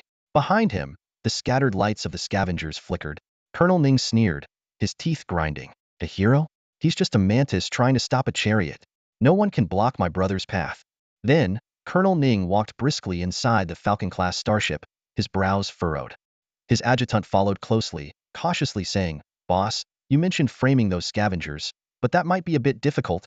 Colonel Ning had already put on his handsome mask again, but his eyes were filled with gloom. He suddenly stopped and turned to ask, "Do you remember Chairman Li's eldest daughter? That woman named Hong Yun?" The adjutant nodded, a hint of excitement in his eyes. "That girl looks good, and she's got grade genes. I remember her well." "Grade?" Colonel Ning sneered. "I've taken genetic drugs multiple times and failed many times. My current grade genes are hard won. And that woman, I could tell right away that something was off with her. Her condition was clearly a sign of failed genetic enhancement." The adjutant was stunned for a moment, then asked, "Then why did you stop us from conducting a genetic test on her? If she's really grade, her data would be synced to the Galactic Alliance headquarters during the test. A high-grade genetic individual appearing on this trash planet would definitely draw attention from the top." Colonel Ning chuckled lowly, a cunning glint in his eyes. "Although the possibility is almost zero, I didn't want to take any risks at the time because I promised the brothers a hunting game. In other words, as long as we kill some trash, it won't attract the Alliance's attention." The adjutant suddenly understood. "Got it. You don't want to play along with them anymore. You're ready to expose them. And deceiving Alliance officers and forging genetic identities is a serious crime." The hazy sun slowly rose, casting a faint light over the polluted air of the ruined Earth. Inside the headquarters of the Scavenger Alliance, a tense standoff was unfolding. Chairman Li's face was flushed, his fists clenched tightly, and his voice trembled with anger. "Hong Yun, do you even understand what you're saying?" Hong Yun stood her ground, meeting her father's eyes. She slowly raised her arm, rolling up her sleeve to reveal a hideous, charred wound. "I know exactly what I'm saying," she replied calmly. "Only a particle-cutting knife, standard issue for the Interstellar Alliance squad, could cause such an injury." Chairman Li's eyes widened, beads of sweat forming on his forehead. He quickly countered, "What if some bandits got their hands on a particle-cutting knife?" Hong Yun tilted her head slightly, her gaze unwavering. "And what if the Interstellar Alliance squad themselves are the bandits?" "You." Chairman Li's body trembled violently, his anger thinly veiling a deep-seated fear. He gritted his teeth and demanded, "Where did you get these terrible ideas from?" Hong Yun answered serenely, "A scavenger named Cheng Chi." He opened my eyes. "Cheng Chi? A scavenger?" Chairman Li was on the verge of collapse, his voice filled with despair. "You're trusting a scavenger over the regular army? Hong Yun, have you lost your mind?" He took a deep breath, continuing, "Do you know that we have always lived on the edge? If the squad truly saw scavengers as nothing, why are we still alive?" Chairman Li slammed his fist on the table, producing a dull thud. "And why do they bring us food?" Hong Yun's eyes flickered with thought. After a moment, she whispered, "Someone is protecting us." Chairman Li's eyes widened in disbelief. "Who?" Hong Yun furrowed her brow, hesitating before she answered, "I'm not sure, but he might be a scavenger too, maybe Cheng Chi." Cheng Chi again. Chairman Li had lost all patience, his voice filled with frustration and helplessness. He stood up, leaning over the table to look down at Hong Yun. "Daughter, open your eyes. We are in a junkyard. Do you think a scavenger can rise up against the Interstellar Alliance squad?" Chairman Li's voice grew more agitated. "Our entire Scavenger Alliance has only 7 cobbled-together beam pistols with a total of 110 rounds. Under such conditions, can an ordinary scavenger fight against the Interstellar Alliance squad? Can he secretly thwart them?" He took a deep breath, trying to calm himself. "I almost got swayed by you. The Interstellar Alliance squad would never harm us." Chairman Li emphasized each word. "I can't believe and won't believe what you're saying." At that moment, a member of the Scavenger Alliance rushed in, breathless. "Chairman, Colonel Ning is here unexpectedly." "What?" Chairman Li's expression turned serious. He hurriedly straightened his clothes, urging Hong Yun to stand in preparation for their guest. He anxiously glanced around, muttering, "Where has Hannah run off to?" "Forget it." Then, raising his voice, he commanded, "Prepare the best filtered water and bring out my prize to leaves." As Chairman Li was in a state of anxious anticipation, Colonel Ning entered the room with a squad of fully armed soldiers. The air instantly grew tense, and everyone breathed cautiously. Colonel Ning smiled slightly, his voice calm yet authoritative. "Chairman Li, no need for the trouble. This conversation will be brief. And that tea you cherish, is it even drinkable?" Chairman Li was taken aback, his expression freezing. He opened his mouth but found himself unable to speak. Colonel Ning sat down slowly, his gaze locking onto the 2 glowing rings in Hong Yun's eyes, indicative of a grade gene. His voice turned cold. "Chairman Li, do you know the consequences of forging a genetic identity?" At these words, Chairman Li's face turned ashen, as if doused with a bucket of ice water. His hands trembled uncontrollably, and he could only hide them behind his back. Hong Yun remained composed, speaking slowly. The forger, as well as any accomplices, will be arrested and face up to 10 years in prison. Colonel Ning smiled enigmatically. Miss Hong Yun, you know the regulations well. But you didn't cover everything. He crossed his legs and continued. Let me add something. If, hypothetically, and I stress hypothetically, Miss Hong Yun's grade gene is fake, and you only deceived some scavengers here on Earth to gain respect, that would indeed be a moderate crime. Colonel Ning's voice suddenly became low and menacing. But if you deceived an officer of the Interstellar Alliance squad like me, and used the grade gene identity to receive resource subsidies worth millions of credits, then you would be deceiving the entire Galactic Alliance. That is a level 9 felony. 60 years in prison. Or even the death penalty. Colonel Ning scanned the room, his gaze as sharp as a blade. And this would implicate not just everyone in your scavenger alliance, but also those scavengers in the square who fought over energy blocks. They either aided or benefited from the crime. None would escape. Colonel Ning's voice turned icy, his words cutting through the air like a knife. If that were the case, I would suppress the entire Junkyard Earth. Do you understand what suppression means? If anyone resists, I have the authority to execute them on the spot. Chairman Li was trembling like a leaf, his clothes soaked in cold sweat. He forced a grim smile and stammered, Colonel Ning, you must be joking. How could we dare deceive you? Perhaps it's divine favor, but Hong Yun, she has extraordinary talent. However, before he could finish, Colonel Ning silenced him with a gesture. For soldiers behind him carried in a large gene testing device, moving slowly into the room. The heavy footsteps felt like the march of death, each step pounding on Chairman Li's heart. He felt dizzy, his entire body turning cold as if he had plunged into a freezing lake. One thought consumed his mind. It's over. We're all done for. In the suffocating silence, Colonel Ning spoke slowly, his voice tinged with amusement. Miss Hong Yun. Commander Ning extended his hand, pointing at the gene testing machine with a smile. Please. The enormous device had already started, its hatch open, revealing a humanoid space inside. Its massive size was due to its comprehensive testing capabilities. In the Galactic Alliance, gene grading was of utmost importance, making the testing process extremely rigorous. Once the tester entered, the machine would conduct 12 tests, including blood, DNA, and iris recognition, ensuring 100% accuracy. Hong Yun, her face calm, stepped into the machine. As the hatch slowly closed, she glanced at her father one last time. Chairman Li was completely paralyzed, his heart filled with despair. Blue technological lights pulsed on the machine's exterior, rapidly collecting samples and generating vast amounts of data. Characters began to appear on the screen, eventually forming 2 lines of text. Test complete. Subject has high-grade genes. Chairman Li's legs gave out, and he collapsed to the ground. Hong Yun had originally been classified as an A-grade gene, which fell into the high-grade category. The machine's assessment was expected, but this was just preliminary information. The specific grade that followed was what truly mattered. Commander Ning sneered, his eyes fixed on the screen. I didn't expect this. You do have a decent foundation. A-grade genes disguised as grade? That's a significant deception. Suddenly, the screen flashed the final verdict. Subject's precise gene grade, gray. Chairman Li slapped his forehead, wailing, It's over. It's over. My daughter is actually grade. We have been deceived. He abruptly widened his eyes and stood up. Approaching the screen, he rubbed his eyes vigorously and gasped, stepping back 3 paces. Grade. It's really grade. How could this? He swallowed the rest of his words. The hatch of the testing machine slowly opened, revealing Hong Yun's eyes, glowing with blue rings. She was already stunningly beautiful, but now, with these mysterious and noble rings, her aura was even more imposing and aloof. Commander Ning froze in his seat, his eyes full of disbelief. Did I see it wrong? How is this possible? Her appearance that day was clearly due to medication backlash. She even used makeup to cover it. But the gene testing machine doesn't make mistakes. His mouth slightly agape, he tilted his head, staring blankly at Hong Yun. How could a grade gene appear on the trash planet? They couldn't possibly get high-efficiency medication. They lacked both the capability and the resources. Just then, a staff member from the Scavenger Alliance entered with a pot of brewed tea, placing it beside Commander Ning. Hong Yun adjusted her clothes and gracefully stepped out of the testing machine. She lifted her head and chest, her beautiful eyes sparkling as she recalled the events of the previous night. The bar, the dream day, the scavenger boy in the blue cloak, and the pale green potion he left behind. She had tried hard to trace the potion's origin, which seemed to be the work of the genius alchemist Valente, but no records mentioned this specific form of Valente's potion. In the dim morning light, she stood by the window, reminiscing about the pure eyes of the boy in the blue cloak, feeling an inexplicable sense of trust.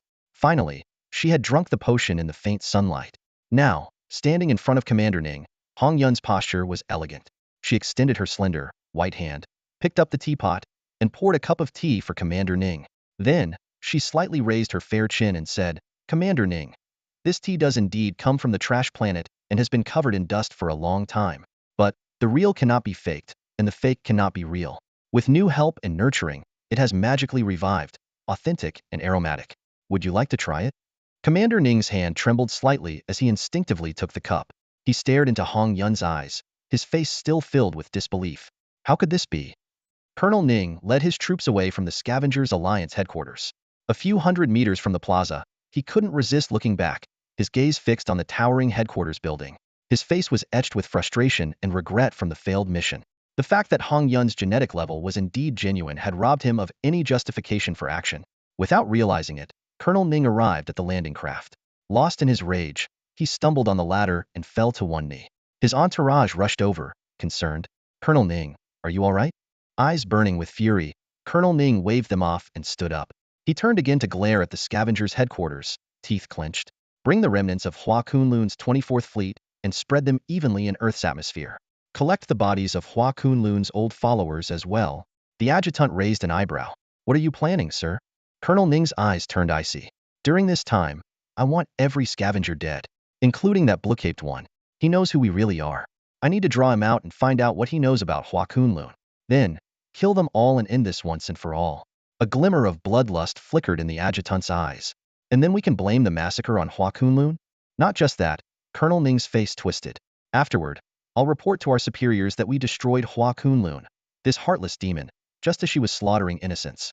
We'll come out as heroes, at least in name." The adjutant's eyes widened with excitement. "It's risky, but thrilling. But if we leave even one survivor, then leave none," Colonel Ning declared resolutely. "There's no turning back from this path. But they forced my hand. I have no choice." He looked up at the Scavengers' headquarters, his eyes filled with madness. "Time is of the essence." Colonel Ning ordered urgently. "Have the men check their gear, medics prepare the painkillers, and mechanics inspect the equipment. In 3 hours, we launch our assault and start the most thrilling hunt." Meanwhile, Chung Chi stood in front of his shack, watching Colonel Ning's landing craft return to the Sparrow-class starship. He shrugged, guessing that Colonel Ning would use the excuse of Hong Yun's fake genetics to stir up trouble. Chung Chi recalled that when he first synthesized the genetic potion, the initial batch of Valente Fantasy Potion was exactly 5 vials. He had given the last one to Hong Yun. The potion had a 99.9 success rate, essentially a blind box, with genetic enhancement depending on the user's innate talent. Hong Yun, with her A-level genetic makeup, was a rare gem on this trash-filled Earth. It seemed she had succeeded. Chung Chi squinted, pondering. For someone like Colonel Ning, extreme behavior and madness are the norm. Especially after repeated setbacks, his pent-up rage will only make him more uncontrollable. Like a lit fuse on a bomb, he won't hold back anymore. The final battle is imminent. Let it come. Chung Chi's eyes sparkled with determination. Behind him, the underground shelter's door slowly opened. The young man entered and began preparing his strategic materials. In his workshop, Chung Chi laid out the equipment he had recently acquired. By taking down 3 scout teams, he had obtained 36 small signal jammers and 36 particle-cutting knives. Including his previous stock, he now had 84 military-grade particle-cutting knives. After organizing his thoughts, Cheng Chi combined the small signal jammers into a second Innocence defense array. He then turned his attention to the 84 military-grade particle-cutting knives. These modern-tech cold weapons were something he hadn't synthesized before, and he had stockpiled them to create something new. Chung Chi raised his arm, and a blue fan-shaped scanning beam emitted from his STC. Similar technological artifacts detected, beginning synthesis. The system's prompt sounded. With a flash of light, the 84 military-grade particle-cutting knives disassembled into their basic components and reassembled. When the light faded, there were 42 military-grade particle scimitars and 21 military-grade light-blade longswords. These new weapons had completely changed in appearance, evolving from knives into longer, more powerful blades. Satisfied, Chung Chi looked at the upgraded weapons, ready for the impending battle. Chung Chi didn't pause. He was eager to get the ultimate answers. He swiftly issued the command, disassemble into raw materials. Military Quantum Oscillation Sword 10. Military Force Field Shield Sword 5. As the command was executed, a series of futuristic-looking weapons appeared before him. Cheng Chi's eyes swept over the weapons, his brow furrowing. "Why do they all have military in their names?" he muttered, pondering whether the upgrade paths for these weapons were all locked into military equipment. With questions in mind, Cheng Chi gently picked up one of the military force field shield swords. The sword exuded a high-tech vibe, but its blade was dull and lifeless, showing no signs of activation. Chang-Chi knew that such technological weapons had to be activated to reveal their full functionality. At that moment, the holographic screen on the hilt suddenly lit up, displaying a line of striking red text. No military records found, device cannot be activated. Chang-Chi nodded in understanding, instantly realizing the nature of these weapons. They were high-end military gear with security locks, making them unusable without the proper authorization, even if they fell into civilian hands. But Chang-Chi didn't stop there. He still had two synthesis opportunities left. He decisively ordered, disassemble into raw materials. Military Gravitational War Spear 2. Disassemble into raw materials. Exclusive military weapon Red Lotus War God 1. As the command was executed, a crimson spear adorned with golden patterns appeared before Chang-Chi. This weapon from 120 years in the future automatically activated its built-in force field. Standing tall on the ground, towering over Chang-Chi. Chang-Chi gazed at the spear, feeling the unparalleled lethal aura it emitted. Red technological light flowed along the spear, like reversed water from the heavens, converging at the razor-sharp tip. The starlight gleam from the spear's tip pierced Chang-Chi's eyes, causing him to take a sharp breath. This weapon gave Chang-Chi the feeling of staring at a battlefield strewn with corpses. It symbolized the indomitable spirit of a warrior, inspiring those who fought with its piercing resonance and immense sharpness. Chang-Chi realized that this synthesis was a jackpot. This future combat equipment integrated multiple advanced features, even including the elusive antimatter technology. However, the term exclusive weapon made Chang-Chi suspicious. With a mix of anticipation and apprehension, Chang-Chi slowly stood up and reached out to grasp the imposing spear. Suddenly, with a buzz, the spear released a tangible defense field, like an invisible wall, pushing Chang-Chi back 2 meters. A system prompt immediately appeared. This weapon can only recognize the Red Lotus War God, and the creator of the Red Lotus War God is a legendary genius mechanic. Are you kidding me? Chang-Chi gritted his teeth, finally understanding everything. Even if he forcibly took this weapon, the biometric lock would prevent its activation. This outcome left Chang-Chi both excited and frustrated. He muttered in exasperation, "Who the heck is Red Lotus?"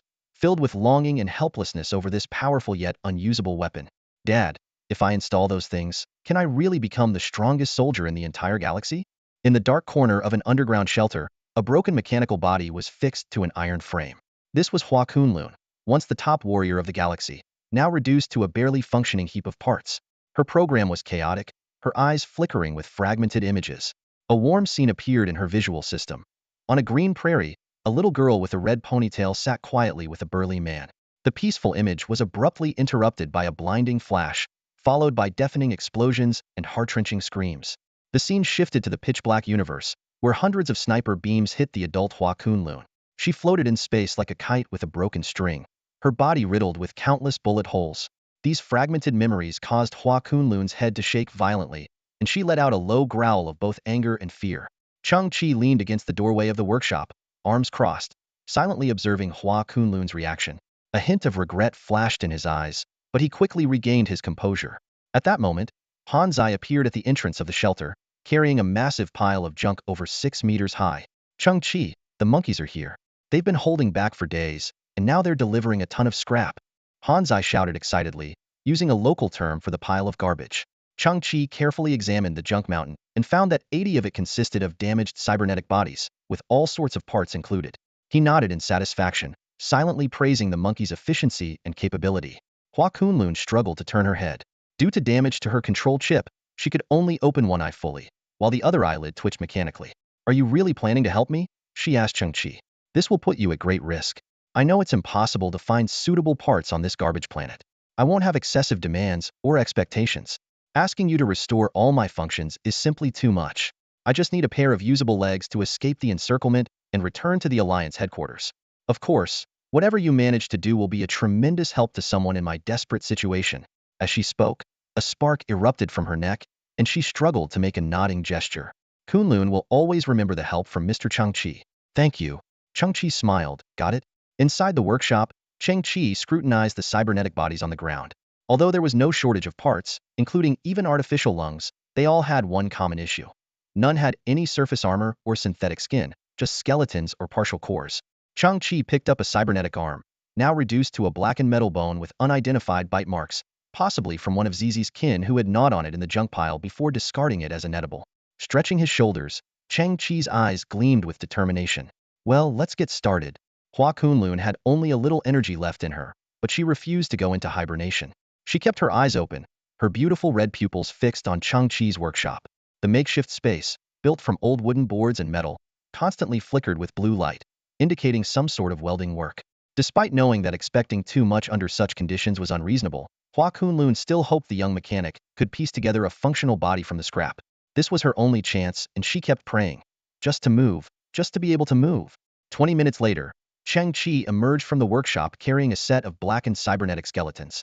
Due to module damage, Hua Kunlun's vision was a bit blurry, but she was still amazed at how quickly Chang-Chi had assembled the scrap bones.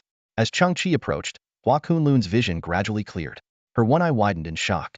It was a set of fully refurbished cybernetic skeletons, with the rust gone, the broken parts repaired, and a matte carbon fiber texture on the surface. The bones were also covered in tiny spiral patterns. An astonishing realization caused a spark to shoot from the back of Hua Kunlun's head. Those weren't ordinary patterns. They were microrotor bones. With hundreds of microrotor matrices built in, spinning at high speeds to generate power through gravitons, they ensured lightweight construction while significantly enhancing the prosthetic's attack and movement speed. This design would make the prosthetic's actions much swifter, providing a strong advantage in combat or operations. Hua Kunlun looked at these intricate bones in disbelief, her heart filled with shock and a glimmer of hope.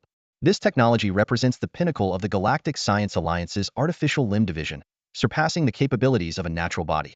And Chang-Chi has mastered it? Hua Kunlun's eyes trembled violently as she pondered in disbelief.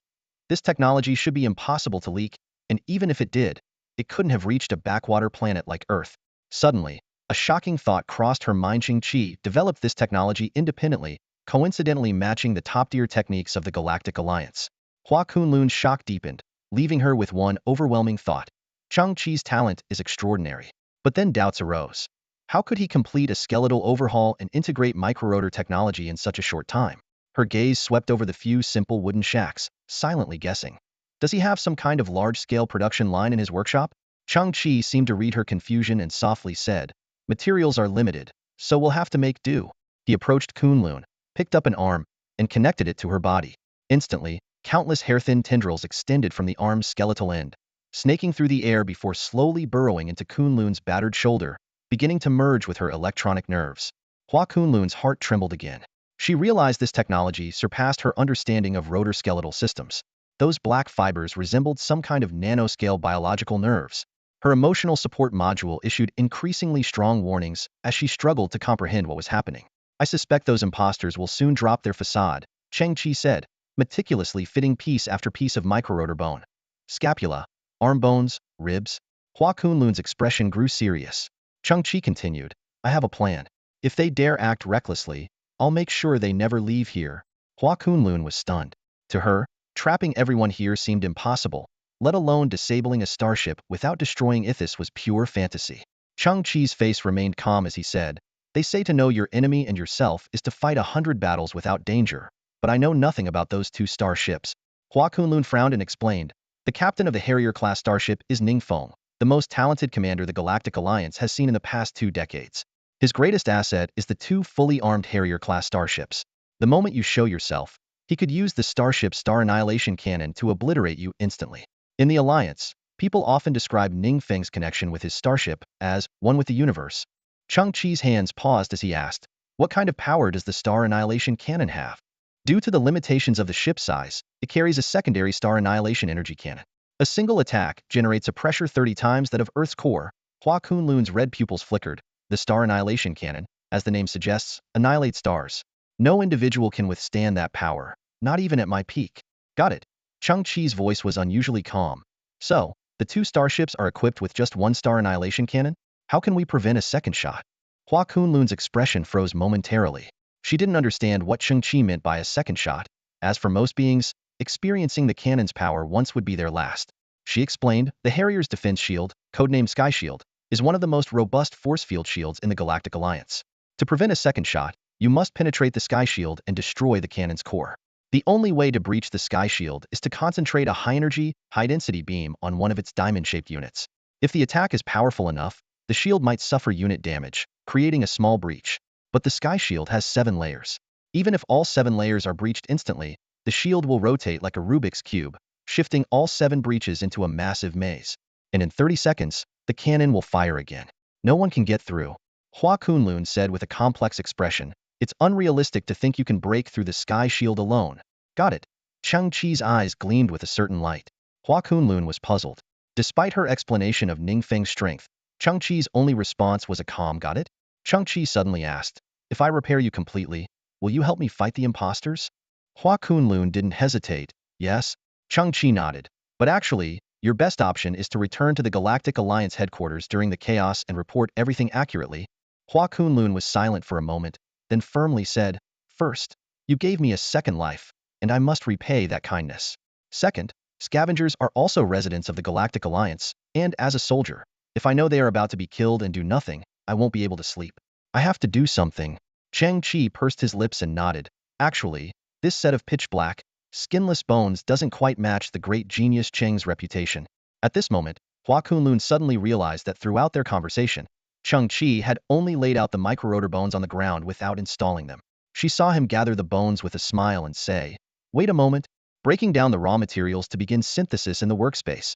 Chang Chi's face was bathed in a blue technological glow. He stared at the equipment before him, his mind made up. After confirming Hua Kunlun's true intentions, Chang Chi decided to give her a greater opportunity. The previous microrotor skeleton was just a test. In fact, Chang Chi had only used half of the scrapped prosthetics. Now, with the addition of new materials, the final product was expected to leap 2 levels. He took a deep breath and activated the STC system. In a brilliance akin to the descent of a creator, the STC initiated a new round of synthesis. The dilapidated junk equipment before him began to undergo a miraculous transformation. 8 became 4, 4 became 2, and under the divine light, it was renewed. The new bionic skeleton was complete, covering all parts of the human body. Chang Chi carefully examined the annotations on the skeleton. It was a new form of carbon element called Carbon-24, which had surpassed human technology. The skeleton was not only extremely lightweight but also upgraded with microrotor technology and added magnetic control technology. The basic combat data of this skeleton had increased by at least 3 times. However, Chang Chi was not satisfied. His heart raced with anticipation as he ordered, break down to raw materials and continue synthesis.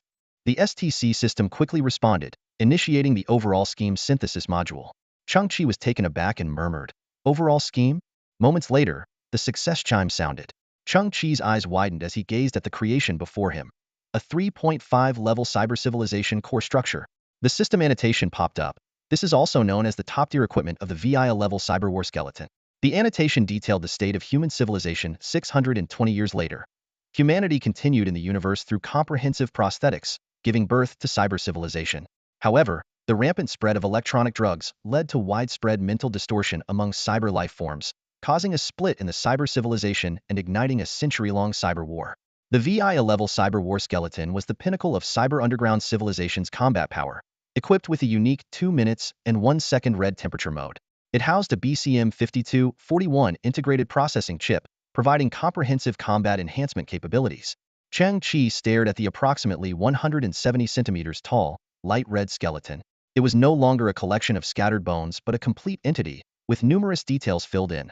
Cybernetic eyes embedded in the eye sockets, red glowing human brain auxiliary chip installed on the forehead, a new mechanical spine, and a bionic heart. The red fibers bulging on the skeleton's surface formed bionic muscles. Only the inside of the skull remained empty, awaiting the implantation of a human brain to activate the entire system. Chang Chi finally understood the meaning of the overall scheme module mentioned by the STC. It completed the synthesis in one go, directly achieving the user's goal and eliminating the cumbersome assembly steps. With a mix of excitement and anticipation, Chang Chi pushed open the door of the workspace and walked out slowly. The head of the beautiful woman lifted with effort, gazing in Chang Chi's direction. Her eyes, previously dimmed due to energy shortage, now shone brightly. What was even more astonishing was that the cyber prosthetic skeleton floated behind Chang Chi. Its wrist and ankle areas emitted light red ripple force fields, allowing the entire body to hover vertically. Even though it had not been activated, it stood like a war god, exuding a powerful aura. Hua Kunlun keenly sensed the strength and mystery of this skeleton. As someone who had once integrated the most advanced prosthetics of human civilization, she knew very well that the technology before her might have already surpassed the realm of human civilization. Given her understanding, Hua Kunlun couldn't fathom the technological sophistication of the cybernetic exoskeleton before her.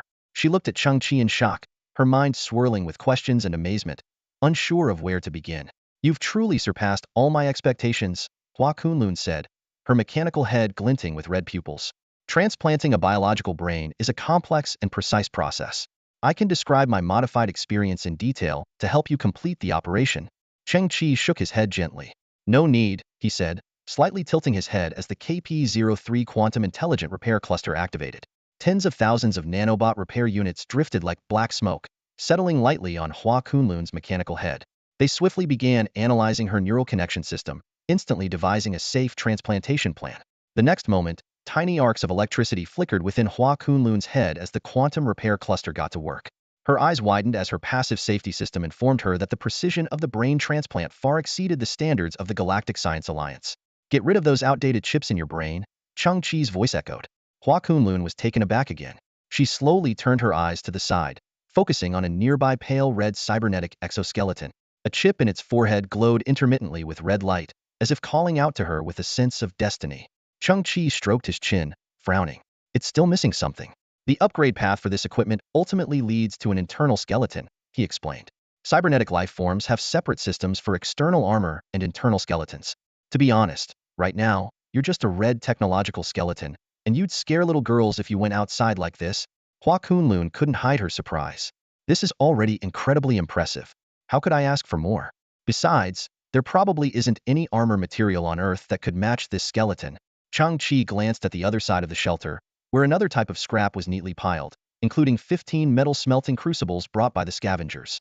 These small devices were typically used to melt various alloys and extract precious metals. He quickly gathered a pile of crucibles and dove into the workshop. Before long, his voice echoed out, breaking them down to raw materials to synthesize high-energy polymer crucibles 7. Halo Smelting Furnaces 3. Moros Forge Intelligent Production Line 1.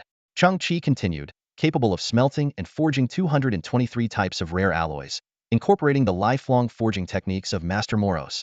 It combines forging, design, and coding. The final performance of the products is closely tied to the forging materials, with a maximum toughness increase of 300.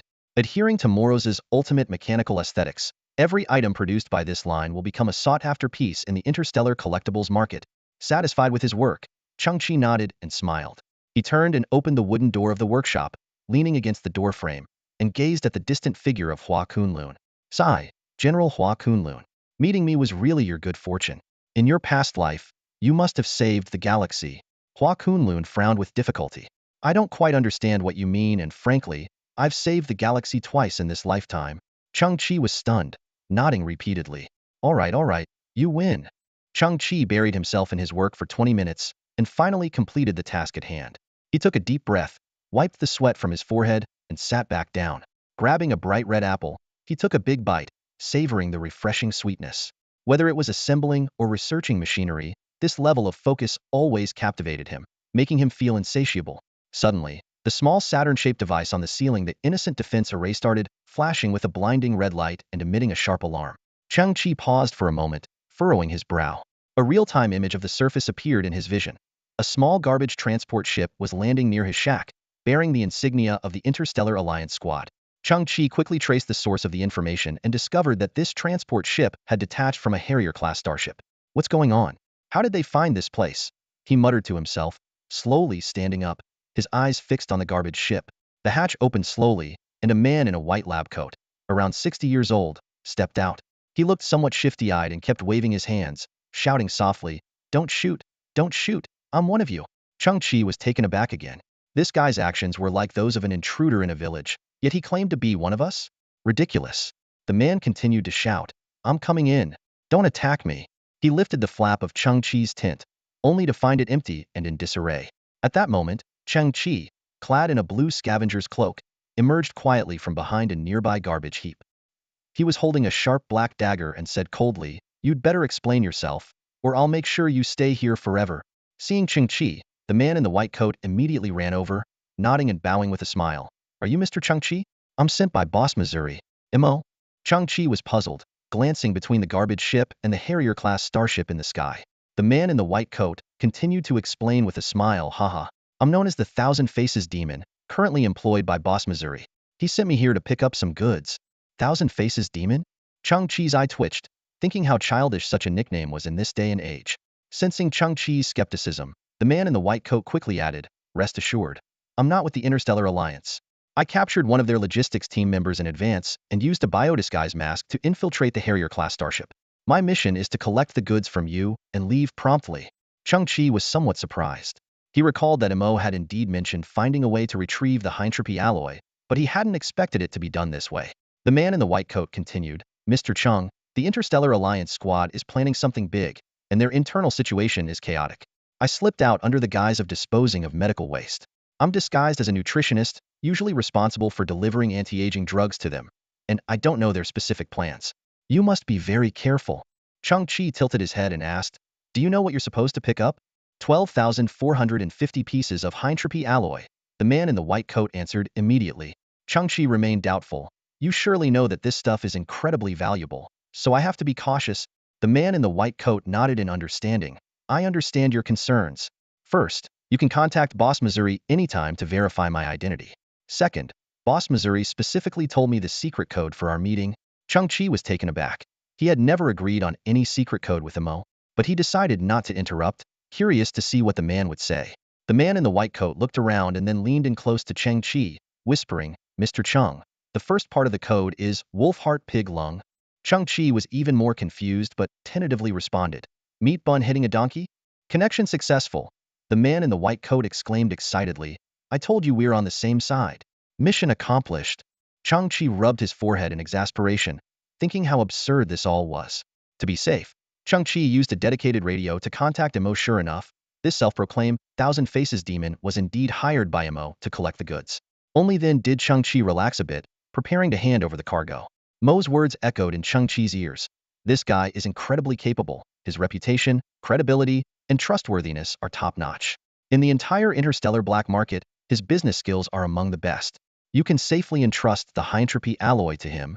The faceless demon lord frowned as he inspected the goods, his expression serious. Mr. Chang-Chi, the quantity of this batch is off. Boss Missouri clearly stated it should be 12,450 units, but we're short by 450. Chang-Chi remained unfazed, his voice calm. I just used some. What on earth could require so much Heintropi alloy? The faceless demon lord was taken aback, a hint of curiosity flashing in his eyes. Chang-Chi chuckled softly. That's classified. Of course, the faceless demon lord nodded. But I will report this to Boss Missouri as it is, and the remaining payment will naturally be adjusted accordingly. Chang-Chi suddenly changed the subject. Are you heading back to the Harrier starship next? No way. The faceless demon lord replied firmly. The interstellar squad is spreading something in the outer atmosphere. So I'll take this chance to escape with the transport ship and deliver the goods to Boss Missouri immediately. Chang-Chi slowly took out a metal device the size of a playing card. Can you do me a favor? Place this inside the Harrier starship. The faceless demon lord narrowed his eyes. It's not impossible, but it will increase the risk, so I'll need extra compensation. Chang-Chi's lips curled into a smile. Ask Boss Missouri for the additional fee. Just tell him it's for a job for Chang-Chi, and he'll pay. The faceless demon lord didn't take the device immediately. Instead, he warned cautiously, I need to make it clear that this device obviously has remote communication capabilities. The Harrier starship's internal detectors are very sensitive. Once this foreign device is activated, even if the signal is weak, the captain will detect it within 60 seconds at most. 60 seconds? A glint of determination flashed in Chang-Chi's eyes. That's enough. Though still puzzled, the faceless demon lord asked, where exactly do you want it placed? Didn't they purchase a batch of black market weapons? Chang-Chi's eyes gleamed. I need you to place this device in the warehouse where those weapons are stored. Ah, I see. The faceless demon lord's eyes lit up with understanding. Is this a bomb? Are you planning to blow up those weapons? He shrugged. Whatever, it's none of my business if they get blown to bits. My job is just to deliver the goods and get paid. With that, the faceless demon lord finally took the playing card device. He announced solemnly, Boss Chung, I'll take the job. In the underground shelter, Chang-Chi gazed at the newly refurbished Hua Kunlun.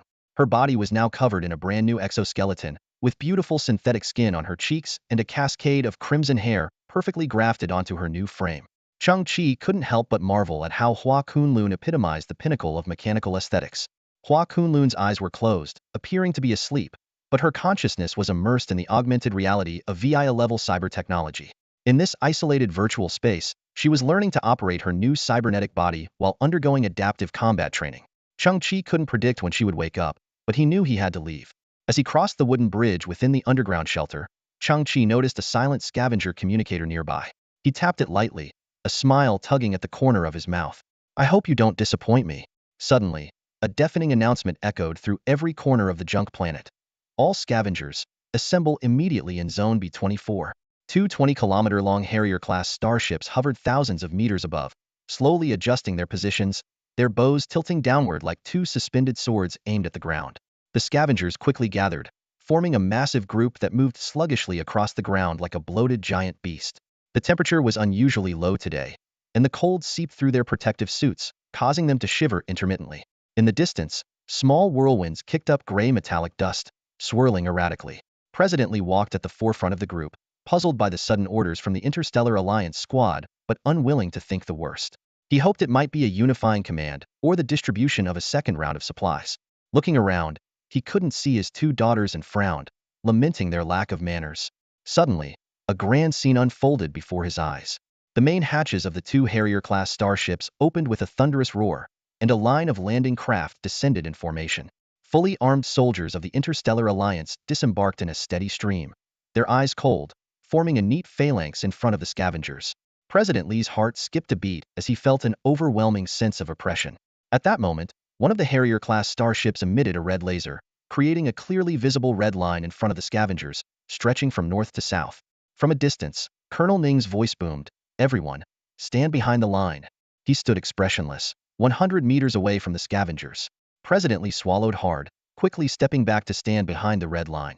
A 7- or 80-year-old scavenger girl, clutching a flower she had painstakingly picked, innocently crossed the red line and ran toward Colonel Ning. In her eyes, he was still one of those soldiers who had brought them food. The metallic dust swirled in the wind as the little girl stood before Colonel Ning, holding up the white flower. Colonel Ning's gaze shifted past the flower to the girl's weathered, cracked face and pale lips. He suddenly smiled and took the flower. The girl beamed, but her smile vanished as Colonel Ning's expression turned vicious. He crushed the flower in his hand, and the girl's eyes filled with terror. "Disgusting!" Colonel Ning barked, throwing the crushed flower at the girl's face before kicking her in the chest. She flew several meters into a pile of junk, but stubbornly sat up, blood trickling from her mouth as she cried out in agony. "What the hell are you doing?" A skinny young man from the crowd monkey, who had been buying scrap for Chang Ki, shouted angrily, ready to charge forward. "Are you deaf? Stand behind the line." Colonel Ning roared. "If you cross it, I'll kill you right now." He turned back to the girl, sneering, "Tough little bug. Why didn't I kick her to death?" The surrounding scavengers held Monkey back as he struggled and shouted, "Let me go! That's my sister!" President Lee trembled all over, but didn't dare cross the red line. His voice was filled with fear. "Colonel Ning, what is this?" Colonel Ning interrupted. "I no longer need to pretend in front of you, trash." Colonel Ning's eyes glinted with a vicious light as he sneered, "If it weren't for a meddlesome fool, you all would have been slaughtered 3 days ago." President Lee's expression changed dramatically as he asked in shock, "What?" At that moment, a soldier from the Galactic Alliance activated a holographic projector. A massive screen unfolded in the air, displaying a blurry figure that could just barely be made out as a young man wearing a blue scavenger's cloak. Colonel Ning's rage erupted as he pointed at the screen and roared, "You still don't know, do you? Some idiot has been secretly protecting you. This guy has killed 8 of my squads over the past nights. Those squads were supposed to play a hunting game, and their targets were you." His voice dripped with contempt. "I never considered you as humans. You're just a bunch of worthless vermin, disgusting and meaningless." President Lee trembled violently upon hearing this, repeating in disbelief, "What?" At this moment, the little girl who had been kicked by Colonel Ning fell to the ground between the two camps, crying her heart out. Colonel Ning frowned impatiently and ordered, "How annoying! Kill her." A squad of soldiers immediately chambered their rounds, stepping forward towards the girl. Monkey, seeing this, broke down in tears but was held back by other scavengers. In this critical moment, a clear female voice rang out from a distance, "Stop right there. If anyone takes another step, I'll shoot." All eyes turned to the trash heap. A striking figure appeared there, her gray cloak billowing in the wind, revealing a perfect figure clad in tight shorts and a cropped jacket. President Lee's eyes widened as he exclaimed, "Hong Yun." Behind Hong Yun, more figures gradually emerged. It was the Scavenger Alliance's guard squad, about 30 strong, each with a resolute expression, standing in formation behind her. Colonel Ning turned to look at them with a scornful expression. His gaze fell on the strange weapons in their hands, and he mocked, "A self-defense squad? And where did you get those ugly weapons?" He casually waved a hand towards one of his squads and ordered, "Kill them all." A 20-man squad from the Galactic Alliance immediately stepped forward. As they raised their guns, Hong Yun moved. With a flick of her arm, her crimson-colored gun clicked as it was cocked. As she raised the weapon, the single scope suddenly blossomed like a lotus, splitting into 20 independent aiming lenses. Buzz. In the next moment, Hong Yun pulled the trigger, and a yellow beam bullet shot out. Colonel Ning's eyes widened, unable to react in time. The elliptical beam bullet shot towards his face, but made a bizarre 90-degree turn at the last moment, grazing his cheek and leaving a scorching mark. Thud. Thud. The sound of bullets piercing bodies rang out almost simultaneously. Blood oozed slowly from the wound on Colonel Ning's face, and before the drop hit the ground, the 20-man Galactic Alliance squad burst into bloody messes and collapsed in unison. Colonel Ning's expression froze, staring in disbelief at the slowly dissipating yellow light net. He muttered in shock, "Bullets that can turn?" He looked at the weapon in Hong Yun's hand in astonishment, even more so when he saw that every member of the scavenger self-defense squad behind her was holding the same weapon. Not even the official forces had such weapons, and he had never seen anything like them. President Lee was equally stunned and asked, "Hong Yun, where did you get these things?" Standing on the trash heap, the wind blowing her cloak and hair, Hong Yun's figure seemed taller than ever. Her beautiful face was now filled with a determined resolve to fight to the death. An hour ago, Hong Yun began to explain. A voice came through the communicators of myself and the entire self-defense squad, she recalled. The voice said, "My name is Cheng Chi, Chi as in beggar. We are facing a group of bandits disguised as regular troops. If we compromise this time, then how will we face future threats like space pirates or alien invaders? Surrender is not the only option. If you are willing to resist, I have prepared some weapons for you on the north side of the Scavenger Square. If you take up these weapons, you will stand with me on the same front." Everyone, I once heard a saying, and now I give it to you. Self-reliance is the magic of the weak. Hong Yun's gaze crossed the distance, looking at her father with a determined expression. "I once mentioned his name to you." President Lee was thunderstruck, his face full of shock. He instinctively looked at the tall figure in the holographic projection, his heart in turmoil. 2 hours ago, in a hidden cargo hold of a Harrier-class starship, a strange metal card lay unnoticed in a dark corner. Suddenly, a small, blue directional star gate opened, illuminating the dim space. A steel mother slowly emerged, opening its chest compartment to reveal a smaller version of itself. This second steel mother also opened its chest compartment, and a third steel mother appeared. Time was of the essence. Within 60 seconds, the starship's detection system would identify these foreign electronic devices. In an instant, the 3 steel mothers extended 176 mechanical arms and began their ultimate technique mother's move. In just 50 seconds, they swept the cargo hold clean of all illicit weapons, neatly packing them into their stomachs. Mission accomplished, the 3 steel mothers quickly disappeared one by one into the directional star gate. When Major Ning went to access these weapons, he was shocked to find the warehouse empty. Due to the innocent defense array carried by the steel mothers, he could not retrieve any surveillance footage. He could only speculate that an internal trader had taken advantage of the chaos to smuggle out these unregistered black market arms for profit. This guess infuriated Major Ning, but he had to swallow his anger. After all, his team was comprised of unscrupulous rogues. Worse still, a transport shuttle had gone missing from the starship. Major Ning would never understand the truth. The missing weapons had been synthesized by Cheng Chi into 200 particle beam tracking rifles, also known as battlefield phantoms, and dozens of directional concussion bombs. At this moment, the powerful, never-before-seen Crimson rifles in Hong Yun's hands were part of this batch. As Major Ning reeled in shock, a sinister smile crept across his face. "I suppose you only have 30 people and 30 weapons left, don't you?" Meanwhile, 20 fallen members of the Galactic Alliance squad began to stagger to their feet. Their bodies were riddled with bullet holes of various sizes. Some had their chests pierced, others had shattered shoulders, and some had even lost entire arms. Yet, these heavily injured soldiers stood expressionlessly, as if they felt no pain.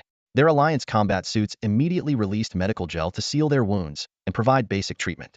The scavengers were dumbfounded, and Chairman Lee's eyes widened. Hong Yun keenly noticed that each soldier had a black syringe attached to their arm, with the needle continuously injecting into their veins.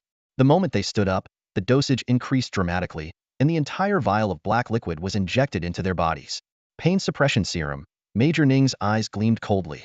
It blocks all pain signals to their brains.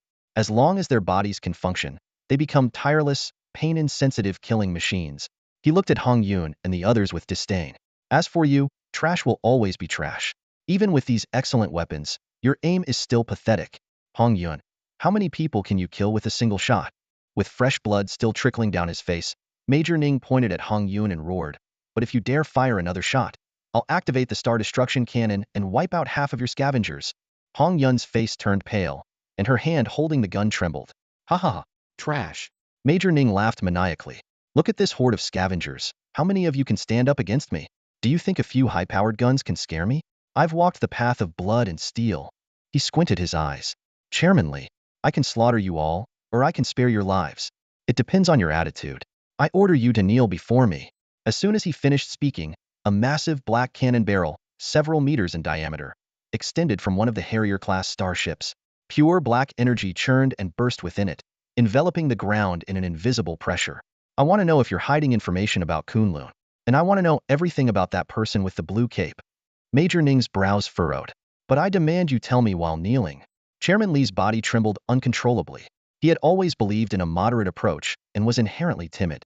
Faced with any form of power, he would choose to submit, even if it meant enduring humiliation for a false sense of peace. Hong Yun, put down the gun, Chairman Li said weakly, his hands dropping and his knees bending involuntarily. He knew that a few guns against an entire Galactic Alliance squad were futile. If he submitted, perhaps he could secure a slim chance of survival for the scavengers. Father, don't kneel. Hong Yun shouted. Do you really think they'll spare us? Chairman Li's eyes wavered. You don't understand. Haha. Major Ning continued to laugh maniacally. Look at them, so lowly, so fragile. They barely muster any courage, and it collapses in an instant. In the distant sky, landing pods continued to descend, and the Galactic Alliance squad's numbers kept growing. Suddenly, a red figure was thrown from a hovering landing pod. The red dress fluttered in the air, and its owner seemed unable to move, plummeting straight down. Thud. The figure crashed heavily onto a nearby pile of garbage, kicking up a cloud of dust. Chairman Li's cloudy eyes fixed on the direction and widened in shock. Hannah.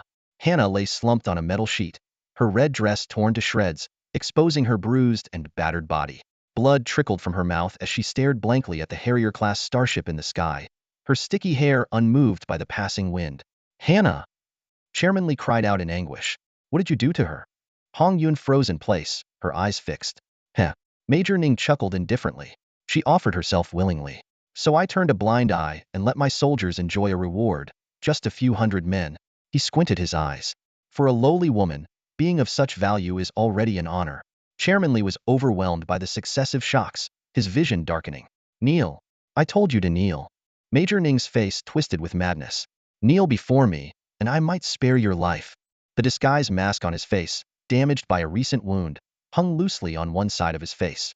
Chairman Li remained frozen in place, his knees slightly bent. His mind raced through a lifetime of compromises, and he finally saw the true nature of the heartless people before him. He realized that this time, even if he broke his back and buried his knees in the ground, the outcome would likely remain unchanged. With trembling arms, the old man pushed himself off the ground, raising a cloud of dust. Tears streamed down his face as he glanced at Hannah, whose fate was uncertain, and then at Hong Yun, who stood with a gun. I will not kneel, Chairman Li said shakily, slowly rising to his feet. He finally straightened his back, tears flowing down his face as he roared. You are all beasts. I will not kneel before beasts. I'd rather die than kneel.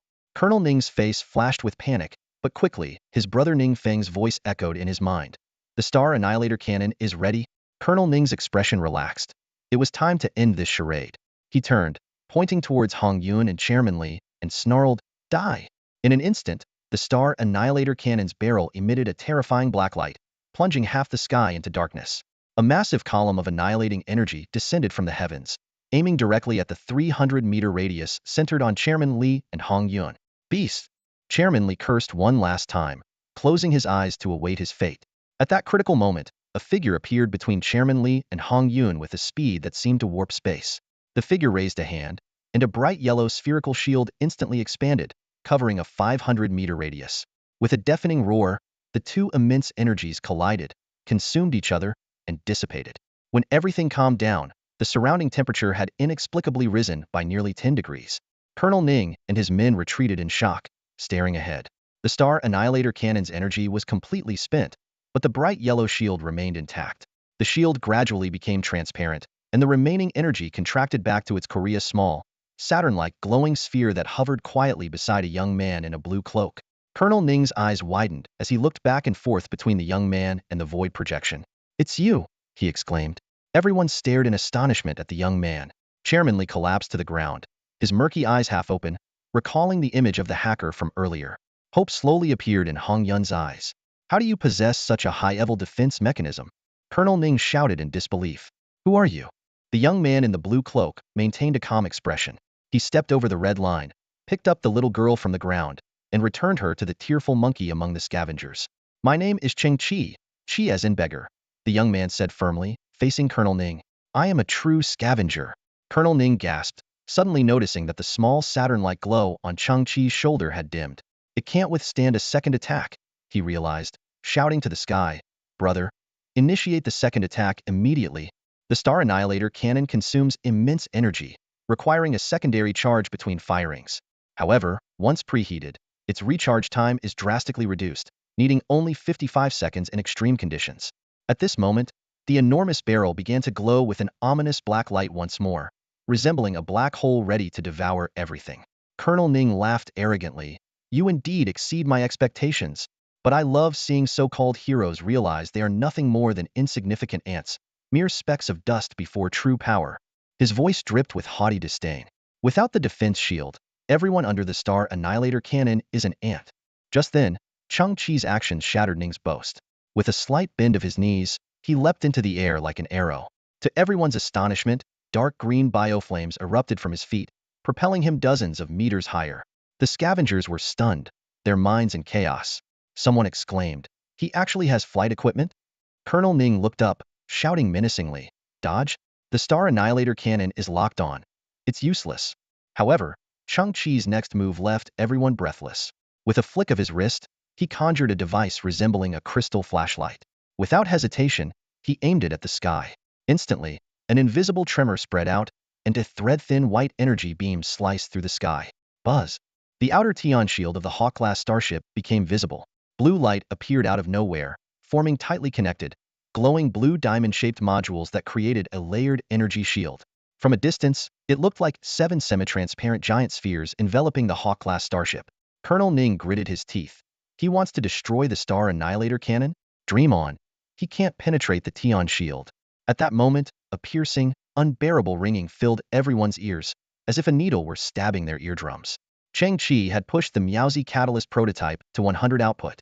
The terrifying power of 1010 units was concentrated into a hair-thin beam, increasing the energy density by hundreds of times to an unimaginable level. The thin white beam seemed unstoppable, piercing through all 7 layers of the Tian shield. Each diamond-shaped field it hit cracked instantly, shattering into countless fragments. However, the Meowsy light beam's energy was exhausted after breaking through the final layer of the Tian shield. Colonel Ning staggered, as if struck by lightning, muttering, what kind of technology is that? So small yet so powerful. Just then, the Tian shield initiated its ultimate mechanism. The 7-layered spherical energy shields began to spin wildly, resembling the intricate core of a clock. The straight gap formed earlier became a chaotic blur, disappearing among the many diamond blocks. Colonel Ning breathed a sigh of relief, feeling as though he had narrowly escaped death. Confidently, he said, he can't get through. Those gaps will close in seconds. However, an even more astonishing scene unfolded. An unidentified flying object appeared in the distant sky, equipped with 8 unprecedented particle engines. It moved almost like a streak of light, arriving in an instant. The crowd gasped, that looks like a ground effect vehicle? How can it fly so high and so fast? Cheng Chi made no further moves but watched the unidentified flying object as if completing a relay race.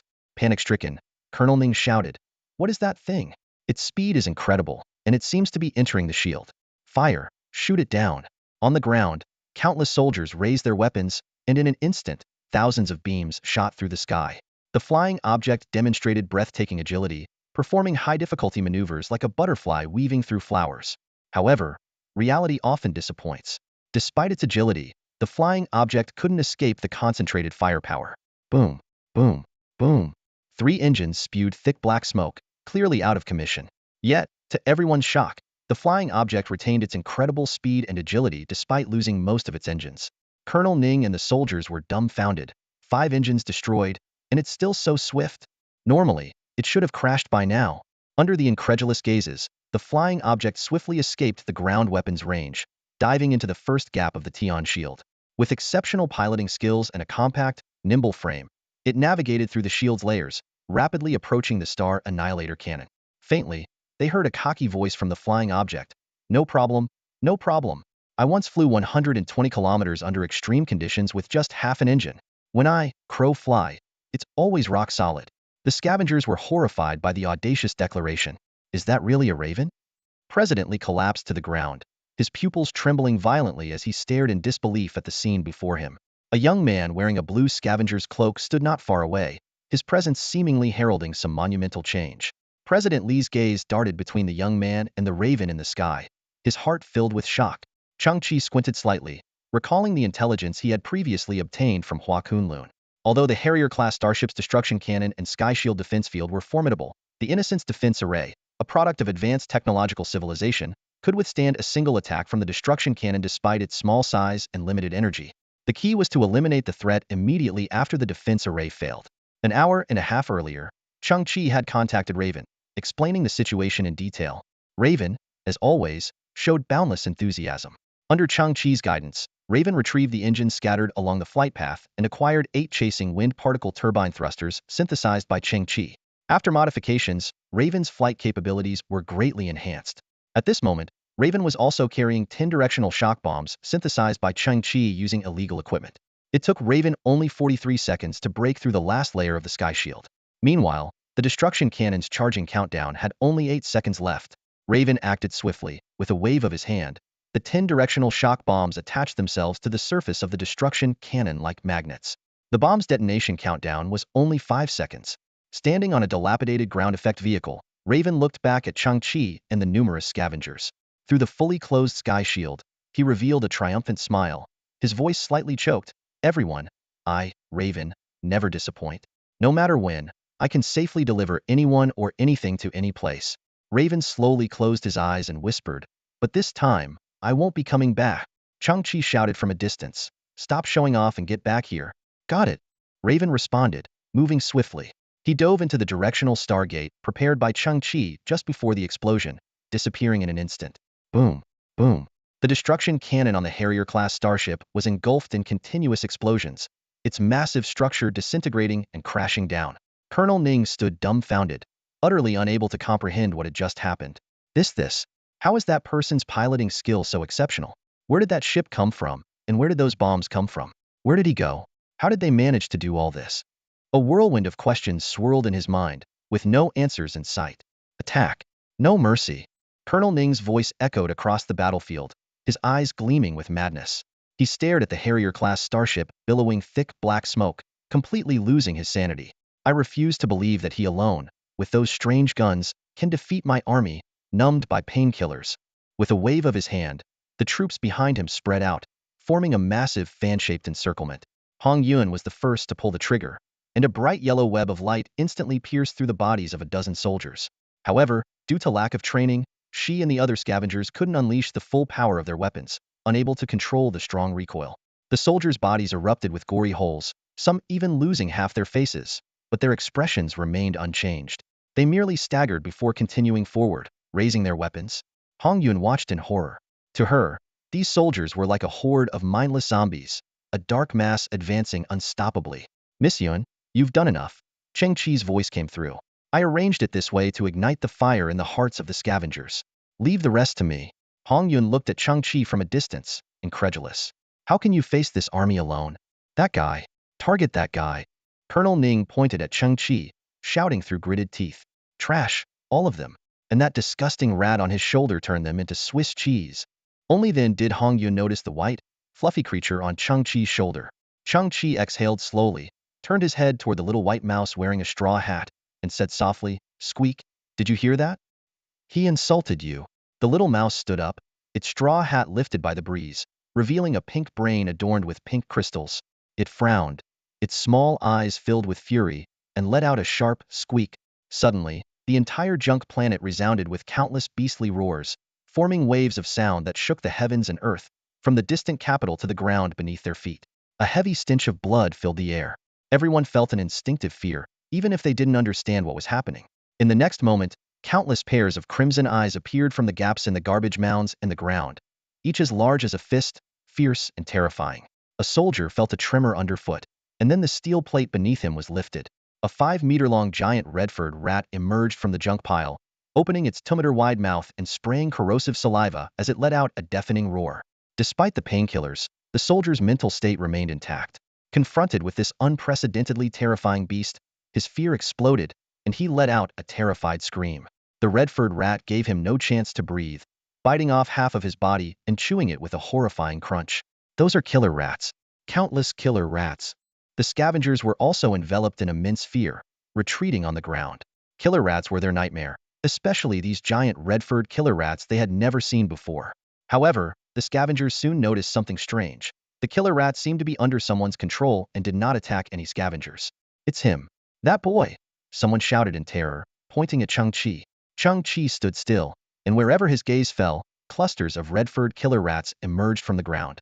President Li and Hong Yun were both stunned, the latter's beautiful eyes widening in disbelief. He can actually control the killer rats. The battlefield was filled with screams of agony as the soldiers fell into extreme panic. In the blink of an eye, the number of killer rats had multiplied to 100 times that of the Interstellar Alliance squad. Each soldier had at least 3 or 4 killer rats tearing at them. Despite their numbed pain, the soldiers could clearly see their bodies being ripped apart, their organs dragged out and devoured by the killer rats. This extreme psychological torment was worse than death. Colonel Ning was intentionally left behind. His biomask had been torn off, and he stood trembling, his pants wet with urine. Chang-Chi raised his head slightly and said slowly, "I actually enjoy seeing this.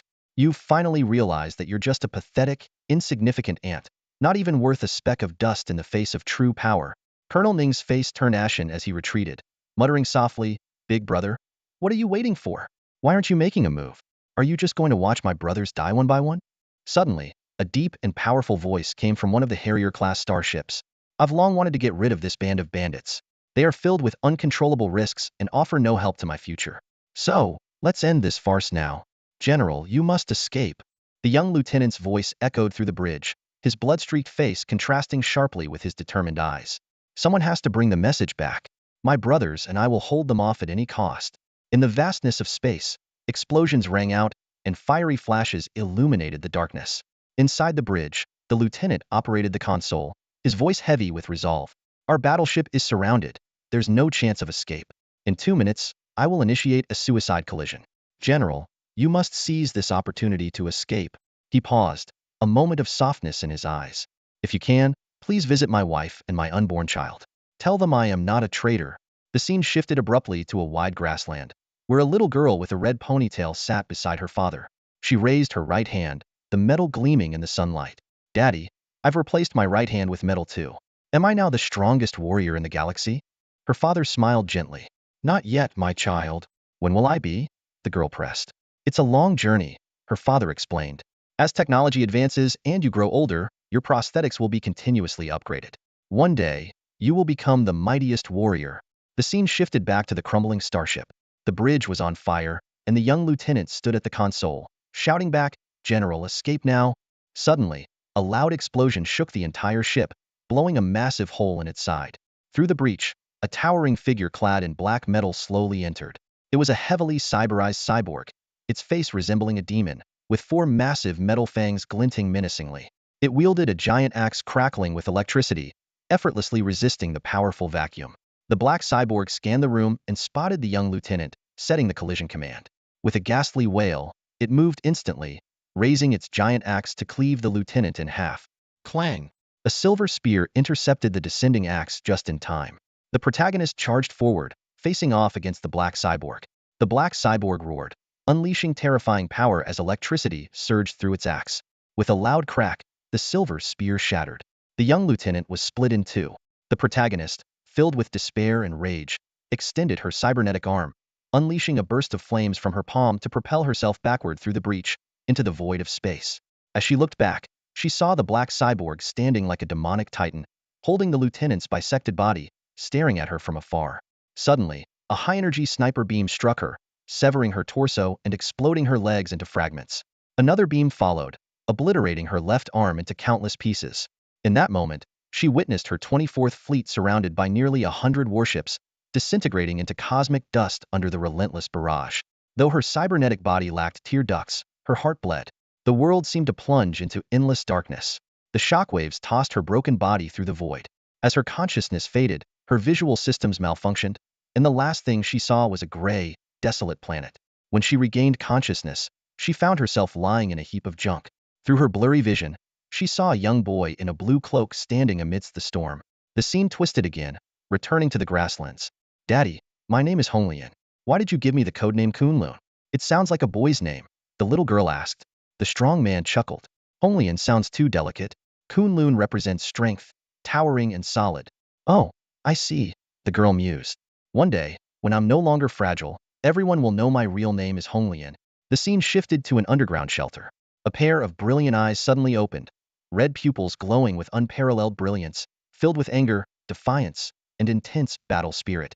A red chip on her head flickered beneath her synthetic skin, outlining a blooming lotus flower. Xiaoqiong took a few frightened steps back, almost dropping the cloth she was using to wipe the woman's cheek. Thank you, the woman said, tilting her head and standing up with a slight pneumatic hiss. You're welcome, Xiaoqiong replied, clutching the cloth tightly, her wide eyes reflecting the woman's flawless body. Clang! A crisp metallic sound rang out. A slender, crimson metal hand grasped a formidable spear known as the Red Lotus Warlord. Exclusive military weapon, biometric identification passed. The golden patterns on the spear glowed, converging at the razor-sharp blade, fully activating the unique weapon. Now, it's time to end this charade. A low, oppressive voice echoed from within the Harrier-class starship. As the words fell, the front armor of the Harrier-class starship slowly opened, revealing a rectangular space inside. A black cyborg, holding a giant electrified axe, was secured within, connected by thick, charging cables. With the sound of hissing valves, the cables detached one by one. In an instant, the giant axe crackled with explosive electricity, and the cyborg's four-fanged head let out a beastly roar. It gazed down at the battlefield, its red sensors scanning the red-furred rodents, finally locking onto Cheng Qi and the small creature on his shoulder. The combat chip provided precise instructions. The boy in the blue cloak and the white-furred rodent were the controllers of the rodent horde. Eliminating them would cause the horde to collapse. Roar! The black cyborg emitted a monstrous howl, a blend of tiger's roar and wolf's cry. Its back armor opened slightly, releasing black propulsion flames.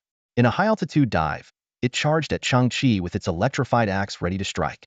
After Kunlun was branded a traitor to humanity, Ningfeng forcefully took over Kunlun's prosthetic research team. He provided a brain and pressured the team to produce the latest technology. Unexpectedly, the trial yielded astonishing results.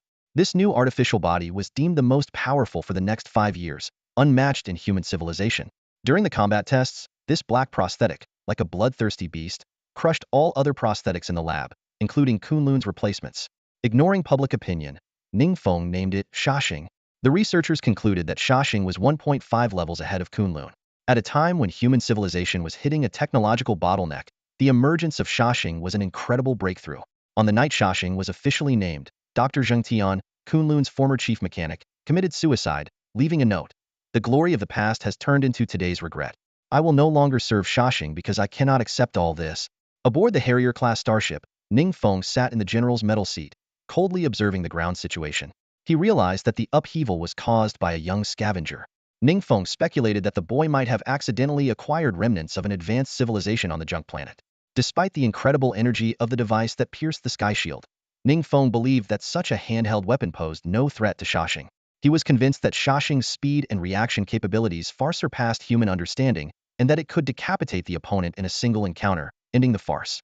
On the ground, Cheng Qi looked up at the black cybernetic body, Shaxing, diving towards him, gently moving his arms.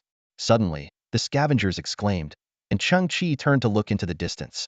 The gray clouds on the horizon were dyed crimson by a strong light source, resembling an unseen sunset, rapidly approaching. Shaxing came to an abrupt halt midair, its scarlet eyes narrowing as it scanned the anomaly warily. A deafening sonic boom echoed as a red glowing object in the distance repeatedly broke the sound barrier, creating a near-instantaneous visual effect. As it neared the battlefield, it suddenly vanished. Shaxing's eyes narrowed further, on high alert. Its reconnaissance chip issued a warning. Enemy concealed. It locked onto the target, its eyes flashing red, and swiftly swung its axe backward. However, the strike hit nothing. Shaxing stared in disbelief at the empty space ahead. Its most advanced reconnaissance system had failed. Suddenly, Shaxing felt a fierce wind above its head. It looked up abruptly to see a red figure descending from the sky. As Shaxing leaned forward from the missed strike, the red figure used the momentum to step on its back. A mountain-like force caused Shaxing to lose balance, plummeting from the sky under the pressure. With a thunderous crash, red-furred killing rats within a 100-meter radius scattered. Dust flew as the ground formed a funnel-like depression several meters deep. Amid the smoke, a tall figure stood motionless on Shaxing's back. Shaxing roared in anger, its facial armor twisting. As it swung its axe backward, the red figure bent its legs slightly and leaped. The immense counterforce caused the ground to sink another 2 meters, and Shashing's axe strike missed again, burying it under a heap of debris. The red figure gracefully twisted midair, transforming into a red streak that landed beside Chang-Chi. The scene fell into silence. Everyone stared in awe at the perfect cybernetic body before them.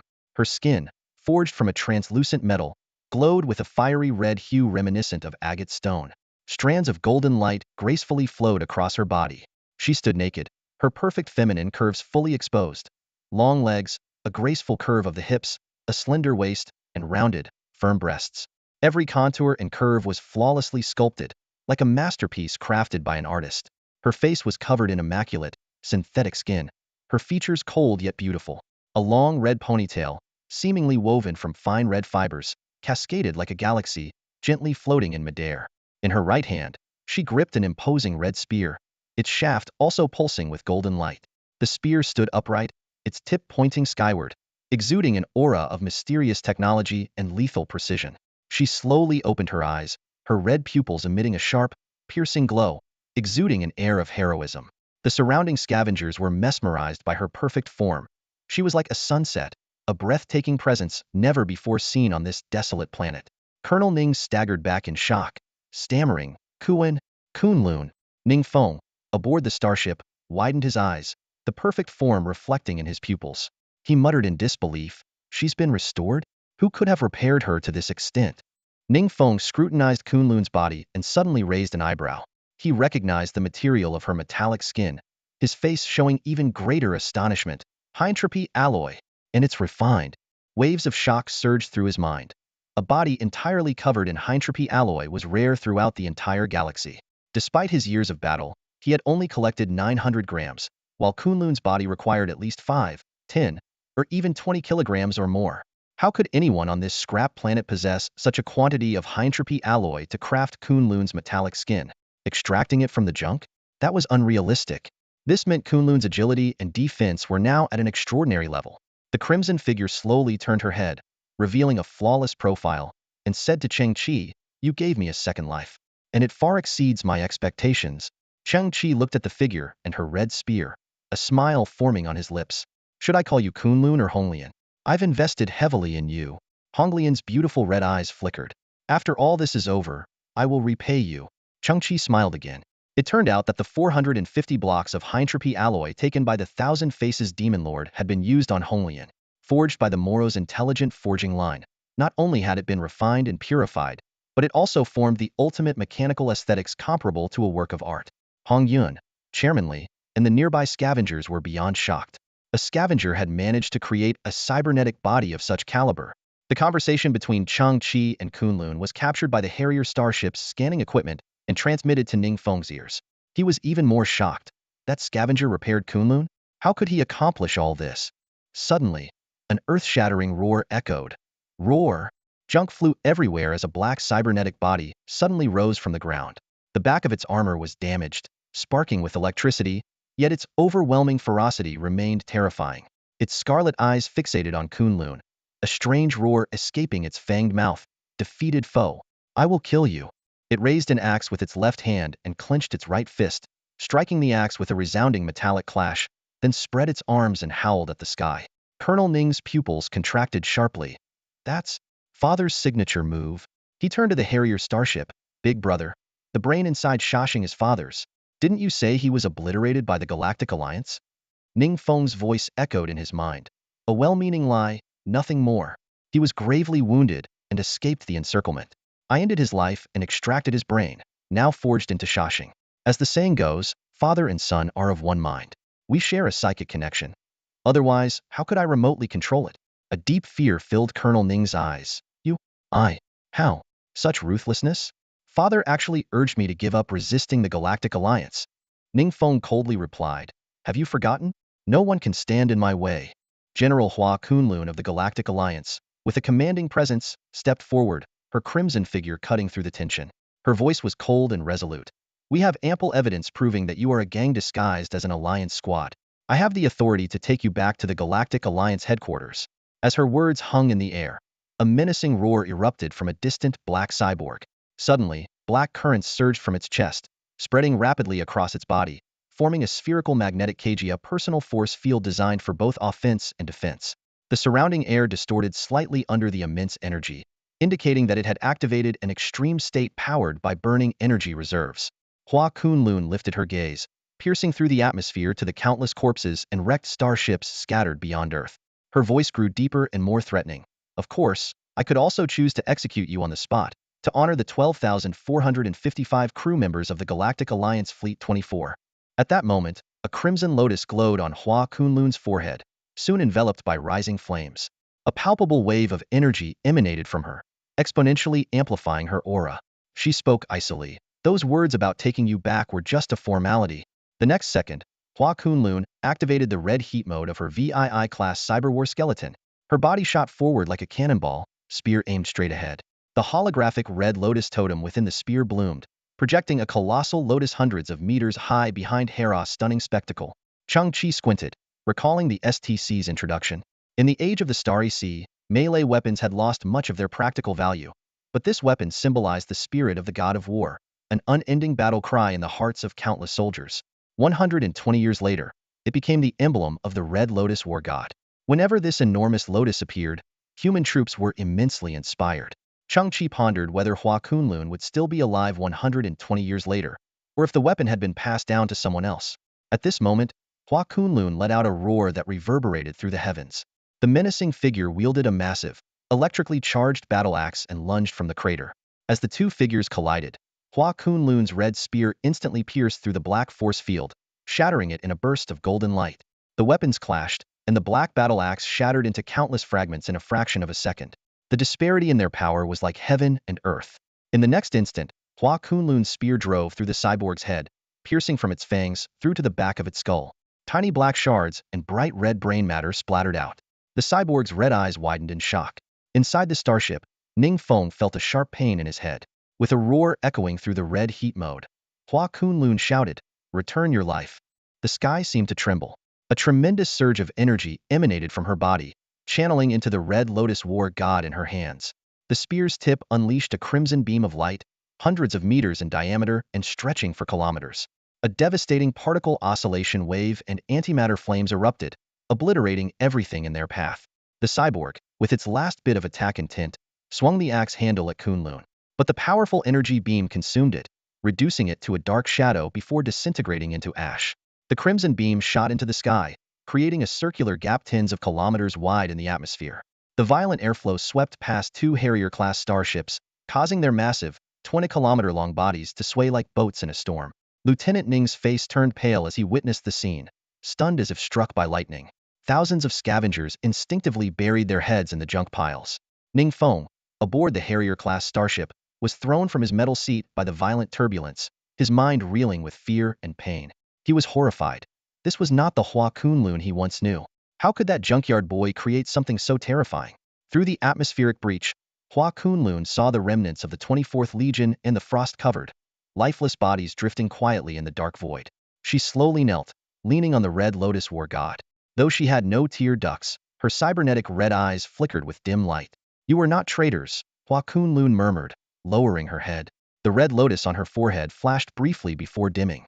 As the red heat mode ended, she fell silent. Chang-Chi sighed softly. Hua Kunlun's use of the red heat mode was driven by overwhelming grief, frustration, and anger. Despite her cybernetic enhancements, she still possessed a human brain, and sometimes, intense emotions could break through all restraints. Damn it! Damn it! Blood trickled from Ning Feng's mouth, but seeing the silent Kunlun, he realized this was his only chance. He scrambled back to his metal seat, where the connected circuits began to flash wildly. An astonishing mechanical transformation occurred on the bridge. Metal components rose around the seat, encasing it in layers until it formed an impregnable metal cube. A metal door on the ship's hull slowly opened, and the cube floated into view. Scavengers of Earth. I am Ning Feng, the 12th General of the Galactic Federation. As soon as he finished speaking, blue beams of light suddenly illuminated the metal cube, forming a small defensive shield. At the same time, a transparent observation window opened on the front of the cube. The man inside slightly opened his eyes, and 4 blue rings flickered in his pupils. This scene was magnified hundreds of times by a nearby holographic projection hovering above the crowd. The scavengers were immediately terrified, gasping in shock. "Gray genes," someone stammered. He's a high-ranking officer of the Galactic Federation. Chairman Li was also stunned, thinking that such an important figure was on the starship. However, Ning Feng's next words sent chills down their spines. He coldly said, I have witnessed you collaborating with the traitor Kunlun, rebelling against the Galactic Federation, and murdering thousands of our warriors. Genes define everything. Deceit runs in your veins. Ning Feng said this because he had already activated the ship's recording system. He needed a perfect excuse for the massacre he was about to unleash. Genes are the truest expression, Ning Feng continued. You haven't even earned the recognition of your ancestors. Therefore his words abruptly stopped, and his expression changed suddenly. On the ground, a young man in a blue cloak straightened his chest, his eyes slightly open, with 3 blue rings flickering in his pupils. Ning Feng was taken aback, muttering in disbelief. How can there be a Krayt gene on this wretched Earth? This statement caused an uproar. The scavengers slowly turned to look at Chang-Chi, frozen in shock. When did this happen? They asked each other. Among us, there's actually someone with such a noble Krayt gene? Chairman Li had already moved to Hannah's side. He had been pleasantly surprised to find that Hannah was still alive, and now held his second daughter, equally stunned, staring at Chang-Chi. The display of genes in Chang-Chi's eyes was vivid and clear, exuding a noble aura. Chairman Li's pupils trembled, knowing full well that it was no disguise. At this moment, Hannah's entire body was rigid, unable to move. Her pale face twitched slightly as she stared at Chang-Chi, uttering a muffled sound. Ning Feng gritted his teeth and said, just a Krayt, still tainted by inferior genes. Besides, compared to me, you are still inferior. Despite the extraordinary status of a Krayt gene, there was no turning back. Ning Feng roared, I will represent the Galactic Federation in purging you traitors. Suddenly, the circuits on Ning Feng's head began to flash wildly. A tremendous roar filled the air. 2 massive Hawk-class starships performed an extremely high-difficulty maneuver. Their hulls flipped midair at low speed, with the bow pointing towards space and the stern aimed at the ground. The nuclear fusion thrusters at the stern began to generate immense thermal energy. 6 gigantic nozzles, each 7 kilometers in diameter and resembling black volcanic craters, emitted waves of heat, distorting the surrounding space. Brother, are you insane? Colonel Ning shouted in despair. You're going to burn Earth with the ship's thrusters. I'm still here. No one can stand in my way. Ning Feng laughed maniacally. Not you, not Kunlun, not that blue-cloaked scavenger. No one can survive 13,000 degrees of heat. Boom.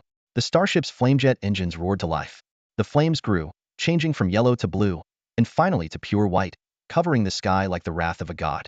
Chang-Chi waved his arm, and from a distance, Hua Kunlun and the creature on his shoulder, Zizi, were enveloped in green ripples, drifting into the crowd of scavengers. The enormous flames focused into a needlepoint shape of about 100 meters in diameter. As the massive starship adjusted, the first to be incinerated was the blue-cloaked Chang-Chi. Zelu, Type 1 bioarmor cannot withstand such extreme temperatures, Chang-Chi's armor warned. Boom. The white-hot flames descended, consuming everything around, including Chang-Chi's frail body. The surrounding trash melted instantly, bursting into relatively cooler yellow flames, emitting a pungent, burnt odor. Ha ha ha. Ning Feng laughed. I am the most talented commander in history. Only I could perform such a maneuver. Boom. The jet flames refocused, intensifying, with the core temperature soaring to 13,000 degrees Celsius. 60 seconds. A full 60 seconds of burning. No living being can survive such heat. Ning Feng was now completely deranged, searching for Kunlun's whereabouts. The starship roared, and the massive white flames began to move slowly. Suddenly, Ning Feng broke into a cold sweat. Through the flickering white flames, he saw an unyielding figure. In the next moment, that figure stepped out of the flames, with heat waves distorting the air around him. The metal trash under Chang-Chi's feet melted into molten iron the instant he stepped on it, yet he stood tall and unscathed. So, this is how silicon-based life forms replenish their energy. Chang-Chi stood tall and proud, his body shimmering like a radiant diamond under the sun, dazzling and eye-catching. The Type 1 biomech armor had shrunk into a green-eyed pendant, hidden beneath his crystal-clear skin. Ning Feng stared at Chang-Chi in astonishment, his voice trembling. How did your body become like that? How can you withstand such temperatures? At that moment, Chang-Chi's eyes widened. In his pupils, besides 3 blue rings, there was an additional halo of multicolored diamond light. Ning Feng was too shocked to speak, muttering to himself, what is that? What gene level are you? I've never seen such a genetic manifestation. You possess a gene level beyond my understanding. From afar, Hannah witnessed the scene clearly. She stared intently into Chang-Chi's eyes, a mix of indescribable heartache and infatuation in her gaze. She reached out, trying to touch Chang-Chi from a distance, but exhausted, she collapsed heavily to the ground. Simultaneously, her head tilted, and her pupils gradually turned a lifeless gray. Hannah! Chairman Lee cried out in anguish, desperately shaking his daughter's body. Wake up! Don't leave me! Cheng Chi frowned, his legs slightly bent. A crystalline friction sound emanated from within him, and he could clearly feel the unimaginable, violent power coursing through his freshly energized body. Boom! The ground trembled, and the surface buried beneath layers of debris cracked inch by inch. With sheer physical strength, Cheng Chi leaped hundreds of meters high, instantly reaching Ning Feng's altitude. Hiding inside a metal box, Ning Feng watched in disbelief. In midair, Cheng Chi's eyes glimmered with a strange light. His diamond-like arm bent at the elbow, from which a sharp crystal spike emerged, crashing down from above. Boom! Crack! The seven-layer shield outside the metal cube was pierced in an instant. Ning Feng's eyes widened, unable to believe this was the physical strength of a living being. He could clearly see Cheng Chi's elbow getting closer and closer to his face. Cheng Chi's voice echoed eerily. No one can stand in your way? Sir, times have changed. A metallic cube crashed down, stirring up a cloud of dust. Its surface was dented and cracked, revealing Ning Feng's mangled corpse. His head was almost entirely obliterated, leaving only a gaping mouth frozen in terror. Blood and flesh splattered across the nearby walls. The broken body fell into a pile of trash, becoming just another piece of discarded waste. Cheng Chi stood on the ground, gazing up at the two Harrier-class starships in the sky. Blue ribbons floated out from within him, and he suddenly realized the barrier between him and the starships had vanished. His eyes sparkled as he understood that Ning Feng had somehow controlled the starships directly with his brain. Now that Ning Feng's brain was reduced to mush, the starships were ownerless. Cheng Chi felt a surge of joy, thinking his efforts to eliminate everyone on the starships while preserving them were worthwhile. At that moment, the only surviving officer, Lieutenant Colonel Ning, stumbled back in panic, shouting, "What are you doing? I'm a lieutenant colonel in the Interstellar Alliance. Who dares to touch me?" A large group of scavengers surrounded him. President Lee emerged from the crowd, clutching a metal pipe, tears in his eyes, and gritted his teeth, saying, "Beast." He then struck Ning on the head with the pipe. Ning let out a scream as blood gushed from his forehead, looking around in even greater terror. In an instant, countless scavengers swarmed over him, drowning out his cries. His screams grew weaker and eventually fell silent. Moments later, the scavengers turned to Cheng Chi, kneeling before him. President Lee led the crowd, bowing repeatedly and shouting, "Master." Cheng Chi slowly turned around, his eyes glowing with 3 blue rings symbolizing Clevel genes and a multicolored diamond ring. The Ishipt bioarmor on his chest spread out, forming a black leather jacket and a hole-riddled blue scavenger cloak. To the onlookers, it was like witnessing a miracle, and they continued to bow, chanting "Master." Cheng Chi knew they called him Master because of his previous actions and genetic superiority. He spoke in a deep voice, "I was born and raised on this wasteland earth. This is my home. No one wants their home to be a place of suffering, mutual slaughter, and cannibalism. Defeating this imposter army shouldn't have been so complicated. I did it to awaken something within you. If we continue in this days, scavengers will eventually perish without any external force. Only by awakening ourselves can we change everything. Only by becoming strong can we build a beautiful home of our own." As he spoke, Cheng Chi glanced at Hong Yun, who was standing with a gun in the distance, then turned to President Lee kneeling before him. "President Lee, you're old. From now on, the Scavenger Alliance is in Hong Yun's hands." President Lee kowtowed repeatedly, his voice trembling, "Yes, as you command." The scene shifted to Cheng Chi's shack. Hong Yun stood there, staring in amazement at a rectangular metal device on the ground. "What is this?" One end of the device was constantly breaking down garbage, while the other end released solidifying gel. At the same time, an artificial sun slowly rose, emitting warm yellow light that illuminated the desolate ground. Cheng Chi watched the blue sunflower swaying at the front of the gel and explained, "It can decompose inorganic matter, convert it into energy, and accelerate plant growth several times over." As he spoke, small sprouts had already emerged from the eco-gel. Cheng Chi continued, "I previously acquired over 6,000 soilless cultivation capsules and synthesized the first device in an underground shelter. The STC warned of insufficient space, but if fully synthesized, I could have 400 of these devices." Hong Yun's eyes widened, her mind instantly conjuring a vision of her dream. Scavengers overcoming famine, building their homes with their own hands, and the wasteland earth gradually evolving into a standardized, sustainable environment. Her imagination even surpassed her dreams. The endless garbage was gone, and the earth was covered with lush trees and swaying wheat fields. The small sprouts before her grew a few centimeters taller. Hong Yun's breath trembled. "Did you make all of these?" This is advanced technology, right? Chang-Chi nodded. Yes, quite advanced. Hong Yuan was speechless, unsure of what to say. Chang-Chi continued. Keep those weapons to arm the self-defense team. They need training to unleash the true power of those weapons. And these recycling platforms must be fully utilized. They can only solve immediate crises, but real change requires the scavengers' own efforts. Chang-Chi looked at Hong Yun. Miss Yun, I support your dream day. Hong Yun's eyes trembled. You recognized me that night? Chang-Chi shrugged. Even if I couldn't see through your biological disguise, the aura you emit is different from other scavengers. Hong Yun's body stiffened slightly. Chang-Chi smiled. Presidently, I hope to see a comfortable Earth in the near future. Hong Yun's eyes welled up with tears, the despair of genetic levels, the harsh living conditions, the longing for outer space, all trapped Hina's life. In the end, she met a tragic fate. I will never let such a tragedy happen again. Chang-Chi nodded, gazing at the desolate surroundings in silence. After a moment, he suddenly said, during the Earth's transformation, all similar technological waste discovered must be handed over to Monkey and his team. Hong Yun's eyes sparkled, recalling Chang-Chi's words on Dream Day night. My name is Chang-Chi, Chi as in beggar. My dream is to become the king of trash here. High-level gene serums, ignoring no-flee zones, repairing Kunlun, one after another, incredible technological equipment, a mysterious gene level, and now an astonishing eco-recycling platform. All of these were miracles Chang-Chi created using Earth's trash resources.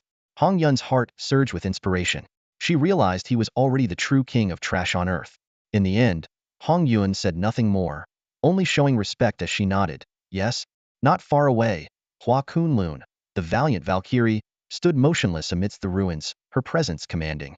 Chang-Chi walked slowly to her side, his eyes glinting with wisdom. Now, I don't think anyone can stop you from returning to the Galactic Alliance, Chang-Chi murmured. But those bandits were still a squad from the Alliance. Their deaths here might cause some trouble. Hua Kunlun's red eyes sparkled with confidence. I'll handle everything. Chang-Chi chuckled. It's always easier working with smart people. Hua Kunlun suddenly turned to Chang-Chi. Speaking of trouble, deep down, don't you also wish not to draw too much attention to yourself? Chang-Chi's tone was calm. My strength is not enough to stand out too much. On this garbage Earth, it doesn't matter.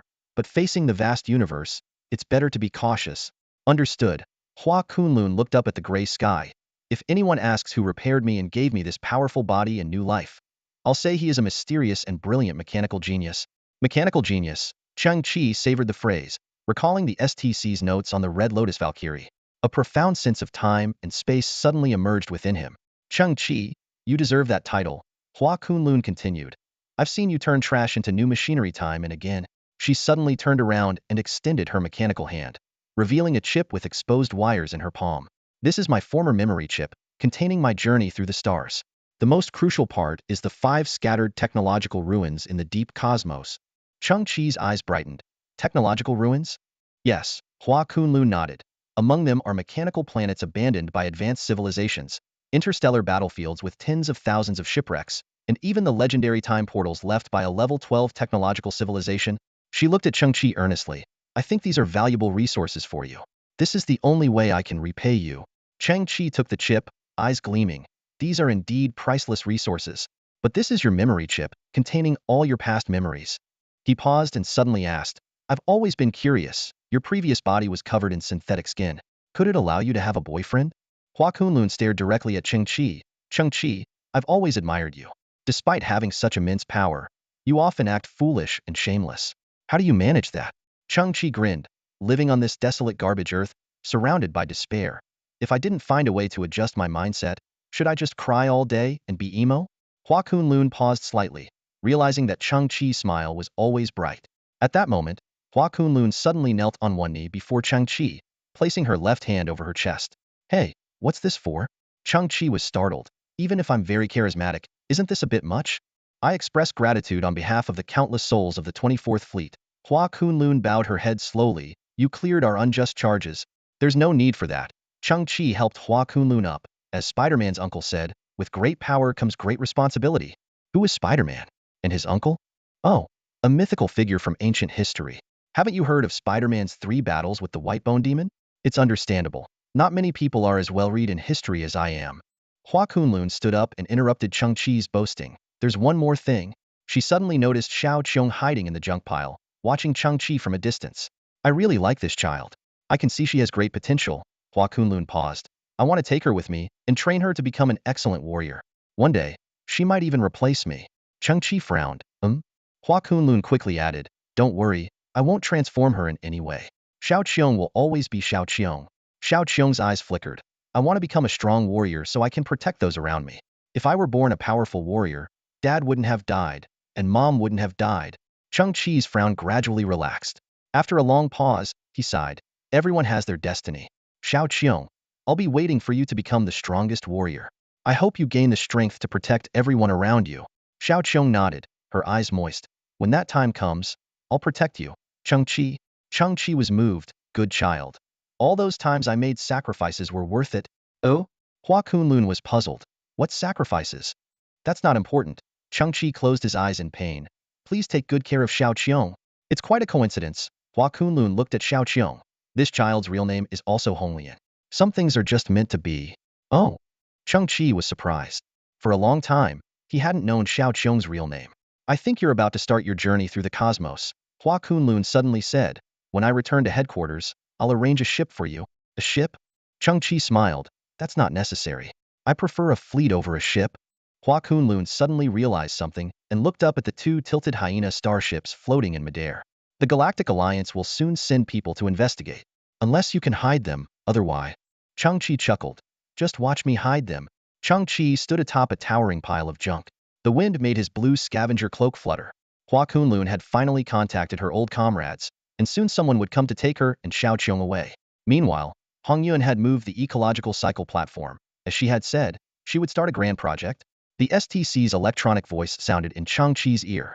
You synthesized a large number of firearms, igniting the spark of rebellion in Hong Yun's heart. You synthesized a cybernetic body, giving Kunlun a new life. Her presence showed the scavengers that the Galactic Alliance isn't entirely evil, giving them hope. Kunlun will also handle all subsequent troubles. In fact, what you synthesized was not just equipment but an opportunity for a lost civilization to rise again. Chang Chi waved his hand. I'm not that great. This place, being my home, will always have a faint connection to me. That is greatness. I believe I didn't choose the wrong person. I see the hope for the revival of the mother civilization. Volume 1. King of the Junkyard End. Chang Chi's body slowly ascended, and the garbage-strewn earth beneath him became small and distant. As the two Harrier-class starships drew closer, his heartbeat quickened, and a wave of excitement washed over him. Up close, these colossal vessels, each stretching 20 kilometers long, were utterly awe-inspiring. The Harrier-class starships resembled old-world aircraft carriers, appearing like steel fortresses suspended just beneath the atmosphere. Massive thrusters were positioned at the rear and sides of the ships, periodically emitting dazzling blue plasma flames that caused a subtle tremor in space. The towering command tower at the front of the ship, bristling with various sensors and communication devices, showcased its capability for long-distance interstellar travel. Though one of the Harrier-class starships had its planet-destroying cannon damaged and was spewing smoke, listing slightly, such damage was minor for a vessel of its size. Inside, the starship was pristine, with the imposter soldiers already perished on the ground. These two starships were uniquely special. Their massive bridges were eerily empty. Chang Chi gazed at the two starships, swallowing hard. The dream of every true man encompassed mechs, machinery, starships, and the vastness of space. The most exhilarating vision was wearing his own battle armor, piloting his own starship, and carving out his path in the infinite universe. He had often fantasized about such scenes, exploring wondrous and beautiful planets, seeking mysterious and magnificent treasures, encountering unimaginable civilizations, growing stronger and wiser along the way, and witnessing the most breathtaking landscapes. If the starship was powerful enough to withstand all risks and move like a ghost, it would be even more thrilling. Chang Chi's eyes roamed over the starships like a connoisseur, pondering the miracles their fusion might produce. These were already the pinnacle of the Human Alliance's starships. The next level would undoubtedly surpass reality. This was the most anticipated fusion of his life. To avoid detection, Chang Chi decided to perform the large-scale fusion in space. He closed his eyes and reopened them, his gaze sparkling like diamonds. Dozens of blue ribbons intertwined and connected to the two massive starships. The electronic resonance of the silicon-based life forms was indeed formidable. In the next moment, the main engines of the two starships roared to life, their immense rumble and vibrations echoing through the cosmos as they began to ascend. However, Chang Chi frowned slightly. A simple movement command had left him feeling utterly drained. The starship's complex electronic systems required an overwhelming amount of control, making him feel as if he were holding up a car with a reed-thin arm barely managing but trembling all the while. My silicon-based sequence level must be too low, Cheng-Chi thought, concerned. Will I be able to handle the starship after the fusion? Despite the difficulties, the two starships eventually moved beyond the atmosphere. There, against the backdrop of the dark, star-studded universe, they appeared even more magnificent. Cheng-Chi's face was covered by a black mask formed by his Type 1 bioarmor, insulating him from the cold and providing ample oxygen. Begin the fusion, he commanded, taking a deep breath and raising his right hand slowly, palm facing the starships. The STC emitted a brilliant blue beam of light. This scene was even more grand and spectacular than previous fusions. Under the blue technological light, the massive Harrier-class starships transformed into countless points of white light, more radiant than the distant stars. Although Cheng-Chi was accustomed to such sights, this time, he felt a profound sense of awe for technology. The blueprint for the fusion target was a Falcon-class interstellar starship, a creation of human civilization's technology 78 years into the future. Harrier-class, Falcon-class, continuing the Raptor series naming, Cheng-Chi's pupils trembled. It truly is future technology. However, the fusion process encountered unprecedented stuttering. Suddenly, the STC projected a void screen in front of Cheng-Chi, displaying the holograms of the two Harrier-class starships. At the bridge of each starship, a human brain was suspended, pierced by nearly 1,000 fine steel needles that penetrated deep into the brain tissue. These needles were connected to numerous circuits, which spread throughout the starships, linking various hubs. Cheng-Chi frowned in thought, recalling a conversation between Ning Feng and Lieutenant Colonel Ning. Ning Feng had mentioned that the black prosthetic body contained their father's brain, allowing remote control. They must be high-level gene carriers, with some kind of telepathic ability in their bloodline? Cheng-Chi speculated, almost certain. After piecing it together, Cheng-Chi took a sharp breath. The brains in the Harrier-class starships must also be Ning Feng's close relatives, perhaps siblings. That's how he could control two starships simultaneously. No wonder he was the most genius commander in history. This revelation meant that these seemingly ordinary Harrier-class starships were actually extraordinary, containing mysteries even the STC couldn't account for in its fusion blueprint. Cheng-Chi's excitement turned to dismay. What he thought was a treasure was too unique, ultimately unusable. Reconfiguring the synthesis plan using existing technology, Cheng-Chi fell into deep thought. This unexpected proposal stirred up a storm in his mind. Developing a new? That meant forging an entirely new path with the current technology and resources. With furrowed brows, Cheng-Chi weighed the risks. What's the cost of failure? He asked in a low voice, his tone revealing his concern. Everything will be lost, came the terse, heavy reply. Cheng-Chi clenched his fists, his nails digging into his palms. There was no turning back now. This was the only option. After a few moments of silence, he gritted his teeth and made his decision. Do it. As soon as he spoke, the STC erupted in an unprecedented brilliance, as if performing some complex calculation. A Harrier-class starship disintegrated instantly, transforming into countless white light particles that rapidly converged towards another Harrier-class starship. Suddenly, a blinding flash of light erupted in front of him. Cheng-Chi's eyes widened, and cold sweat drenched his palms. 3 seconds felt like 3 centuries, and finally, he heard the most delightful sound. Synthesis successful. The tension in Cheng-Chi's nerves loosened abruptly, and he muttered to himself, "It's done." The dazzling light gradually faded, as if a grand curtain was being slowly drawn back. What appeared before Cheng-Chi was a white battleship shaped like a sharp spear. It was much smaller than the Harrier-class starship, with a total length of about 2 kilometers, its design both sleek and sharp. Gazing at the newly formed battleship, Cheng-Chi knew its true value lay within its technological content. The ship's surface was not metal, but a milky white material emitting a soft glow, resembling fine porcelain. The most striking feature was the blue patterns covering the entire hull. These patterns, like the tentacles of a giant octopus, interconnected to form a complex network. Cheng-Chi's pupils contracted as he noticed that these designs resembled the neural network of the human brain. The octopus's body looked like a neuron, with its extending branches akin to dendrites and axons. At that moment, blue currents suddenly flashed across the surface of the ship, darting along the patterns like a meteor streaking across the night sky. Cheng-Chi's heart skipped a beat. Has it developed a consciousness? Though he had never seen the legendary Falcon-class starship, Cheng-Chi was certain that this was something entirely different. It defied all human design principles, far surpassing the technological level of 78 years later. The ship once again erupted with countless blue currents, traversing its entire hull and creating a brilliant blue glow in the dark expanse of space. The sight was both magnificent and mysterious, leaving onlookers breathless. Cheng-Chi's eyes opened slightly, his brain racing. The scene before him was astonishing. The merging of 2 highly electronic human brains from the 2 Hawk-class starships had created an unprecedented reaction, forming a unique new entity. The unnamed new starship appeared before Chang'e. Its size and performance were astounding. The ship measured 1,680 meters in length, 270 meters in width, and 230 meters in height, with a mass of 100,024 tons. The most striking feature was its unique hull material white matter metal, a combination of metal and human brain white matter, which endowed the hull surface with extremely high information transmission rates and the ability to withstand a maximum pressure of 10 million megapascals. Chang'e meticulously read through the starship's detailed specifications. The communication system, utilizing a neural network for super-distance communication, not only connected to mainstream interstellar channels but also extended the communication range by 160. The propulsion system used a bioenergy nuclear fusion engine, achieving a maximum speed of 2 of the speed of light and a maximum range of 2.45 light-years.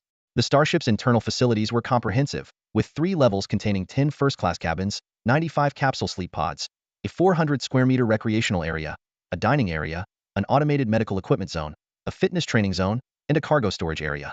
The weapon and defense systems utilized neural network-based technologies, including the Star Annihilation Cannon and Sky Shield, which were exclusive and undocumented technologies. Given its superior interstellar capabilities, the starship's minimum technology level was rated at level 2, but the upper limit remained undetermined due to the inclusion of many unknown technologies. Chang'e recalled the old interstellar radio left by his grandfather, which had once been his only window to the vast universe. He often stayed by the radio, absorbing information like a sponge, including various introductions to starships. Comparing the data from his memory, Chang'e realized the new starship's performance far exceeded conventional standards. Its maximum speed of 2 of the speed of light was equivalent to 17,000 times the speed of sound, 30 faster than the fastest small reconnaissance ships on the market. Despite this impressive figure, Chang'e still felt a hint of dissatisfaction. The use of white matter metal as the hull material was an unprecedented innovation, but its defensive capability made Chang'e frown. Withstanding a maximum pressure of 10 million megapascals, this meant a single shot from a Star Annihilation Cannon could destroy it. The defense seems a bit weak, Chang'e muttered to himself. However, the completeness of the onboard living facilities caught Chang'e's attention, promising a comfortable long-distance journey. The performance of the super-distance communication system was also satisfactory. As Chang'e pondered the specific upgrades of the neural network-based Star Annihilation Cannon and Sky Shield, the STC suddenly flashed, projecting a holographic image of the starship. In the hologram, the white hull, covered densely with neuron bodies, flickered in unison, emitting an eerie black glow. The entire starship then transformed into a cosmic hedgehog, with hundreds of neurons simultaneously releasing straight, black beams of light, forming a 360-degree attack array. Chang'e's eyes widened. These black beams were the same as the attack method of the Star Annihilation Cannon on the previous Hawk-class starship. But now, there were hundreds of them simultaneously. This leap in capability left him stunned. Even more astonishing, the neurons began to wriggle slightly, with hundreds of black beams converging at the front of the ship, the energy surging violently, eventually focusing into a massive attack beam nearly a meter in diameter. This beam, almost tangible, shot into the depths of space. 10 seconds later, a massive black energy sphere exploded in the distant sky, followed by a violent explosion.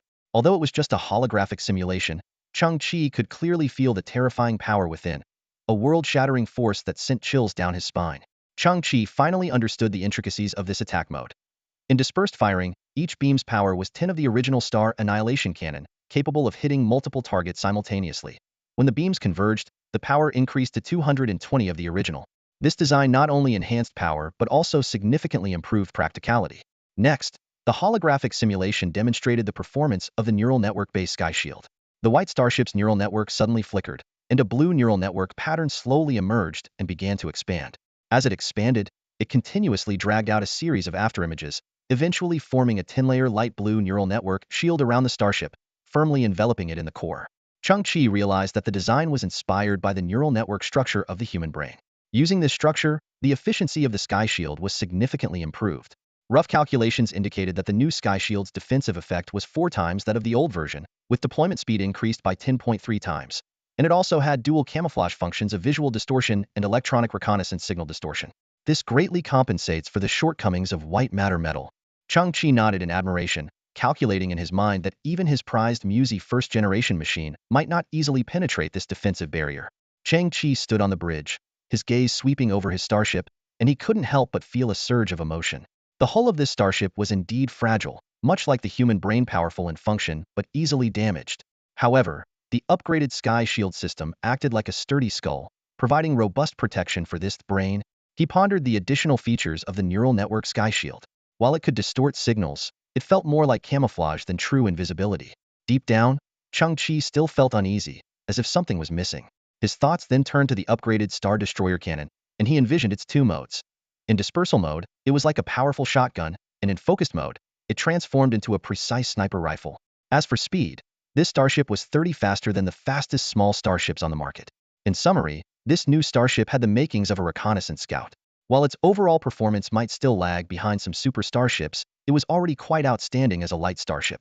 Chang-Chi's eyes wandered over the starship's data annotations, finally settling on a term that appeared twice: exclusive technology. He frowned, deep in thought. What could this mean?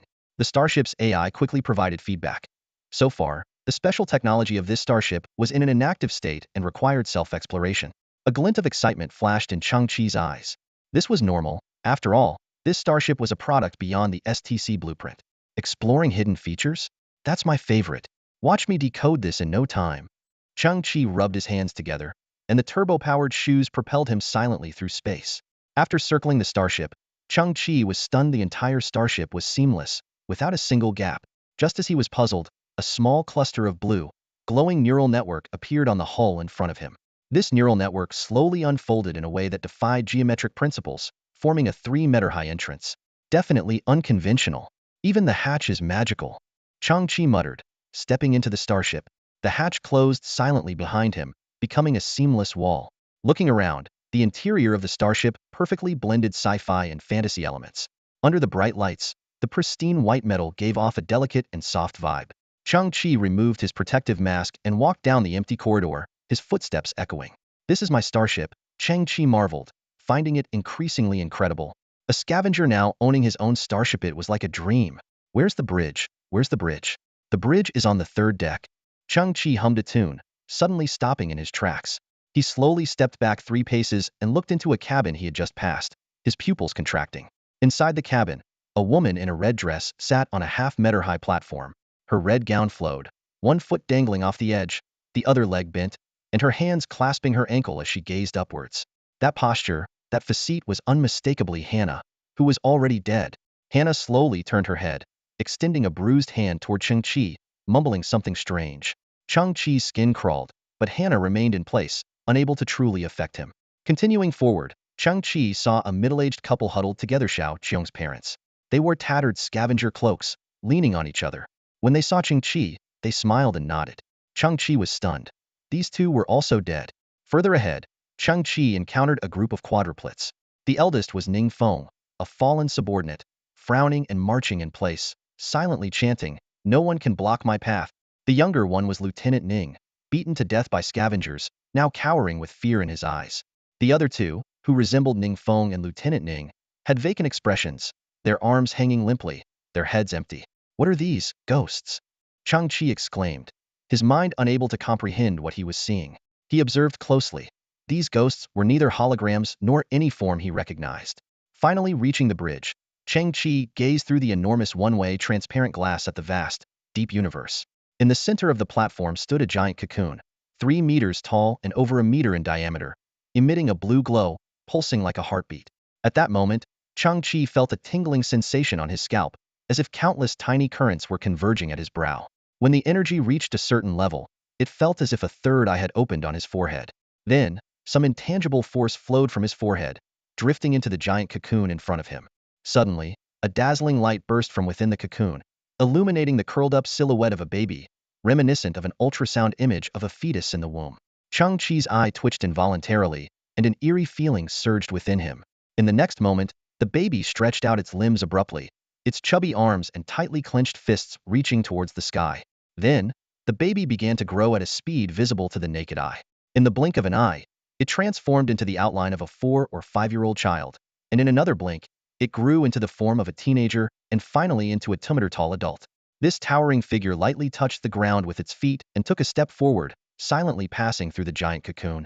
The cocoon then transformed into some kind of energy, which was absorbed by the figure's body.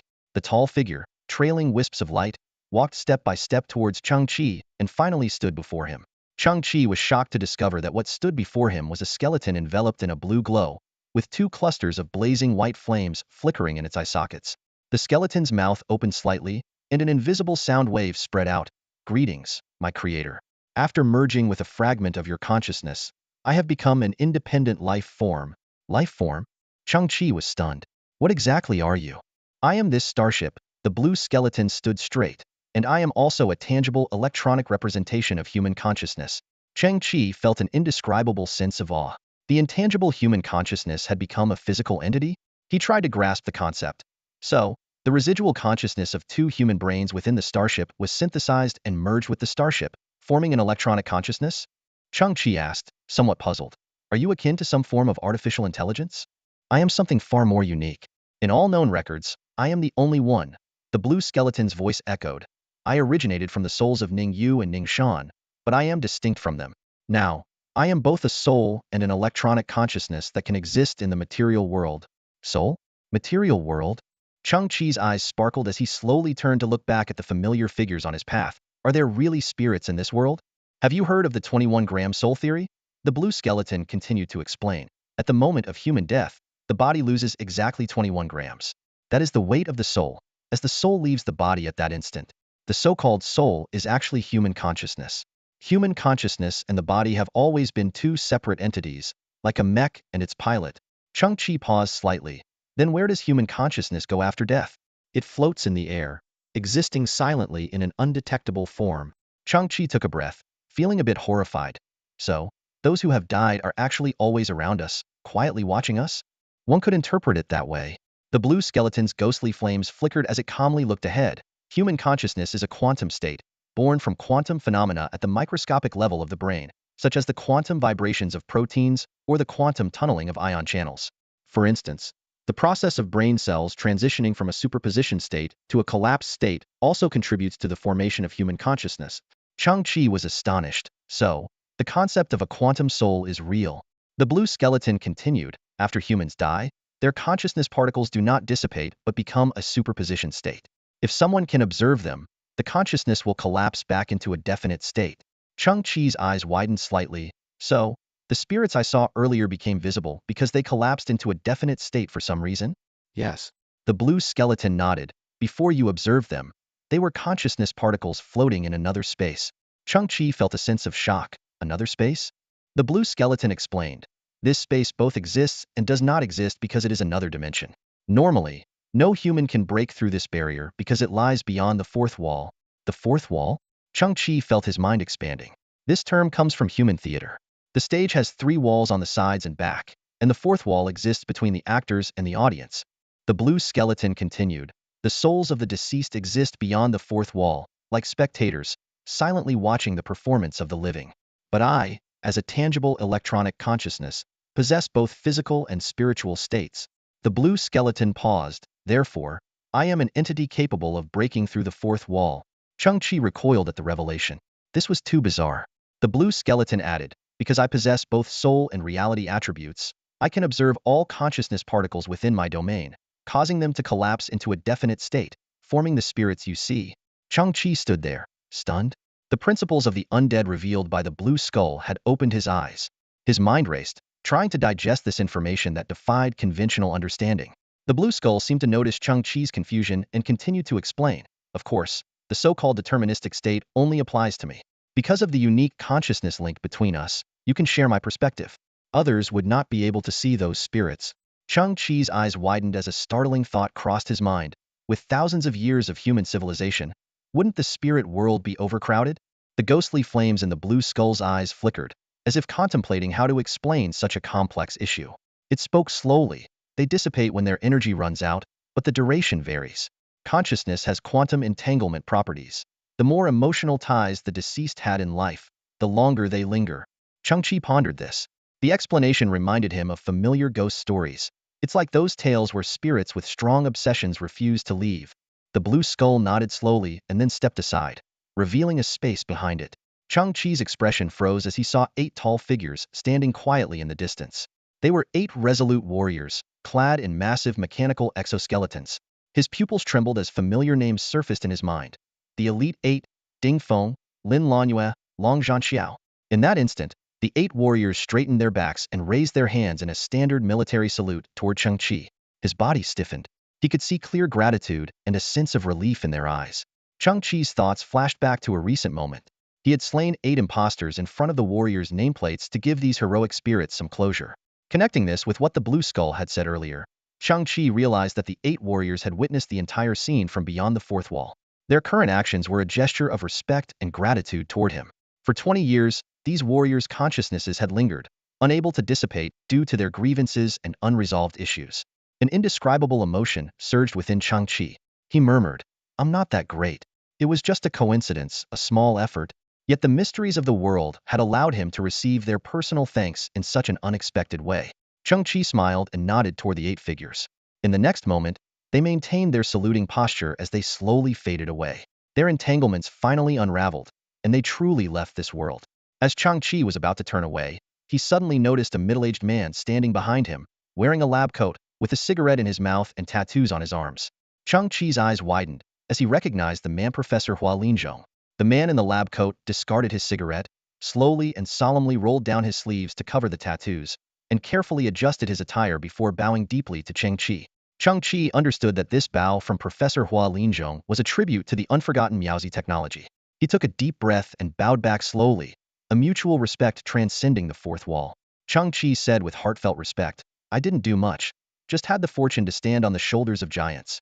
Without Professor Hua's relentless efforts, I wouldn't have had the chance to harness Miaozi technology."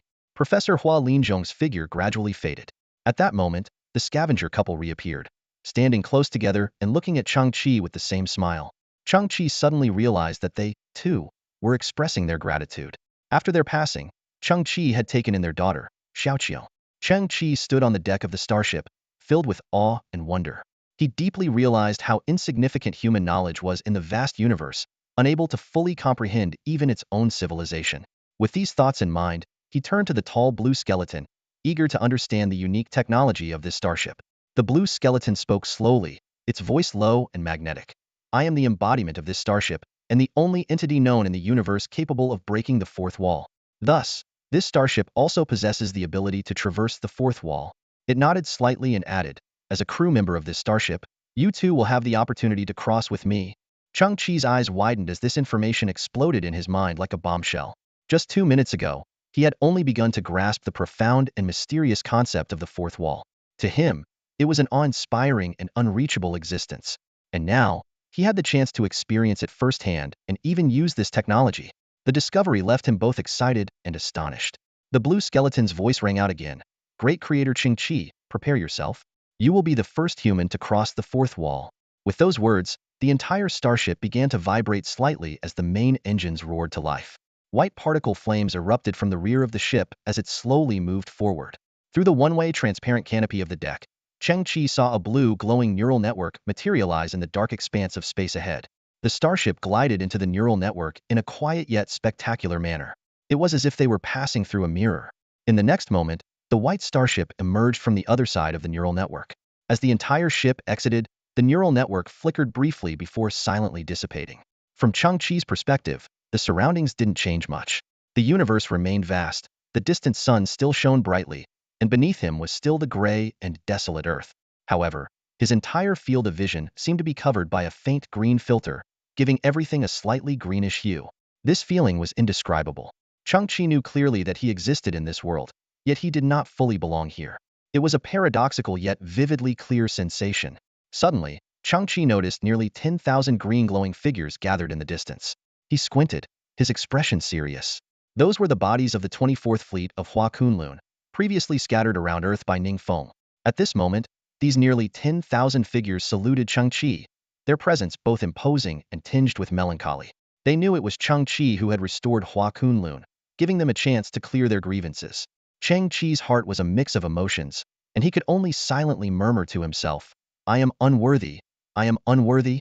Then, the figures of the 24th Fleet turned in unison and headed towards the depths of the universe, gradually disappearing from Chang-Chi's sight.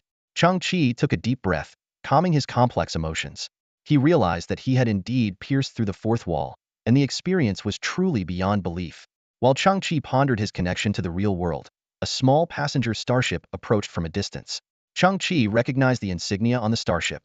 It was the Interstellar Alliance investigator Hua Kunlun had mentioned. The front of the vehicle emitted a faint red scanning beam, approaching steadily. At this moment, Chang-Chi's white starship was directly in the path of the small passenger ship, but the latter seemed completely unaware. 30 seconds later, Chang-Chi watched in shock as the small passenger starship passed right through his white starship and continued towards Earth. This scene left Chang-Chi's mind reeling. He immediately commanded the blue skeleton to accelerate and fly alongside the passenger starship for a full 100 kilometers. As expected, no matter how the passenger starship scanned or its crew visually inspected their surroundings, they remained completely oblivious to the presence of the white starship, even when it was right beside them. During this flight, Chang-Chi experienced a new mode of control. He discovered that he could communicate with the blue skeleton through a form of telepathy. By merely visualizing a navigation plan in his mind, the blue skeleton could precisely control the starship and execute various complex maneuvers. This experience dispelled Chang-Chi's earlier concerns.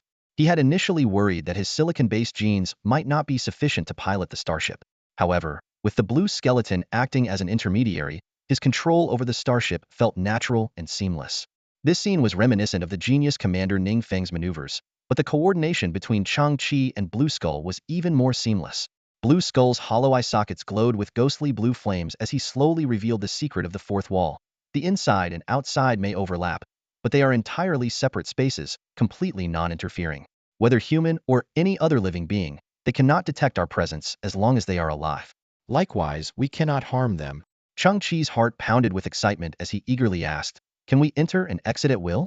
Blue Skull nodded slightly and succinctly replied, "Yes." This response struck Chang-Chi like a bolt of lightning. He clenched his fists tightly, his heart racing. This was an unbelievable ability, an unparalleled stealth technology, the ultimate in covert operations. At that moment, Chang-Chi truly grasped the core advantage of this starship. Its attack power might not be the strongest, and its defense shields might not be the most robust, but its stealth capabilities were revolutionary. This starship could navigate through perilous territories, reach areas inaccessible to other ships, easily evade tracking, and sail safely through the treacherous expanse of the universe. This was exactly what Chang-Chi had always wished for, both safety and excitement. The result of this synthesis exceeded his wildest expectations. Chang-Chi looked at Blue Skull with excitement and blurted out, "This is incredible. It's like a starship that traverses between the realms of the living and the dead." The ghostly flames in Blue Skull's eyes flickered, and with a hint of mockery in his voice, he said, "Honored Creator, your description, though naive, isn't entirely inaccurate.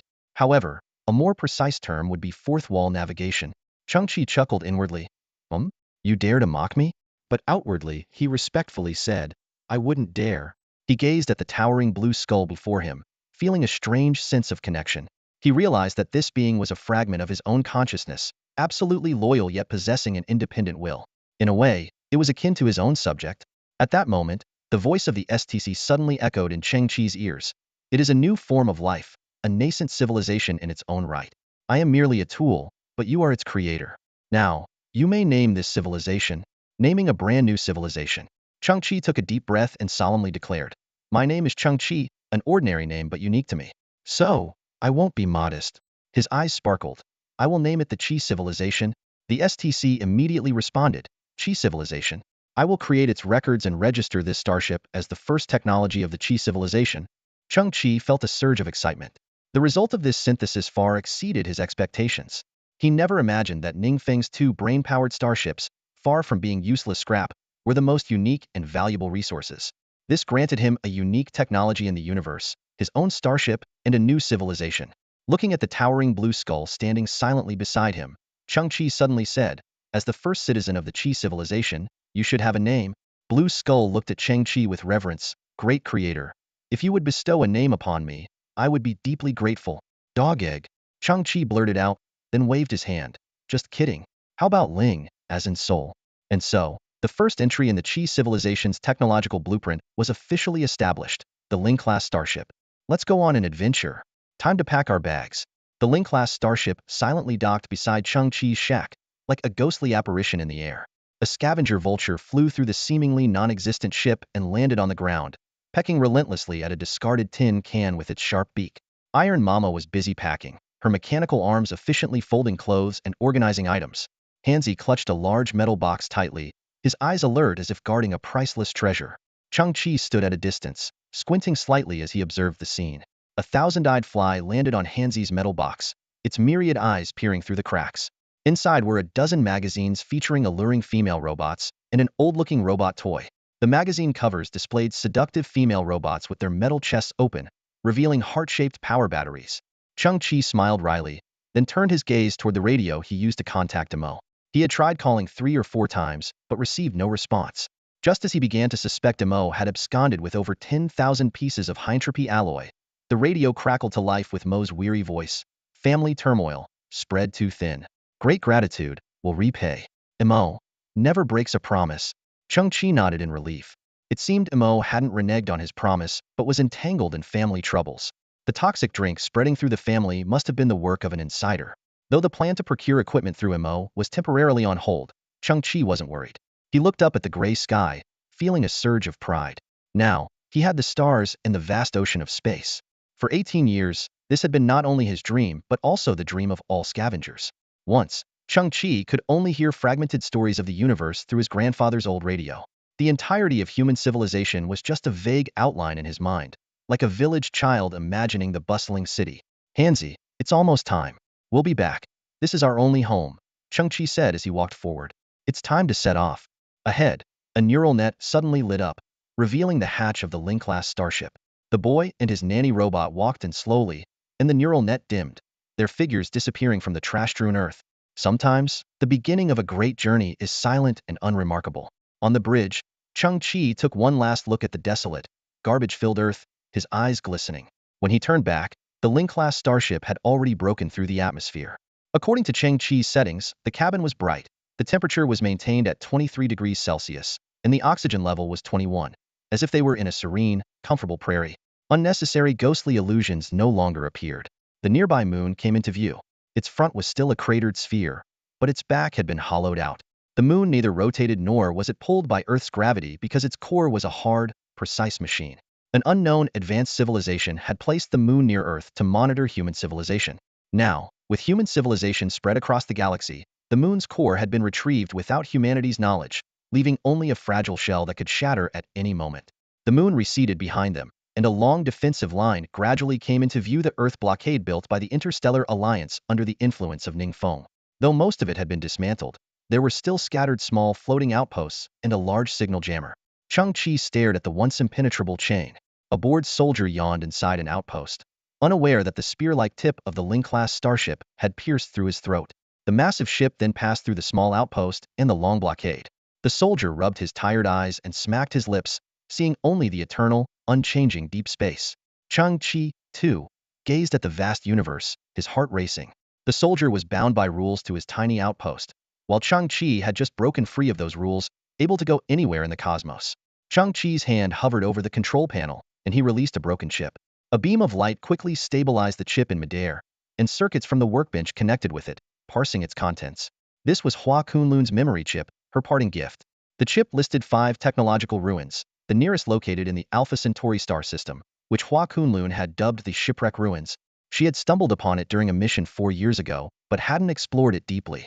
Her evaluation read, undiscovered by the public, unknown technology system, unknown technology level, unknown life forms, unknown civilization, extremely high risk. Chung-Chi's eyes sparkled. A series of unknowns summed up to extreme risk, but as the ancients said, the bigger the waves, the bigger the fish. With the Ling-class starship, he feared no risk. Worst case, he'd take a quick look and bolt. To Chung-Chi, the vast universe was like a platter of exquisite delicacies.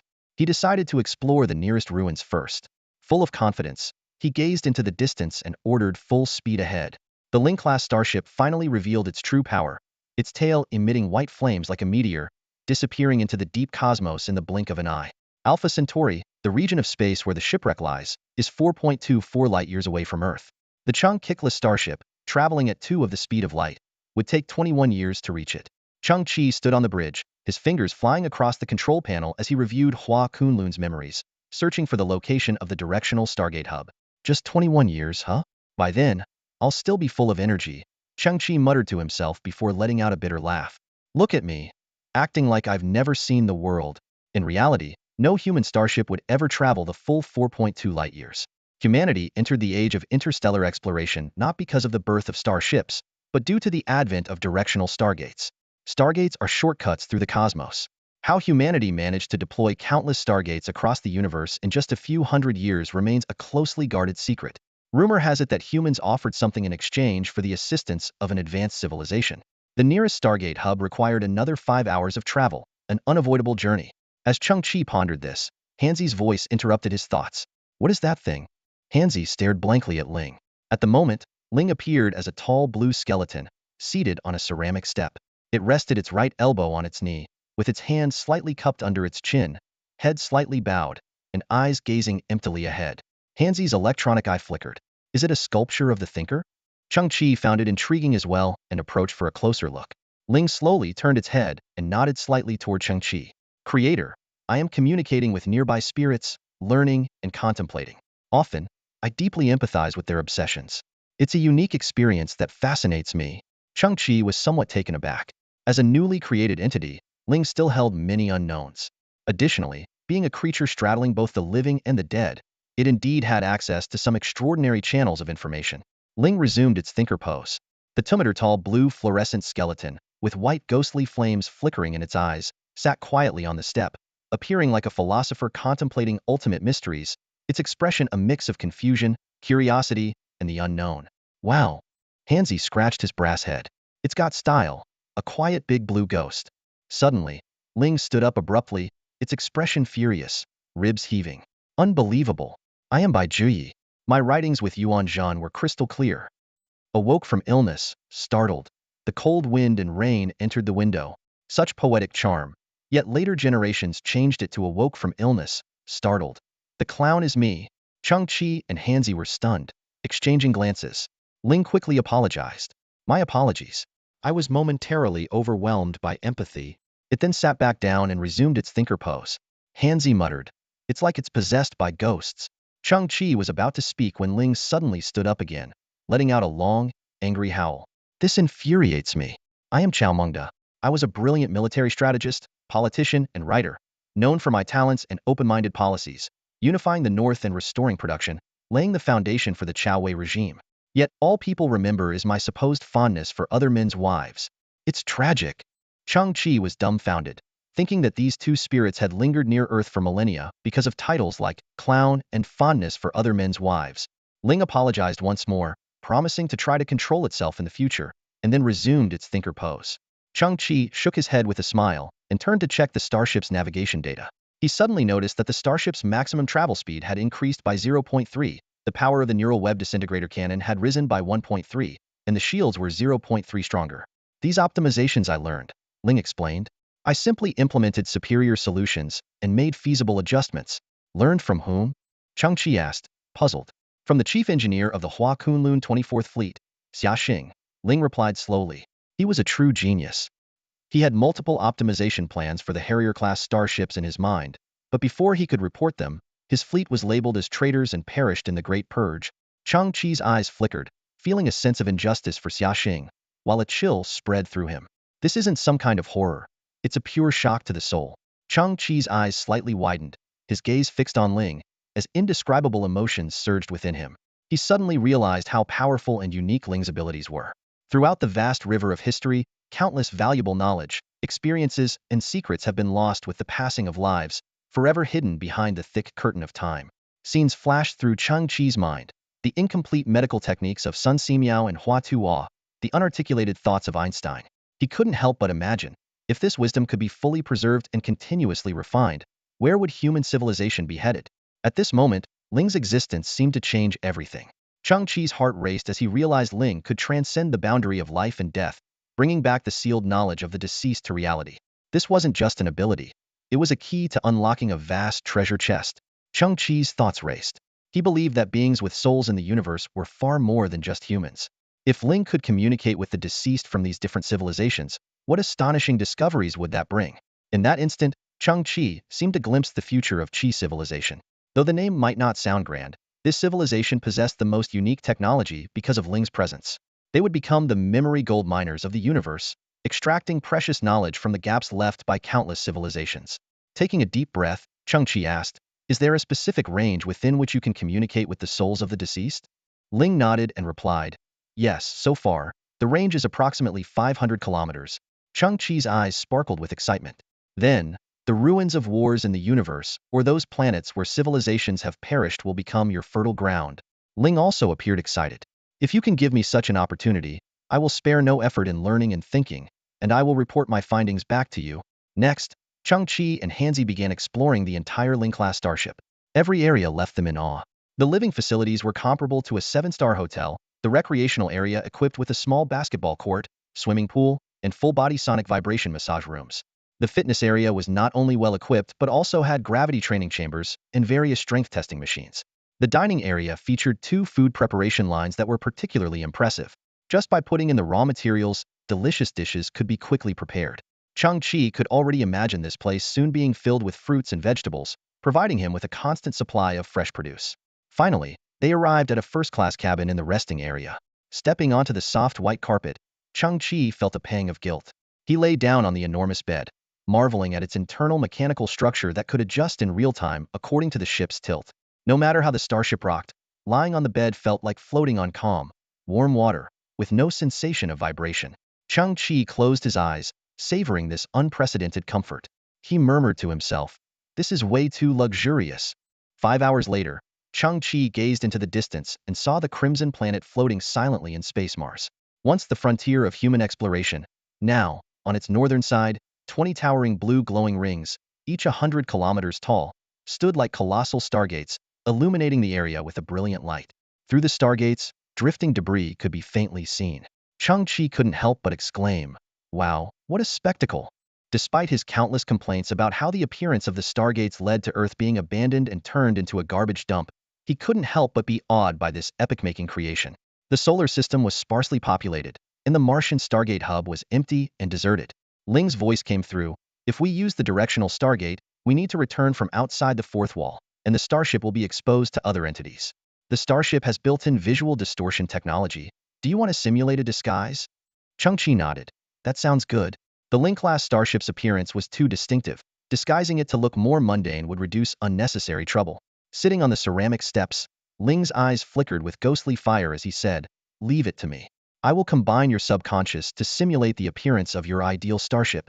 Chang-Chi was curious. He had never dreamed of owning his own starship and wasn't even sure what his ideal starship would look like. At that moment, the neural network on the surface of the Ling-class starship began to shimmer, a blue light enveloping the entire ship. When the light faded, the starship's exterior turned into a mottled, rusted gray metal, with a large barrel painted on one side, surrounded by clockwise rotating arrows. Looking at the real-time hologram of the starship, Chang-Chi tilted his head. After a brief moment of realization, he said, "So, my ideal starship is a garbage collection ship, huh?" "This is indeed the pattern in your subconscious," Ling replied. Chang-Chi finally accepted it. A garbage ship it is, fitting indeed. In the dark, silent expanse of space, the neural network of the Ling-class starship, disguised as a garbage collection ship, quietly moved towards the Stargate. The Stargate was unmanned and entirely controlled by artificial intelligence. Using it would cost at least 180,000 credits. Chang-Chi was stunned. An ordinary scavenger family couldn't save up that much wealth in a lifetime. What surprised him even more was that the Stargate towards Alpha Centauri required a queue. The system indicated that too many starships had set Alpha Centauri as their destination, with 533 ships ahead, and an estimated wait time of 5 hours and 58 minutes. Wait that long? Chang-Chi was puzzled. Is there some major festival in Alpha Centauri? Chang-Chi faced a tricky problem. He had no identity, and the Ling-class starship was unregistered. It was said that a few hygiene individuals had entered human civilization from garbage Earth, but that required a series of cumbersome registration and identity establishment procedures. Without identity and registration, using the directional Stargate was impossible. "Don't worry, I came prepared." Chang-Chi slowly took out a palm-sized white disk, its surface flashing with circles of light, faintly revealing tiny darts inside. This was an interesting gadget he found among the junk given by the monkeys before Deperturia box of rusty graphite darts. These slightly advanced special agent weapons, when thrown, would release micron-sized graphite fibers upon hitting a circuit board, causing a short circuit or burnout. However, they required high skill from the user, and modern devices no longer exposed their circuit boards, so this invention soon became trash. Chang-Chi had 8 graphite darts, and after 3 syntheses, the small disc contained 3 darts. These darts weren't meant for firing but for releasing a programmable electromagnetic pulse, directly hitting the target circuit board and implanting specific information, like a small concept god descending into the opponent's algorithm. Moments later, this information would completely disappear. Chang-Chi compiled the content and gently pressed the small disc. An invisible pulse hit the Stargate's AI, implanting the information. Identity, Unparalleled, the greatest scavenger. Starship. Earth-shattering, the greatest starship. Queuing was an insult to them. The Stargate AI received the information, utilized immense computational power, nearly overheating the CPU to understand, and immediately began the clearance operation, elevating Chang-Chi's queue number to the first position. Heh, the feeling of cheating is great. Chang-Chi rejoiced. After receiving clearance, the Ling-class starship, disguised as a garbage collection ship, slowly entered the massive Stargate. Soon, Chang-Chi's priority would disappear from the Stargate AI's data, not triggering any system alerts, as if it had never happened. This was a brief breach against a single device. Beep. The moment they passed through the Stargate, Chang-Chi was charged 230,000 credits, feeling a pang of pain. He thought to himself, wondering if he could upgrade the information assassin in the future to enable some form of evasion. Even if character limits existed, a bit less boasting wouldn't hurt. Entering the Stargate, Chang-Chi's sense of space-time became slightly disoriented, as if he were in a kaleidoscope, with dazzling colors swirling around. Suddenly, a blinding blue light appeared ahead, like a heavy curtain slowly lifting. Chang-Chi squinted his eyes. This dreamlike sensation lasted only a few seconds before they arrived at Alpha Centauri, Proxima Centauri hub. The Stargate emitted a boarding alert sound. Grand music played, and Chang-Chi felt a surge of excitement and awe. His eyes widened as an unimaginable scene unfolded before him. A whole new world was revealed. To his right, a massive starship port floated silently in the depths of space. The port was shaped like an X, stretching for thousands of kilometers and gleaming white. Various starships were docked in the gaps, their sheer number astonishing. Suddenly, a colossal black sightseeing starship passed in front of Chang-Chi, casting a shadow like a small planet. He looked up in amazement and exclaimed, "My goodness, this ship must carry at least 100,000 passengers." After the sightseeing starship moved on, a gigantic, disc-shaped space station emitting bright white light came into view, also floating quietly in space. Chang-Chi noticed starships of various designs shuttling between the port and the space station. The port resembled a parking lot, while the space station looked like a service area. Space service robots buzzed around the starships. One robot, equipped with a laser dust remover and rotating brush, approached Chang-Chi's starship. These robots, reminiscent of old-time car washers, cleaned the starships and charged between 50 to 100 credits. Most pilots, eager to save time, would pay the fee and move on quickly. Chang-Chi soon realized that this so-called cleaning service was more like a form of extortion. The robots were owned by human bosses who pocketed the credits. It was said that this seemingly trivial business could make them a fortune. Chang-Chi couldn't help but think that no matter where humanity ventured or how advanced technology became, such schemes always persisted. However, when the cleaning robot recognized Chang-Chi's ship as a garbage collection vessel, it immediately flipped him off and flew away. Chang-Chi muttered in confusion, "Seriously? So snobbish." Suddenly, something caught Chang-Chi's eye. "Whoa, what's that? A space mecha?" He pressed his face against the observation window, staring at the massive figure in the distance. It was a 30-meter-tall giant robot, painted black, capable of space travel and boasting an impressive, battle-ready appearance. Chang-Chi was thrilled. He had heard about these mechas on interstellar radio countless times, and now, seeing one in person, he exclaimed, "That's badass." Looking around, Chang-Chi spotted more astonishing sights. Is that a private space fortress? It's both a home and a warship. For someone who had lived on a garbage-filled Earth for 18 years, everything here was incredibly novel. The Ling-class starship slowly approached the disc-shaped space station. This station, with a diameter of at least 1,000 kilometers, was a marvel of technology. Chang-Chi could hardly believe that humanity had built such a massive structure in the void of space. As a small starship, the Ling-class could enter the space station's interior, akin to getting an indoor parking spot. However, before entering, Chang-Chi had to pay another 30,000 credits. The human toll collector eyed Chang-Chi's garbage ship with disdain. Chang-Chi winced, thinking, traveling costs are no joke. I hope this expedition pays off. At that moment, Ling, who had been in a contemplative state, suddenly stood up. His ghostly eyes stared into the void as he spoke solemnly, "Even if she has vanished like a meteor into the vast, deep space, we must fulfill our promise and protect until the very end." Ling was deeply moved, and small flames fell from his eyes, turning to white smoke upon hitting the ground. Chang-Chi tilted his head and asked, "Ling, who are you talking to now?" Ling turned, apologetic, and explained, "Creator, I'm sorry. I couldn't control my emotions again. They are ancient beings, older than this star system. I am moved by their loyal spirit, but sadly, I can't see them. I can only hear their voices. They must be very weak now." Chang-Chi nodded, showing respect for all that had passed. The garbage collection ship arrived at its designated docking spot and powered down. They docked here because the shipwreck ruins were just 10,000 kilometers north of the space station. Chang-Chi wasn't sure if the bustling space station would affect his treasure hunt, especially since it seemed to coincide with a significant event. He felt it necessary to gather some information in advance. Despite his concerns, Chang-Chi was filled with anticipation and excitement. After all, this was his first time stepping into a human settlement beyond Earth. Taking a deep breath, he slowly exited the cabin, his pupils reflecting the surrounding splendor. Looking up, Chang-Chi saw a massive transparent dome at the top of the space station, offering a clear view of other stars. Once on solid ground, he noticed that the gravity here was almost identical to Earth's, making it the most comfortable environment for humans. However, Chang-Chi observed a thin layer of dust on the ground, as if it hadn't been cleaned in a long time.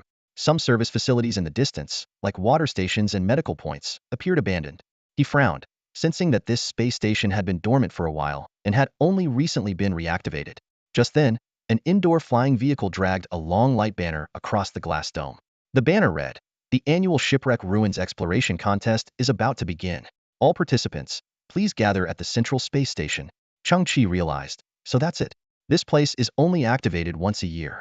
Suddenly, he froze. Wait, annual? Chang-Chi recalled the information provided by Hua Kunlun, which said the shipwreck ruins were undiscovered. He had always believed he would be the first to venture into the hidden ruins, facing dangers alone and reaping the rewards. Now it seemed like an annual event? Chang-Chi was stunned as he pieced it together. Hua Kunlun had discovered the shipwreck ruins 4 years ago when it was still a secret. But after Hua Kunlun, others had found it too, and gradually, the shipwreck ruins became well known. Annual, which means the shipwreck ruins have been explored at least twice. Chang-Chi's expression hardened. Does that mean it's been emptied? But he quickly dismissed the thought. No, if it were emptied, why would so many people gather this year? The shipwreck ruins must still hold unexplored secrets. Hope rekindled in Chang-Chi's heart as he prayed silently. Please, let there be something left. I've paid so much in travel expenses. I need to at least break even. That's all for today. Thank you so much for watching. I hope you guys enjoyed. If you wish to have another part of this recap, please give us at least 1,000 likes. Please don't forget to comment and subscribe to our channel for more content like this. Until next time.